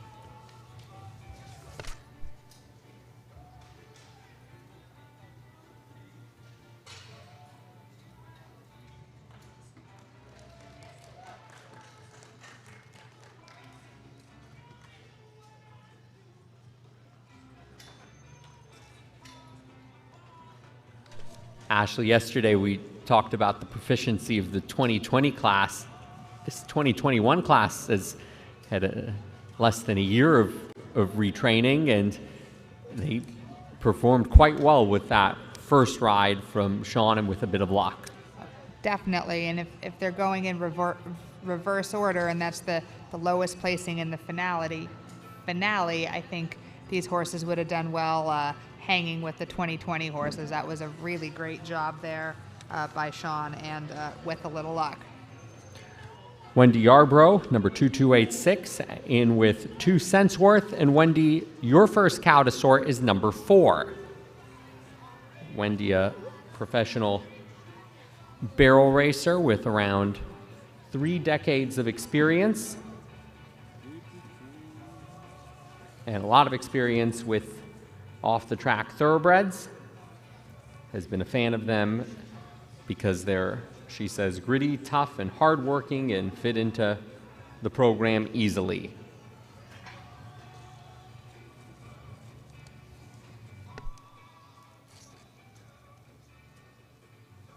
This horse also has no problem getting right into the mix there. Just kind of going and splitting the herd and making it easier to pick out the individual that you want. Is a 4-year-old filly, also from Florida, and also acquired off the track at Gulfstream Park.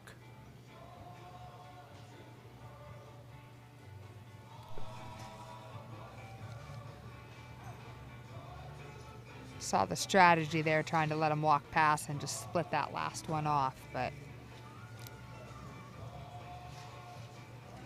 another cheeky calf there.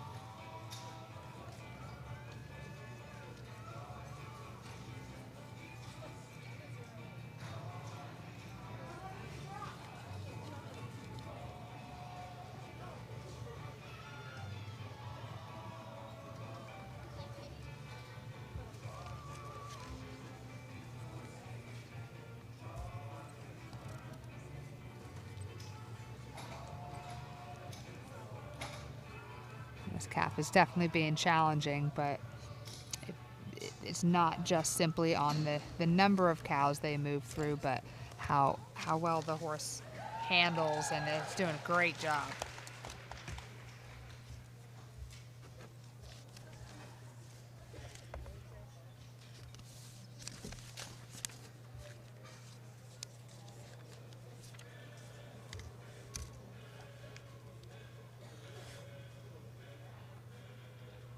They are also judged on responsiveness to aids, demeanor, and interaction with cattle. And this one is doing a great job of being able to interact, get in there and be comfortable moving these guys around.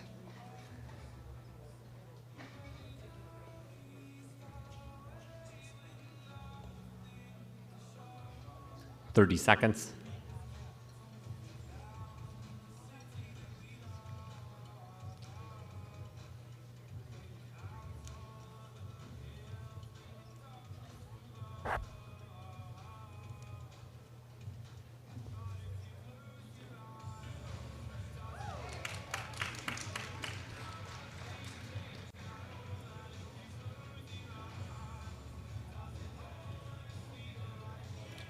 And that is time for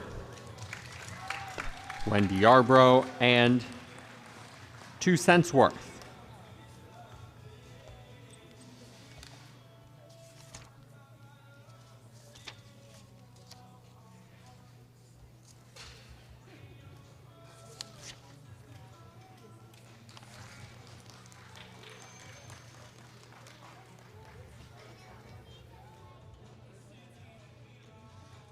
We'll go from one 4-year-old Bay filly to another with War Candy, number 2300, trained by Murray Triantafilo from Silesia, Montana.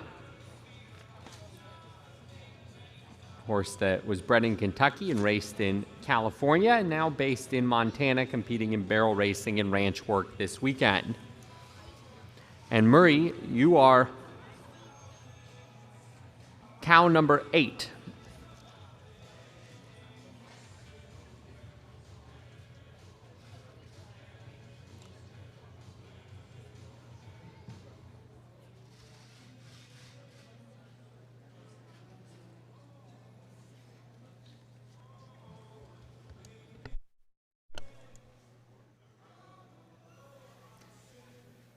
Jonathan, do you feel like we've seen an extremely high volume of 4-year-old bay mares today? Yes, it started with eventing and it's continued all the way through ranch work. And the mares do have a certain temperament, like you said, and then polo especially. So the young horses excel and the mares excel as well. Now when you look at the numbers, a great job to get number 8 across first. You have geldings representing 2/3 of the horses in the makeover, but I think pound for pound, the mares, I'll have to see what the numbers were in the finale, but I think we've had more mares than geldings. For whoever's listening, don't write off those feisty, fiery mares.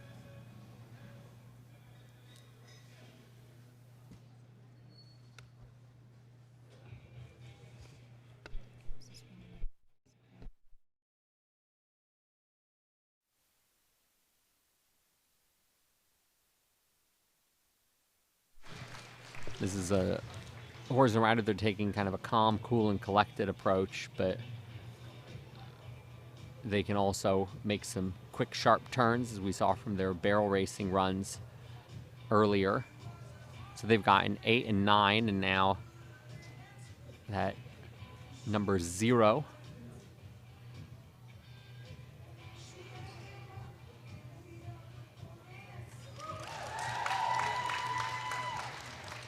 Smile and a pat on the neck from rider to horse. And a lot of times in this situation, especially with these shifty, flighty calves, taking that slow, quiet approach is really a beneficial choice. Once you get them all running, it's harder to pick a single one out.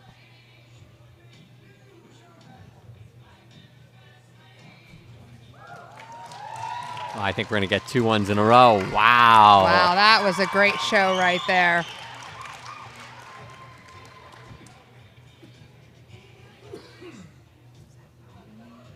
Say we got 5 in there. Yeah, the most we saw 30 seconds remaining. We saw one pair yesterday get 5 in. Got 30 seconds. We've seen a couple get 1 more in the last 30 seconds.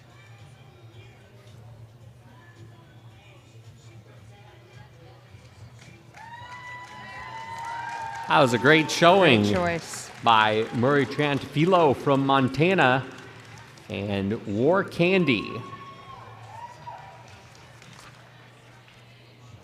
great pair. She's still staring down those cows, wondering if she gets to go chase him back out.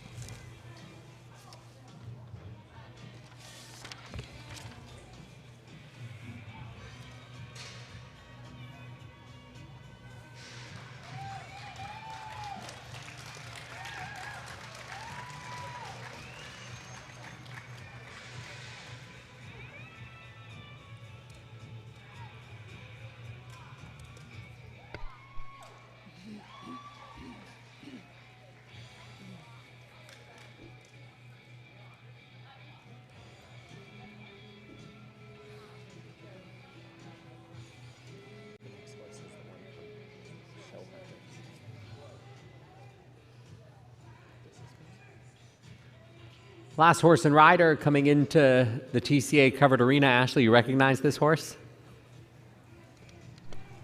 I believe we saw this one a little earlier in the day in slightly different gear. Slightly different braiding. This is a finalist from Show Hunters. This is me, number 2275, and Heath Gunnison.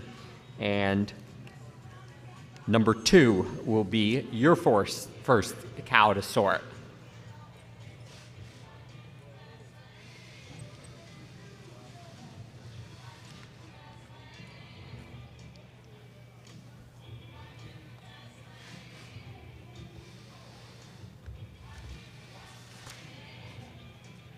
Heath is from right here in Lexington. This is another 4-year-old. This one is a gelding, though. What number is he starting on? 2. 2.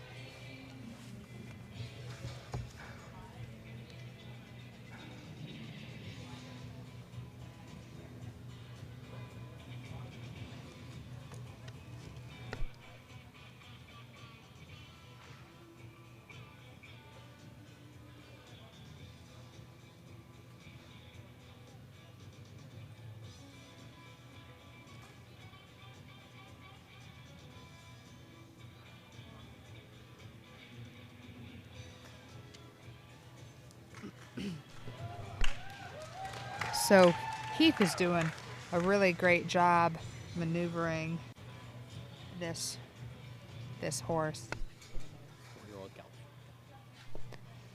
You can see he's a little more, the gelding, This Is Me is a little more tentative than some of the other horses we've seen, and a lot of the other cows really moved away from the horses just when they started approaching. So you can see how much these animals communicate between each other also, as that cow was pretty certain that horse was not actually really wanting it to move. Whereas I think some of the other horses that we've seen go through this made it very clear that that horse was going to need, or that cow was going to need to move for them. And to answer my question that I asked earlier, I think this is a hunter horse that is converting to ranch work. He's doing a great job with it, but definitely dominated the hunters and is learning how to be a ranch horse. Came in first place in the prelims. I really like this horse because I think this is what the competition is about, versatility, and to be in a show hunter ring, to be on a ranch.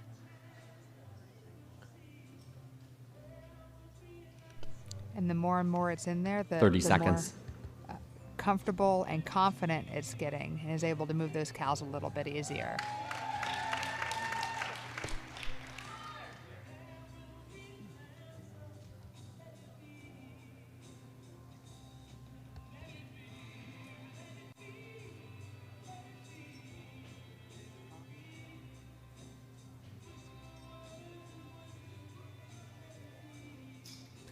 That's time for This Is Me and Heath Gunnison.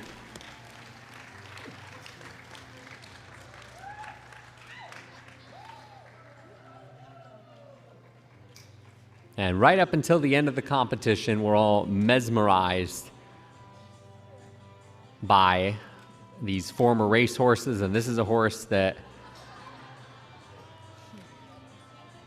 is able to lay down a great test in a hunter ring and also sort cattle too.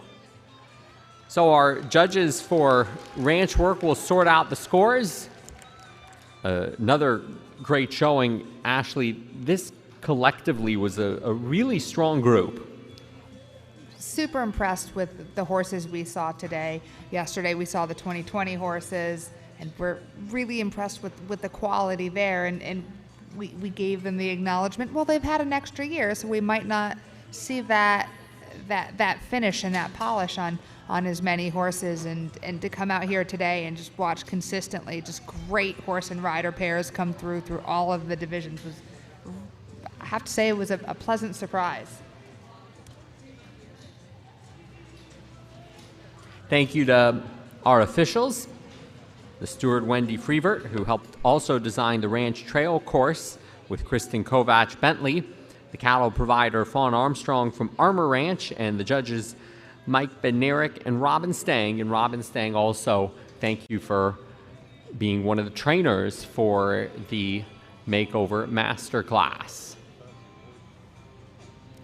So, now that we've seen the final horse and rider compete inside the TCA Covered Arena, we'll have the awards ceremony for ranch work sponsored by Mid-Atlantic Horse Rescue. And we will also have the crowning of the Thoroughbred Makeover Champion sponsored by Churchill Downs, and you'll be able to vote for the People's Choice Award winner sponsored by Achieve Equine. So while the cattle get loaded back onto the trailer and while the judges tally up their final scoring, we'll let you hear from some of the partners for the Retired Racehorse Project Thoroughbred Makeover, and we'll be back in a few moments with the awards ceremony and then all 10 discipline winners. Red. Ready to go for a ride, buddy? I'm gonna miss you, Red.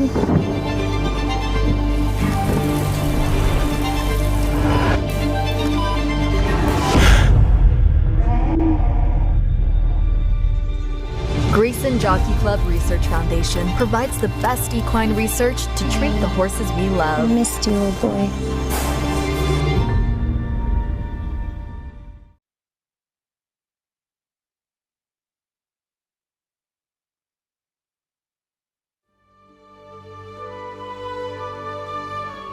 In the thoroughbred industry, every year there are over 10,000 horses that are ready for a new career after racing. All of the nonprofit organizations cannot absorb that many horses in a given year. So you also need amateur equestrians and professional equestrians who part of their business model is taking horses and retraining them.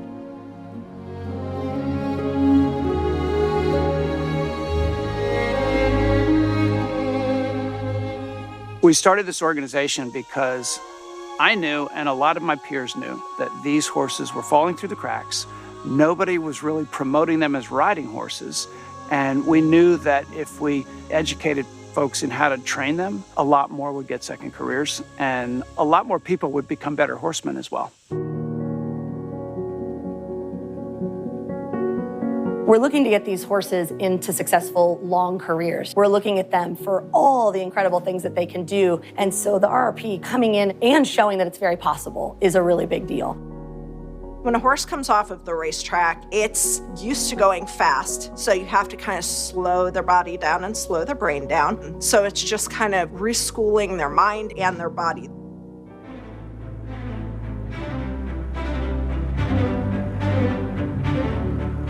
The demand for thoroughbreds after racing is definitely on the rise. We work really hard to try to educate the thoroughbred industry too, the owners and trainers, about all of the different right ways to transition their horses after racing. We do a lot of educational work through seminars and webinars and demonstrations and on our website and on our social media platforms to help people navigate that process and appreciate all of the different aspects of it. The Thoroughbred Makeover is our signature competition. It is the largest thoroughbred retraining competition in the world. It's open to retired racehorses in their first year of retraining after racing. The Thoroughbred Makeover is a chance to showcase what all these horses can do in their second career. Or whether it's a competition horse, a recreational riding horse, a lesson horse, a trail horse, there's so many other things that they can do. You know, if you get out of the military and you're trained to do one thing one way, you might need to get a business degree or a master's degree to start a business. That's all we're doing for these horses. It does give us a lot of joy to watch a horse blossom. That relationship between the horse and its new owner and giving it the time to grow. Watching that connection between the human and the horse is pretty special. Horses are mirrors. They are so generous as animals that when we take the time to kind of look inwardly and make sure that we are being the best version of ourselves, they pick up on a lot of feelings and a lot of whatever it is that we're bringing into a situation. We become better people by being better for them.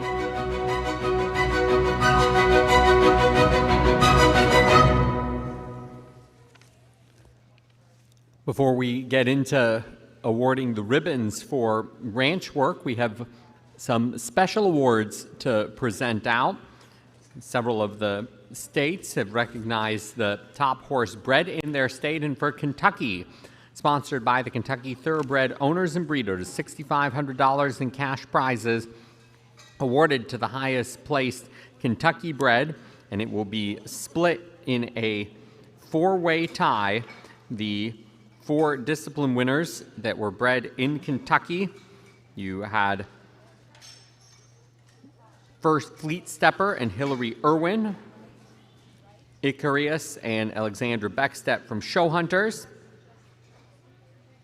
Ramses and Benjamin Lynch, and War Candy and Murray Triant Philo. And we also have the winner of the Thoroughbred Aftercare Alliance Graduate Award, sponsored by the TAA, a $1,000 cash prize to the highest placed TAA horse and TAA accredited organization that rehomed or is in the process of retraining that horse. And this year's TAA award will go to Parson Brown and Mandy Weissman. The Best Conditioned Award, sponsored by Nina Bonney from this ranch work discipline. It is awarded to Top Secret Indy and Danielle Palermo. And we had one amateur in the finals, and so the top amateur award goes to number 2300 War Candy, ridden by Murray Triant Philo. And now we have the results and the top 10 finishers for the ranch work discipline, sponsored by Mid-Atlantic Horse Rescue for the class of 2021 at the Retired Racehorse Project Thoroughbred Makeover.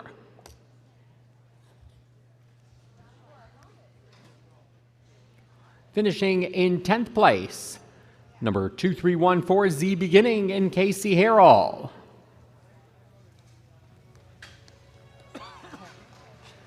9th place, number 2066, Devious Detective and Anne-Marie Avancino. In 8th, number 2195, Papa Al and Jody Bush. 7th place, number 2266, Super Terrific and Abby Blair. 6th place, number 2016, Aquaholic, ridden by Tony Harmon. In 5th place, number 2061, Dantu and Alex Tyson. 4th place, number 2286, 2 Cents Worth and Wendy Yarbrough. 3rd place finisher, number 2310, With a Bit of Luck and Sean Hall. 2nd place, number 2275, This Is Me and Heath Gunnison. And with a strong final round, the winner for the class of 2021 at the Retired Racehorse Project Mega Makeover with a score of 195.50, number 2300, War Candy and Murray Triantafilo.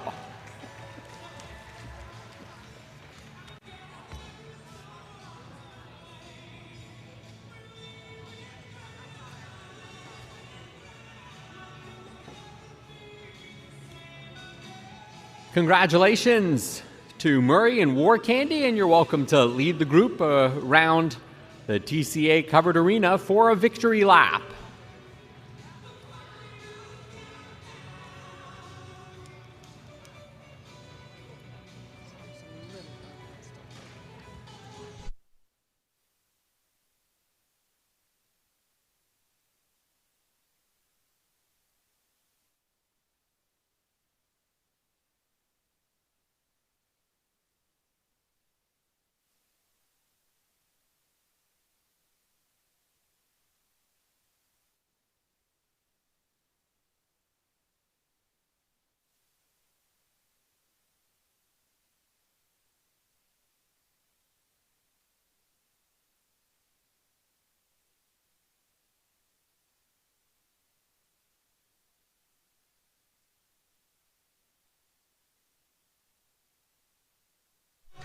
So now we have seen all 10 disciplines and crowned the champions in each discipline. Ranch work, War Candy and Murray Triantafilo, preceded by competitive trail, Super Terrific and Abby Blair, barrel racing, Tip Top Diva and Dakota Rowell, freestyle, Papa Al and Jody Bush, polo, Ramses and Benjamin Lynch, dressage, Kubo Cat and Allison O'Dwyer, field hunters for the greater good and Laura Sloan, show hunters, Icarius and Alexandra Beckett. Show jumpers, Raise 'em Up and Christina Allen, and the morning started with Fleet Stepper and Hillary Irwin. So we'll clear the arena, we'll bring back in all 10 discipline winners, and we will put up the phone number where you can text the bridal number of the discipline winner that you think should win the People's Choice Award, sponsored by Achieve Equine. And our judges from each discipline are now responsible for ranking those 10 discipline winners and crowning the Thoroughbred Makeover Champion and awarding the $10,000 prize and all the prestige that comes with it, sponsored by Churchill Downs.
timing for this.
Because they have the People's Choice Award up?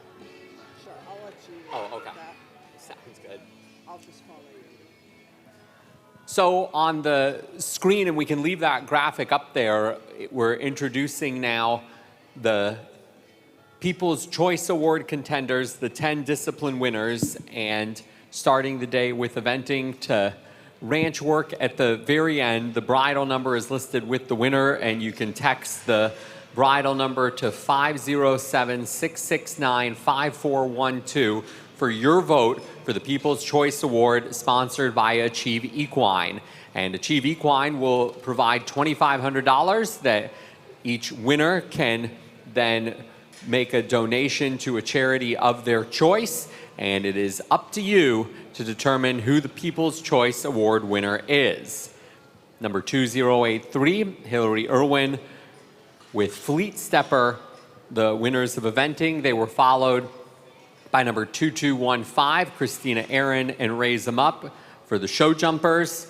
Number 2123, Alexandra Beckstedt aboard Icarius, the winners of show hunters. The field hunter winner is number 2088, Laura Sloan aboard For the Greater Good. And then from the jumping disciplines to dressage with the repeat winner from 2019, Allison O'Dwyer, this time riding Cubo Cat, number 2151. Polo was won by number 2216, Benjamin Lynch and Ramses. Freestyle went to 2195, Jody Bush and Papa Al. Barrel Racing, 2278, Dakota Rowell, and Tip Top Diva Competitive Trail, number 2266, Abby Blair and Super Terrific. And closing out the competition with Ranch Work, number 2300, Murray Triantafilo aboard War Candy. Whichever of those discipline winners you would like to see win the People's Choice Award, sponsored by Achieve Equine, you will text their bridle number to 507-669-5412, and voting is open now. That was a heck of a group of horses we saw today. It was, yeah. Pleased to be joined at the beginning of the day and now at the end of the day by retired Racehorse Project Executive Director Jen Reutz. And yesterday we talked about how special it was going to be to see the 2020 horses because they had an additional year of retraining. But looking at the talent level there, I thought those 2021 horses, they brought their skill level. They did bring their skill level. It was a little bit different this year because we had the 2020 and 2021 horses competing side by side over the course of the week. That also gave them a little bit more time to be here on site, acclimate to this environment. As we've talked about several times this week, this is a huge environment. For a lot of them, it's the biggest environment they've ever been in. The Kentucky Horse Park is one of the biggest equestrian competition venues really in the world. We had the equestrian games here, World Equestrian Games in 2010, and a lot of international competition happens here. So for them to step into this environment and perform things that they've only learned in the last few months is very impressive. But they came with the 2020 horses for preliminary competition. And we talked a little bit about how some of that professionalism seemed to rub off on the younger horses in the warm-up rings. And then today we saw an incredible display of athleticism and training. Kudos to our trainers for what they've accomplished in the last few months. Ashley pointed out a lot of young horses. We saw a lot of 4-year-olds win, and even though in the competition overall that we have kind of 2/3 gelding to 1/3 mares, we saw a lot of mares in there today. So the young mares, don't write those ones off. Those are ones that possess a lot of talent. The old saying, girls rule, boys drool. I can't argue with that. Yeah, there were a lot of really nice fillies and mares. And, you know, a lot of times it's the geldings who we see go on to careers in the show ring, and we think of the fillies and mares going on to careers in the breeding shed or doing other things. And polo has always really embraced the mares, but it seems like they've really adapted and taken over the makeover this year, which is really exciting. Oh, absolutely. And the variety of horses that we saw some that were kind of just, you know, calm, steady Eddie. We saw some winners. I mean, barrel racing, the winner is always going to be pretty fired up. And that's what I like about the thoroughbreds, is that they come in a lot of variety, and that's what a competition like this brings out. Is by offering 10 different disciplines, it shows that there are so many different types. And I mean, the thoroughbred breed, the history of it was created for racing, but now a competition like this with so many different types of thoroughbreds, when we're at the racetrack, we're kind of looking over the horses, and we're now trying to put an eye out for which one may be good at which discipline. Like, oh, that one's pretty calm and has nice movement. That's a dressage horse. That one is really eager and fired up. Maybe that one is an eventer. And I really like that this competition is able to show that, hey, for every racehorse, they may be good at this discipline or this discipline, and that there's such a wide variety across the breeds. Yeah, you know, over the last, couple of years, since this competition has really gotten rolling and started to snowball and become a national championship, a true national championship, you hear people at the racetrack thinking about getting their horse into hands that will take it to this competition at the end of its career or as it's nearing the end of its career. And we've also heard a couple of the people who start these horses under saddle make comments like they start them so they can obviously go on to successful racing careers, but so they've got a head start at the Thoroughbred Makeover. And that helps them obviously here, but also going on to show careers, recreational riding careers, whatever they go on to do. You know, you've got TIP, you've got the Take 2 program. There's dozens of smaller shows that are regional out there for these thoroughbreds these days. There's a lot of opportunity. So the fact that this mindset is evolving into the holistic approach to the training for the track and afterward, it's really exciting. And it's obviously, as we're seeing, it's benefiting the horses. Absolutely, in that from the very beginning to the very end, these thoroughbreds kept people engaged. And even to the very end, I was truly impressed at the very end by this group of ranch fork horses.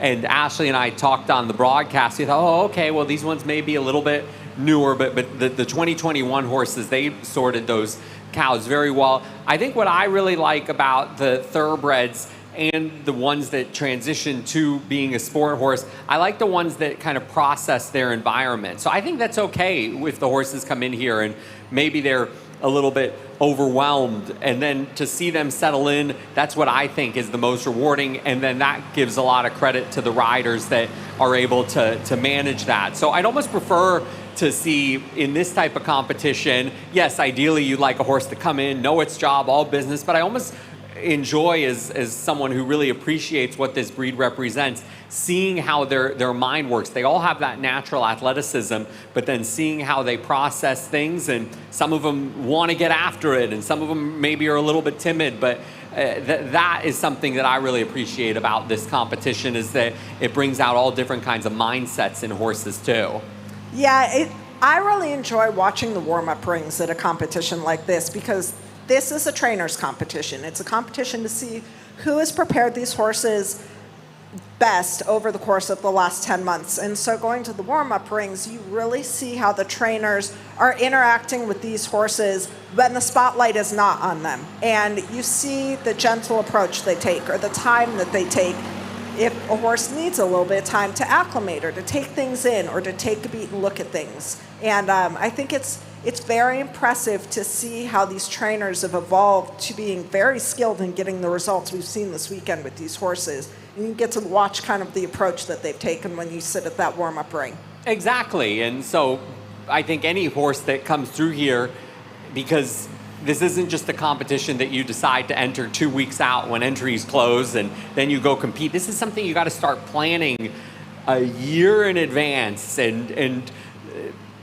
it all has to come together. So just getting here is a victory, and then seeing how the trainers come together and all have that kind of shared experience going through it, that makes this competition unique as well. So it's something worth celebrating. We have the voting open, and I think our horses out back are ready to come in. We're just finishing up here in the arena, and then we can bring in the 10 discipline winners so you can hear from each of them, and the People's Choice Award will be finalized.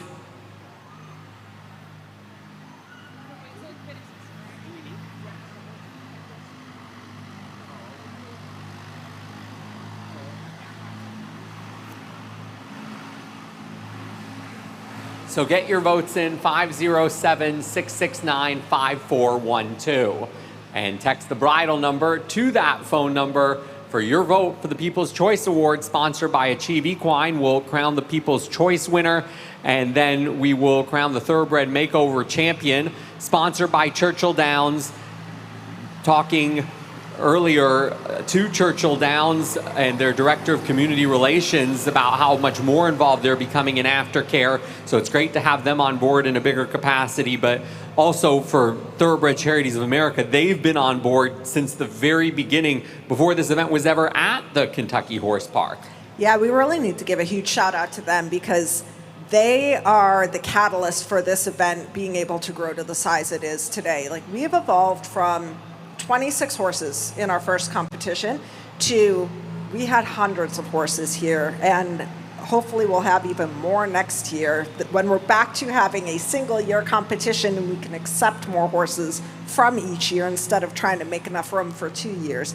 And so the fact that TCA has continued to increase their support as our needs have increased, it's helped us to really become an event that is a true national competition instead of one that is a regional competition. We've seen horses who shipped all the way from California, that we've seen come up from Texas, out from Nebraska, out west. So it's very exciting to see what the impact is that they've had. And then, as you've talked about all day, how much these horses go out and do things past this. It's a great opportunity for them and a goal for their first year after racing. But they go on from here and they do incredible things, and we're starting to see them rise up the ranks in the national level. Yeah, we're seeing some makeover graduates who are now the leaders in their sport, and I said a few times today that now we can all kind of be like, oh, we knew them when, because these are the first steps. So we have the arena all manicured, and we can now welcome in the 10 discipline winners into the TCA Covered Arena.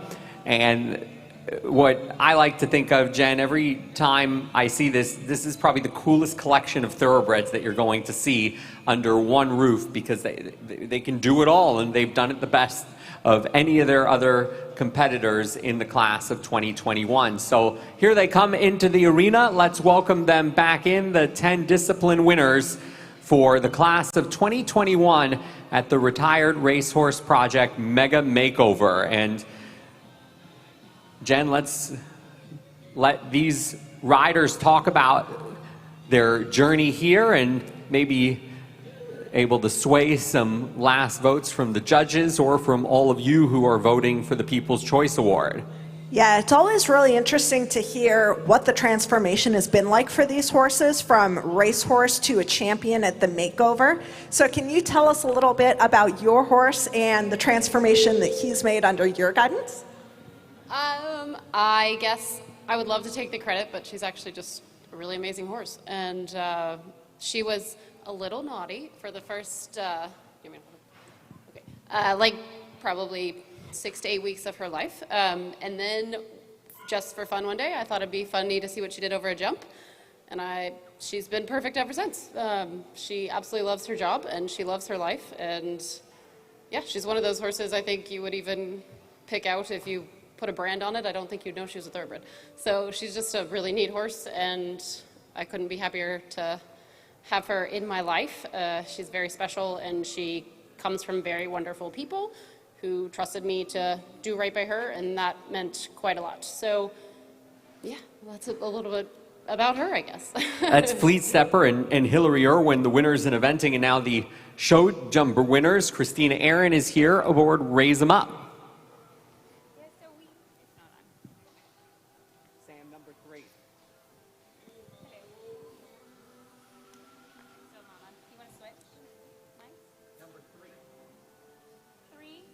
Mike 3.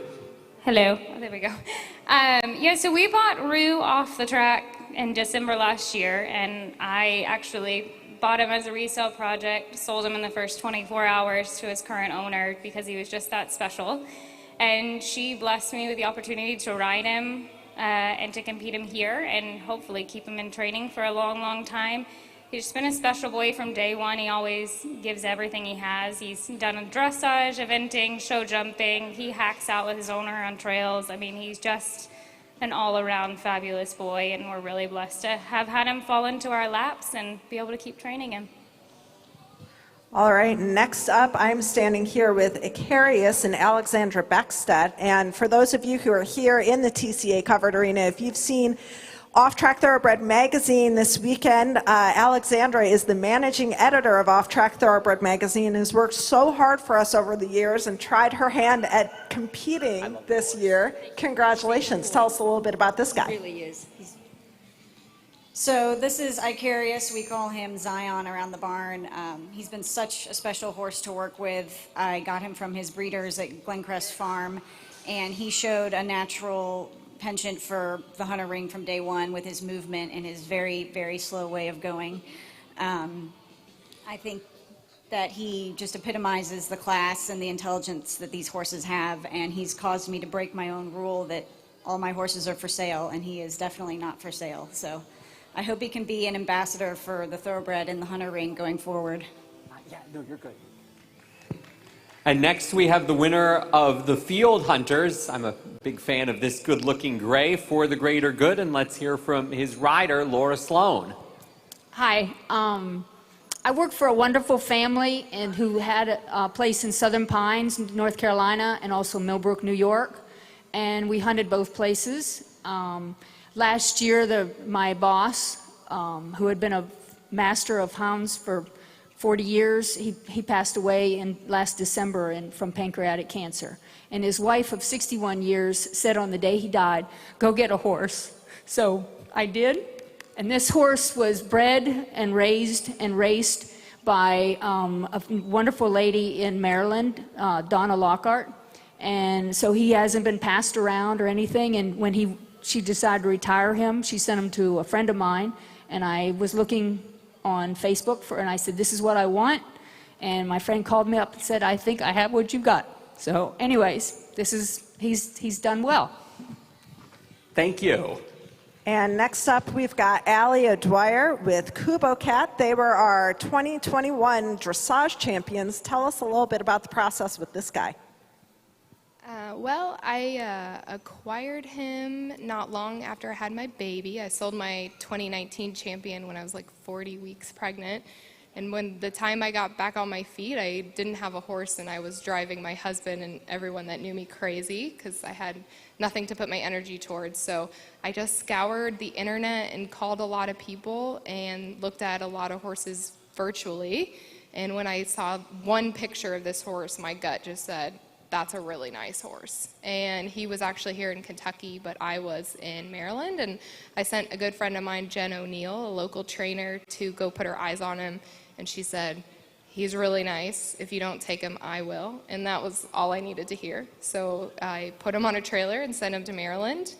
And he did come with his set of challenges, but I'm thankful to my husband who put those first few rides on him to kind of find the path that we needed to take. And we took it really, really slow in the beginning with those challenges. And eventually I just sat up and I said, oh, he's a normal horse now. I can ride him like I should be riding him, and like anyone can ride him. And that was a great day. And we were able to really start progressing from there. And we made it to just a couple dressage shows before coming. So I was very happy. He's a good boy. And now our polo winner, Ben Lynch, with the former Godolphin horse Ramses, and I bet blue is your color, Godolphin blue, and Kentucky Wildcat blue too. Yes, definitely. Blue's a big part of my life, and I work at Godolphin Stoner Side Farm, so it's where he was born. He was born prior to me starting there, but everyone there knew him and knew he was always kind of small. And then I was looking for a horse out of college, just a little project, and I mentioned to the girls in the racing office that if there's anything small, let me know. And he came available, and he's been pretty easy and quiet since the day I got him. So he's been pretty easy to make so far. So pretty pleased. And I am here with our 2021 freestyle winner. Tell us a little bit about the process you took with this guy. He's stunning. Thank you. I think he's stunning as well. He came to me, his owner, Kira Funk, in Manitoba, Canada. Got him through a rehoming organization at Churchill Downs called Final Furlong. Al is a California-bred fella, and he's a goofy, playful, kind of a fun guy. We like to say he's a little bit derpy, even though he's totally handsome. And I've just really enjoyed having him since December and working on sort of ranch work kind of things and natural horsemanship liberty stuff. Thank you. And now we have our barrel racing champion, the very fast Tip Top Diva. I actually found Tip Top Diva on Facebook. A friend of mine had bought her off the track and was rehoming her. And what drew me to her was her looks. She has a very quarter horsey type look, and I was like, oh, I'm going to breed this thing. And then I realized, oh, she doesn't have a record. So I thought it would be best if I tried to restart her and ride her and get a little bit of record on her. And she really took to the barrels really easily. She's just been a joy, pleasant, nice horse to ride, and she's a saint. She's everything that a chestnut thoroughbred mare isn't supposed to be. She's my little sea biscuit, as I call her, the little horse that could. All right, thank you. And now I am here with our big, stout, competitive trail champion. This guy is not small. Tell us a little bit about him. Yeah, so this horse, he's 16'2", and he's not your typical horse you see in Western attire. So I honestly had no hope of competing this year. I had tried to find my small ranch horse to bring and just wasn't having any luck. So I made a post the day before registration closed that I needed a horse. And so I got him the day of registration close for the makeover. So this guy here has only had 60 days under saddle, so he has just absolutely blown me away with his brain and just how trainable he is. And he goes to show that the big horses can make it in ranch and the Western attire. And we finished up the day with Murray Triantafilo winning ranch work aboard War Candy, and we were so impressed by how you sorted the cows in the pen, and you looked so happy after that. So tell us about your relationship with this special young horse. This is a really cool horse. We do have a very special relationship. I actually got Candy from my best friend's mom, who's also here competing. She's a homebred and raised, and she raced in California. She's born and raised in Kentucky, but she's a homebred, so I have photos of her when she was a baby. So it's been a really cool process to train Candy. She's the bravest horse I've ever ridden. She's the first thoroughbred I've ever worked with. Anything I put her into, she just goes right into it. I've literally crossed rivers and climbed mountains on this horse, so she's gonna go home with me to the farm, and I'll probably let my husband ride her. I've been hogging her this whole year, so I think he's pretty excited. But she's just a really cool horse. I'm really lucky to be her jockey. Thank you, Murray, and let's have you head over there so we can get a really amazing picture with all 10 discipline winners. This is really an incredible lineup of horses we have here. I mean, top to bottom, front to back, they're all athletes in different ways. And we always talk about with the Retired Racehorse Project, we talk about how these horses are purpose-bred to be athletes. And just because their athleticism didn't make them a champion on the track doesn't mean they can't express itself in a variety of different ways. And we see that variety right here. It's a really impressive lineup we've got. I'm just taking a photo of all of you because I'm very, very impressed. All right, last chance to get your votes in. And we will first crown the People's Choice Award winner, sponsored by Achieve Equine. And the winner will have the chance to make a $2,500 donation to the charity of their choice. And we have voting closed now, is that correct? All right, voting is closed. Do you guys want to know who the winner is? I do. All right, I will tell you that the People's Choice Award winner, sponsored by Achieve Equine, is the winner of the show hunter discipline, Icarius and Alexandra Beckstadt. Congratulations.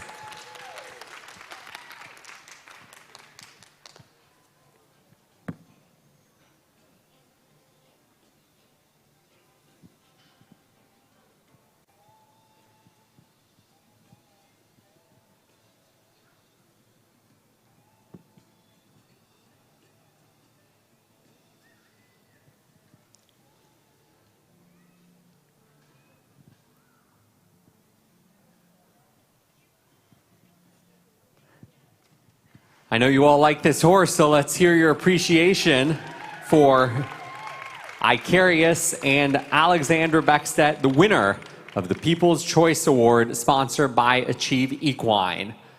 One more award to give out, and it is the Thoroughbred Makeover Champion Award. Thank you to Churchill Downs for sponsoring the prize, and for all of the horses and riders that competed, Thoroughbred Charities of America for being the title sponsor of the Retired Racehorse Project Mega Makeover. For the class of 2021, the Retired Racehorse Project Thoroughbred Makeover Champion is the winner from the Field Hunter discipline for the greater good, and Laura Sloan. Oh, that's so impressive. Congratulations. And we have Aaron here, and yep. And we have Kathy here. So Aaron Crady from TCA. We have Kathy from Churchill Downs. Congratulations. Thank you very much. That actually, yes. You can actually undo it and put it around his neck. There you go.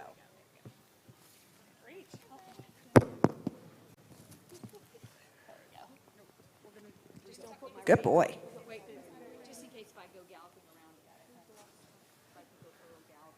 So yesterday for the class of 2020, we had Thunderous Affair and Lindsay Partridge, and now another gray, the class of 2021 for the greater good, and Laura Sloan.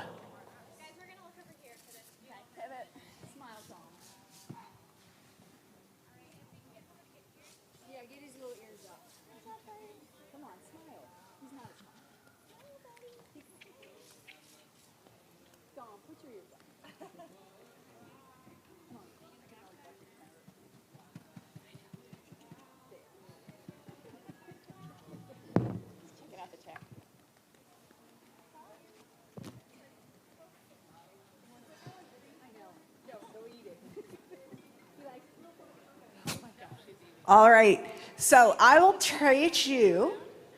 I'd love to know, before you take your victory gallop, tell us a little bit about what this means to you after all the work you've put into him and all the other horses you've brought along. It means a lot. I mean, I'm speechless. I'm just the lady I work for is just so awesome, and I'm so glad that I can do this for her, and for us, and for Moore County Hounds. Woohoo! Well, we're going to get this cooler on her so she can take her victory gallop. And I want to also congratulate all of our champions today. You guys did an incredibly impressive job making this transformation from racehorse to show horse. And we are so proud and thankful for all of the work you guys do. And the impact that you will all have will go well beyond this weekend. So thank you for all you're doing for all thoroughbred racehorses. And now let's see what thoroughbreds do best. Go running around and showing us their athleticism. And you're all welcome to join Laura and For the Greater Good, because you are all winners.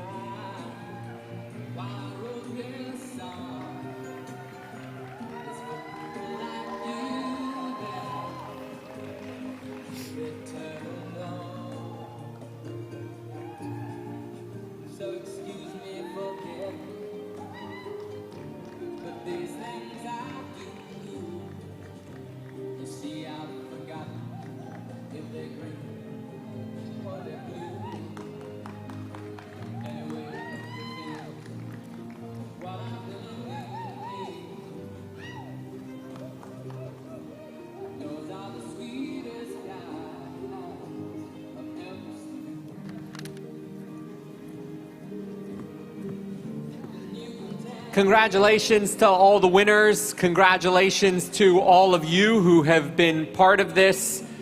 Jen, any final messages about something that we've been waiting a couple of years to do, and I think we all did it very, very well. Yes, this was a tiring week, but a very fun week, and an incredibly, like I said before, an incredibly impressive week to see what all of these people accomplished with very unique challenges over the last year and a half with the pandemic. So thank you. Thank you. And so if people want to apply to be in next year's makeover, we'll do it again next year. And so they can watch our website. Those applications open up at the end of this year. They can apply to take on the challenge of retraining a retired racehorse. We'd love to have them. And we want to give a huge shout out to our sponsors too. We could not have put this on without the support of our sponsors and our volunteers. So thank you to them as well. It's been a week, but it's been probably one of my favorite weeks ever. It is these horses that have brought us all together. I've already heard people who are looking for their 2022 Thoroughbred Makeover horse. So it's not just about this week, it's about the whole year. And please take all of the great memories that you had, celebrate them, take them back home, and continue to do all the great work that you're doing for Off the Track Thoroughbreds. So let's do it again next year. Yes, see you in 1 year. Good night, everybody.